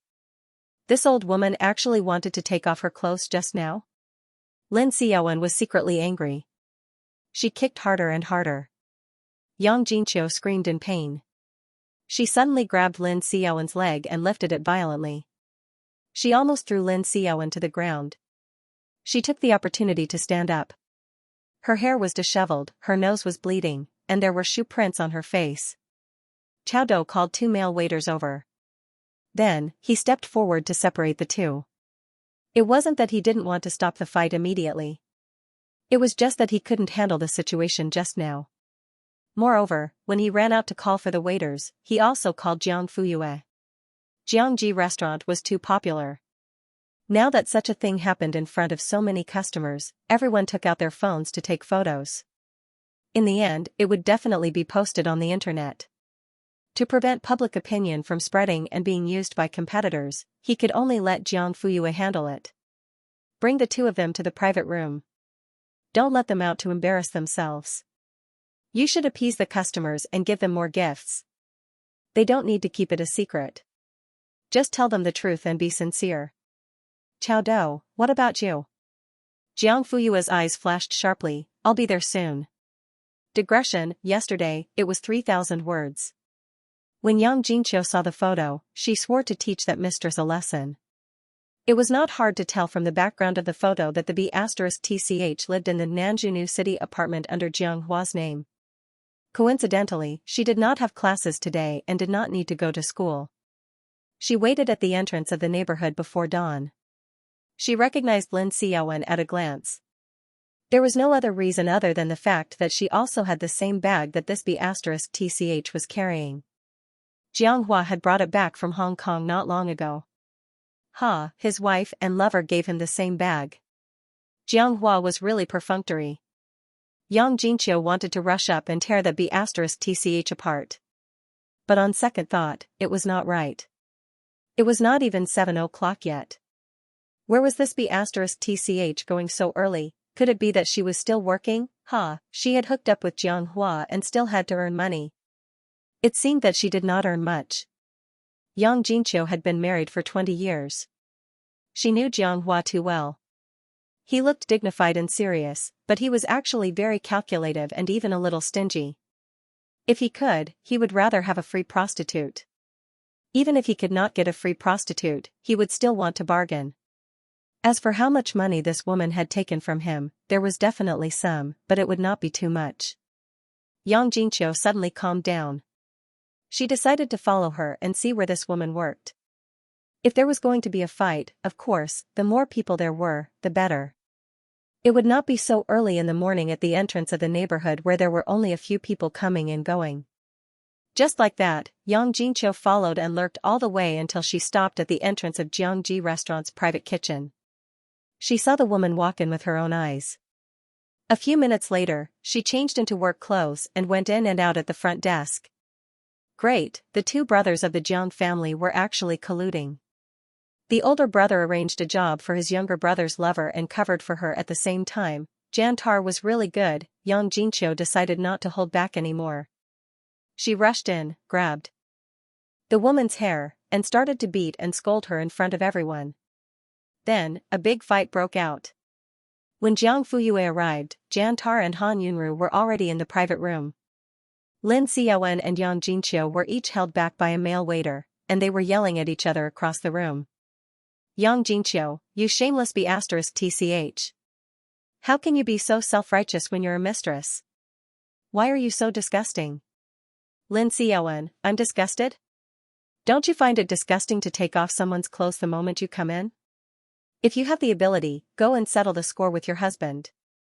Why are you venting your anger on me? Yang Jingqiu, who do you think I'm going to rip apart if not you? Anyway, whoever has the money can take off your clothes and make you spread your legs. You must be used to lying down to earn money, right? Are you afraid of being seen by others? Lin Xiaowen, huh? If you want to rob me, why don't you take out the money? Leave it here. You don't have to take it off. I can take it off myself. Where's the money? Take it. Yang Jingqiu, you B***tch. Does Jiang Hua know that you're such a B***tch? Huh? Lin Xiaowen, Auntie, haven't you heard of this saying? Men don't love women who aren't bad. Why does your husband have to raise a mistress outside? Isn't it because you're old and not beautiful enough? You're not slutty enough. President Jiang said that he likes vixens like me. Yang Jingqiu was so angry that she was trembling all over. Her face was pale, and she kept repeating the words B***tch and shameless over and over again. Lin Xiaowen couldn't help but laugh when she saw her like that. Jantar wanted to persuade her. He opened his mouth, but he didn't know what to say. After a while, he said, Sister-in-law, this isn't your fault. Don't be angry and harm your health. Yang Jingqiu glared at him fiercely, as if she wanted to shoot Jantar through. Shut up. You're the one who has the least right to speak here. Jantar was stunned. Question mark. This woman is shameless. You're the same as her. Sister-in-law, what do you mean? Jantar was anxious. I'm just trying to persuade you. How is that not shameless? Huh, persuade me? Why didn't you think of me when you arranged a job for this woman? What's the point of being so pretentious now? I didn't. Then why is this woman in your shop? Is there such a coincidence in this world? Or are you trying to set her up with Jiang Hua? Sister-in-law. What nonsense are you talking about? Jantar couldn't defend himself. Before today, I had no idea that she was related to Jiang Hua. Bullsh**T, I won't believe you. Chao Do stood up. I can testify that Lin Xiaowen was hired as a cashier through a formal interview process. Before that, we all treated her as an ordinary employee. Liar. Yang Jingqiu's eyes reddened. She kept shaking her head. Liar. You're all liars. I won't believe you. Lin Xiaowen sneered and looked at her as if she was a pitiful worm. Yang Jingqiu was instantly provoked. She cursed not only Lin Xiaowen, but also Jantar and Han Yunru. Jantar, I thought you were an honest man when you didn't say anything, but you're not soft at all when you're a pimp. Since you like to send women to your brother's bed so much, why don't you send your wife too? She's doing nothing to earn money to support your family of 4. Why do you still want to open a sh**tty restaurant? Why don't you just go home and live off a woman? As she spoke, the woman giggled. Jantar's cheeks flushed red. He looked ashamed and angry. Shut up. I'm advising you out of kindness, but you're slandering me and insulting us. You're just like a mad dog. Han Yunru also pursed her lips in disgust. She didn't expect Yang Jinqiu to say such unbearable things. Even if it was a moment of impulse, it was still very hurtful. Oh, you're not pretending anymore? You've revealed your true colors? That's right, you should have done this long ago. Go ahead and scold her, continue scolding her. Jiantar was so angry that his whole body trembled. Han Yunru held his hand and comforted him gently. Don't worry about it. She said what she wants. We're not afraid of anything. Even if the police are here, we're not afraid. The police? Yang Jinqiu laughed strangely. Do you think I'll believe you just because you say that? Han Yunru said calmly, it's up to you to believe it or not. But I still want to give you a piece of advice. Being impulsive won't solve any problems. You'll only make a joke out of yourself by saying these things. Han Yunru, what do you know? What do you know? Does your husband have a mistress outside? It's easy for you to say that. Jiantar shielded his wife behind him, his eyes dark. Come at me if you have anything to say. Don't mention I'll ruin those dirty words. Yang Jinqiu couldn't help but laugh when she saw her precious Han Yunru like that. In the end, she really laughed out loud. Her laughter got louder and louder as her tears fell continuously, big drops falling onto the floor. Yang Jinqiu was jealous. How did Jianghua treat her? And how did Jiantar treat Han Yunru? In the past, she had a sense of superiority. She always felt that Jiantar was poor and that Han Yunru must be living a miserable life for a poor couple. But reality proved that she was the one who was truly miserable, so what if Jianghua was rich? He didn't come home, had mistresses, was indifferent to her, and didn't care about her daughter. If it were someone else pointing at her nose and scolding her, would Jianghua protect her like this? Impossible, absolutely impossible, Lin Xiaowen said. Auntie, you're scolding them while you're envious of their love. Now you're crying as if your mother has died. You, stupid B*tch, shut up. I won't. What's the use of being envious? Are you as pretty as the lady boss? You ugly woman still want to keep a man's heart? Why don't you take a piss and look at yourself? Bam, at this moment, Jiang Fuyue pushed open the door and entered. The door hit the wall with a dull thud. Shut their mouths. Chao Do. Huh? Jiantar and Han Yunru were also stunned. Unexpectedly, Jiang Fuyue casually picked up 2 pieces of cloth from the table and walked in front of them. She instructed the waiter behind her, hold their arms and legs. Before the waiter could react, she had already stuffed a piece of cloth into Lin Xiaowen's mouth. Woo woo. Woo woo woo, next was Yang Jinqiu. You. What are you doing? Don't touch me with that dirty thing. I'm your second aunt. I'm Chang. Woo woo woo. This time, the whole world fell silent. Lin Xiaowen's face turned pale. There were a few times when she wanted to retch, but she didn't dare to because she had to swallow it back down. It was 100 times more disgusting than a piece of cloth. Yang Jinqiu's eyes were full of astonishment. She didn't expect Jiang Fuyue to treat her like this. Woo woo woo. She looked at Jiantar and Han Yunru with resentment. She silently questioned, is this the kind of child you brought up? Han Yunru was about to say something when Jiantar grabbed her head and pulled her into his embrace.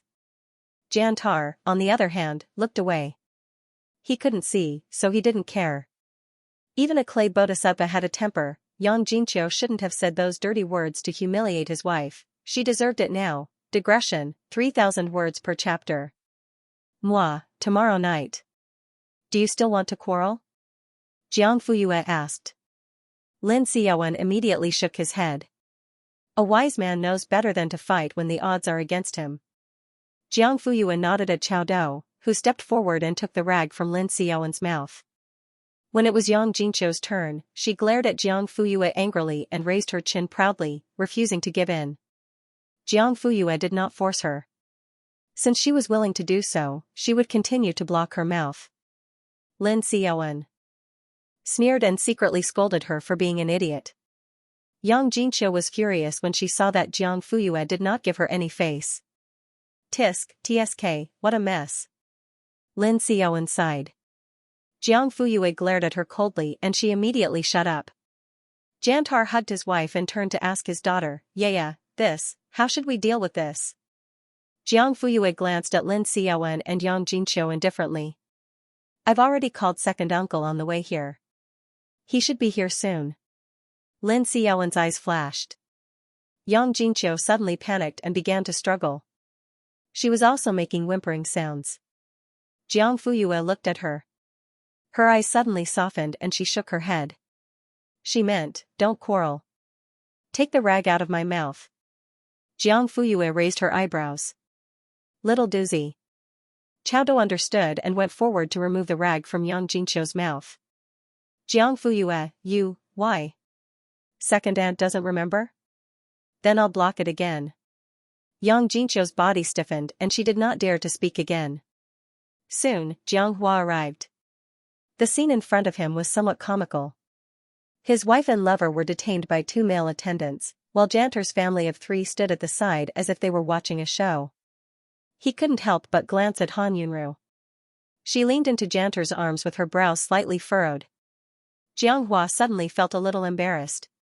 That's what happened. Second bro, you decide how to deal with it. Jantar told him the gist of what had happened. Han Yunru stood beside him the whole time. At that moment, anger flashed through Jiang Hua's eyes, and he looked at Jantar with an extremely unfriendly gaze. Was there a need to say it in front of everyone, especially her? Jiang Fuyue noticed it and wanted to take a closer look, but Jiang Hua had already restrained all her emotions. This time, I've caused trouble for big brother and sister-in-law. I'm really sorry. Jantar sighed. Second bro, you too. Why did you have to raise a mistress when you have such a good family? Han Yunru didn't look at Jiang Hua, but when she heard Jantar's words, she couldn't help but frown. Jiang Hua's eyes flashed with anger. Big brother, you should take care of yourself first. After that, he left with Lin Xiaowen and Yang Jinqiu. Chao Do did a good job of pacifying the situation. Although there were still some busybodies who posted the video online, it didn't cause much of a stir. Jiangji restaurant continued its business as usual. However, Jiang Fuyue was puzzled by Jiang Hua's gaze and the changes in his emotions after he entered the restaurant. He seemed to be very angry.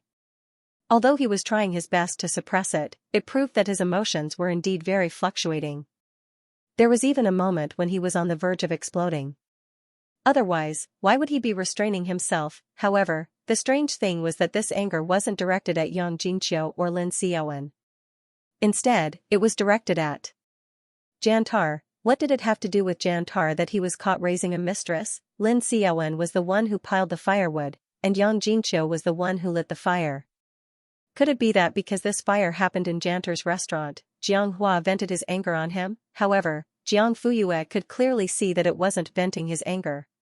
It was direct anger. Jiang Hua's anger was directed directly at Jantar. Just as Jantar opened his mouth to speak. Why? Yang Jinqiu sat in the car. Her voice was hoarse as she questioned in a daze. Her emotions seemed to have been completely drained the moment she walked out of Jiangji restaurant's private home cuisine.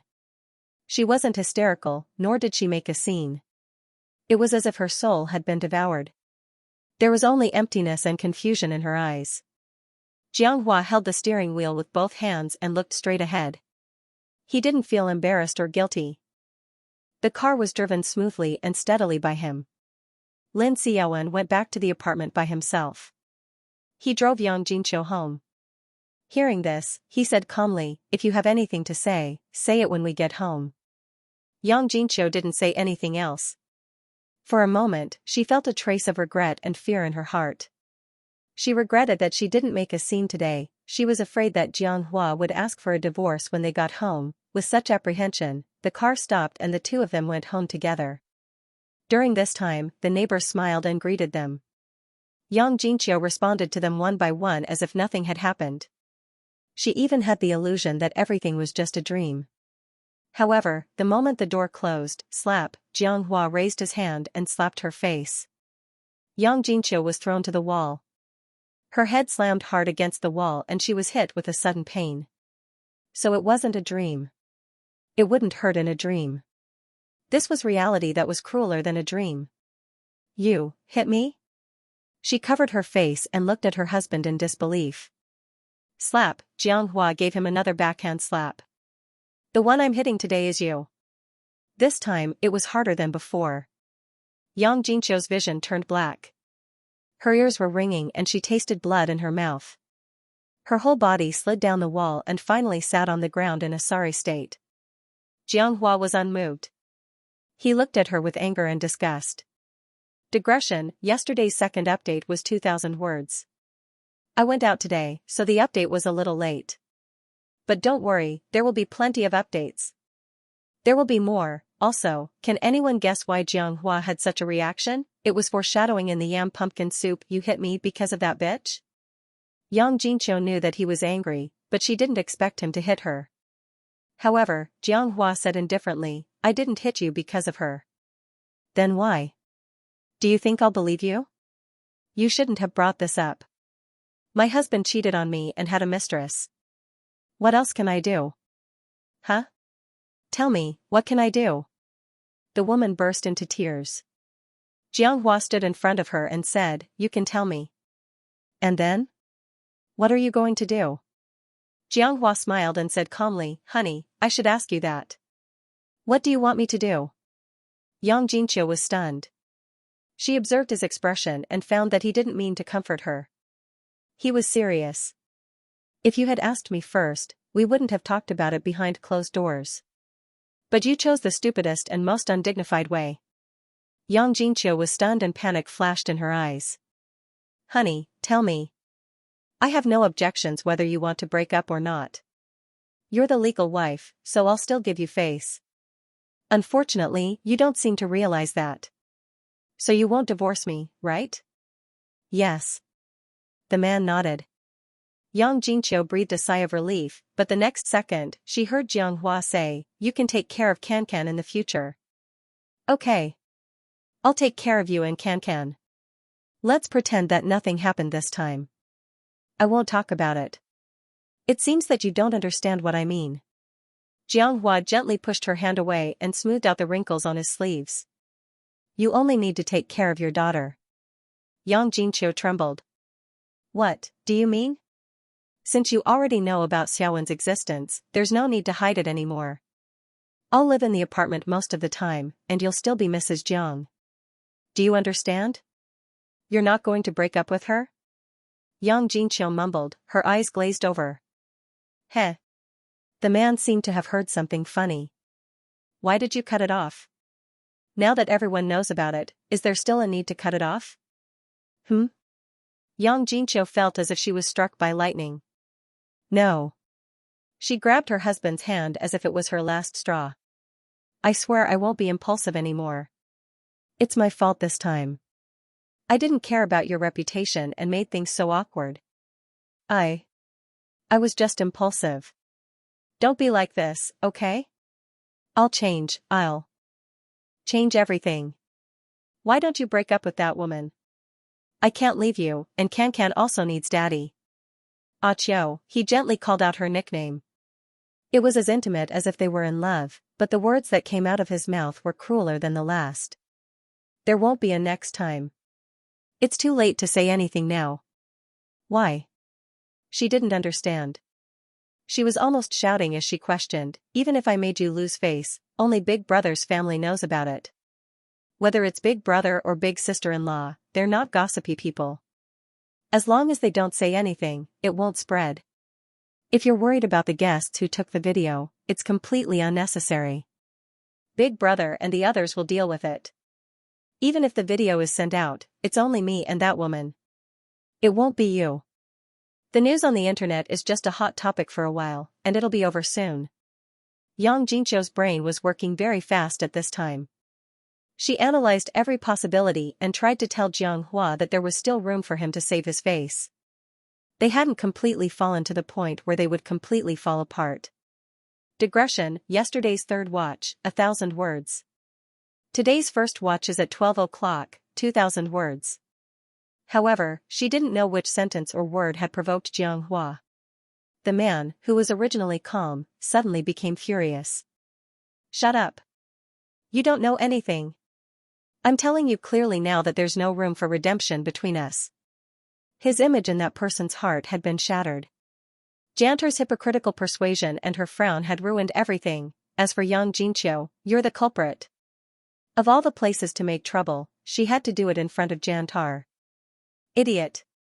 Idiot. After scolding, the man left in a huff. Young Xianxia sat on the floor, covering her face and crying. Why, he clearly said that they could discuss it and even asked her how she wanted to resolve it. Should they break up or break up? It was obvious that Xianxia didn't care about that woman.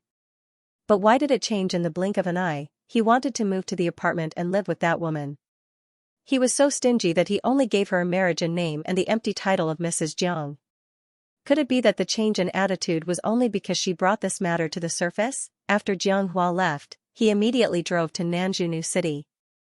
Lin Xiaowen seemed to have expected this. She had already showered and changed into her pajamas. She smiled and opened the door to invite the man in. She lowered her head and squatted down to help him change his shoes. I thought you would be gone for at least 2 or 3 days. I didn't expect you to be back so soon. Xianxia sneered. 2 or 3 days? Then who are you trying to show off your outfit to? You're so annoying. Xianxia entered the living room and sat on the sofa. Lin Xiaowen immediately wrapped her arms around the man's neck. Her body was soft like cotton, and her tone was coquettish and charming. Have you dealt with it? Xianxia held her with one hand and chuckled.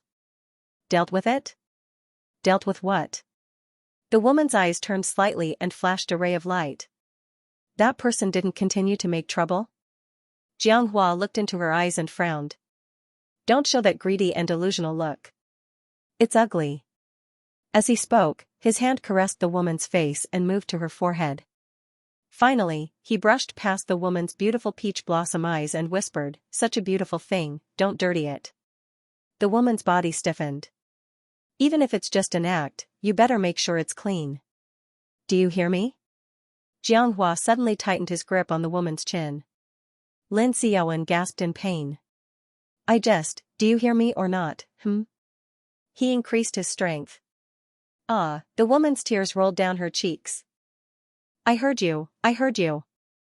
Xianxia smiled and his expression softened. He let go of the woman's chin and gently caressed her. That's right, he gazed at the pair of clear eyes that had been washed away by tears.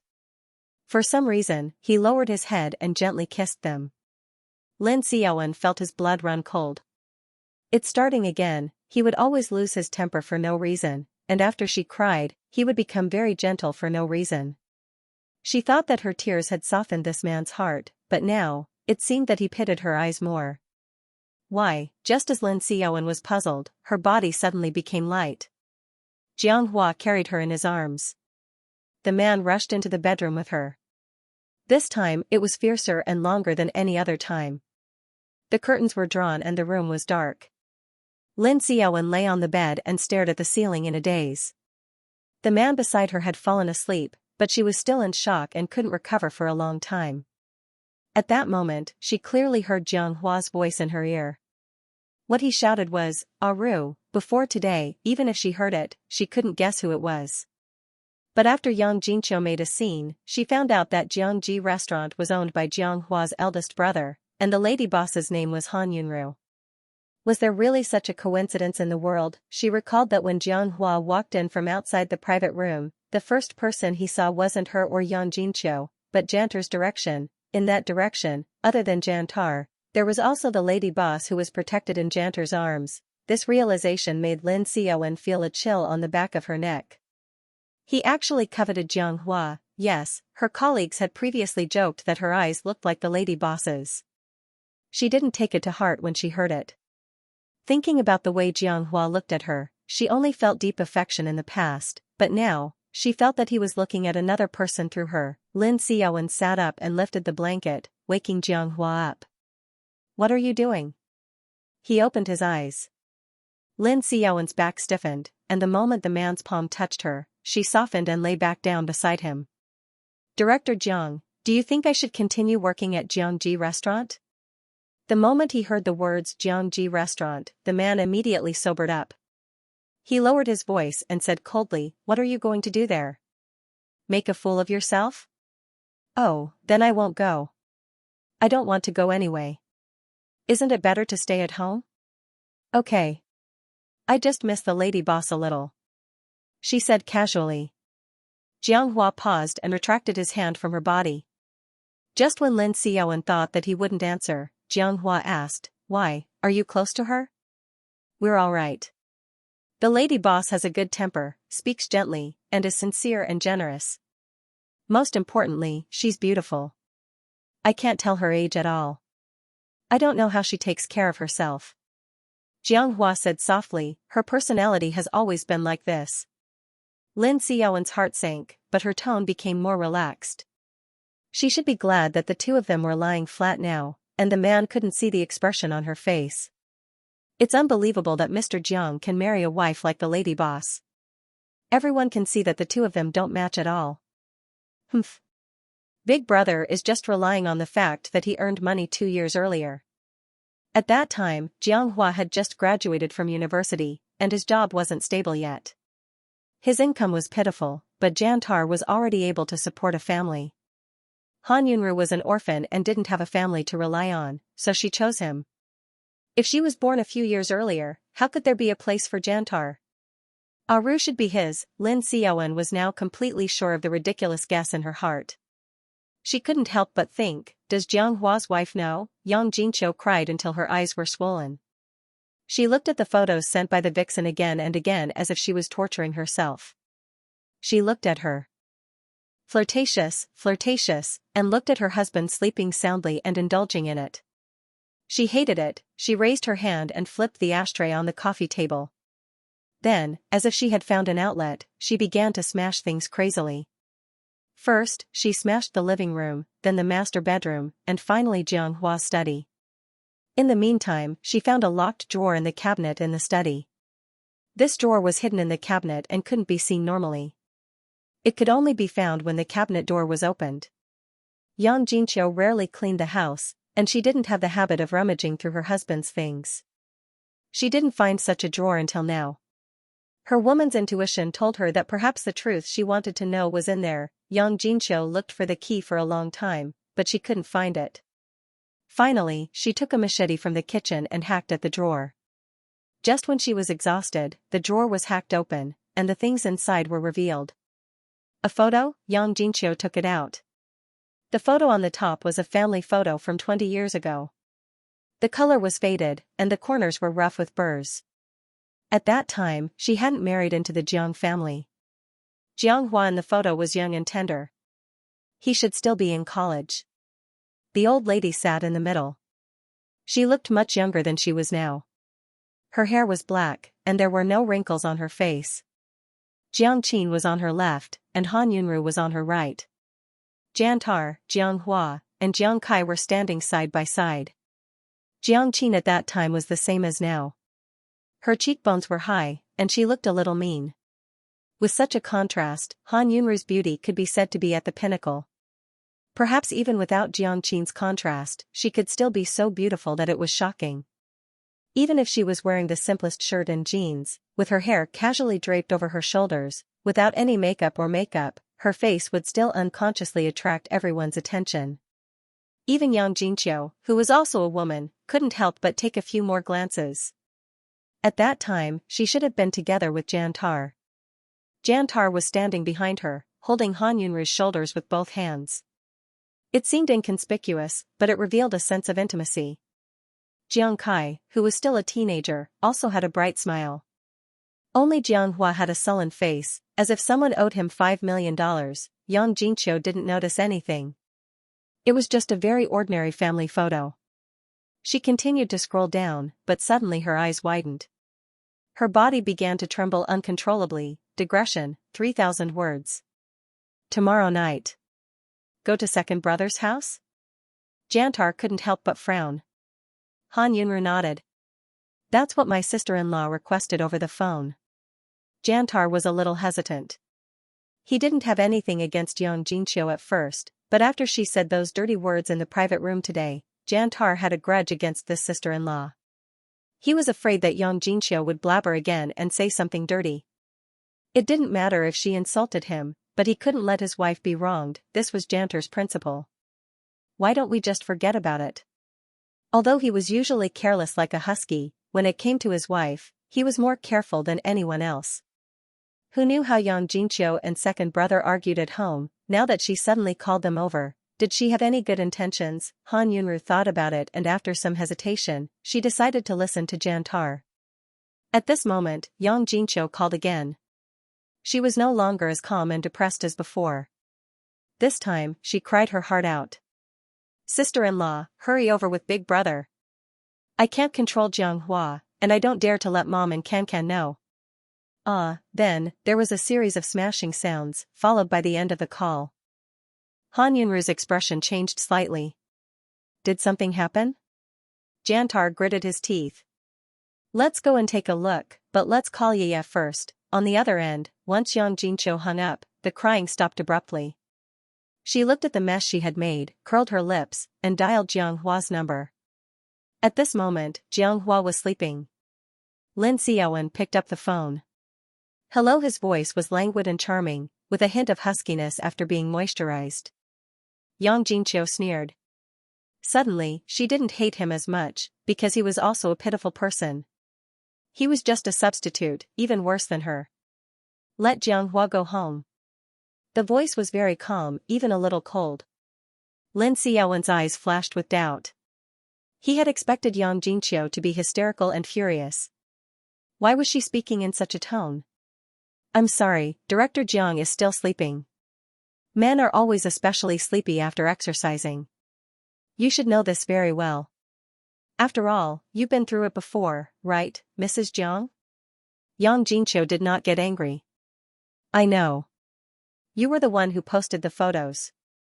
Lin Xiaowen raised an eyebrow. You're doing this because you want me to kick up a fuss so that you can take over.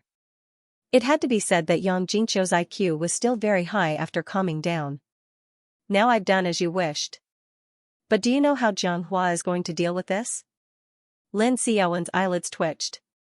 Not long ago, she had tried to beat around the bush, but the man suddenly flew into a rage and said that her eyes were dirty. He threw a big tantrum, and then inexplicably became gentle. He said that from now on, he will continue to take care of you, but I will always be Mrs. Jiang. You've carefully planned this to get a status, but I'm afraid you'll be disappointed. I don't believe it. Lin Xiaowen became agitated. How can he be willing to live with you? You underestimate men too much. To them, a lover is just a piece of clothing, a decoration, a toy, and can be changed at any time. As long as the price is high enough, there will be many girls younger and prettier than you who will throw themselves at you. But a wife is different. I know all of his connections. To be able to be taken to formal occasions to socialize, to be dignified in the eyes of outsiders, and to be affectionate and sweet in front of clients, is a bonus to his personal image and also the icing on the cake of his business. Can you do that? Lin Xiaowen's heart suddenly sank. It was as if a stone was pressing down on her, making her unable to breathe. Otherwise, why did the ancient times separate the main wife and the concubine? The main wife can manage the household and socialize with other madams, but the concubine is just something to serve the man. Selling or killing is just a matter of the main wife's word. As for you, you're only worthy of the status of a concubine. The other party's words were like pearls. Lin Xiaowen's dignity was trampled to pieces, but she knew that the other party didn't just say this to humiliate her. What do you want to do? I can fulfill your wish. Yang Jinqiu said word by word. What did you say? Fulfill my wish? Lin Xiaowen was stunned, and her heart was beating like thunder. How can you fulfill my wish? The other party sneered coldly, as if she was very disdainful of her eagerness. Her tone was also tinged with a touch of ridicule. Of course, I'll take the initiative to divorce and fulfill your dream of being Mrs. Jiang. You are willing? Of course. But I have a condition. Lin Xiaowen held her breath. What condition? Let Jianghua go home in half an hour. I have a big gift to give him. That's it? Yang Jinqiu, that's it. Okay. After Jantar and Han Yunru left, Chao Do was left to look after the shop. Sanpeng and the others were in charge of the kitchen, so there was no need to worry at all. Everything in the shop was in order and orderly. Suddenly, Brother Doe, a waiter who was in charge of reception, jogged in. There's an old man and a young man outside. They say that they're the lady boss's relatives and want to meet her. I don't know if it's true or not, but they're dressed decently and don't look like scammers. How should we deal with them? Relatives? Chowdo frowned. If he remembered correctly, his sister-in-law didn't have a family. Where did these relatives come from? What are their surnames? Where are they from? Both of their surnames are Han, and they speak Mandarin with a Chinese accent. They should be from Beijing, right? I was busy passing the message, so I didn't ask specifically. Chowdo thought for a while. Let's go and take a look. Yes. The waiter quickly led the way. Digression, the third watch, 2,000 words. Today's first watch was at midnight. Xianxia was going to make a big move. When Jantar and Han Yunru arrived, Xianxia opened the door with a smile. Brother, sister-in-law, you're here. Jantar frowned. Han Yunru couldn't help but be shocked. The woman in front of her was pale and her eyes were red and swollen. When she smiled, she didn't look gentle at all. Instead, there was a hint of madness. She was completely different from the dignified and generous teacher Yang in her impression. Sister-in-law, are you okay? Sister-in-law, you must be joking. What can happen to me? Come in. As she spoke, she took out shoe covers from the shoe cabinet and handed them to the two of them. Han Yunru and Jantar looked at each other and took them silently. As soon as they entered, the couple stopped in their tracks. The living room table and chairs were overturned, the sofa was askew, the floor was full of glass shards, and things were scattered everywhere. It was a mess like a burglary scene. Sister-in-law, please don't be offended. I'm in a bad mood and couldn't control my temper. Are you okay? Xianxia was disgusted by her pretentious and compassionate look. She laughed sharply and strangely. I'm fine. What can happen to me? Han Yunru felt that there was something wrong with her tone and expression. She nodded and said, It's good that you're fine. Then, she quietly retreated to Jantar's side. Sensing his wife's nervousness, Jantar simply held her hand in his palm and comforted her silently. Han Yunru's heart calmed down. Jantar, sister-in-law, where's second brother? Ask him to come out. I want to talk to him. Xianxia's lips curled, her eyes filled with mockery. Talk, he was probably the person Jianghua hated the most. Sister-in-law? Brother, Jianghua isn't back yet. I'm afraid you'll have to wait. He's not back? Jantar was stunned. Han Yunru couldn't help but be surprised. Wasn't there an argument on the phone just now?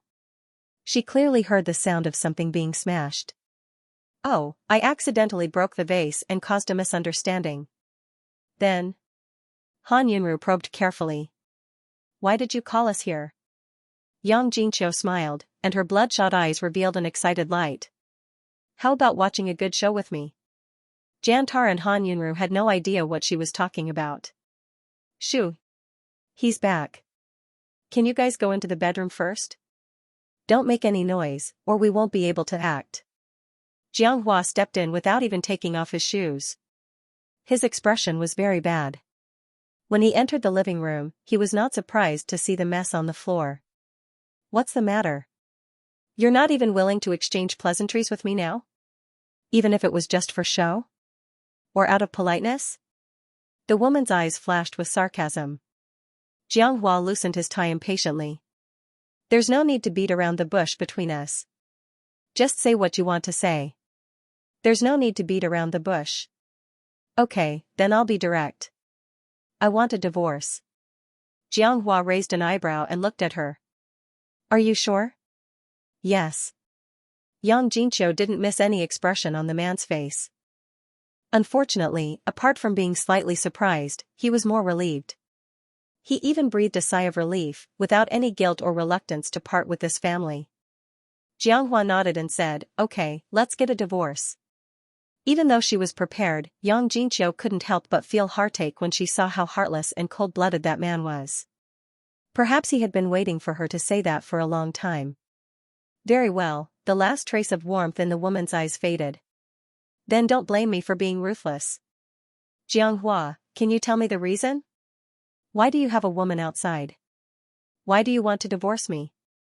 It's just a show. Besides, you were the one who wanted to get a divorce. Don't push the blame to me. Heh. What a good play. What kind of situation are you in? What show are you putting on? Is it fun to be a substitute? Isn't it exciting? Xianxia frowned and said, Do you know what you're talking about? Of course I know. I said you have a lot of excuses. In fact, you can't get the real deal, so you found a fake to replace her. Their eyes are very similar, right? They both have peach blossom eyes. When they look at people, they're gentle and affectionate, as if they can talk. Shut up.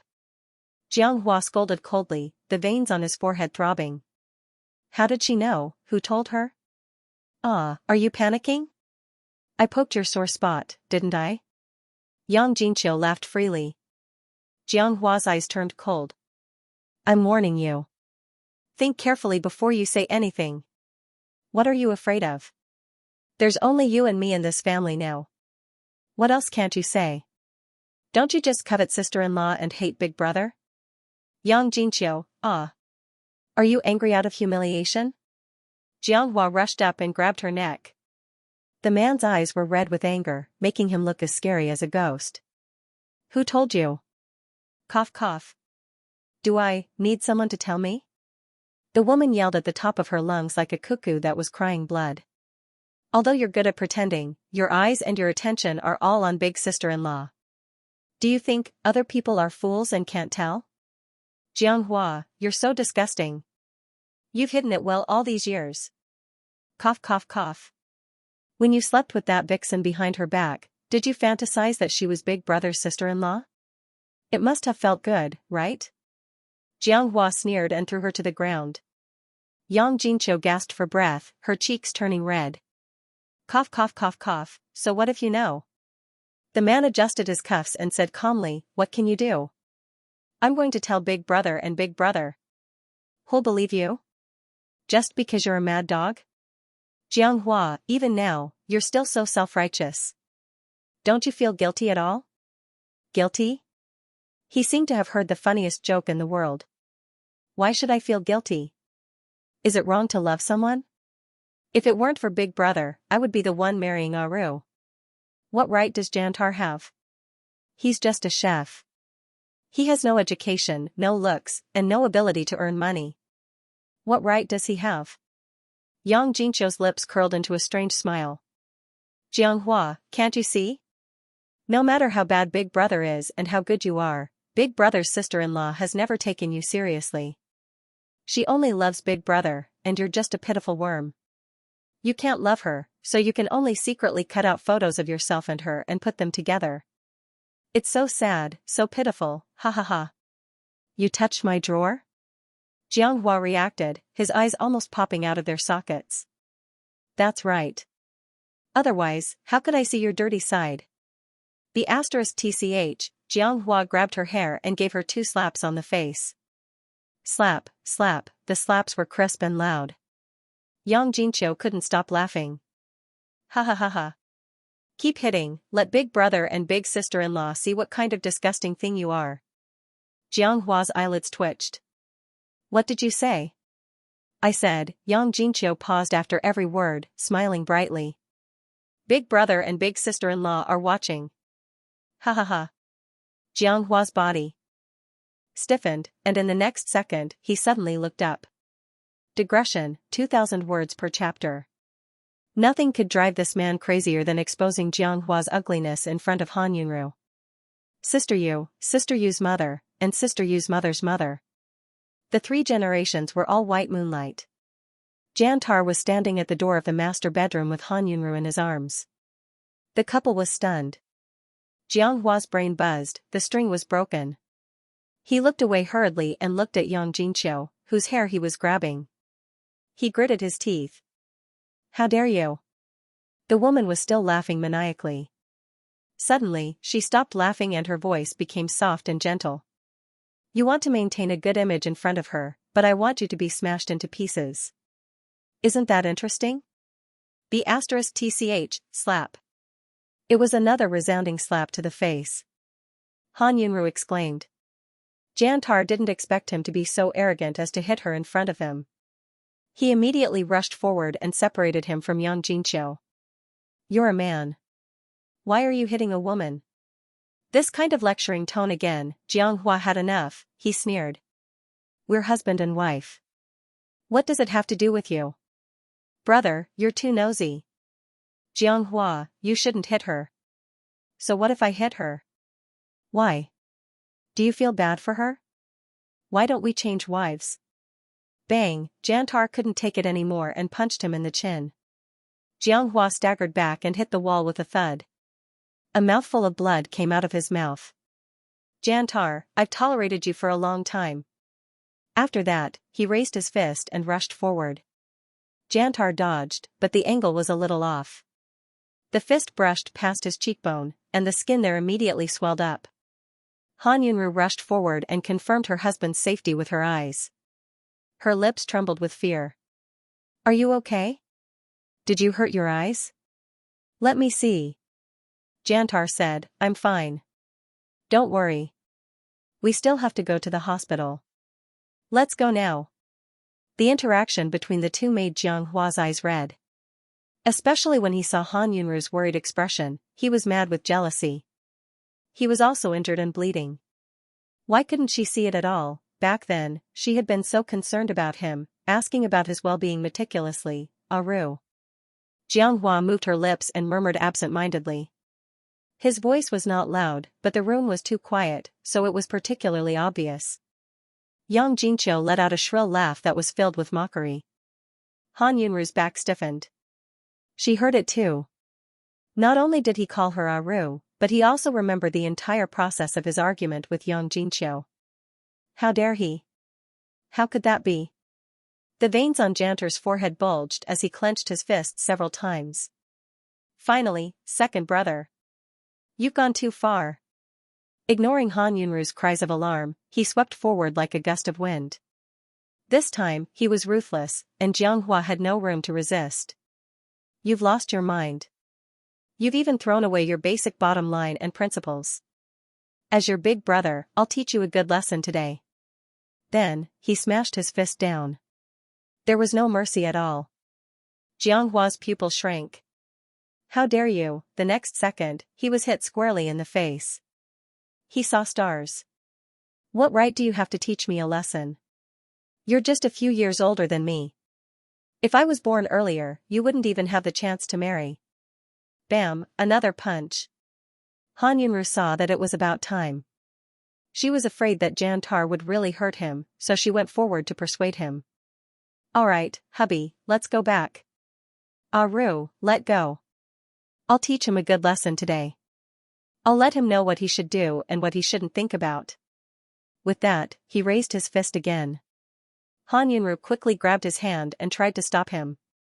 Don't, Jiantar was in a fit of anger, so he subconsciously waved away the obstruction. Han Yunru was caught off guard and was thrown to the floor. Her palm pressed against the glass shards, and she groaned in pain as blood flowed out. Jantar's expression changed drastically. He threw away Jiang Hua and turned to embrace Han Yunru. Wife. Wife. Does it hurt? I'll take you to the hospital. With that, he carried her horizontally. Jiang Hua also rushed up at this moment. He looked at Han Yunru's injured palm and the blood flowing down to her snow-white wrist. His eyes were filled with grief. I'm sorry. It's all my fault. I shouldn't have. Get lost. Jantar kicked his knee. Jiang Hua's body swayed, and he actually wanted to chase after him. Yang Jinqiu watched a great show. Jantar's loss of control and Jiang Hua's remorse were an eye-opener for her. It turned out that a simple and honest man could also fight ruthlessly, and a cunning and heartless scum could also show such a regretful and vexed expression. And all this was because of her, Han Yunru. Why? Was it because she was born with a beautiful face? If this face was ruined, would Jiang Hua's infatuation with her disappear? Would he come back and continue to be a good husband and father? At that moment, this crazy thought occupied Yang Jinqiu's mind. She looked at the blood-stained shards on the floor.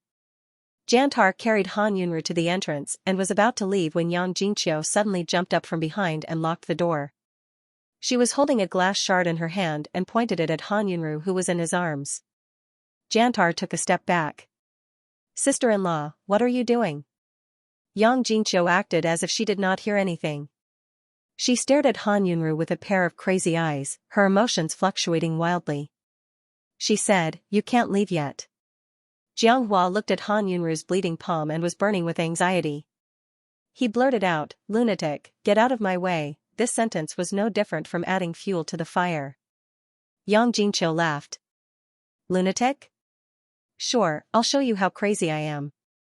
After saying that, she held the glass shard and aimed it at Han Yunru's face. Everything happened too quickly. No one expected Yang Jingqiu to suddenly make a move.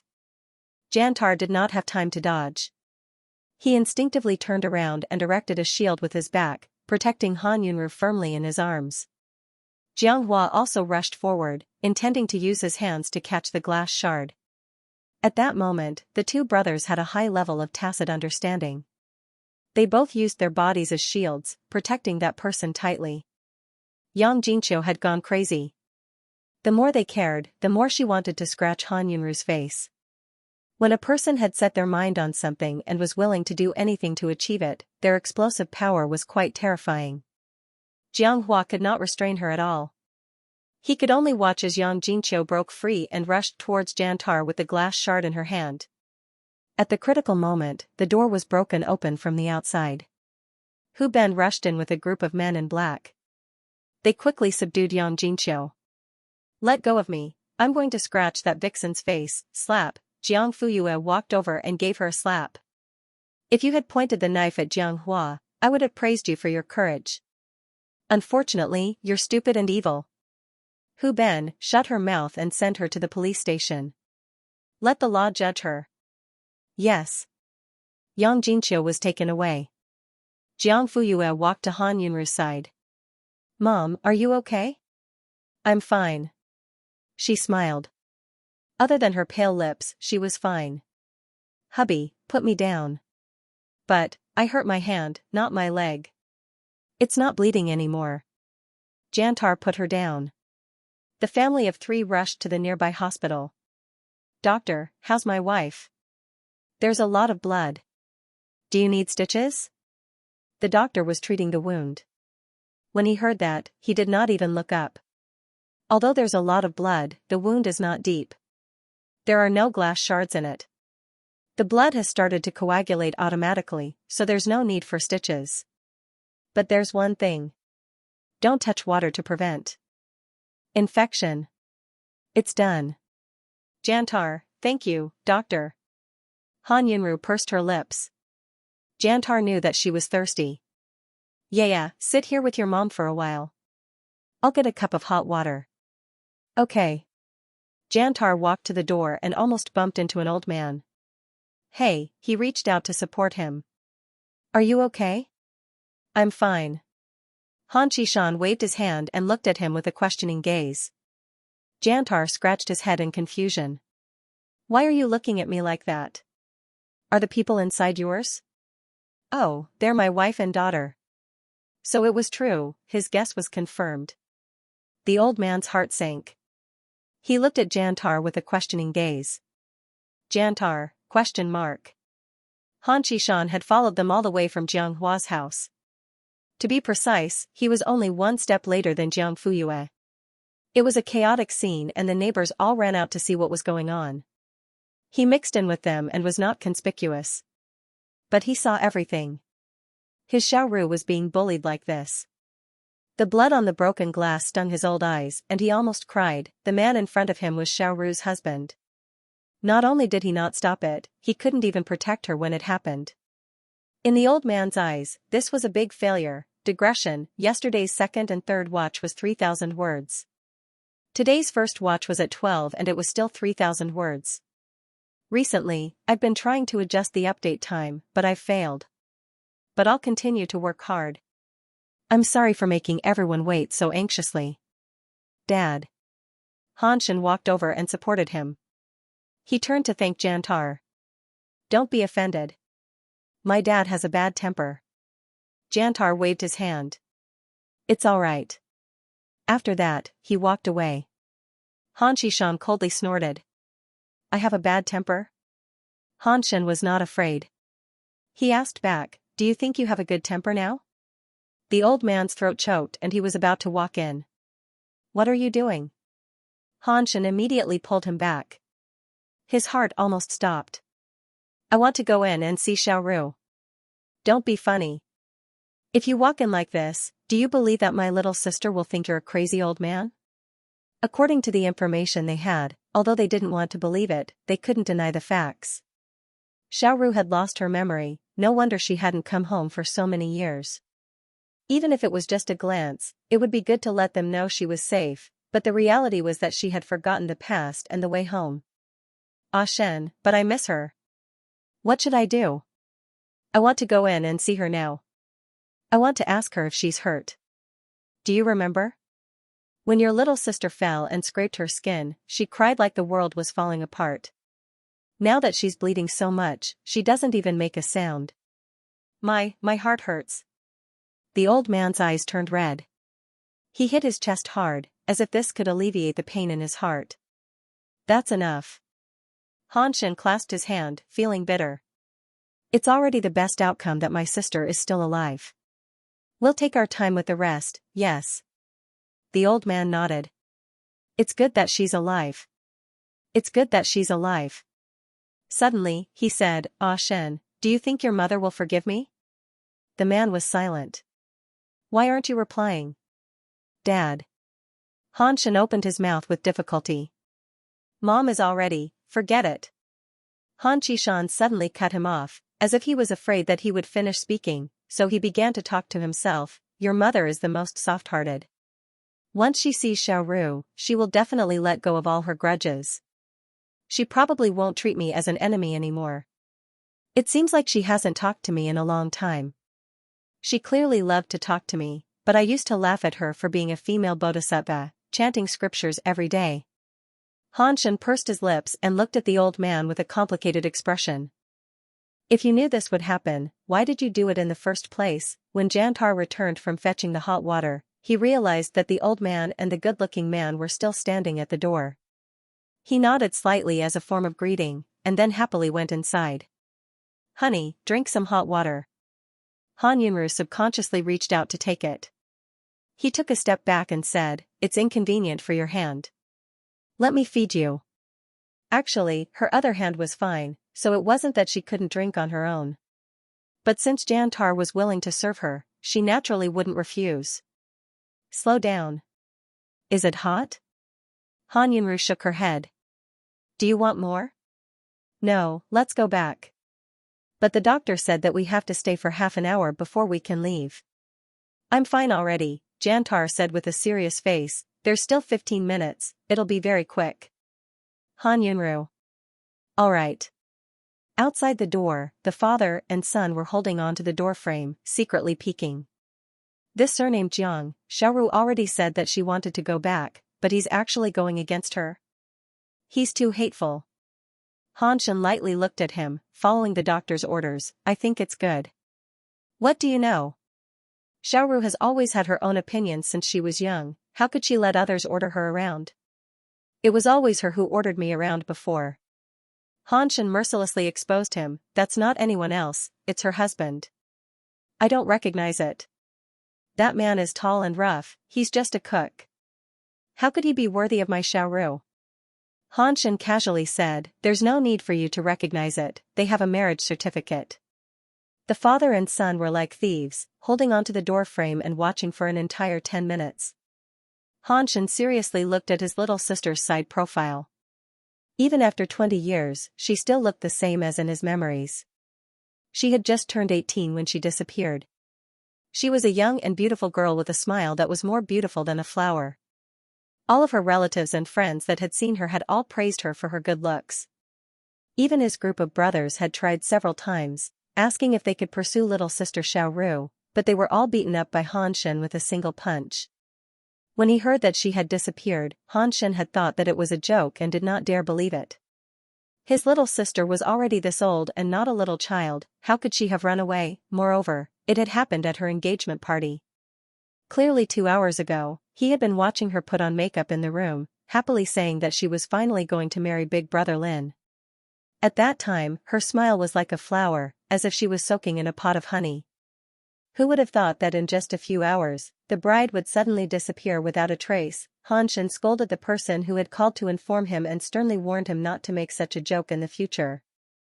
Then, he continued to deal with the company's documents. Until, his mother called. Her hoarse voice was filled with exhaustion after the shock. She was extremely excited, but her voice was as calm as stagnant water. She said, "Ah Shen, come back. Your sister is missing." What did she mean by missing? Han Shen rushed home like a madman. The engagement party had been cancelled, and his father was kneeling in front of his mother. That was the first time he had seen Han Qishan cry. He was so pitiful, but his mother, who had always been gentle, did not even look at him with pity. At that moment, Han Shen knew that this family was broken. They had waited for half a month, but there were no blackmail calls, so it was not a kidnapping. The cash that they had prepared in advance for the transaction had become a decoration. Han Shen would rather his little sister had been kidnapped than not knowing whether she was alive or dead. At the same time, the police were also investigating, and the triads had also put up a bounty. But there was still no news. Then, there was only one worst possibility left: abduction. Han Shen did not even dare to think about what a girl of her age would do if she was abducted, and what kind of treatment she might face. Fortunately, she was still alive and had not experienced those dirty things. "Dad, it's time to go. But, tomorrow, we'll find a chance to pay them a formal visit." "Okay." The father and son turned to leave. Han Yunru said, 15 minutes are up." Jantar looked at his watch. It was indeed time. "Let's go home." "Have you arranged everything in the shop?"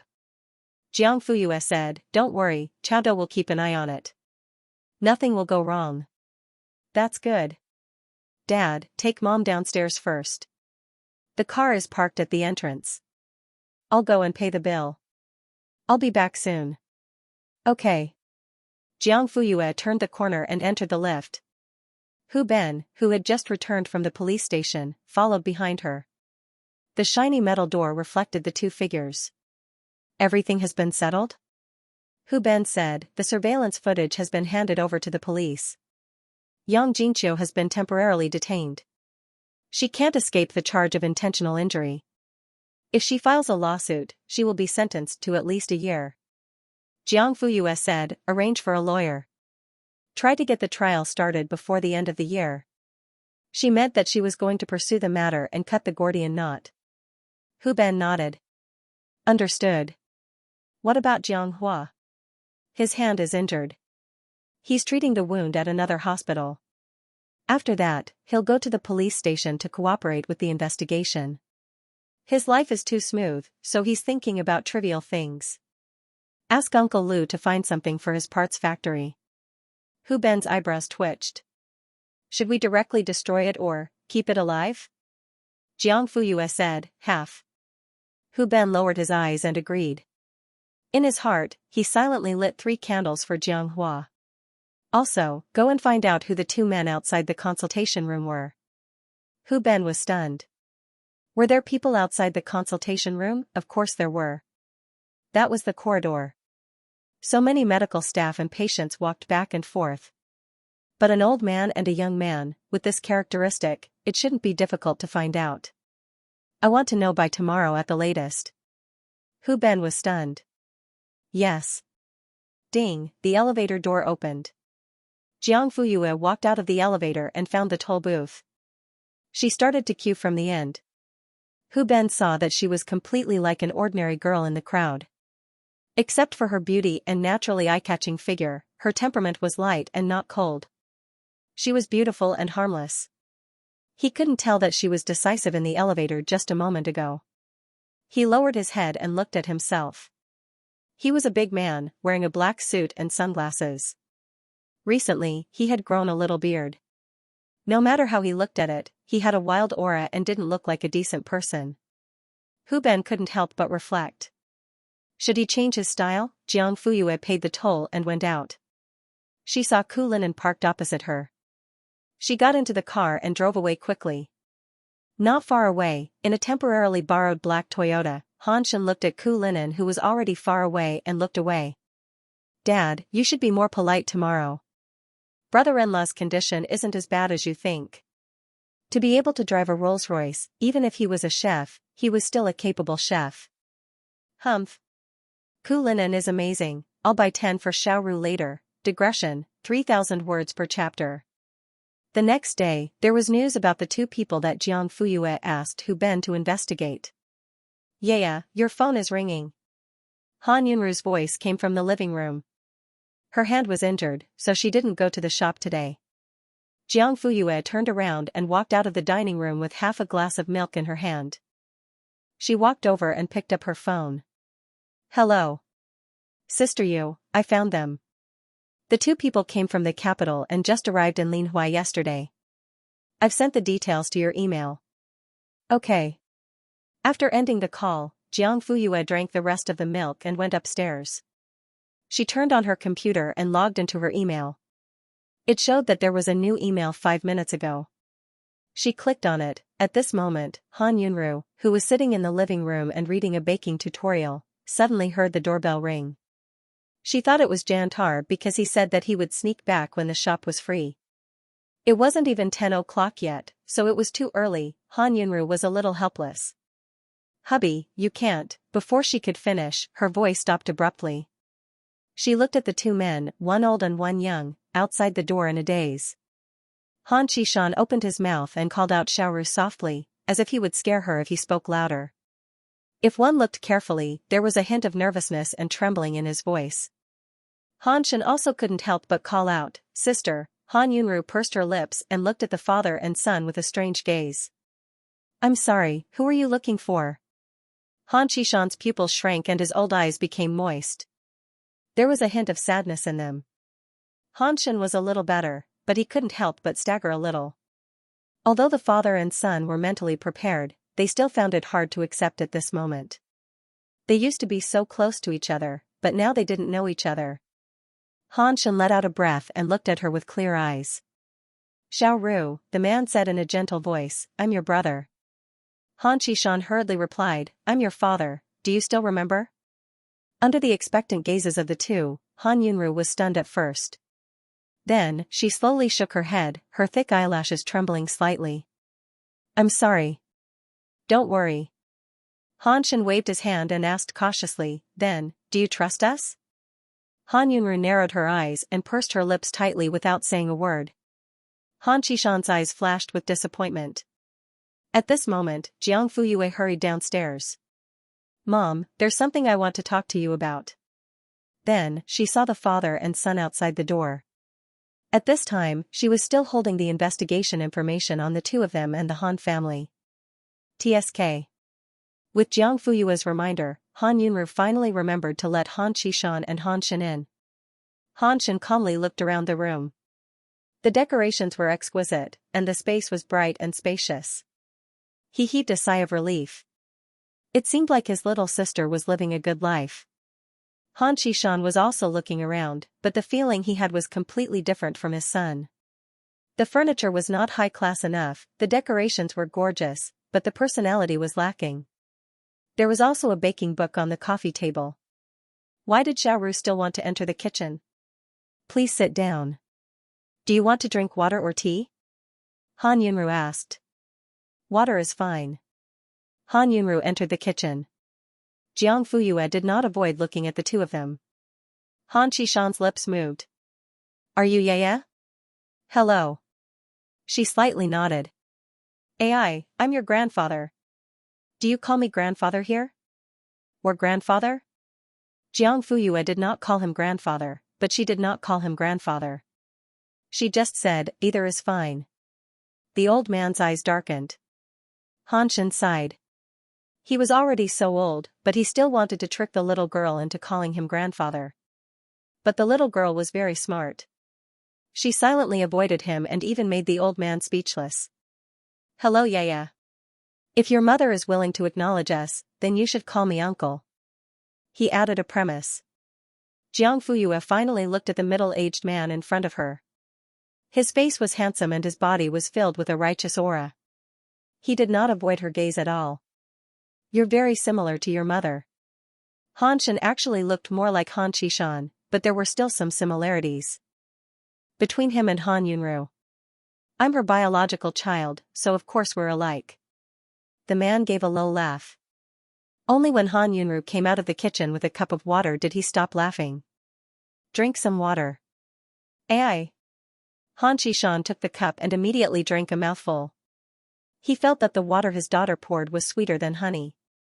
Han Shen. There was no need to be like this. Under their gaze, Han Yunru sat on the sofa opposite them. After a moment of silence, she said, Han Qishan immediately sat up straight. Han Shen could not help but look serious too. She glanced at the two of them and pursed her lips. I don't remember the past. It's okay. It's okay. The father and son spoke at the same time. Han Yunru was stunned. Jiang Fuyue also raised her eyebrows with interest. Forget the past. Let's get to know each other again, okay? Han Shen looked at his sister. It was as if he wanted to use up all the gentleness he had in his life. His tone was very careful. He said, I'm the eldest brother, Han Shen.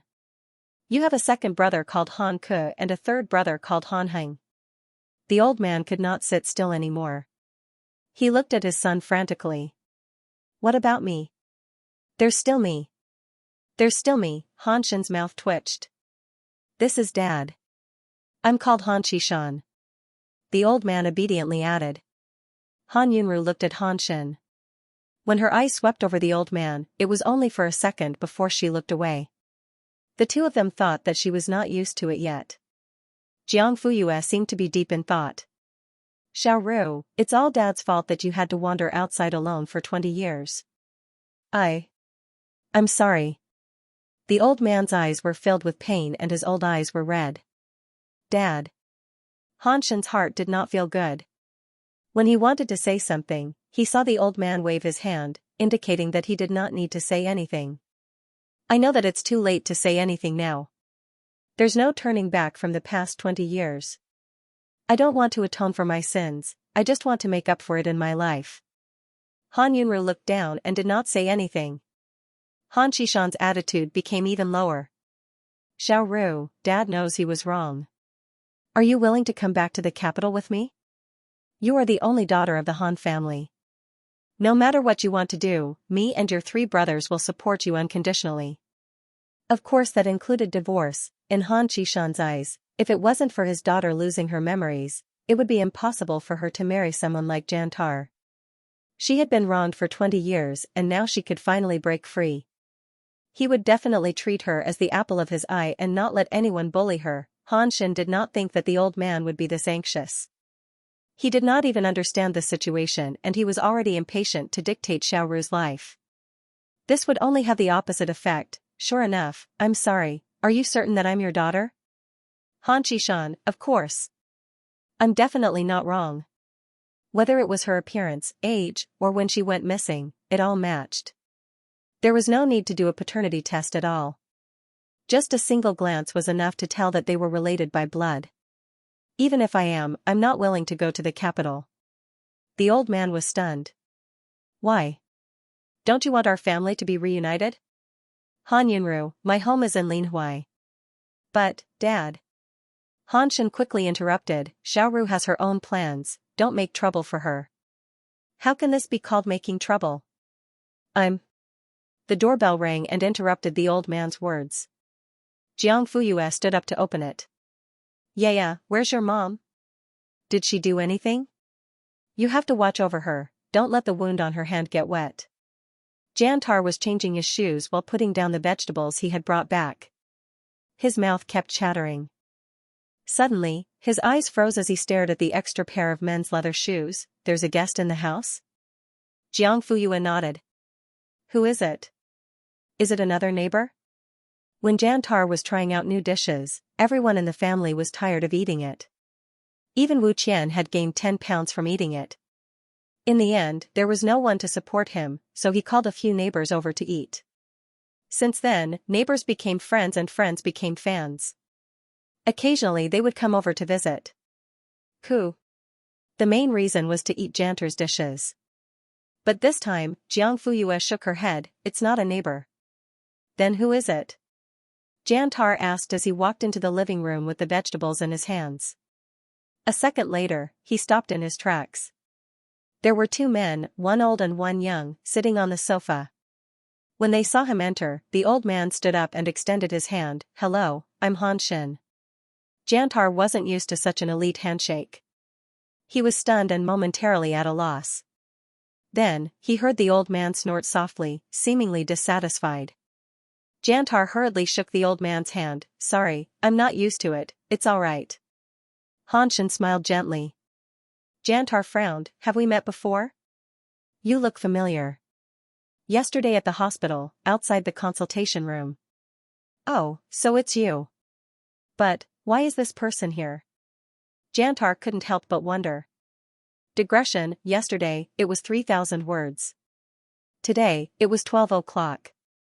Without waiting for him to ask, Han Xin directly said, I am Xiaoru's big brother. I'm here this time to meet my relatives. Jantar was clearly nervous. His palms were tightly pressed against his pants as he wiped them back and forth. He thought that his movements were very secretive, but everyone saw it. The old man gave a cold snort. He almost had the word dissatisfied written all over his face. At this time, Han Yunru suddenly stood up and walked over to Jantar's side. She took the bag of vegetables from his hands and gently asked, You're back so early. Is the store busy?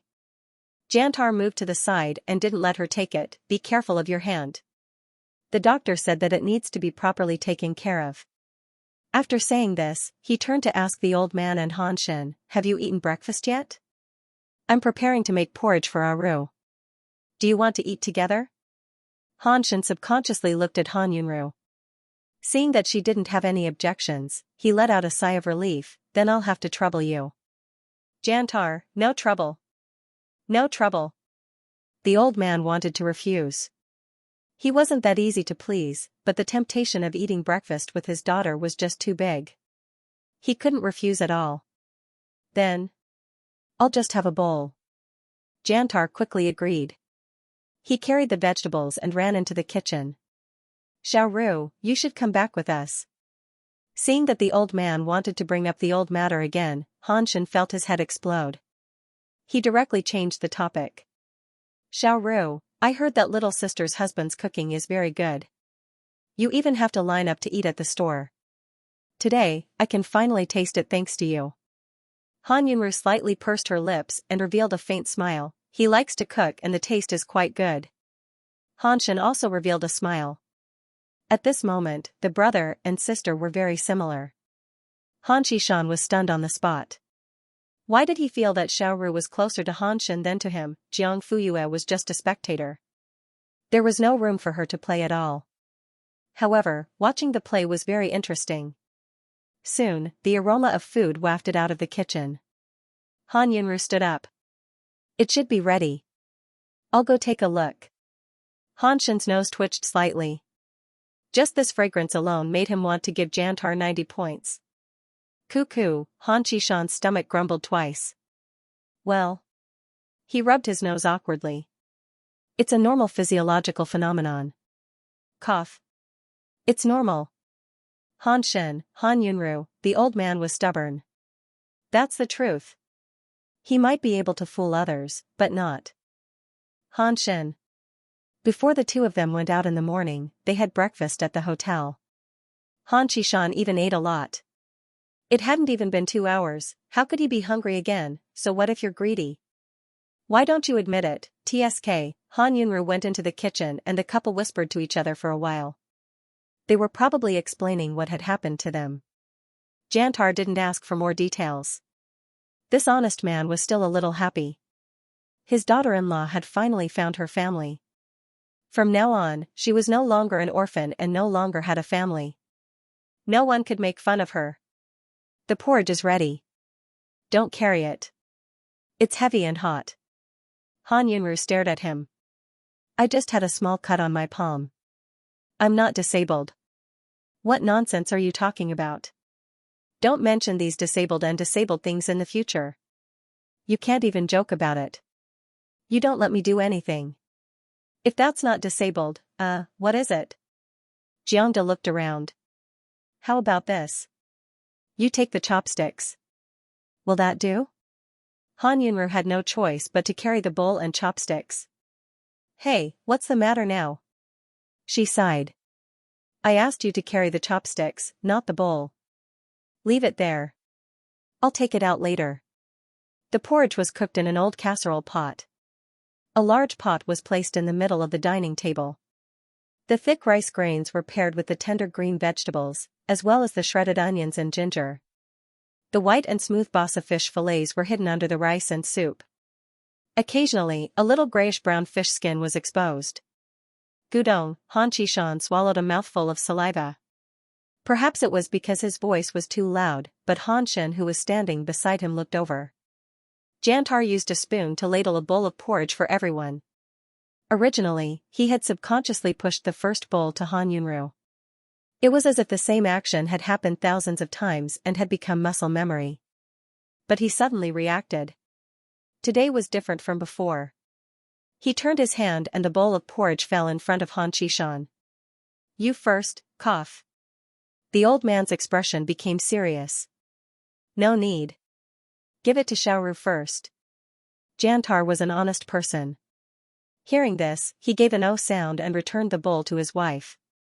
Han Shen thought that the old man's nose and eyes were not his nose and eyes were not his eyes. But this time it didn't happen.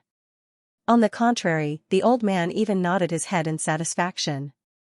Next, he gave it to Han Qishan and Han Shen. The latter said that he would do it himself. Jantar didn't agree. Han Yunru, who had been silent the entire time, suddenly said, "Let Jantar do it." You sit. Han Shen was a little flattered. He muttered, "Little sister." Han Yunru's eyelashes trembled. She lowered her head to eat the porridge. The man was not disappointed. He even pursed his lips and smiled. He also began to quietly eat the porridge. The fragrance of the rice and the freshness of the vegetables combined with the smooth and tender taste of the basa fish was so delicious that he wanted to swallow his tongue. Han Shen finally understood how the taste is not bad. It was comparable to a super chef. His little sister was being modest with him. But thinking about it, this was also a form of protection and closeness to Jantar. After all, people would be modest when evaluating themselves. Praise and praise were only given to outsiders. So, in Xiaoru's eyes, Jantar was one of them. And they, Han Shen smiled bitterly. They might even be worse than outsiders. Asking them to stay for dinner was probably just out of courtesy. Thinking of this, Han Shen suddenly felt that the porridge in his bowl was not fragrant. He looked at Han Qishan again. He hated Jantar to death before, but now he was holding the empty bowl. He was the one who tacitly agreed to get another bowl. All right then, I'll have another bowl. I can't eat any more. He was reserved and dignified. Jantar repeatedly agreed. He personally filled a large bowl with porridge for him. Then he went into the kitchen and took out the pickled vegetables from before. He cut them into strips and mixed them with seasonings. Then he placed them on a plate and brought them to the table. Han Qishan revealed a look of disgust. What is this? I made the pickled vegetables myself. Do you want to try it? Han Qishan looked at his daughter. Forget it, he would give Xiaoru some face. He reluctantly picked up a piece with his chopsticks. After chewing 2 mouthfuls, he paused. Then, he reluctantly picked up a second piece, then a third piece. Han Shen, ? In the end, he finished the second bowl of porridge. The old man pretended to put down his chopsticks, but after 2 seconds, he picked them up again. He picked up some pickled vegetables, put them down, and picked them up again. After a few times, Jantar was a little confused. Han Yunru acted as if she didn't see anything. Jantar wanted to ask his wife what was going on, but he couldn't. In the end, he could only bite the bullet and carefully ask, "Do you want me to get another bowl for you? It's very appetizing when paired with pickled vegetables." The old man was silent for a moment. You're right.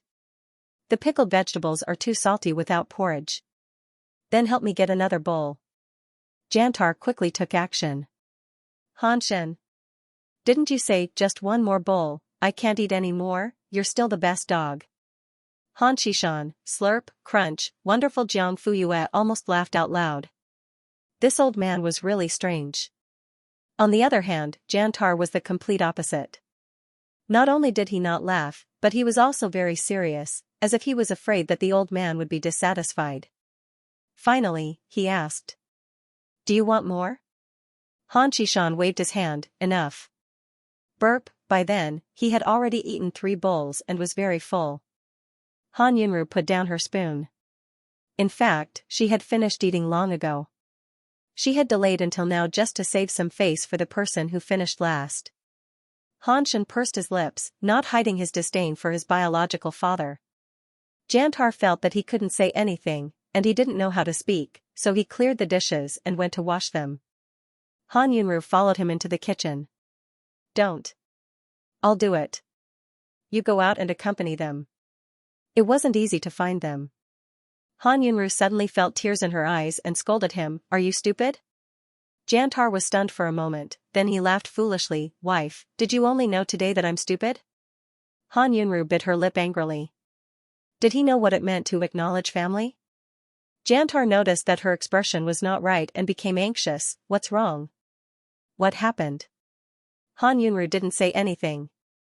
The man paced back and forth anxiously. Suddenly, he stopped and held his wife's shoulders with both hands.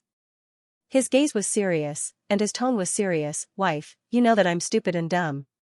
If you don't tell me many things, I may never be able to guess them. But you have to tell me, then I'll know how to solve it, right? The woman couldn't hold back her tears anymore, and they fell suddenly.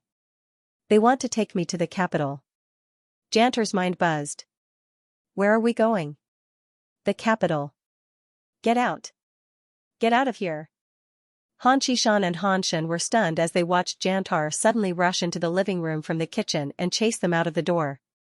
With a ping sound, the door closed. With a schwa sound, the curtains closed. The father and son stood outside the door, where the cold wind was blowing. They looked at each other. Han Shishan's old eyes were stunned, What's going on? Han Shen gave a bitter smile, You want to steal someone else's wife, it would be strange if he didn't get angry with you. Xiaoru is his wife, but she is also my obedient daughter. If it wasn't for that accident, she would be 10,000 times better off than she is now. Dad, I know you want to make it up to her, but haste makes waste. The more you try, the worse the situation will be. The old man was stunned, What do you mean? Bad? How could it be bad? Didn't they already recognize Xiaoru? Han Shen's voice was heavy. Since we came in, did Xiaoru call us dad or big brother? The old man was stunned, You mean, she didn't recognize us? Why? Han Shishan didn't understand. Dad, there are some things that people won't want even if you give it to them. Especially when this thing was late. Then what do we do? The old man panicked, Xiaoru won't forgive me. Han Shen. I don't know either. The father and son stood there sighing for over 10 minutes, but they didn't plan on opening the door. Han Shen, let's go back first. No. I have to make it clear to Xiaoru. Dad, his voice sank, did you not hear a single word I just said? Let's go. Han Shishan. Then when will you come back? Tomorrow. The old man left, looking back 3 times with each step. You have to come back tomorrow. The veins on Han Shen's forehead popped out, it's all that Jantar's fault, he actually chased us out. He's simply going against the heavens. You didn't say that when you drank her porridge. I was giving Xiaoru face. I'm afraid she'll be embarrassed. Han Shen said leisurely, then 1 bowl is enough. Why are you drinking 3 bowls? Han Shishan's eyes flashed with guilt, and he immediately shifted the blame, That's because he wanted to scoop the bowl for me. Do you think I want to drink it? Oh, you even ate their pickled vegetables. Your chopsticks never stopped. Then, he already scooped porridge for me. Of course, it has to be accompanied by pickled vegetables. Han Shen, at night, in the master bedroom of the Jiang family's villa. In the darkness, a figure sat up from the bed and carefully lifted the quilt. Without alerting the woman beside him, he slipped to the balcony in slippers. The moonlight shone on the railing, as if it was plated with a layer of silver foil. Half of the man's face was also reflected very clearly, and at this moment, it was full of gloom. Xianxia took out a cigarette, put it in his mouth, and then took out a lighter. With a click, the cigarette butt lit up, and a scarlet light appeared in the darkness. After smoking, he went to the bathroom in the guest room next door to rinse his mouth before returning to bed. Suddenly, "You're smoking behind my back again." The man's body stiffened. Wife, you're awake." In the darkness, Han Yunru's eyes were open, and she was not sleepy at all. She was not awake, she had not slept at all. "I'm sorry, Xianxia was like a child who had done something wrong." His tone was gloomy, and his words were filled with anxiety. "Go to sleep," she said. Xianxia was silent for a moment. "Wife, do you think what I did today was not very good?" It's to chase the old man out. I was too anxious at that time. I was afraid that they would take you away, so Xianxia was very determined at that time. Whoever wanted to kidnap his wife, he would fight with them. However, after calming down and thinking about it, he felt that he had been too impulsive.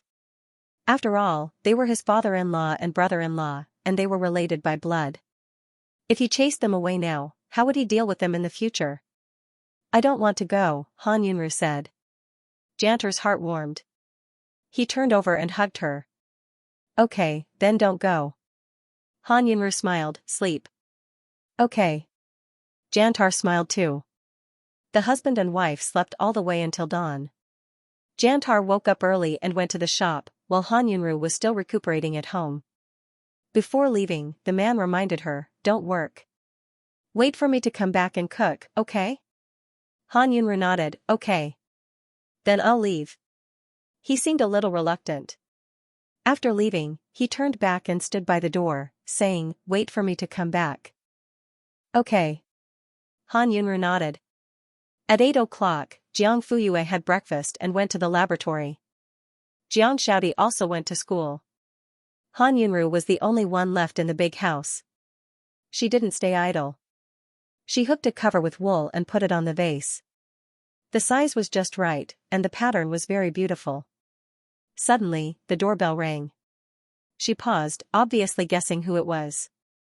Han Qishan didn't come today, so Han Shin came alone. Before he pressed the doorbell, he was actually prepared to be left outside. But in the end, the door still opened. The woman stood inside, looking at him gently and calmly. "Xiao Ru, come in and sit," she said. Han Shin didn't hesitate. He thanked her and went in. Han Yunru looked behind him. The man curled his lips. "Don't worry, Dad didn't come." "Oh." Han Yunru went into the kitchen to make a cup of chrysanthemum tea and placed it in front of him. Han Shin thanked her. She shook her head and said softly, "You're welcome. Xiao Ru, we were too anxious yesterday." "I'm sorry. Dad didn't have any bad intentions, he just wanted to make it up to you. Also, he was very arrogant when he was young, but now that he's old, he's even more capricious. He often does whatever he wants, so don't take it to heart." The man's tone was gentle and his eyes were soft. Han Yunru's heart warmed, but she still looked calm and distant. "I didn't take it to heart." She was just not used to it. Not used to it at all. "Xiao Ru, can you tell me what you think?" This time, Han Yunru didn't remain silent. She slowly looked up. "I won't go to the capital." Han Shin wasn't surprised. He could see this from yesterday. "I promise that no one can force you, including Dad." She let out a sigh. "I think my life is very good now. I don't want to change anything." Han Shin was stunned. "You don't want to acknowledge us? Blood relations can't be denied, but feelings can't be just because you say so." She was too unfamiliar with them. After 20 years, her memories would disappear and her feelings would fade. Han Shin's heart calmed down. It was good that she didn't not acknowledge them. "I know. Everything happened too suddenly, so it's normal that you can't accept it. Xiao Ru, Big Brother won't force you, so don't reject us, alright?" She thought about it. "Alright. Then I'll go back first. Don't get your hands wet. Han Yunru sent him off. Go in, you don't need to send me off. Han Shen waved at her. Soon, the car drove away. About 15 minutes later, Jantar came back. He came back earlier than yesterday. He looked around as soon as he entered the door. He was relieved when he didn't see the Han father and son. Han Yunru felt that he was like a hunting dog patrolling his territory. He sniffed from time to time to see if there were any enemies. Don't look, he just left. Ah? Jantar was stunned. He came? The old man didn't come, but my brother did. My brother, from the way she called him, he could see the change in her attitude from yesterday to today. Jantar's heart skipped a beat. You acknowledge them? Are you going to the capital? After saying this, a pair of black eyes nervously stared at her. He clearly cared, but he had to force himself to calm down. Jantar's heart felt like it had been set on fire and then it fell back into the water. Han Yunru's eyebrows slightly moved. If I agree, the man's body trembled as if he had been struck by lightning. His face quickly turned pale and his lips began to tremble. Yes. Jantar suddenly nodded. He didn't know what he was saying. I don't have any skills. You've suffered with me for most of your life. Now that you can return to your parents' side, I'm happy for you. When are you leaving? Can I send you off? Yaya has grown up now, so you don't have to worry. Although Qianxia is young, he's very sensible. After you leave, I'll sell them off and get them into a good university. Han Yunru secretly cursed. She originally only wanted to tease him, but she didn't think that Jantar would actually believe her. He even said a bunch of words that made people want to cry. Husband. Don't be like this. I'm just joking. I'm not going to the capital. Brother already agreed. Jantar acted as if he didn't hear anything. He was immersed in his own thoughts, unable to extricate himself. Don't worry, I respect your decision. These 20 years were originally stolen by me. I wasn't able to give you a good life, and I even made you suffer together with me. Digression, yesterday's 2 or 3 chapters, 3,000 words. The last day of 2020 is destined to be special. The COVID-19 vaccine is free for all, showing off our country's national prestige. Wu Jingming and Yu Zhang's successive apologies have an extraordinary meaning for original literature, and you've accompanied me for a year. From 2014 to 2020, 6 years have passed. Readers have come and gone, left and returned, silently coming and silently leaving. You who saw these words, you is very grateful that you're still here with me. Time flies, and time never stops. I will always love my words and stories, and you who read my words and stories.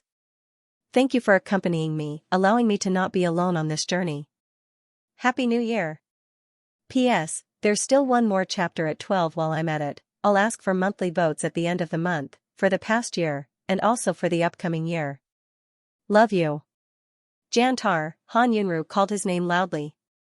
The man paused and suddenly turned his back to her. I've thought about it, he said. I don't want to send you off on the day I leave. As he spoke, he suddenly raised his hand.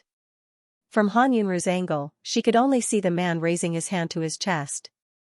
After more than 10 seconds, she realized that he was wiping his tears. This time, the woman was really anxious. She tried several times to go to Jantar and explain. However, the man kept turning around to avoid her, leaving only his back view. Don't look, he choked and revealed a hint of sobbing. Jantar's cheeks were red. He wished he could find a hole to hide in. It was too embarrassing. Men did not cry easily. He did not want to cry, but he could not help it. Jantar, Han Yunru was a little angry. Turn around and look at me. He did not move. Fine, if you don't listen, I'll leave now. The man turned around.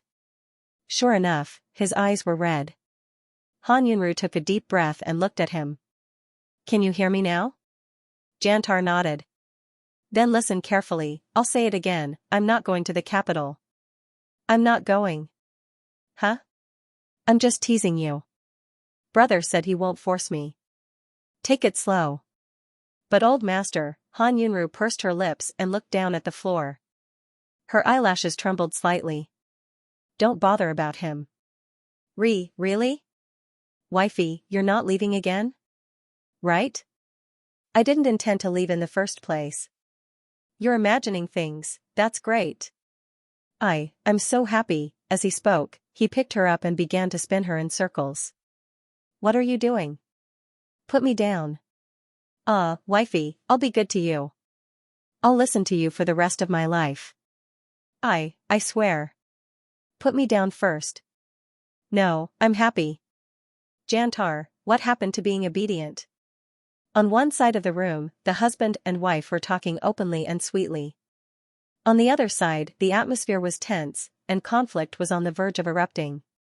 Who told you to make your own decisions?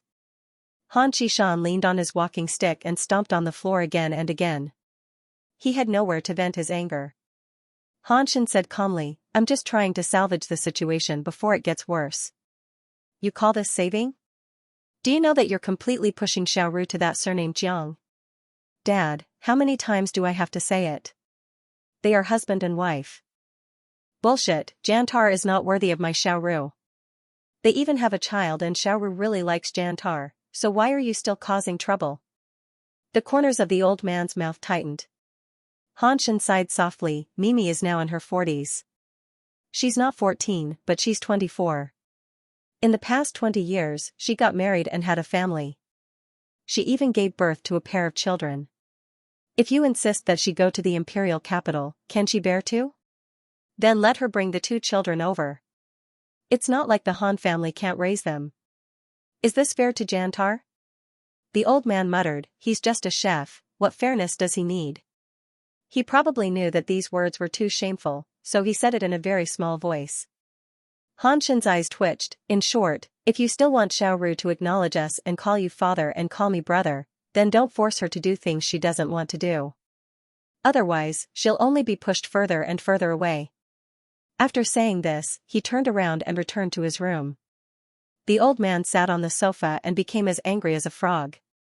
He had finally found his daughter, but he couldn't reunite with her. What kind of situation was this? Then again, that Xianxia, other than being good at cooking and being big, what else was good about him? As for his granddaughter and grandson, one was beautiful and the other was smart and cute. The old man became more and more angry as he thought about it. He took out his phone and dialed a number. The other side quickly picked up. Chairman, what orders do you have? Help me do something, you don't need to tell Han Shen. Go back? After waking up early in the morning, Han Shen heard the old man's words and felt that he was still in a dream. Han Qishan nodded, yes. Today? I've already asked my assistant to book the plane tickets. Han Shen frowned, why do you suddenly want to go back to the capital? Aren't you going to fight for your little sister? Hey, stinky brat. Didn't you tell me not to force her and to give her time? What, now that I say I want to go back, you're starting to doubt me? Then tell me, what do you want me to do to satisfy you? I didn't mean that. Stop talking nonsense and get up. Pack your things and go to the airport immediately. Why are you in such a hurry? Han Shen felt that something was wrong. The old man lost his patience. If you don't want to go, then forget it. It's up to you. After saying this, he went to pack his things. Han Shen felt a headache coming on as he pinched his temples. It was good that the old man went back, otherwise he would ruin things. As for Xiaoru, he could only take it slow and leave everything to time. After thinking this through, Han Shen had nothing to worry about anymore. He got up and packed his things. Before the father and son set off for the airport, Han Qishan mysteriously received 2 phone calls. When Han Shen asked him who it was, he gave him an evasive answer. Today, Xianxia was as busy as usual. After the first wave of customers, he brought fresh vegetables home to cook for his wife. Wife, I'm back. The house was too quiet. Xianxia changed into slippers and walked in. There was no one in the living room. He thought she was in the bedroom and went upstairs to look for her. 5 minutes later, he hurried down and went to the garden. There was still no one. Where is she? It was not until he found a broken glass in the dining room that he suddenly reacted. He quickly took out his phone and dialed his daughter's number with trembling hands. Yeah, your mother is missing, At the airport, there were still 3 hours before the flight. Han Shen felt that he was early, but Han Qishan insisted, so he did not say anything. Let's go and wait in the departure lounge. Grandpa Shen's eyes flashed. You go first. I'll sit here for a while. Han Shen looked doubtful. The departure lounge? Are you sure? Why are you nagging me? The air in the departure lounge is not circulating. I feel uncomfortable. The lounge is bright. What's wrong with me staying here for a while? Han Shen frowned. He was even more puzzled. Grandpa Shen was very strange today, he nodded calmly. Okay, I'll accompany you. Who wants you to accompany me? Go, hurry up. Are you done with the company's documents? Yesterday, old Zhang called me to complain about you. Don't let those old guys catch you. If that happens, I can't protect you even if I want to. Han Shen thought for a while. Okay, I'll go to the departure lounge to deal with some work. Call me if you need anything.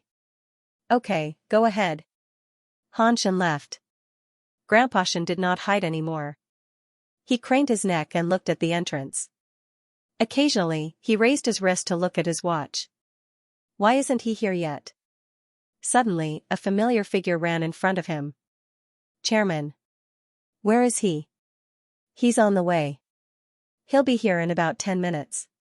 This is the young miss ticket. Han Qishan took it and looked at it. The name Han Yunru was written on the passenger information. He nodded his head in satisfaction. Good job. Then I'll go out and greet him. Grandpa Shen, I'll go with you. The two of them walked out. Han Shen, who had already left, suddenly appeared. He suddenly snatched the boarding pass from Grandpa Shen's hand. Seeing Han Yunru's name clearly written on it, he completely understood what Grandpa Shen was planning. Hey, didn't you go to the departure lounge? I went to the departure lounge so you could kidnap Xiao Ru to the airport and then take her to the plane. Grandpa Shen's face turned black. What kidnap? Don't say such ugly words. I'm just sending someone to pick her up. What's the difference between this and kidnapping? Ah Shen, your little sister will be here soon. We'll go back to the capital together. Han Shen almost fainted from anger. Have you considered the consequences of doing this? Consequences? What consequences? Will Xiaoru be willing? What will Jantar and the 2 kids think of us? You are too willful. This is simply ridiculous. Quickly call the other side and stop the operation. Send Xiaoru back. Han Qishan's old face turned cold. What kind of dog fart are you spouting? She'll be here soon and you want me to send her back? Dad, she's here. You have to be able to keep her. Why can't I keep her? It'll be fine once we return to the capital. Xiaoru might be a bit reluctant right now, but her home isn't here. She'll have to go back sooner or later. Han Shen was too lazy to argue with him. He directly reached his hand out to the person. Give me your phone. That person shrunk back in fear and braced himself to take out his phone. Han Qishan angrily said, You dare. That person was on the verge of tears. He was just an errand boy. Why was all the anger directed at him? Han Shen, give it to me. In the end, the person couldn't withstand the pressure and handed the phone to Han Shen with trembling hands. The old man was so angry that he stomped his feet. You traitor. Chairman, young master, he's not an outsider, right? Han Qishan, exclamation point. When Han Shen dialed the number, there was a burst of static, followed by a man's panicked voice, Assistant Tan. Not good. Our car was stopped at the entrance of the airport. Miss, she's gone. Digression first update New Year's New Year. Let's have a quiz. Did Mother Han lose her memory? A. Amnesia. B. Amnesia. B. Amnesia. C. Never amnesia. Single choice questions, answers in the comments section, and coins will be given to everyone if you get it right. What do you mean she's missing? Han Shen was furious. Mr. CEO Han? That soul was almost scared to death. Wasn't this Assistant Tan's number? Speak. It's a white car. It took Miss away when we weren't paying attention. Which direction did it go? T3 terminal. Han Shen looked up. They were now at T3 terminal. Car model, license plate. A white Wrangler. The license plate starts with 8. Xianxia looked around and his gaze suddenly stopped on a white Wrangler that was driving towards them. This car, it was strangely familiar. He looked at the license plate again and could not help but gasp. Ah Shen, what did you say just now? Who's missing? Xianxia reacted and grabbed his son's arm. Xianxia was about to speak when he saw the Wrangler had stopped in front of them.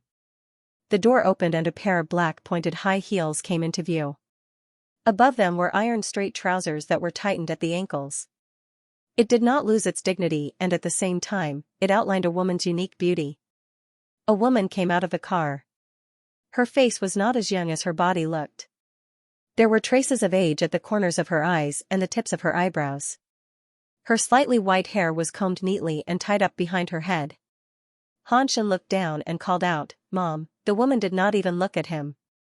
She walked in her high heels and went straight to Xianxia, who was stunned. She raised her hand. Slap, it was a loud slap. The wind calmed down and the air stopped moving. Everything around them seemed to retreat and disappear in an instant. Xianxia's face was slapped to the side, but there was no anger in his eyes. His gaze moved over the woman's face.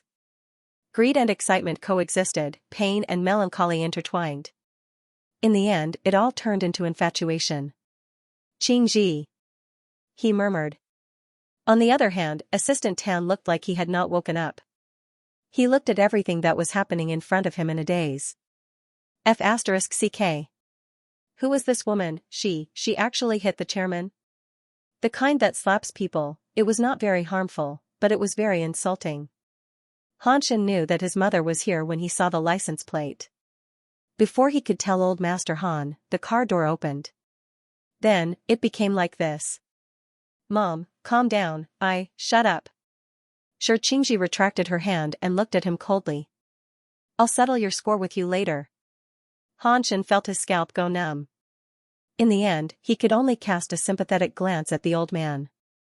Xianxia did not receive it at all, because at this moment, his mind was filled with his ex-wife.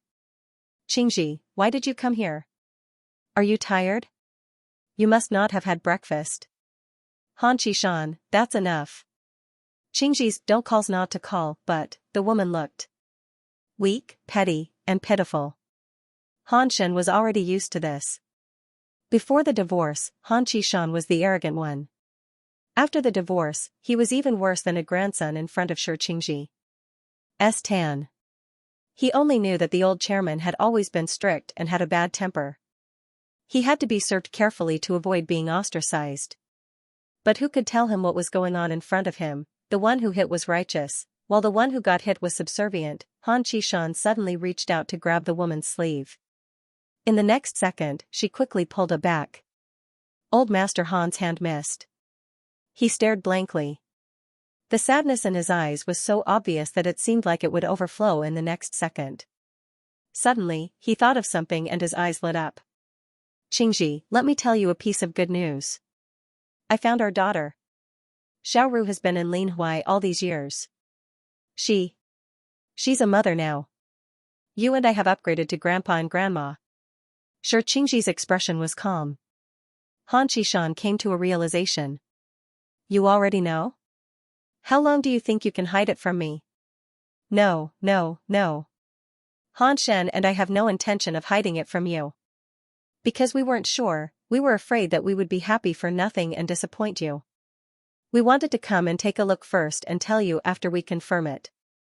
The old madam asked, is it confirmed now? Old Master Han nodded frantically. It's confirmed. It's our Xiaoru. She'll be here soon. Ah Shen and I will bring her back to the capital. That way, you can come and see her often. As he spoke, the corners of his lips curled up, as if he had thought of a beautiful scene. Huh. Qingji smirked, her eyes full of mockery. When you say she'll be here soon, you mean to get someone to kidnap her and take her to the airport? Are you going to force her onto the plane? Xianxia was speechless. He tensed up and did not dare to say anything. Assistant Tan was speechless. Mrs. Chairman, you found the truth. Oh, no, to be precise, it should be the former Mrs. Chairman. Yes, he had already guessed the identity of this lady. According to the company's gossip, the chairman had divorced 20 years ago and had been single with his 3 young masters until now. He originally thought that he was indifferent to relationships and was prepared to live a carefree life. However, it seemed like he still had feelings for her. When Han Qishan heard this, he immediately denied it 3 times. I'm not, don't misunderstand. I can explain. Xianxia laughed even more mockingly. He panicked. If you don't believe me, you can ask Ah Shen. I just want Ah Ru to come home and give her a better life. Xiao Ru, Xianxia suddenly said, come down. As soon as she finished speaking, 2 people walked out of the white Wrangler. One was Han Yunru. She had been brought to the car by the old madam from the group of people that Assistant Tan had found. There was another one. The old man with a walking stick was wearing a long black trench coat with a vest inside and a white shirt.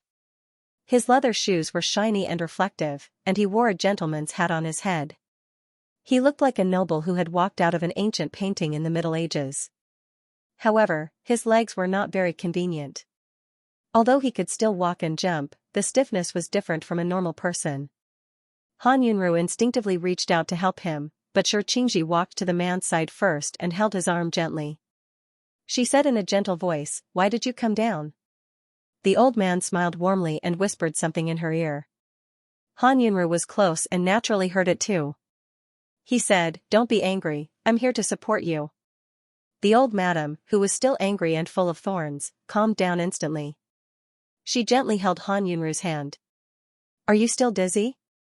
Does your head hurt?" Han Yunru's heart warmed. "Uncle Qin fed me some medicine just now. I don't feel dizzy anymore." Xianxia looked at Qin Yuanshan gratefully. The latter shook his head gently at her, his wrinkled face exuding a gentlemanly aura. Han Qishan's eyes were deeply hurt by this scene. He rushed over and shouted at Qin Yuanshan like a firecracker. "Who told you to come? Why is Xiaoru in your car? Did you kidnap her?" "Old Han, stop. Don't call me that. Do I know you that well?" 20 years ago, they were not only close, but also best buddies. However, after he married Xianxia, that little bit of brotherly love had long disappeared and no longer existed. Now, there was only hatred for stealing his wife. "That's enough, Han Qishan. After so many years, not only did you not change your bad habit of complaining first, it's getting worse. Qingji, Xiaoru was drugged and kidnapped by your people and forced into the car. If Yuanshan and I didn't arrive in time, do you know what would have happened? You've already lost her once that year. Are you still going to harm her now?" "I didn't." "Wait." Han Qishan was stunned. "You said drugged? Did those bastards use drugs? What else? You're even so cruel to your own daughter. Do you still have any humanity left?" Han Qishan couldn't defend himself. "I didn't let them use drugs. Qingji, believe me. Xiaoru is also my daughter, how could I bear to?" "Excuses." The old madam looked at him with hatred and disdain. "I thought that since you're older, your despicable methods would be more restrained. It seems like I've overestimated you." "Qingji, I really didn't. If you don't believe me, you can ask him." The old master was about to cry and pulled Assistant Tan in front of him. "What did I tell you to do? Say it word by word." "You asked us to bring Miss to the airport." "Qingji, see if I," Assistant Tan said, "at all costs." Han Qishan was speechless. Qingji said, "Ha, shameless."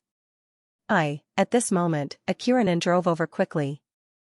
The car stopped and Jantar and Jiang Fuyue got out of the car. Digression, 3,000 words. "Yeye's biological grandmother is here," she slapped her the moment she appeared. "Oh yeah. I didn't." "Wait." Han Qishan was stunned. "You said drugged? Did those bastards use drugs? What else? You're so cruel to your own daughter, do you still have any humanity left?" Han Qishan could not defend himself. "I didn't let them use drugs, Qingji, believe me. Xiaoru is also my daughter, how could I bear to?" "Excuses." The old madam looked at him with hatred and disdain. I thought that you would be more restrained when you're older, but it seems like I've overestimated you. Xianxia, I really didn't. If you don't believe me, you can ask him. The old master was about to cry and pulled Assistant Tan in front of him. What did I tell you to do? Say it word for word. You asked us to bring Miss to the airport, Xianxia, see if I, Assistant Tan said, at all costs. Han Qishan was speechless. Sure, Xianxia said, ha, shameless. At this moment, a Kuranin drove over quickly. The car stopped and Jantar and Jiang Fuyue got out of the car. Jantar ran to his wife immediately. Ru, are you okay? Han Yunru shook her head slightly. I'm fine. But her pale face could not be hidden. Jantar was so angry that he clenched his fists and paused for a few seconds, as if he was calming himself down. But in the end, he could not take it anymore and rushed to Han Qishan. Old master, I respect you as Ru's father, but your behavior today is not like the attitude a qualified father should have towards his daughter. You're selfish and narrow-minded, you're too much. This simple and honest man was never good at arguing with others. When he was forced into a corner, he would just rush forward with his fists. But this time was different. The other party was an elder, his wife's biological father. He could not hit him, but a rabbit would bite when forced into a corner. How could he swallow this anger? So, he used the harshest tone and the harshest words, but in the end, he only managed to say such a sentence. Other people might not feel any pain or itch when they heard it, but when Han Qishan heard it, it was no different from a fine needle poking directly into his eardrum. It was because he felt pain, selfish and narrow-minded. He had heard the same words from Xianxia before. Han Qishan's expression suddenly fell, and his straightened back instantly collapsed. Was he really that weak? Xiaoru. He moved his lips, sorry, I just wanted to bring you home. It was as if bringing back his daughter would make his broken family whole again. Han Yunru lowered her eyes. She did not look at him, nor did she say anything. Xiaoru, father really didn't let them use drugs. I wouldn't do that. You are my only daughter, even if I am cruel to anyone, I will never be cruel to you. Han Qishan, you don't deserve to call Xiaoru by her name and you don't deserve to be her father. Qin Yuanshan said, Ji, don't try to persuade me. Today, while Xiaoru and she looked at Jantar and Jiang Fuyue, everyone is here, let's just make things clear. Han Qishan's pupils constricted. He suddenly did not want to listen to it anymore. Today was my fault. Xiaoru, father apologizes to you. I won't force you to return to the capital in the future. You can go back with Jantar now. The old madam laughed coldly. Why, are you afraid that I will tell my daughter? It's too late. Xianxia. Xiaoru can't remember the past now, don't make her sad. I beg you. Han Qishan did not say the last 4 words. He only mouthed them. The old madam understood and the mockery in her eyes deepened. What are you afraid of? You dare to appear in front of our daughter so openly, aren't you just relying on the fact that she has lost her memory? Han Qishan's body swayed. Han Shen went forward to help him and looked at his mother suspiciously. Mom, what do you mean? After my rebirth, I am the white moonlight of all the big bosses. After rebirth, I am the white moonlight for all big bosses reading it, /read/121809/ after my rebirth, I am the white moonlight of all the big bosses. After my rebirth, I am the white moonlight of all the big bosses. After my rebirth, I am the white moonlight of all the big bosses. To make it easier for you to read it next time, you can click on the collect button below to record this time. The truth behind her disappearance, hammered to death on the spot. You will see it the next time you open the bookshelf. If you like After My Rebirth, I am the white moonlight of all the big bosses, please recommend this book to your friends, QQ, blog, WeChat, etc. Thank you for your support. She was very calm. She was unexpectedly calm. She was not shocked at all after learning the truth. She was like an outsider, coldly and indifferently facing everything that had happened. Xiaoru? Han Qishan murmured in a daze.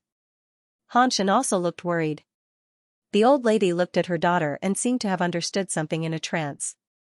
Her eyes were filled with deeper sorrow. Guilt and remorse seemed to drown her. Aji. Qin Yuanshan's worried voice sounded. I'm sorry for Xiaoru. It's all my fault, it's not your fault. Xiaoru won't blame you. Yes. The old lady's eyes focused and she took a deep breath. It's not my fault, it's his. Han Qishan's body swayed. At this moment, Han Yunru, who had been silent, suddenly looked up. Is there any meaning? She asked. Everyone was stunned, including Jantar and Jiang Fuyue. This cold and indifferent tone was very different from her usual gentle self. Is there any meaning in saying this 20 years later? Han Yunru was more rational than expected. But under this rationality was a coldness that could not be melted. Xiaoru, you. Han Qishan trembled. You didn't lose your memory, right? I did, but I remembered it. Han Shan asked, when? Han Yunru said, half a year ago. Then why didn't you come back? To find us, it was hard to continue halfway through. If it was really because of Ji Lanyue and her mother that Xiaoru was left alone for half her life, then why did she come back? What right did this family have to ask her to come back? Han Shan felt as if a basin of cold water had been poured over his head, making his heart cold. So, he gritted his teeth and every word seemed to be squeezed out from between his teeth. What happened back then? Why did Xiaoru go missing? The old man was involved in this problem and he had a record of lying, so he could not be trusted. The old lady pieced things together by guessing, so she could not see the whole picture. In this way, the one who had the most right to speak was. Han Yunru smiled and said, let me do it. The story was so melodramatic that it could be filmed as an 8 p.m. movie. Han Qishan and Shi Qingji were childhood sweethearts, and they naturally got together after they grew up. For wealthy families like the Han and Shi families, a marriage with a foundation of love was as rare as gold in the sand, something that could only be found by chance. After their marriage, the two of them were indeed in love for a few years and had 3 sons and a daughter. The Han family was a classic example of men in charge of external affairs, women in charge of internal affairs. Han Qishan was busy with business all year round. Sometimes, he would go on a business trip for more than half a month. During this period, he would call his wife and children constantly. As the apple of the Shi family's eye, Shi Qingji had a few older brothers to take care of the family business. She had never had to worry about food or clothing since she was young and was pampered since she was young. However, she was not spoiled and her biggest hobby was studying. When he was young, he learned musical instruments, dance, chess, table tennis, volleyball, even a big guy like the organ was in the palm of her hand. The music teacher commented, "You are a band by yourself." When she entered primary school, Shi Qingji started to be obsessed with getting high marks. That's right, not obsessed with studying, but obsessed with getting high marks, or rather, getting full marks. In her mind, studying was only an important way to get high marks. There was only one outcome for papers that did not get full marks, and that was to lie in the rubbish bin and wait to be recycled. When she entered secondary school, her title of God of Exams spread throughout the school and caused a sensation in the wealthy circle of the capital. Soon, everyone in the circle knew that the Shi family had a genius girl. Of course, there were also many Shang Zhongyong critics. She was only in secondary school, what could they see? Just like that, under everyone's expectant and pessimistic comments, Shi Qingji grew up day by day and became more outstanding day by day. She was admitted to Q University's School of Economics with the highest score in the city. After studying for half a semester, she found that there were fewer School of Economics exams and more papers, so she transferred to physics. From then on, she lived a happy life of studying. In terms of research ability, she might not be as good as the geniuses in the school, but when it came to exams, no one would be able to surpass her. After graduating from her undergraduate degree, Shi Qingji was recommended for postgraduate studies and went straight to her doctorate. During that time, she completed 2 major life events, getting married and having a child. In order to take care of her family, she gave up the idea of starting her own business and stayed at Q University to teach. She was to be the woman behind Han Qishan. With such a life experience and such a family background, it was not an exaggeration to call Shi Qingji a blessed girl. Originally, she thought that her luck and intelligence from a young age would continue into her married life, until her hair turned white and she lived out her life. Unfortunately, Han Qishan became the uncertain factor. Perhaps it was because the days of sweetness were too bland, or it was because no matter how beautiful a person was, they would feel tired after seeing too many of them. Or maybe it was a moment of impulse? Drunken sex. Anyway, Han Qishan had an affair. It was during the time when Xianxia was pregnant with Han Yunru, so that the youngest daughter and the illegitimate daughter were born less than 3 months apart. It was not until Han Yunru grew up day by day and became a young lady, and fell in love with the young master of the Qin family, Qin Lin, that Xianxia found out about Han Qishan's affair. That day, she drove home from school as usual. Suddenly, she opened the mailbox that she had not touched for a long time, but she did not expect to see those unsightly photos. After the shock, the first thing that came to Xianxia's mind was not to suspect her husband, but to see if there was a conspiracy. She immediately found someone to verify the authenticity of the photos and see if there were any traces of Photoshop. In the end, the photos were real, and the affair was real. And the photos were stuffed into the mailbox half a year ago. If Xianxia did not open it, she would continue to be in the dark. She was not the type to run away. That night, she told Han Qishan everything. The man panicked and knelt in front of her to admit his mistake. I swear, it was really only twice. The first time was when I was drunk on a business trip, and the other time was when I walked into the wrong room at a hotel.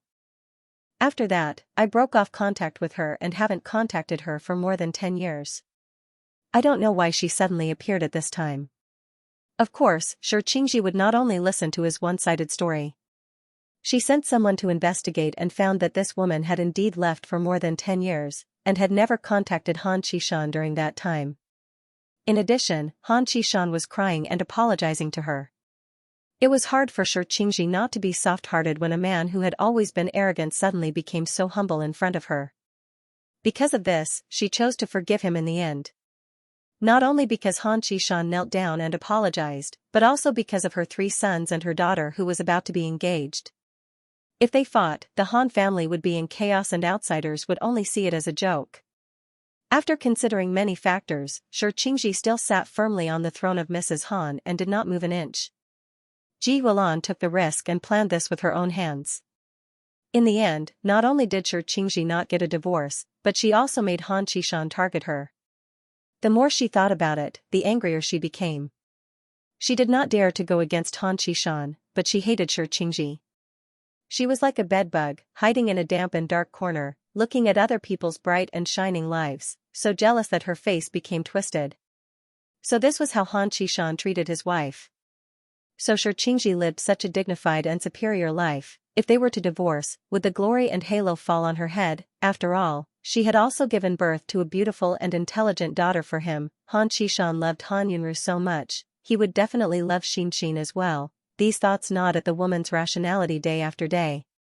Finally, on the day of Han Yunru's engagement, she waited for an opportunity. Han Shan asked, "What did that woman say to you?" Han Yunru's voice was calm. "She found me in the dressing room and took out a photo. She said that this was my biological sister, Dad's biological daughter. After Dad and Mom divorced, she would officially move into the Han family with her daughter. In the future, I would have to call her auntie. Of course, it would be better if I called her Mom." After so many years, those words were deeply imprinted in Han Yunru's memory. It was funny to say that when she regained her memory, the first thing she thought of was not someone else, but Ji Lanyua's proud face with the photo. At that time, Han Yunru grew up in an environment where her parents were loving and doted on her. She even had a fiancé who loved her dearly. She had never seen the ugliness and filth in this world. But Ji Wulan had laid out all these things in front of her. At that moment, Han Yunru's world had collapsed. Ji Wulan even said that Han Qishan was talking to Ji Xianxia in the garden. The father and daughter were so close and harmonious. Han Yunru immediately rushed into the garden, wanting to question her father on the spot. But when she looked around, there was no one. She calmed down and was about to return to the dressing room to call her mother to tell her everything. Unexpectedly, the moment she turned around, she felt a pain in the back of her head and she lost consciousness. When she woke up again, she was in a cramped van and was about to become a human trafficker's product. When Han Qishan heard this, he clutched his chest unbearably and his breathing became difficult and rapid. Human trafficker? Digression, 3,000 words yesterday. Now you know who Yaya inherited her talent from? Yes, it's the kind of people who sell women to the countryside outside the province to give birth to children. Han Yunru's tone was indifferent. When they choose women, they will also discuss who has a big butt to give birth to children, who has thick feet to work in the fields, cook and feed the pigs. As her butt was not big enough, the soles of her feet were not thick enough, and her hands were too tender and white without any calluses, she was reduced to a defective product. A few traffickers then discussed whether to sell her to the red light district or keep her by their side. When she was useful, she would help to entertain the customers, and when she was not, she would go out to earn money. When Han Yunru heard it, she thought that the worst thing would be to be sold to the countryside to be violated. If she was more docile, she might be able to survive. As long as she was alive, there was hope for her to escape. But now, God did not even give her the only way to survive. In order to protect herself, Han Yunru could only take the risk out of desperation.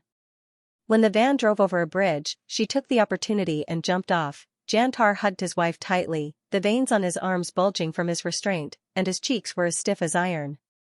Han Yunru leaned quietly in the man's arms. Even when she talked about the moment she jumped into the river, her voice did not fluctuate at all.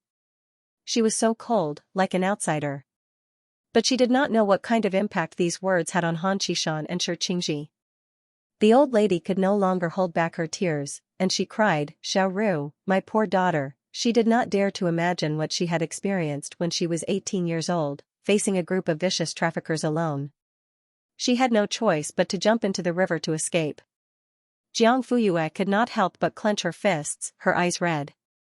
If Han Yunru did not have that kind of courage back then and let those traffickers take advantage of her, then there would not be her today, and there would not be Jiang Shaodi. She could have been in a small hair salon in the red light district, greeting and sending people off. She could have become a pile of bones in a nameless public toilet, she could have been a drug dealer on the road, or a bar hostess and so on. Dad? With Han Shen's exclamation, Han Qishan uncontrollably fell backward. Seeing this, Qin Yuanshan immediately threw away his crutches and dragged his legs forward to support him together with Han Shen. Quick! Get your father's medicine. Only then did Han Shen react. He began to search for the medicine on the old man's body in a flurry. During this time, Han Qishan's breathing became more and more rapid. His face became pale due to the lack of oxygen, and his originally rosy lips were covered with a layer of bruise. Found it. Qin Yuanshan pried his mouth open, and Han Shen stuffed the medicine into his mouth. Dad. Swallow it. Han Qishan's Adam's apple moved, and the pill slid down his esophagus. After a full 3 minutes, his breathing gradually stabilized. Qin Yuanshan, hurry. Call 120. The flight took off on time, but there was no Han Qishan, Han Shen, or Han Yunru. At this time, a group of people moved from the airport to the hospital ward. After the rescue, Han Qishan's life was saved and he fell into a deep sleep. In the corridor, Han Yunru and Xianxia stood facing each other. One was silent and the other had tears in her eyes. Xiaoru. I'm sorry. Mom couldn't find you in time. At this point, she was already sobbing. Old Madam did not even dare to ask for forgiveness. Her Xiaoru had suffered too much, and it was not something that could be soothed with a simple sorry. Suddenly, a soft touch hit her shoulder. Old Madam looked up in a daze and saw that the mother and daughter, who were originally a distance away, were now very close to each other. Their similar peach blossom eyes met, and their unique blood ties pulled silently. Mom. Finally, Han Yunru spoke first. I don't blame you. Old Madam's lips trembled. No, you should blame me. It's all in the past. I'm fine now. Only then did Old Madam dare to look at her carefully. Her face was rosy. Her skin was fair, and there was a touch of gentleness and tranquility in her eyes. At first glance, it was obvious that she was cherished and loved, and had never been wronged. Is he good to you? Han Yunru smiled and nodded. His name is Jantar. He looks careless, but he's very meticulous. Also, he cooks very well. You must try it when you have the chance. Old Madam saw that there was no reluctance on her face, and when she mentioned Jantar, her eyes seemed to sparkle. Her heart was instantly relieved. Okay, I've never eaten my son-in-law's cooking in my life. Mom, Han Yunru's eyes were shining. You and Uncle Qin, you too? A trace of shyness flashed across old madam's face. After I divorced Han, your father, I quit my job at the university and started my own business while looking for you. At that time, even your grandfather did not support my decision. It was your Uncle Qin who stayed by my side. Once, when I was on a business trip, there was a mudslide and I was buried underneath. It was him who led the search and rescue team to dig me out. I remember that it was raining heavily that day, and the second mudslide came unexpectedly. I was firmly protected by him and nothing happened to me, but he lost his right leg because of it. After that, we got married. Digression, 1 chapter, 2,000 words. Tomorrow night. Since Han Qishan was unconscious, Han Shen naturally had to stay at the hospital. Shi Qingji and Qin Yuanshan returned to the Jiang family villa together. Jiang Shaodi looked at the two old people who appeared out of thin air. He blinked his big eyes in confusion. Qingxing? Shi Qingji smiled and waved at him. Jiang Shaodi glanced at Jiang Fuyue subconsciously. Seeing the latter nod, he ran over. Shi Qingji raised her eyebrows and glanced at Jiang Fuyue thoughtfully. How old is Qingxing this year? The old madam smiled kindly. 13 years old. Which grade are you in? First year. I heard that you've eaten a lot of delicious food? Jiang Shaodi smiled and his eyes curved. It's all made by Daddy. Shi Qingji reached out to Qin Yuanshan. The latter placed an exquisite small square box in her palm. She bent down and handed it to Jiang Shaodi. Do you like sweets? Yes, yes. The little boy's eyes lit up. Here. Jiang Shaodi turned to look at Han Yunru. Seeing that she agreed, he took it. Thank you, Grandma. No, you should call me Grandma. Jiang Shaodi, ? Han Yunru touched her son's head and said gently, this is Grandma. People in the north call her Grandma. Then Grandma is Mommy's mommy? Yes. Jiang Shaodi immediately changed his words. Thank you, Grandma. Good boy. After Jantar entered the house, he went to clean up the guest room. After cleaning, he peeled a fruit plate and brought it to the living room. Mom, Uncle Qin, the room is ready. If you want to rest, you can lie down for a while. Shi Qingji, thank you. It's not hard, not hard. The old madam was old. After talking to Han Yunru for a while, she began to feel sleepy. Qin Yuanshan advised, go and rest. Xiaoru. The old madam was a little nervous and held Han Yunru's hand. He was afraid that once he woke up, he wouldn't be able to see her again. Mom, I'm right here. I'm not leaving.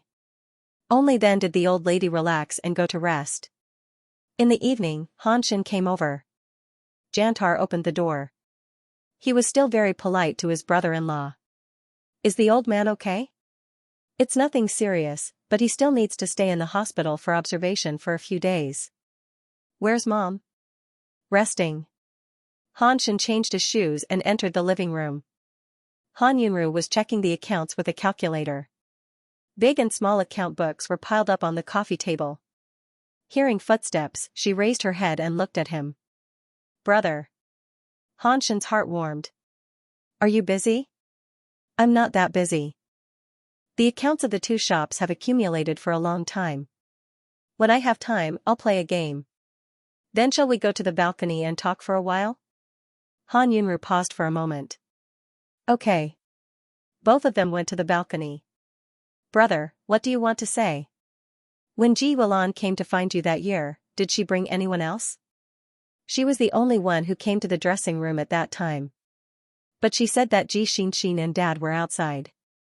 Han Shen, Dad was in the auditorium at that time and I was by his side.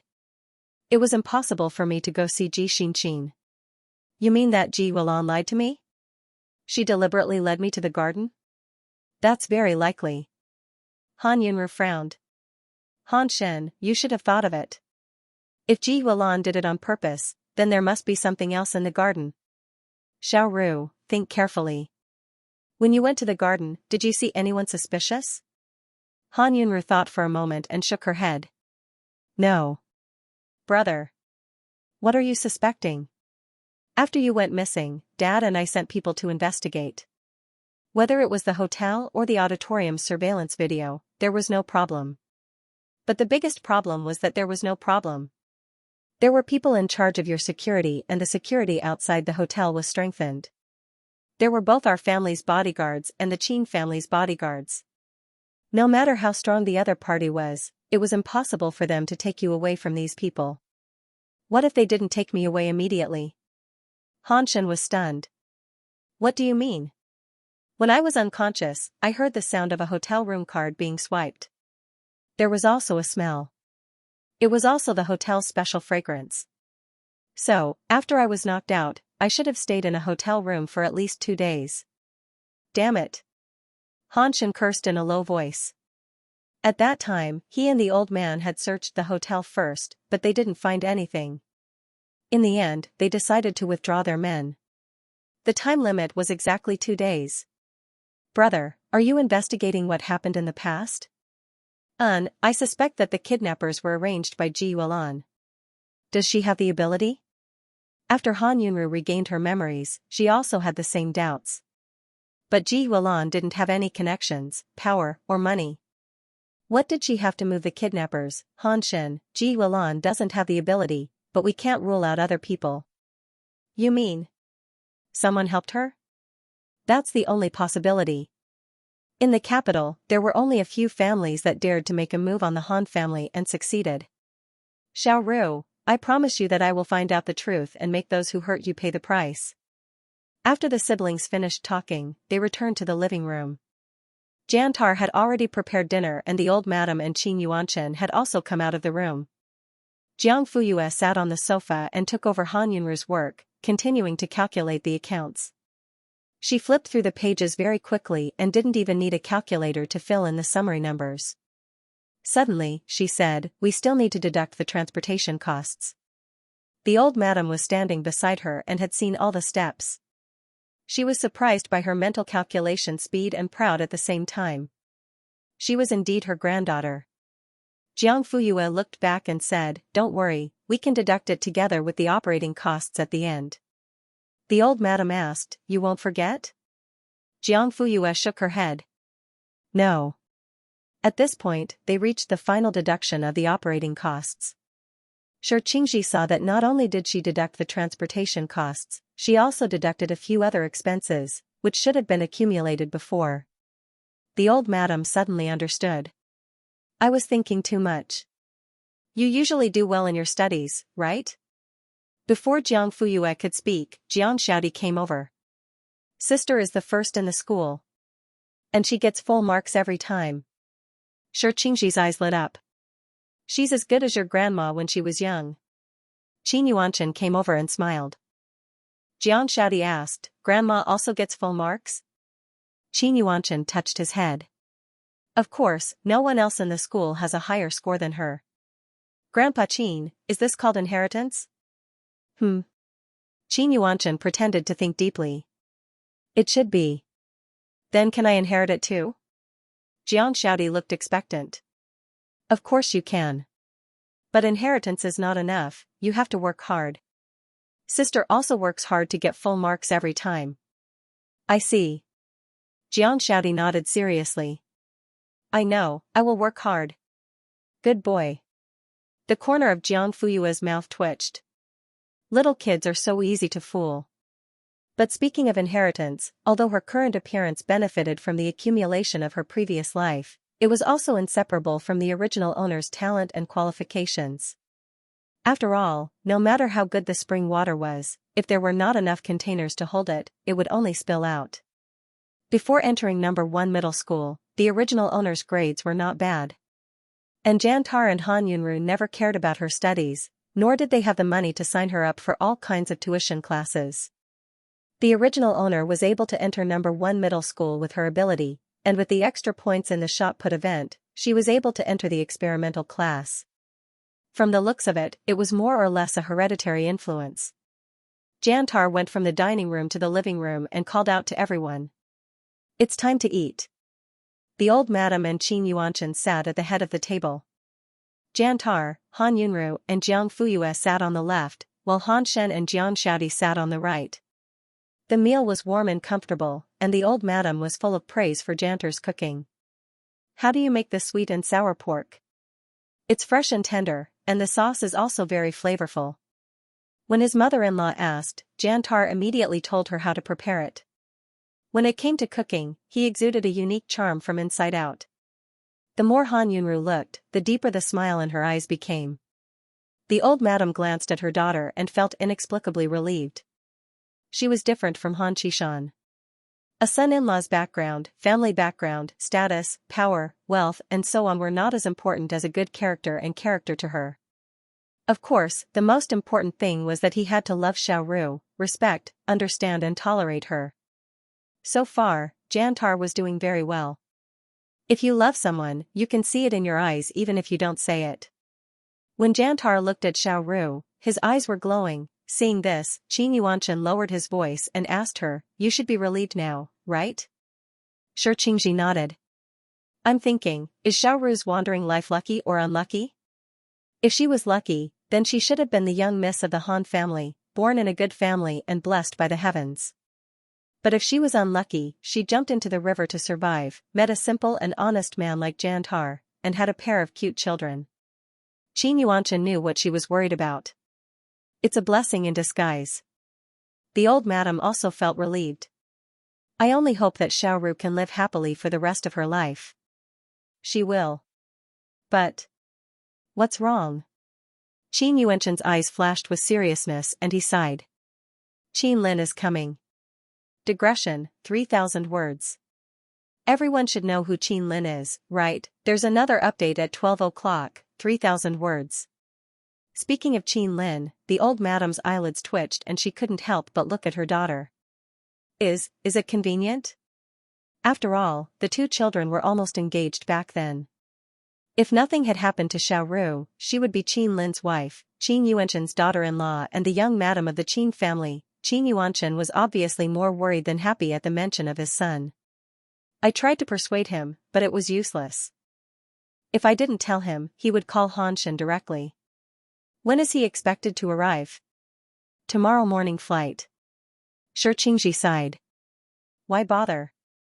A missed opportunity was a missed opportunity. Now he had a family and Xiao Ru was the mother of two children.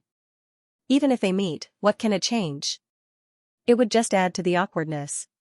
Qin Yuanshan glanced at her. How can you let go of someone you really love so easily? They say that women are soft-hearted, but I think women are even more heartless than men when they become ruthless. No. The old madam was a little confused. Why do I feel that your tone is sour? Who's sour? It's not me. The old madam's mouth twitched. You know All Lin's personality, it's impossible to stop him from coming. It's good that he's here, he'll only give up after seeing it with his own eyes. At night, Han Shen left the Jiang family and returned to the hospital to accompany the old man. The old master was still unconscious and was on a ventilator with various instruments and test tubes connected to his body. Even though he was unconscious, his eyebrows were still furrowed tightly. Han Shen lay down on the bed next to him. Before going to bed, he called the capital. Send someone to keep an eye on Ji Yuelan and her daughter, don't alert them.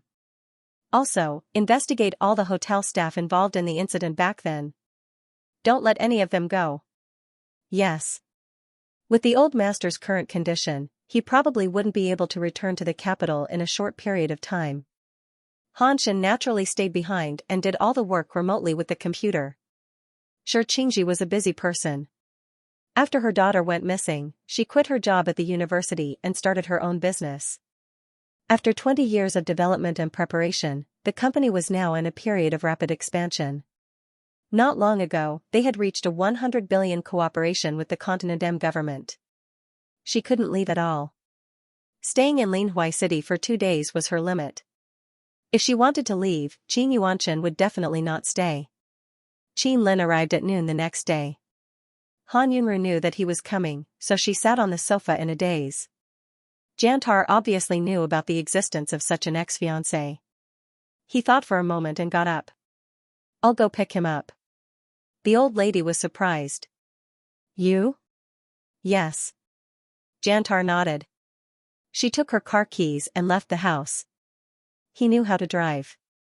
He had just gotten his driver's license not long ago, but he did not drive often. This trip took quite a long time. He only came back when it was almost noon. After the two of them entered the house, the old lady looked at them worriedly for a while, probably checking if there were any external injuries on their bodies.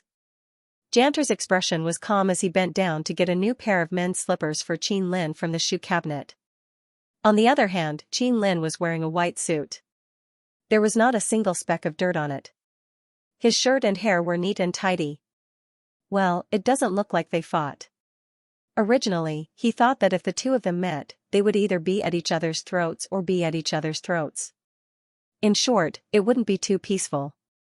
But unexpectedly, not only did the two of them not fight, they even sat at the table and drank. Sure, Xianxia asked Qin Yuanchen quietly, "What's the situation?" "How would I know? Aren't you a man too? Besides, as a father, can't you tell what your son is thinking?" Qin Yuanchen stroked his walking stick. "I'm a grown-up and can't control my own father. Besides, I'm focusing all my attention on you. How would I have the time to care about what Qin Lin is thinking?" The old lady blushed and said, "Can you be more serious? I'm talking about our children." "What are you thinking about?" "You're thinking about our children, I'm thinking about you." After 3 rounds of drinking, they were slightly tipsy. Jantar and Qin Lin were talking when Han Yunru came out of the kitchen with the hangover soup. She poured a bowl for each of them and placed it in front of them. Jantar looked at her in a daze and murmured, "Wifey." Qin Lin was also a little drunk as he blurted out, "Xiao Ru." The atmosphere was extremely awkward at this moment. Han Yunru said, "You guys drink slowly.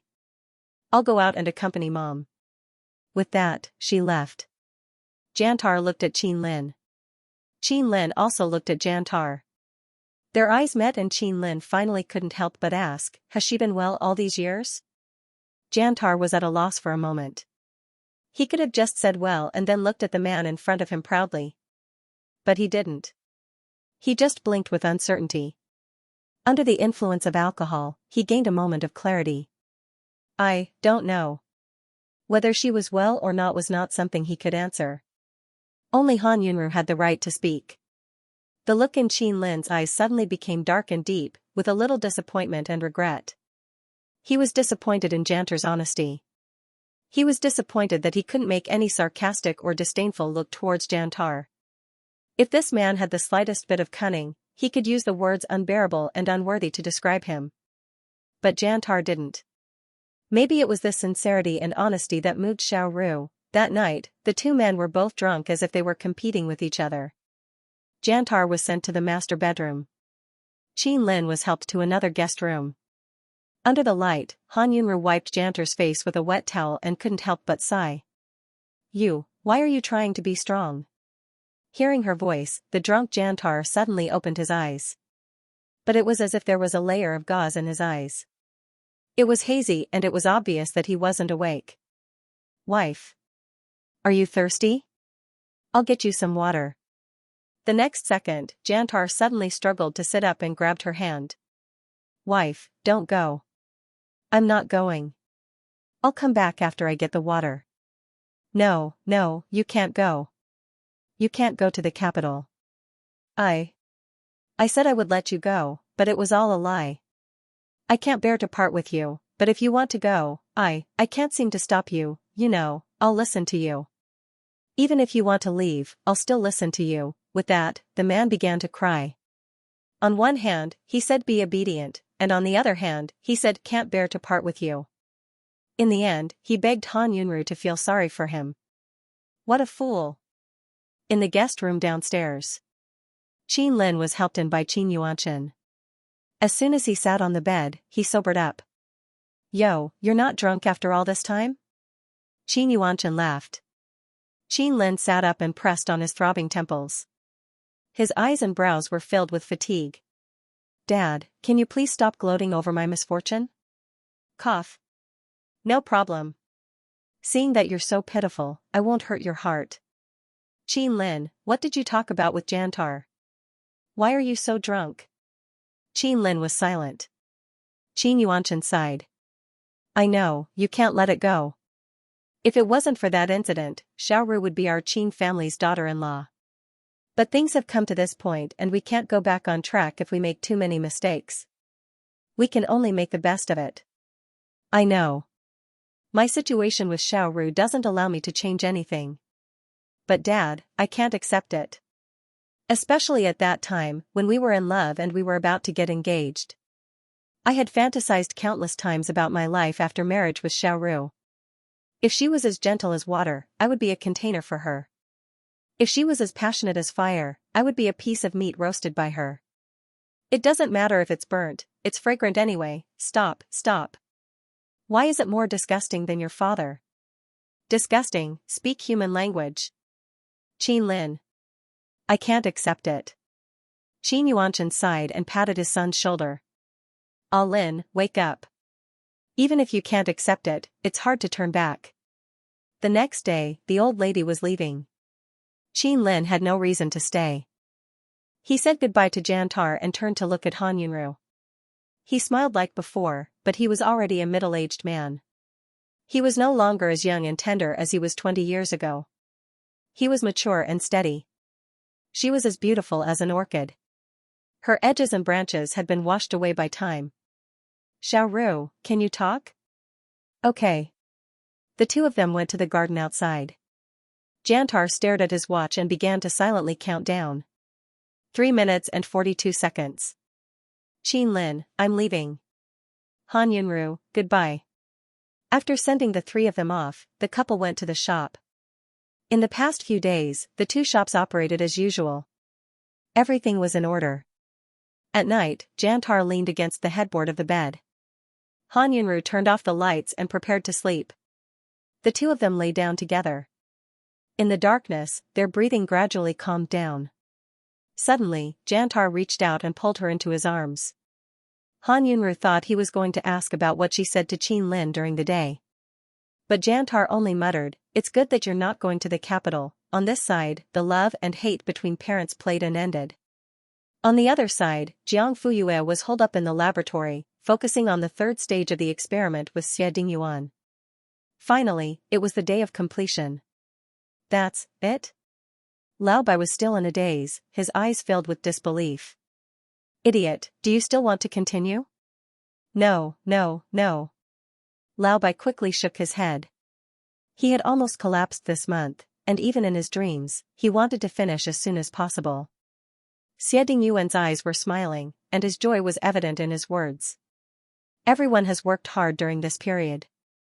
Tonight at Minghui Tang, my treat. At night, Huayu Road, which was only a wall away from Chunfeng Street, was brightly lit with neon lights.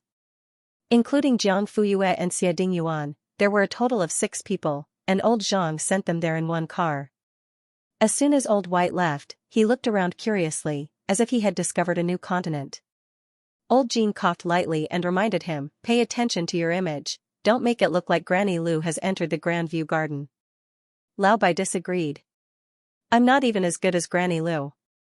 At least she has been to the Grandview Garden before. What about me?" "You're right, we haven't been there before." The group of people walked in under the guidance of the waiter, went upstairs, and entered a private room. Lao Bai nudged Dingyu with his elbow. "I heard that every private room here is connected to a viewing platform. Different private rooms have different orientations and viewpoints, so the scenery you see is also different." "Is that true?" "You're asking me? I've never been here before." Senior White's face was filled with disappointment. Old Jean interrupted. "What's the rush? Won't we know once we go in?" As he spoke, the waiter opened the door of the private room and invited them in. Lao Bai immediately rushed over to verify. F***CK, there's really a viewing platform? Old Jean and Dingyu heard this and immediately went forward. "Oh my god, this view is amazing. Old Lu. Come and take a look too, hurry up. Don't dawdle." Lu Guan put his hands in his pockets and walked forward. He looked a little absent-minded, but in the end, he was still shocked by the view in front of him. Everyone was very satisfied with this meal. Only Xie Dingyuan noticed that Jiang Fuyue did not eat much and drank water a little frequently. This was not like her usual style of eating. After that, old Jean and the others took a taxi back to the apartment. Old Zhang parked his car at the square. Originally, he was going to send Xie Dingyuan back to the villa after they left, but halfway through, he called to ask for leave, saying that there was an emergency at home and he had to go back first. Xie Dingyuan asked him to leave the car behind and said that he would drive it after dinner. Old Zhang apologized profusely, feeling very uneasy. The old man is old, and hospitalization is not a small matter. You go and deal with it first. If you encounter any difficulties, you can call me. At that time, the volume of the phone was a little loud. Jiang Fuyue was sitting next to him, so she heard everything clearly. It turned out that Xie Dingyuan also knew how to comfort people. She thought that he was born to be a block of ice. The car slowly stopped in front of her. Jiang Fuyue opened the front passenger door and got in. Suddenly, she asked, "Are the dishes not to your liking?" Jiang Fuyue was taken aback, and her eyes flickered. "Is it that obvious?" Xie Dingyuan couldn't help but laugh. "You didn't eat much, but you drank a lot of water." Jiang Fuyue touched her nose. "I think it's a little salty, but you guys don't seem to feel anything?" Therefore, she suspected that there was something wrong with her taste buds. Xie Dingyuan was speechless. "Sorry, I didn't think it through." Minghui Hall specialized in northern cuisine, and northern cuisine was mostly salty. As a southerner, Jiang Fuyue might not be used to it. As for Lao Bai and the others, before coming to Huai, they lived in the north for a long time. Usually, their tastes were stronger, so naturally, they could accept it. As for Jiang Fuyue, whether it was before or after her rebirth, she didn't like salty dishes. Seeing that everyone was eating happily, she naturally wouldn't say anything to dampen their spirits. If she wasn't used to it, she could just eat less. However, she didn't expect Xie Dingyuan's eyes to be so sharp that he could see through it at a glance. "TSK, are all scientists so meticulous?" Xie Dingyuan glanced at her. "You can ask yourself this question." Jiang Fuyue smiled. She said slowly, "I'm not a scientist." "You will be." "Who can say for sure in the future?" "What if I'm not?" "You said what if." "The probability is very small." "Jiang Fuyue, get out of the car," he said abruptly. "What?" "Get out of the car." The man had already turned off the engine and released the seat belt. "Aren't you still hungry?" 15 minutes later, at the commercial square of Spring Wind Street. Compared to the high-end and exquisite Huayu Road, this place was obviously more down-to-earth. The night was slightly dark, and the neon lights were colorful. The elderly who had eaten dinner went out for a walk. Young couples brought their children with them. The crowd was bustling. Some small vendors also went out for activities. Some were selling toys, some were selling food, and the sound of shouting was endless. Jiang Fuyue stopped in front of a small stall. Looking at the strings of bright red sugar-coated haws, she felt sour in her mouth and subconsciously swallowed her saliva. Xie Dingyuan calmly observed her expression. "Do you want to eat it?" Jiang Fuyue turned her head. Her pair of clear black eyes were like the night sky after being washed by water. At this moment, there was hope in her eyes. Yes. She wanted to eat it. But, the line was a little long. She wanted to line up, but she felt that Xie Dingyuan might be impatient. Should she let him find a place to sit? Or he could leave if he wanted to. When she was about to speak, the man suddenly said, "Do you see Lucien House opposite?" Jiang Fuyue nodded. She didn't know what he wanted to do. "Xie Dingyuan, we'll go there to eat later. You go and get a private room first. Sit and wait. I'll line up here." He arranged everything. Ignoring Jiang Fuyue's slightly surprised gaze, he urged her with reddened ears. "Hurry up.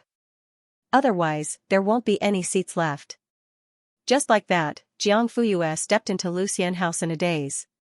As soon as she entered the door, she felt a gust of warmth. The waiter immediately came forward with a smile. "Welcome." The tall woman was dressed in a black uniform. The words "Welcome" were written on the badge on her chest. The design of the collar was unique. The V-shaped collar was half covered and half exposed. Her waist was slender, her voice was soft, her makeup was exquisite, and her smile was charming. Jiang Fuyue first looked around calmly. Then she retracted her gaze and secretly nodded. The decoration of the hall was exquisite. The surroundings were elegant. The style was a little Chinese and Western. Middle. Looking at the guests, most of them were dressed in suits and leather shoes. Their manners were decent. More importantly, the smell of the food was very appetizing. It seemed that she could have a good meal. "Is there a private room?" she asked. The waiter smiled appropriately. "Do you have an appointment?" Jiang Fuyue shook her head. She and Xia Dingyuan had decided to come here on the spur of the moment. They had randomly chosen this restaurant, but, "I see that your private rooms are not full. I want to have a private room." There was an electronic screen at the entrance. It showed the number of seats. The private rooms were listed separately. It showed that only 46% of the rooms were full. In other words, there should be nearly half of the rooms empty. Unexpectedly, the attendant revealed a strange expression and sized Jiang Fuyue up from head to toe once more. After confirming that she wasn't a distinguished guest who could enjoy a private room, he explained with a smile. "Young miss, you might not be aware of the rules of our immortal intoxication residence. When we were established, we've already handed over the right to use the private rooms through auctions. In other words, every single private room upstairs has an owner. Without the owner's permission, we can't casually allow others to use it." "I'm really sorry." Jiang Fuyue frowned. This kind of restaurant business model that clearly separated the guest status was a bit ridiculous. If it was an auction house, it would be understandable.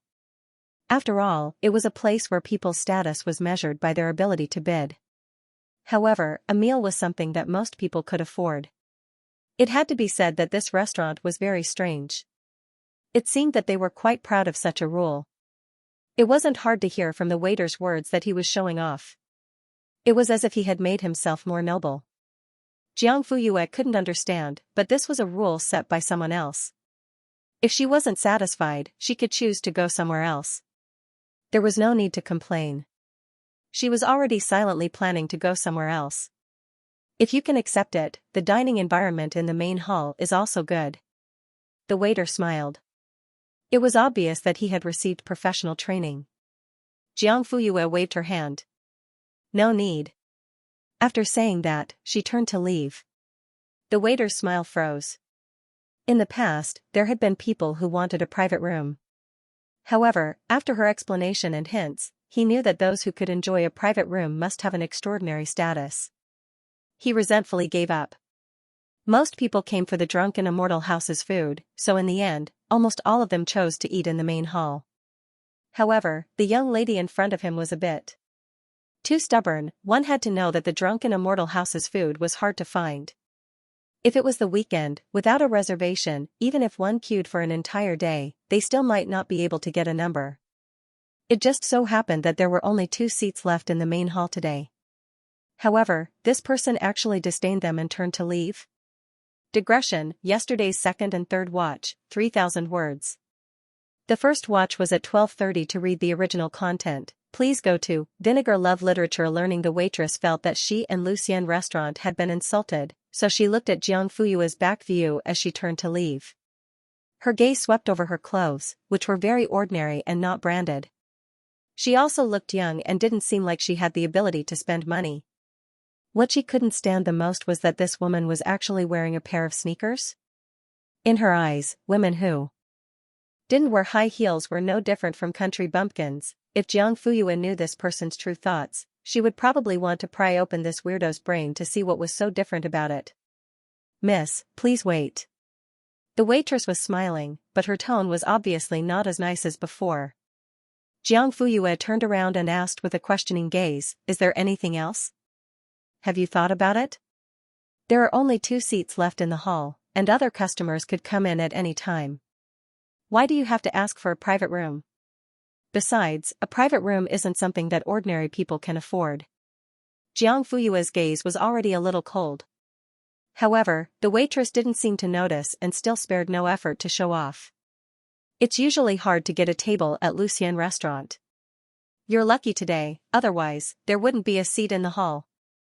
Don't look at how the internet is praising Xianxia restaurant and how many people are lining up. In fact, they're all paid actors. It's just a publicity stunt. If you want to talk about private cuisine, just look at Linhuai.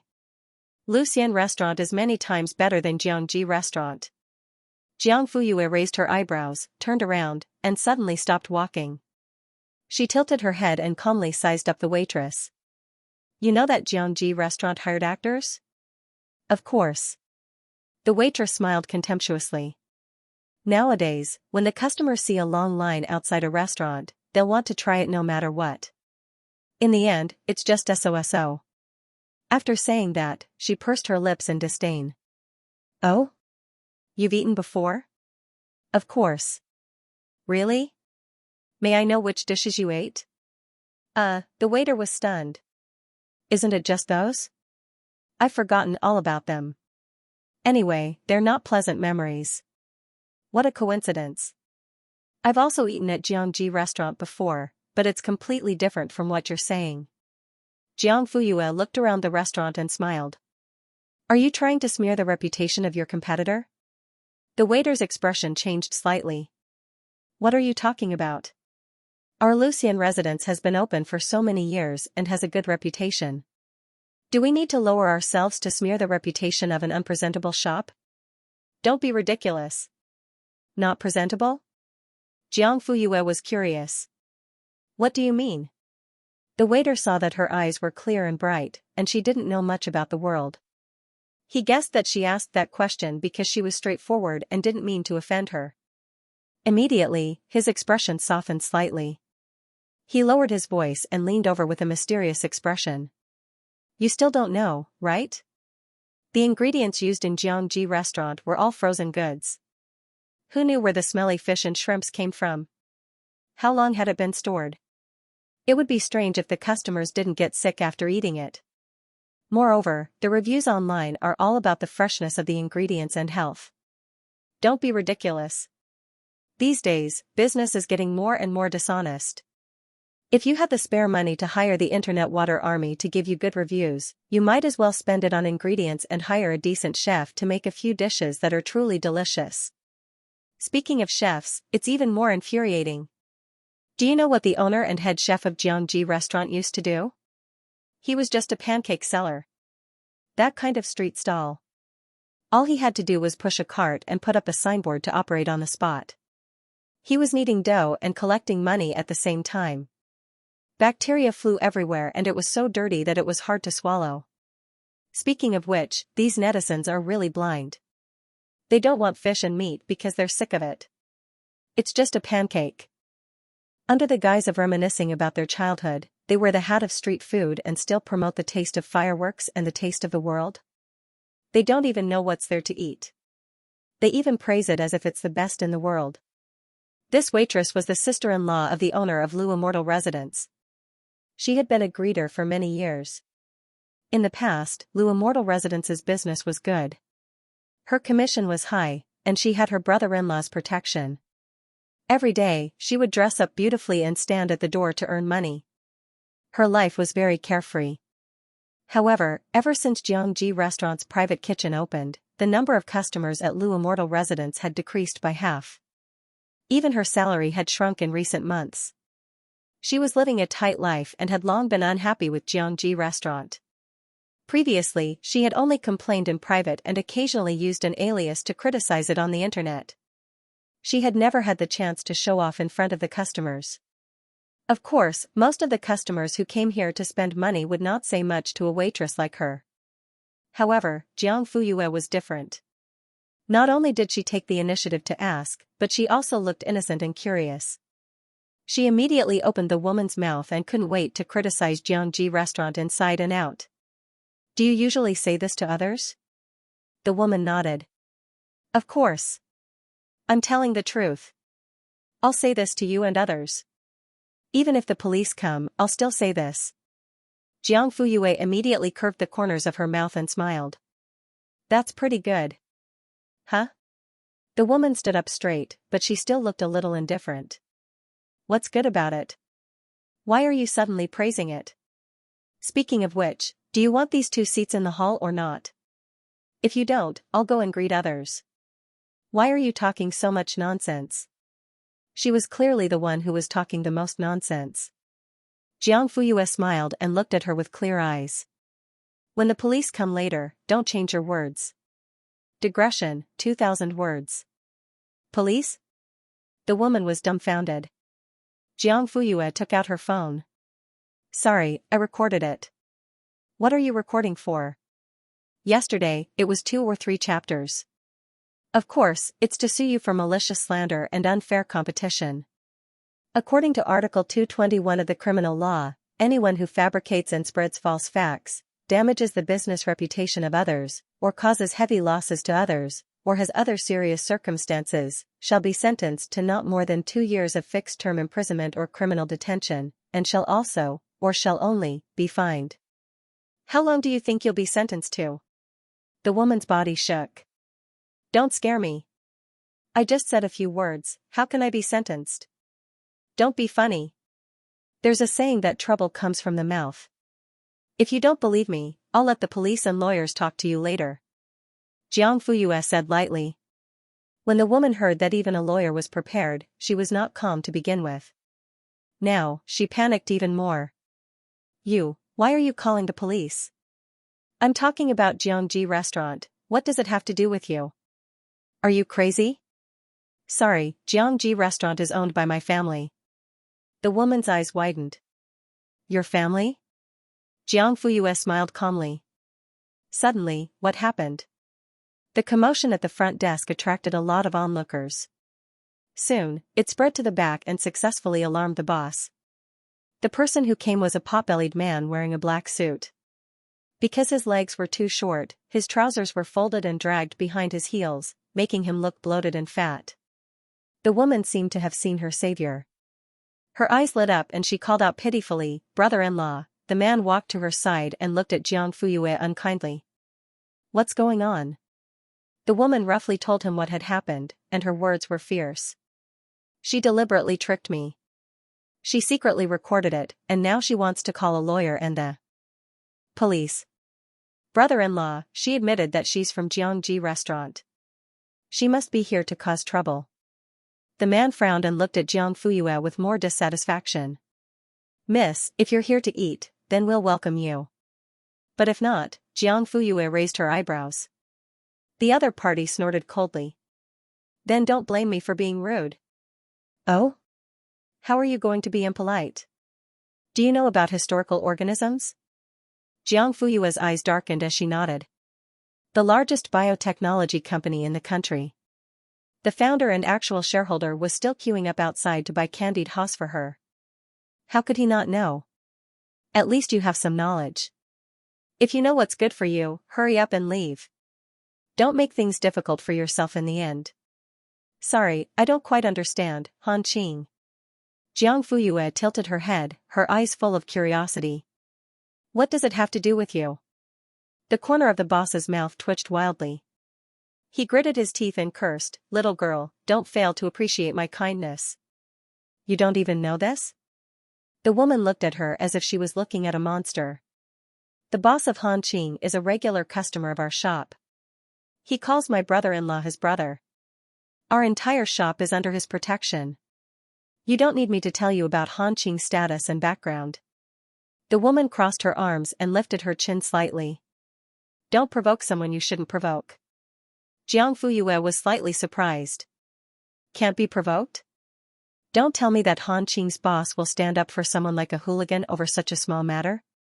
Do you think this boss will ask his underlings to beat me up? Or will he make me unemployed, in debt, and desperate? How much hatred and deep hatred does he have to spend the effort to set up a trap for an insignificant person like me? Is it just because I want to stay immortal residence? Jiang Fuyue's critical gaze swept over the two people. Are you that shameless? The man's face turned green, and a trace of guilt flashed past his eyes.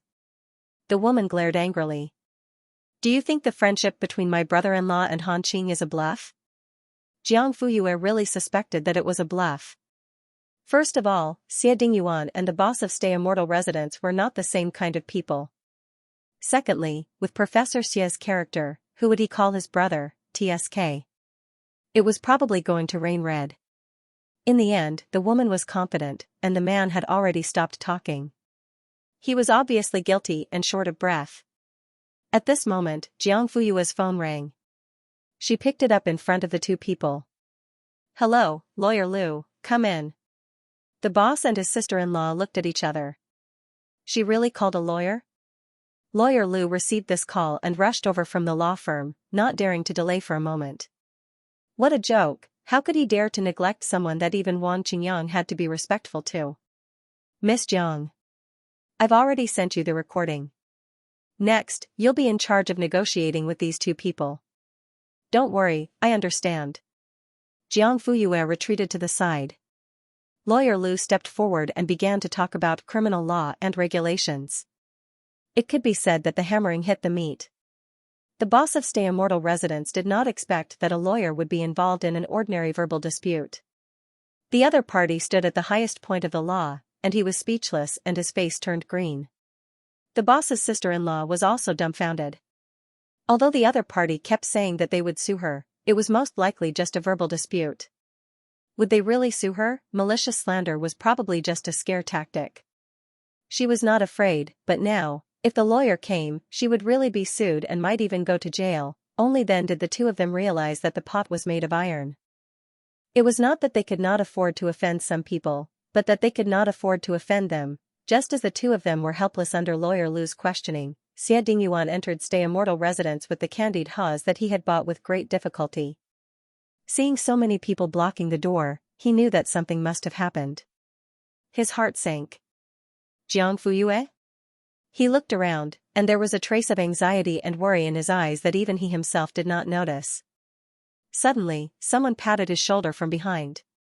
Xie Dingyuan subconsciously turned around and was caught off guard by the girl's smiling eyes. She retracted her hand and put it behind her back. "Looking for me?" Xie Dingyuan's Adam's apple bobbed. "Yes." Then, he handed the candied haws over. "I bought it." "Thank you." "What happened?" Jiang Fuyue's gaze fell on the owner not far away. She took a bite of the candied haws and raised her chin slightly. "Do you know that person?" Xie Dingyuan looked over and shook his head. "No. He said that he's under your protection." After hearing the whole story, Xie Dingyuan frowned slightly and emphasized again. "I don't know him." Not long after, the police arrived. The alarm was so loud that the whole street could hear it. This time, the owner of Stay Immortal Residence and his sister-in-law were completely terrified. Under the coordination of the police, they sincerely apologized to Jiang Fuyue. In the end, they agreed to publicly display an apology statement at the entrance of the store for no less than 3 days. "Then, you won't sue me?" The woman stared at Jiang Fuyue nervously and her lips trembled. "Lawyer Liu, both parties have already discussed and settled it. I don't understand your professional jargon. Just tell me, will you still go to court?" Lawyer Liu's mouth twitched. "Not for the time being." The woman was anxious. "What do you mean by for the time being? Will I still be sued by you in the future?" I've already apologized." "Why are you still like this?" "Lawyer Liu, this statement is for the sake of being careful because my client still has the right to pursue the matter. If you continue to slander or spread rumors, of course you will be held responsible." No. I won't say anything in the future. Please don't pursue the matter." Lawyer Liu nodded slightly. "If you can do it, of course we can too." The woman was relieved and let out a long sigh. "Lawyer Liu, Miss Jiang, everything is settled. I'll take my leave first?" Jiang Fuyue nodded. "Thank you for your hard work." Then she turned to look at Xie Dingyuan. "Let's go somewhere else?" "Okay." Before she left, Jiang Fuyue suddenly stopped in her tracks and turned back to the owner. "You said that you're buddies with the person in charge of Chronicle?" The owner's fat face was sweating profusely. I've met him twice." I'm not very familiar with him." "I see." Jiang Fuyue pointed at Xie Dingyuan. "Since you've met him before, why can't you recognize him?" After she finished speaking, she didn't care about the owner's expression and directly left. Xie Dingyuan followed closely behind. He caught up with her in 2 steps and walked side by side with her. After some time, a gust of cold wind blew through the hall. The fat owner was so cold that he shivered and suddenly woke up. What did she mean? Could that man be? The fat owner's eyes were wide open. Brother-in-law? Why are you standing there like a fool? He's gone. Shut up. Little sister-in-law, ? Did I just get scolded? Watch your mouth in the future. This time I was almost finished. Just a little bit more. The more he thought about it, the more scared he became. Cold sweat drenched his back and his whole body was trembling uncontrollably. He definitely wouldn't dare to lie in the future. What was scarier than lying to the right person? Digression, yesterday's 2 or 3 chapters, 3,000 words. Today's 1 chapter was at 9:15 a.m. Jiang Fuyue and Xie Dingyuan left Lucian residence and walked along the pedestrian street. The night breeze blew gently, bringing a chill to the air. Isn't it too sweet? The man suddenly asked. Jiang Fuyue had just put the last piece of sugar-coated hawthorn into her mouth. After swallowing it, she said, "It's all right. You seem to like sweets?" "I like it." She smiled. Xie Dingyuan also smiled. "What do you want to eat?" Jiang Fuyue thought for a moment. "Hot pot." The man was not surprised at all. "Let's go." 15 minutes later, the 2 of them sat down at a hot pot restaurant that was doing well. There were no private rooms, only seats in the main hall. It was bustling with people coming and going. White steam rose from the middle of every table. The atmosphere of the mortal world was at its peak at this moment. Xie Dingyuan took the pen from the waiter. He was now very familiar with ordering food. Soon, all the dishes were served. They were all Jiang Fuyue's favorite dishes. Most of them were meat, paired with fresh mushrooms and vegetables. "Do you want something to drink?" Jiang Fuyue, canned herbal tea. Xie Dingyuan called for the waiter. Perhaps it was too noisy around, so the waiter did not hear him. He simply got up and went to get it himself. Then, he opened the tab, inserted a straw, and placed it beside Jiang Fuyue's hand. "Room temperature, is that okay?" The girl nodded. Xie Dingyuan spent most of his time helping Jiang Fuyue get food. "You eat too." "I ate at Minghui Tang, so I'm not hungry yet." Jiang Fuyue nodded. She did not force him and focused on her bowl. She stared at the boiling pot while he stared at her. Occasionally, he would use a colander to scoop up the fish in the soup for her. Everything was so harmonious. Except for old Jean and the others who were outside the floor-to-ceiling window, who had a panoramic view of the scene.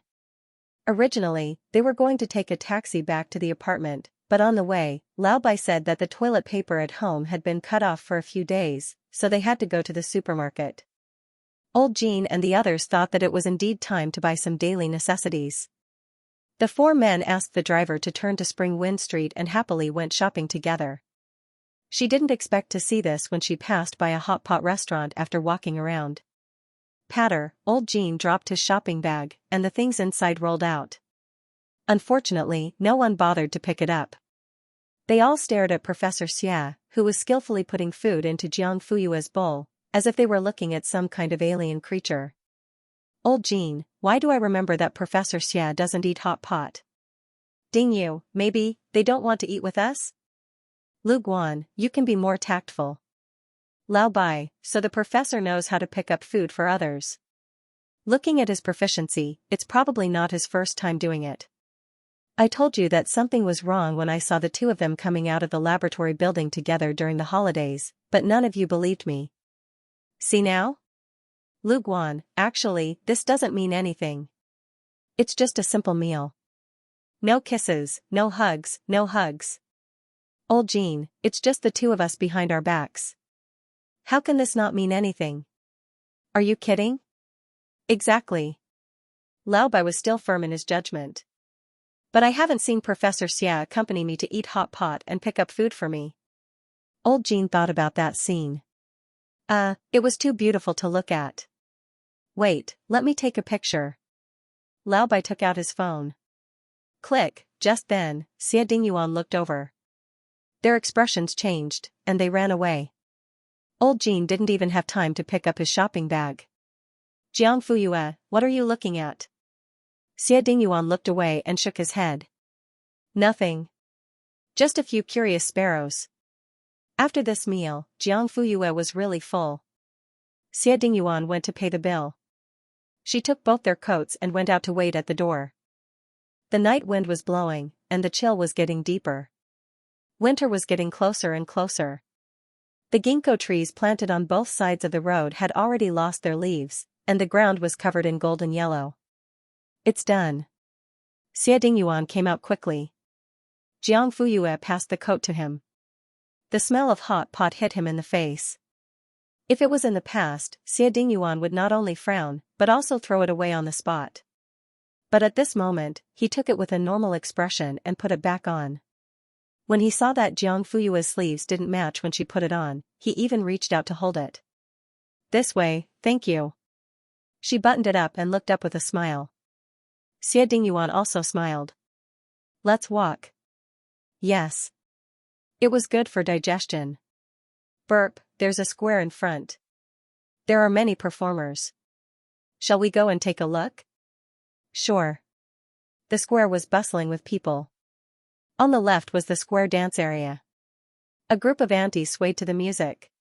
At first glance, it was quite neat. On the right were the stalls and vendors. Some were selling antiques and jade wares, some were putting film on mobile phones, and some were selling daily necessities. They were all priced at 10 yuan. As they continued to walk, they arrived at the performance area that Xie Dingyuan mentioned. Acrobatics? Jiang Fuyue looked at the man and woman with amazing flexibility. They threw and caught them in the air and somersaulted back and forth. Xie Dingyuan, yes. They should be members of the acrobatics troupe who are stationed in Linhuai. When they're not training, they come out to earn money. Jiang Fuyue applauded sincerely after watching the performance. Then, she took out her mobile phone, scanned the QR code, and transferred 200 yuan to the woman. The other party had set up a reminder to announce the transfer of the money. The woman nodded gratefully at Jiang Fuyue. You like to watch acrobatics? I can't say that I like it. It's just that I occasionally see it and feel that it's rare. Xie Dingyuan, are you paying for the novelty? Jiang Fuyue stopped and turned to look at him. No. I'm paying for the visual enjoyment brought to me by the hard work of others. Then why is it 200 yuan? Many people only paid in the single digits. At most, it was a few dozen yuan. It was rare to pay more than 100 yuan. Jiang Fuyue smiled. The bright lights of the street signs shone on her face. Her eyebrows were raised. First, because I have money. Second, I think it's worth 200 yuan. It's that simple. Do you have any other questions? The man shook his head. No. Then, he turned back and gave the acrobatic couple 200 yuan. Jiang Fuyue didn't understand. What are you doing? First, I have money. Second, if it makes you think it's worth 200 yuan, then it's also worth 200 yuan to me. Do you have anything else to ask? Jiang Fuyue was shocked. Xie Dingyuan, why are you imitating me? Am I? He didn't admit it and walked forward with his hands behind his back. Jiang Fuyue. This person was a bit like a rascal. Next to the acrobatic performance was a middle-aged male singer. He had long hair, black-rimmed glasses, and ripped jeans. He was singing by himself. He had the wildness of a singer and the romance of a poet. Xie Dingyuan stopped in front of the QR code. He thought for a while and took out his phone. Jiang Fuyue raised her eyebrows. Do you want to order a song? Yes. It was 20 yuan per song. He asked her, what do you want to listen to? Old songs. Jiang Fuyue said. She thought for a while and added, it's best if it's a love song. An open-air square, a homeless singer, a weathered face and hairstyle, and a slightly hoarse voice. There was nothing more suitable than a love song. After receiving the money transfer, the middle-aged singer held his guitar and looked at Xie Dingyuan. What do you want to listen to? Jiang Fuyue also looked at him. Xie Dingyuan pondered for a moment. Possessed. It was indeed a good old song. But classics were called classics because they could withstand the test of time. When the low, smoky voice slowly sang, possessed by a ghost, it's fine. Caused by a previous life, it's fine. Fate's arrangement, it's fine. You're deliberately teasing me, it's fine. Jiang Fuyue was fascinated. Xie Dingyuan was also stunned for a moment. Suddenly, he turned to look at the girl beside him. Wasn't he possessed? Why would he want to get close to someone? There was no reason and no warning. When she was close, his heart would beat faster. When she left, he would feel lost. He seemed to, like her. What was next? What was the next step of liking someone? How should the logic chain be connected? If it was an algorithm, what would be the result after Y/N? Xie Dingyuan seemed to have encountered the biggest problem in his academic career. And he didn't even seem to understand Jiang Fuyue's question. How could he solve it? Xianxia said, you should confess. He asked, and then? Who knows? Anyway, there are only two results, success or failure. Then what is success? What is failure? Can the measurement be quantified to 2 decimal places? He could feel that Xianxia was speechless at that moment. Success means that the girl accepts your confession and becomes your girlfriend. Failure means that you can't even be friends and it's awkward when you meet. As for the measurement, there is only one thing, and that is whether the girl likes you or has feelings for you. So, did Jiang Fuyue like him? Did she have feelings for him? Digression. Today's update, 3,000 words. There are 2 more updates, both of which are 3,000 words long. Finally, I can loudly beg for a monthly vote. Is this emotional drama okay? Is it sweet? But if it's sweet, I'll vote for this fish pen refill. Even though time always rushes us old, even though love always bothers us, even though we don't know what the future holds, is it too early to say goodbye? After the song ended, there was a round of applause. Jiang Fuyue turned to look at Xie Dingyuan and met his deep gaze. She did not think much about it. What's wrong with you? I want to ask you. At that moment, he almost blurted it out. Do you like me? Just like how I like you. But when the words were about to come out of his mouth, it turned into, are you cold? Ah? Jiang Fuyue shook her head. I'm not cold. She couldn't help but look down at her windbreaker. Did she look cold? Xie Dingyuan said, I finished singing. Jiang Fuyue nodded. You sang very well. What else do you want to hear? That's all. The 2 of them continued to walk forward. They came across a small stall with music playing. There were many people inside and outside, and most of them were holding a lucky draw. Did you get it right? I got it right. It's a brain teaser, no problem. Which question did you guess? There's a snake in the forest, but it never bites people. Why? His friend was a little confused. Yeah, why? Because there's no one in the forest. Oh, I see. You're really good. Why don't we try the finale question? What's the finale question? It's a couplet. 2 orioles singing in the green willows, a group of egrets flying in the blue sky? Something like that, but it's not words, it's numbers. Ah? 220, it's for you to pair numbers. 022 in reverse? No, someone answered this question just now, but the stall owner said it was wrong. So amazing? Numbers can be paired? Let's go and take a look. The 2 of them had already come out, but they turned around and squeezed back into the crowd. Jiang Fuyue stood at the same spot, deep in thought. Xie Dingyuan couldn't help but think about what was so special about 220. Let's go and take a look. Jiang Fuyue suggested. Xie Dingyuan nodded. Okay. The 2 of them squeezed to the front, and there happened to be someone answering the finale question. 220 definitely corresponds to 330. Otherwise, 110. The stall owner was a middle-aged man. He wore glasses and had a book beside him. He had a scholarly air about him and looked like a cultured person. Beside him stood a little bean. He was fat and strong, with very white skin and a pair of black eyes. He looked like a fat elf.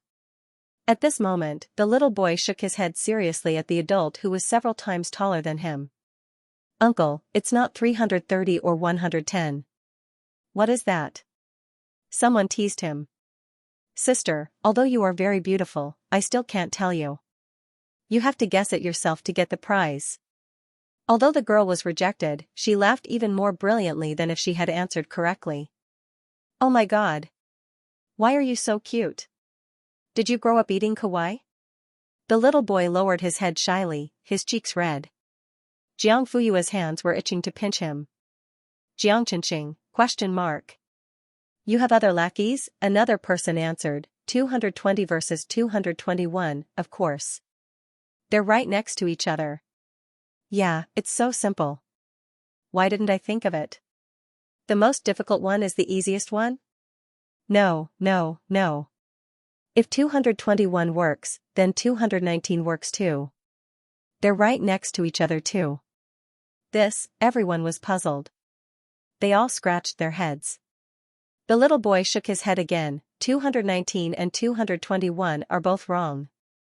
Jiang Fuyue glanced at the numbers 220 on the paper and glanced at Hua Luoging's stacking prime number theory beside the middle-aged man's hand. She already had an idea. She turned to Xie Dingyuan and asked in a low voice, do you have the answer? Yes. As expected of Professor Xie. The two of them stood in the crowd and watched as everyone racked their brains. It was very interesting that they had the answer. Suddenly, the little boy grabbed the hem of Jiang Fuyue's windbreaker. Pretty sister, do you know the answer? Jiang Fuyue thought for a while. What's the reward for answering correctly? The little boy, a learning machine of the latest model. But I don't need the learning machine. What should I do? Well, how about something else? Jiang Fuyue nodded. Sure. How about you? The middle-aged man who was as still as a mountain finally moved his eyes and looked at Jiang Fuyue's face. Little Bean's eyes widened in shock. You want me? Yes. No, it's illegal to sell people. Jiang Fuyue, I'm not selling. This is a prize. It's a gift. It's not a monetary transaction. That's still not okay. I can't give it to you. Why? The little boy's eyes darted around. His smart little brain quickly thought of a solution. Suddenly, his eyes lit up. If you want to exchange for a prize, you can only exchange for something of the same value. I'm much more expensive than a learning machine. I won't exchange it. Jiang Fuyue smiled. This little boy was smarter than she thought. I see. Then what can I exchange this learning machine for? For example, a hug? A wink? The little boy looked at the middle-aged man and did not get a response. He held his chin and thought. My hug doesn't seem to be that valuable. I don't have a wink either. How about a kiss? Jiang Fuyue snapped her fingers. Deal.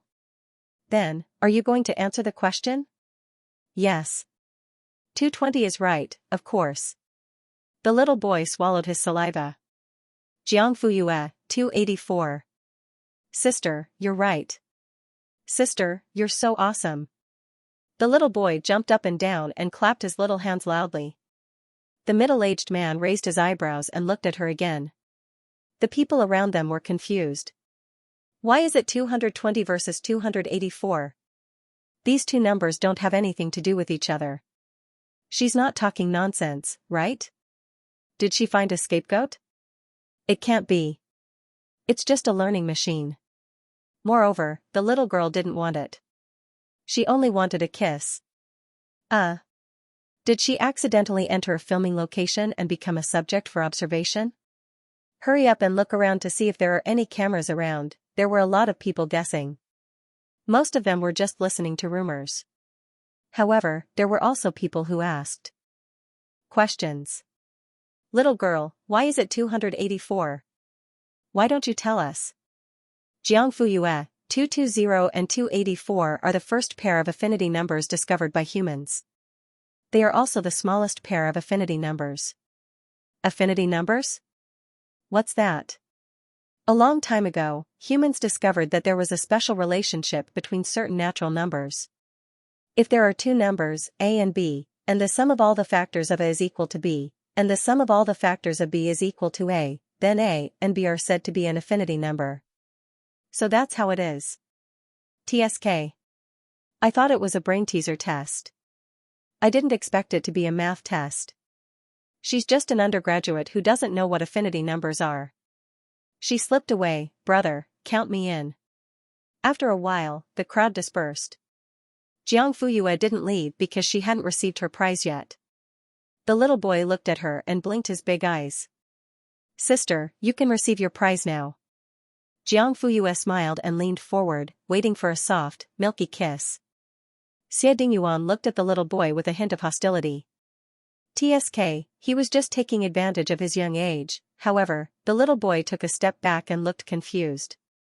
Sister, what are you doing? Jiang Fuyue, aren't you going to receive your prize? Where's your kiss? I'm going to give this kiss to the uncle next to me.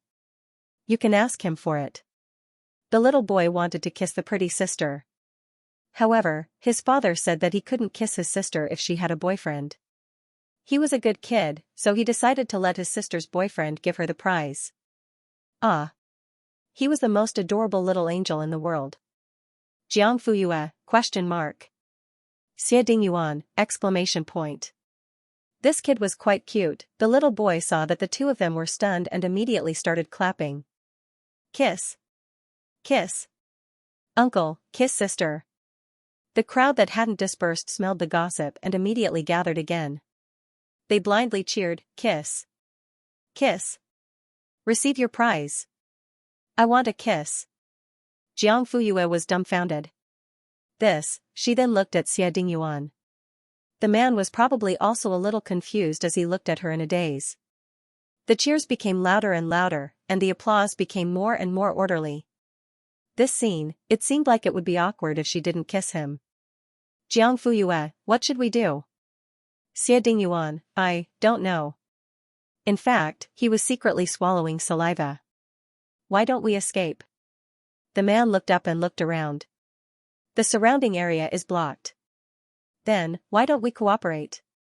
Jiang Fuyue was stunned. Was this something Xie Dingyuan would say? Before she could react, the man's warm and strong hands had already cupped her cheeks. Their eyes met, and their breaths were getting closer and closer. Digression, second watch, 3,000 words. Ah, should he kiss her? Third watch at 12:30 p.m. Suddenly, Xie Dingyuan yelled, run. Just as Jiang Fuyue was in a state of shock, her hand was clasped by a large palm. The man brought her straight out of the encirclement of the spectators. In the blink of an eye, he disappeared without a trace. Hey, what's going on? Boring. Did they kiss? Did they kiss? I didn't see clearly. They didn't kiss, just a little bit. Just a little bit. The man pinched the tip of his little finger. Ah? Why did I see them kiss? They were lips to lips. I saw them kiss too. Wait, did you kiss her or not? The little boy consciously covered his eyes when his uncle held his sister's face with both hands. When he opened his eyes secretly, he realized that, where is she? She's gone? Xie Dingyuan pulled Jiang Fuyue and ran until they could no longer see the stall behind them. The two of them were panting on the spot. Their breaths were accompanied by the sound of the wind. Suddenly, he laughed again. Haha, Xie Dingyuan, your hair is messy. You don't look like a scholar at all. You're still laughing? Who's to blame for this? You could have just gotten the learning machine. You even wanted to kiss other people's children. Don't you feel ashamed? This was the first time he said such a long and sarcastic remark. Jiang Fuyue looked at him in a new light. I thought you only knew how to be sarcastic. I didn't expect you to be so direct. Xie Dingyuan stood up straight and glanced at her. Who doesn't have a temper? You asked me to cooperate with you. I thought you were really going to kiss him. What if I really kissed him? Jiang Fuyue tilted her head. The night breeze blew the strands of hair by her ears, making her look valiant. So what if he kissed me? What are you afraid of? Xie Dingyuan was a little surprised. But she changed the topic. You probably won't have the chance. Why? Even if you don't pull me away, I will pull you away. So, you can't kiss him. The man laughed. He was a little glad, but also a little disappointed. In short, it was very complicated. You were in a daze just now. What if you didn't react in time? He hypothesized in a low voice. Didn't he kiss her in the end? Jiang Fuyue asked. Do you know how to do it? Xie Dingyuan opened his mouth, but before he could say anything, the girl had already answered for him. You definitely won't.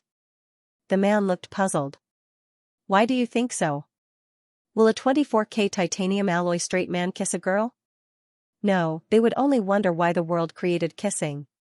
Exchanging saliva is very unhygienic and can easily spread diseases. Don't those people know that?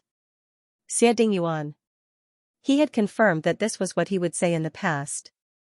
So, Jiang Fuyue shrugged. What am I afraid of? Too cocky. Don't think that straight men will always be straight men. They can change. Jiang Fuyue, become what? Are you gay? Xie Dingyuan choked. Don't spout nonsense. I mean, it will become romantic. For example? How is it romantic? Can you give an example? Just like the affinity number just now. That's the romance of mathematicians. Pythagoras said, a friend is the shadow of your soul. It has to be as close as 220 and 284.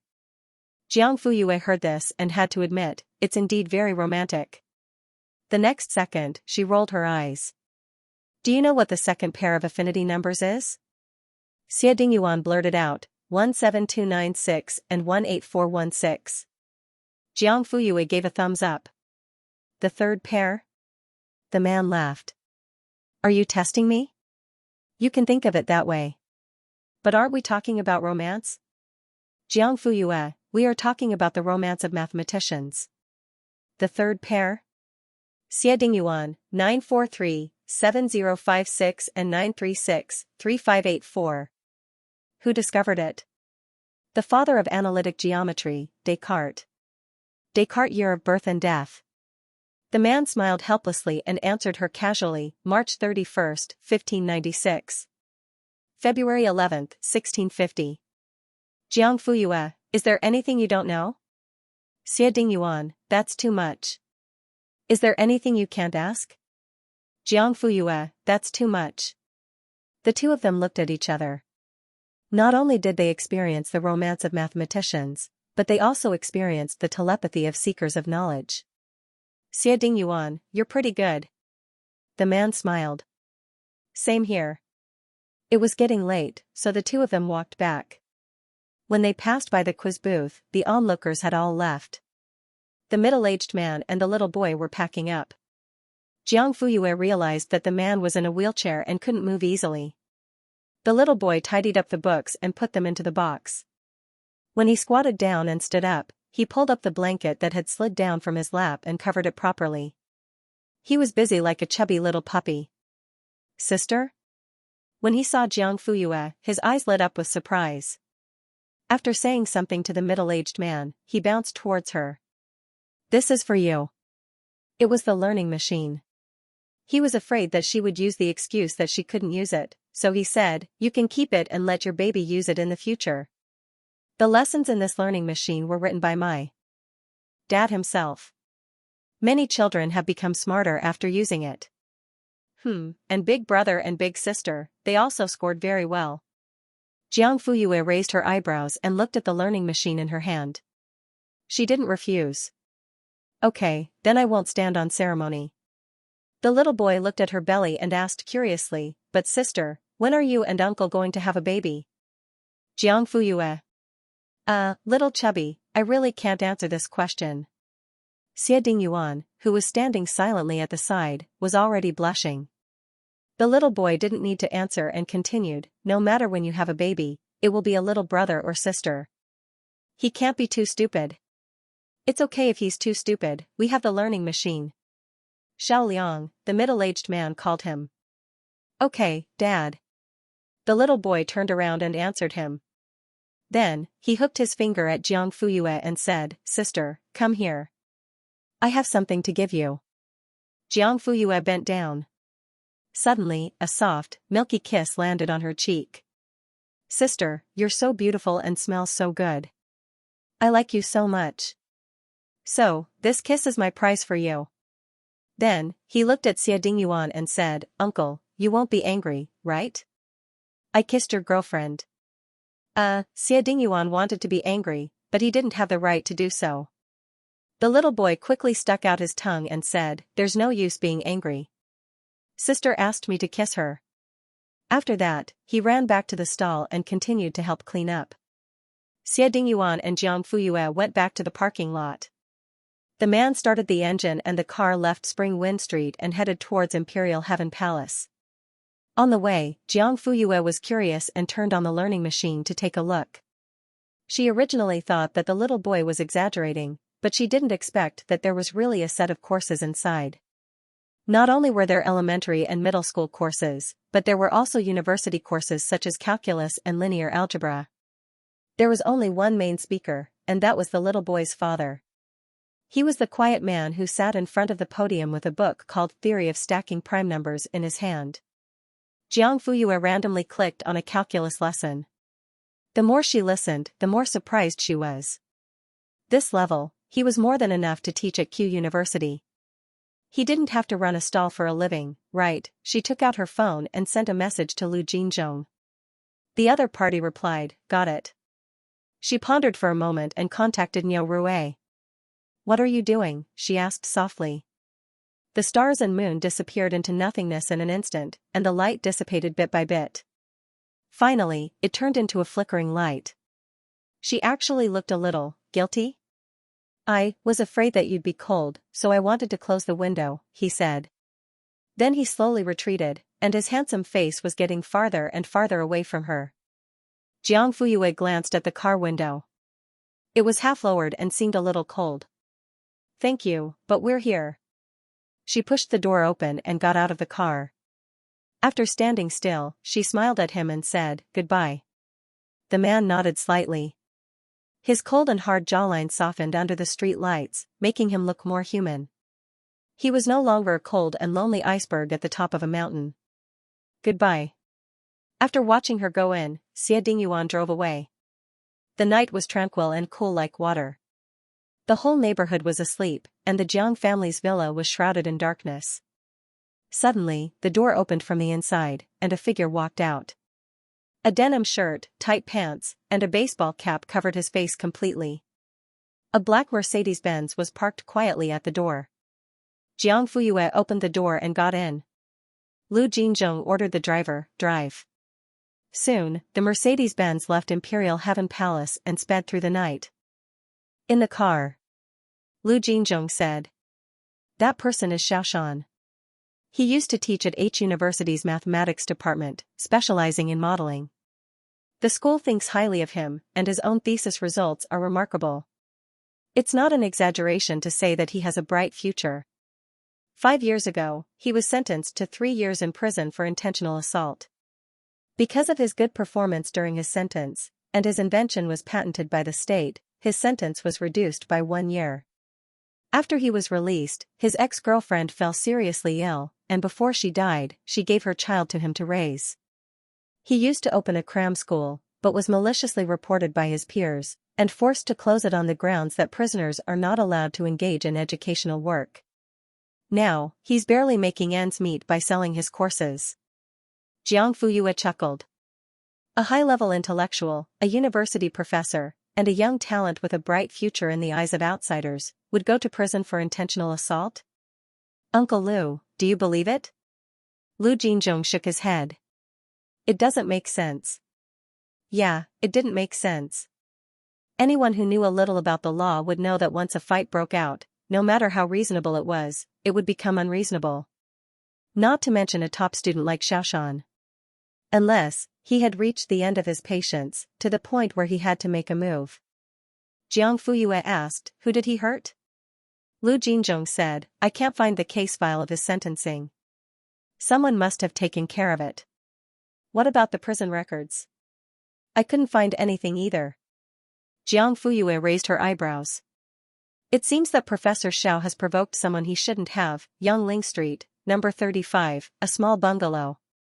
Daddy, it's time to eat. Little Bean pushed the big bowl to the other side and held the small bowl. He scooped up a spoonful of glutinous rice and put it into his mouth. Grandpa Lu's glutinous rice smells so good. There were also 2 pieces of meat hidden inside. Grandma Lu said that it was a gift and that he would grow taller after eating it. She also told him not to tell anyone else. Otherwise, no one would go to Grandpa Lu's stall to buy glutinous rice anymore. He was an obedient child and would not tell anyone. Dad had discovered it on his own, so it didn't count. Therefore, he was still an obedient child. He dug and dug. When he dug to the middle, he finally saw the meat. It was bigger than yesterday's. Little Bean dug it out and buried it in his father's bowl. When his father ate later, he would say that he had already eaten so that his father wouldn't give the meat back to him. "Daddy, why aren't you here yet?"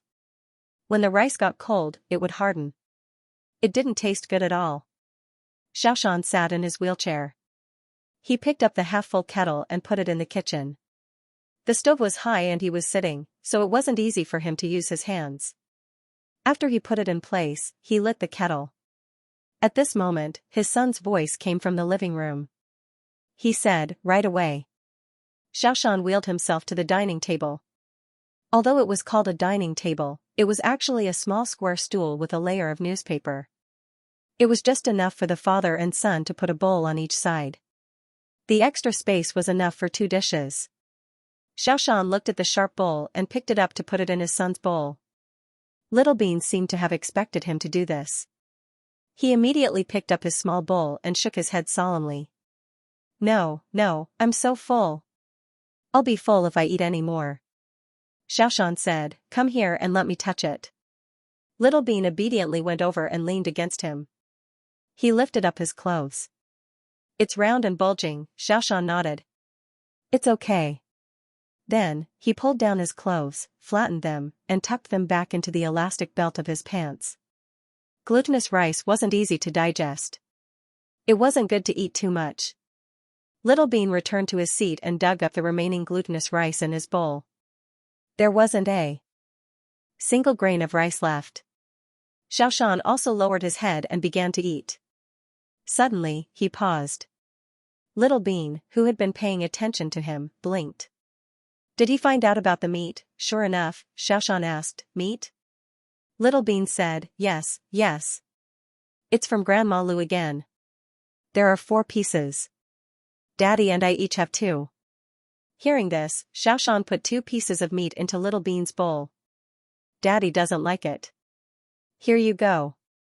No, I've already eaten. My stomach is full." In the end, the 2 pieces of meat were eaten by Xiaoxian. After the father and son finished eating, the water on the stove was boiling. "Liang, come wash your face and feet. It's time to sleep." "Okay." Little Bean immediately put on his slippers and took his mouth rinse and small towel. When he was washing his feet, Xiaoxian asked him to soak for a while. Little Bean wanted to lift his feet up after soaking, but in less than 10 seconds, he said that he was done. Xiaoxian said with a stern face, 2 minutes. Little Bean pouted and muttered unhappily, "I've already washed it. It doesn't stink. It smells good." Why did he need 2 minutes? Xiaoxian ignored him. In less than 2 seconds, Little Bean gave in. "Daddy, you didn't finish the story about the mathematician Gauss last time." Xiaoxian asked, "Where did you stop?" Little Bean's eyes lit up. Once, Gauss' math teacher was in a bad mood. Then what? Would the math teacher punish Gauss when he was in a bad mood? Just like how Mr. Wang punished Guan Kai. Mr. Wang was Little Bean's homeroom teacher and Guan Kai was the worst student in the class. Xiaoxian said, "No. Not every teacher would punish him." Then what did the math teacher do? He made the student calculate from 1 plus 2 plus 3 all the way to 100. If he couldn't get the result, he was not allowed to go home for dinner. Gauss must have figured it out. Xiaoxian couldn't help but laugh. Why? Because he's a mathematician. A mathematician is super good. He's as good as Daddy. Xiaoxian was stunned. Am I good? Of course. Guan Kai doesn't know who Einstein is or the Dirac equation. Only I know. Xiaoxian said, Guan Kai is a bad student. Little Bean was anxious. Zhang Qinqin doesn't know either. Zhang Qingqin was the study committee member and the teacher liked her a lot. Okay. Xiaoshan patted Little Bean's chubby feet in the basin. 2 minutes are up. Yay. Daddy, wipe my feet. Xiaoshan grabbed a towel and carefully wiped each of Little Bean's toes. Done. Daddy, you haven't finished yet. Did Gauss figure it out? Didn't you already guess? You've really done it? Awesome. I figured it out too. I'm awesome too. Xiaoshan paused. You figured it out? Yeah. It's equal to 5,050, right? Xiaoshan was speechless. Daddy? Little Bean stopped smiling, and a worried look appeared on his face. Did I miscalculate? No. Xiaoshan patted Little Bean's head. The answer is 5,050. Wow. I got it right. Does that mean I'm as good as Gauss? Yeah, you're the best. No, Little Bean said seriously.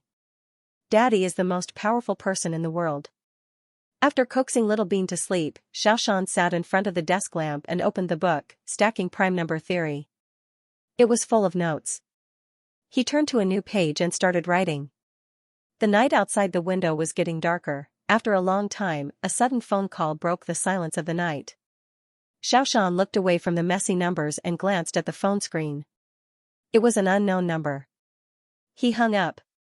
But after a while, the same number called again. He picked up. Hello? Hello, Professor Xiao. I'm just outside the door. I wonder if we can meet? Outside the door, Xiaoshan suddenly became alert. Who are you? What do you want? Digression, 3,000 words. It was 9:30 a.m. End of chapter 535. Don't forget to subscribe, like, and share the video to support the channel.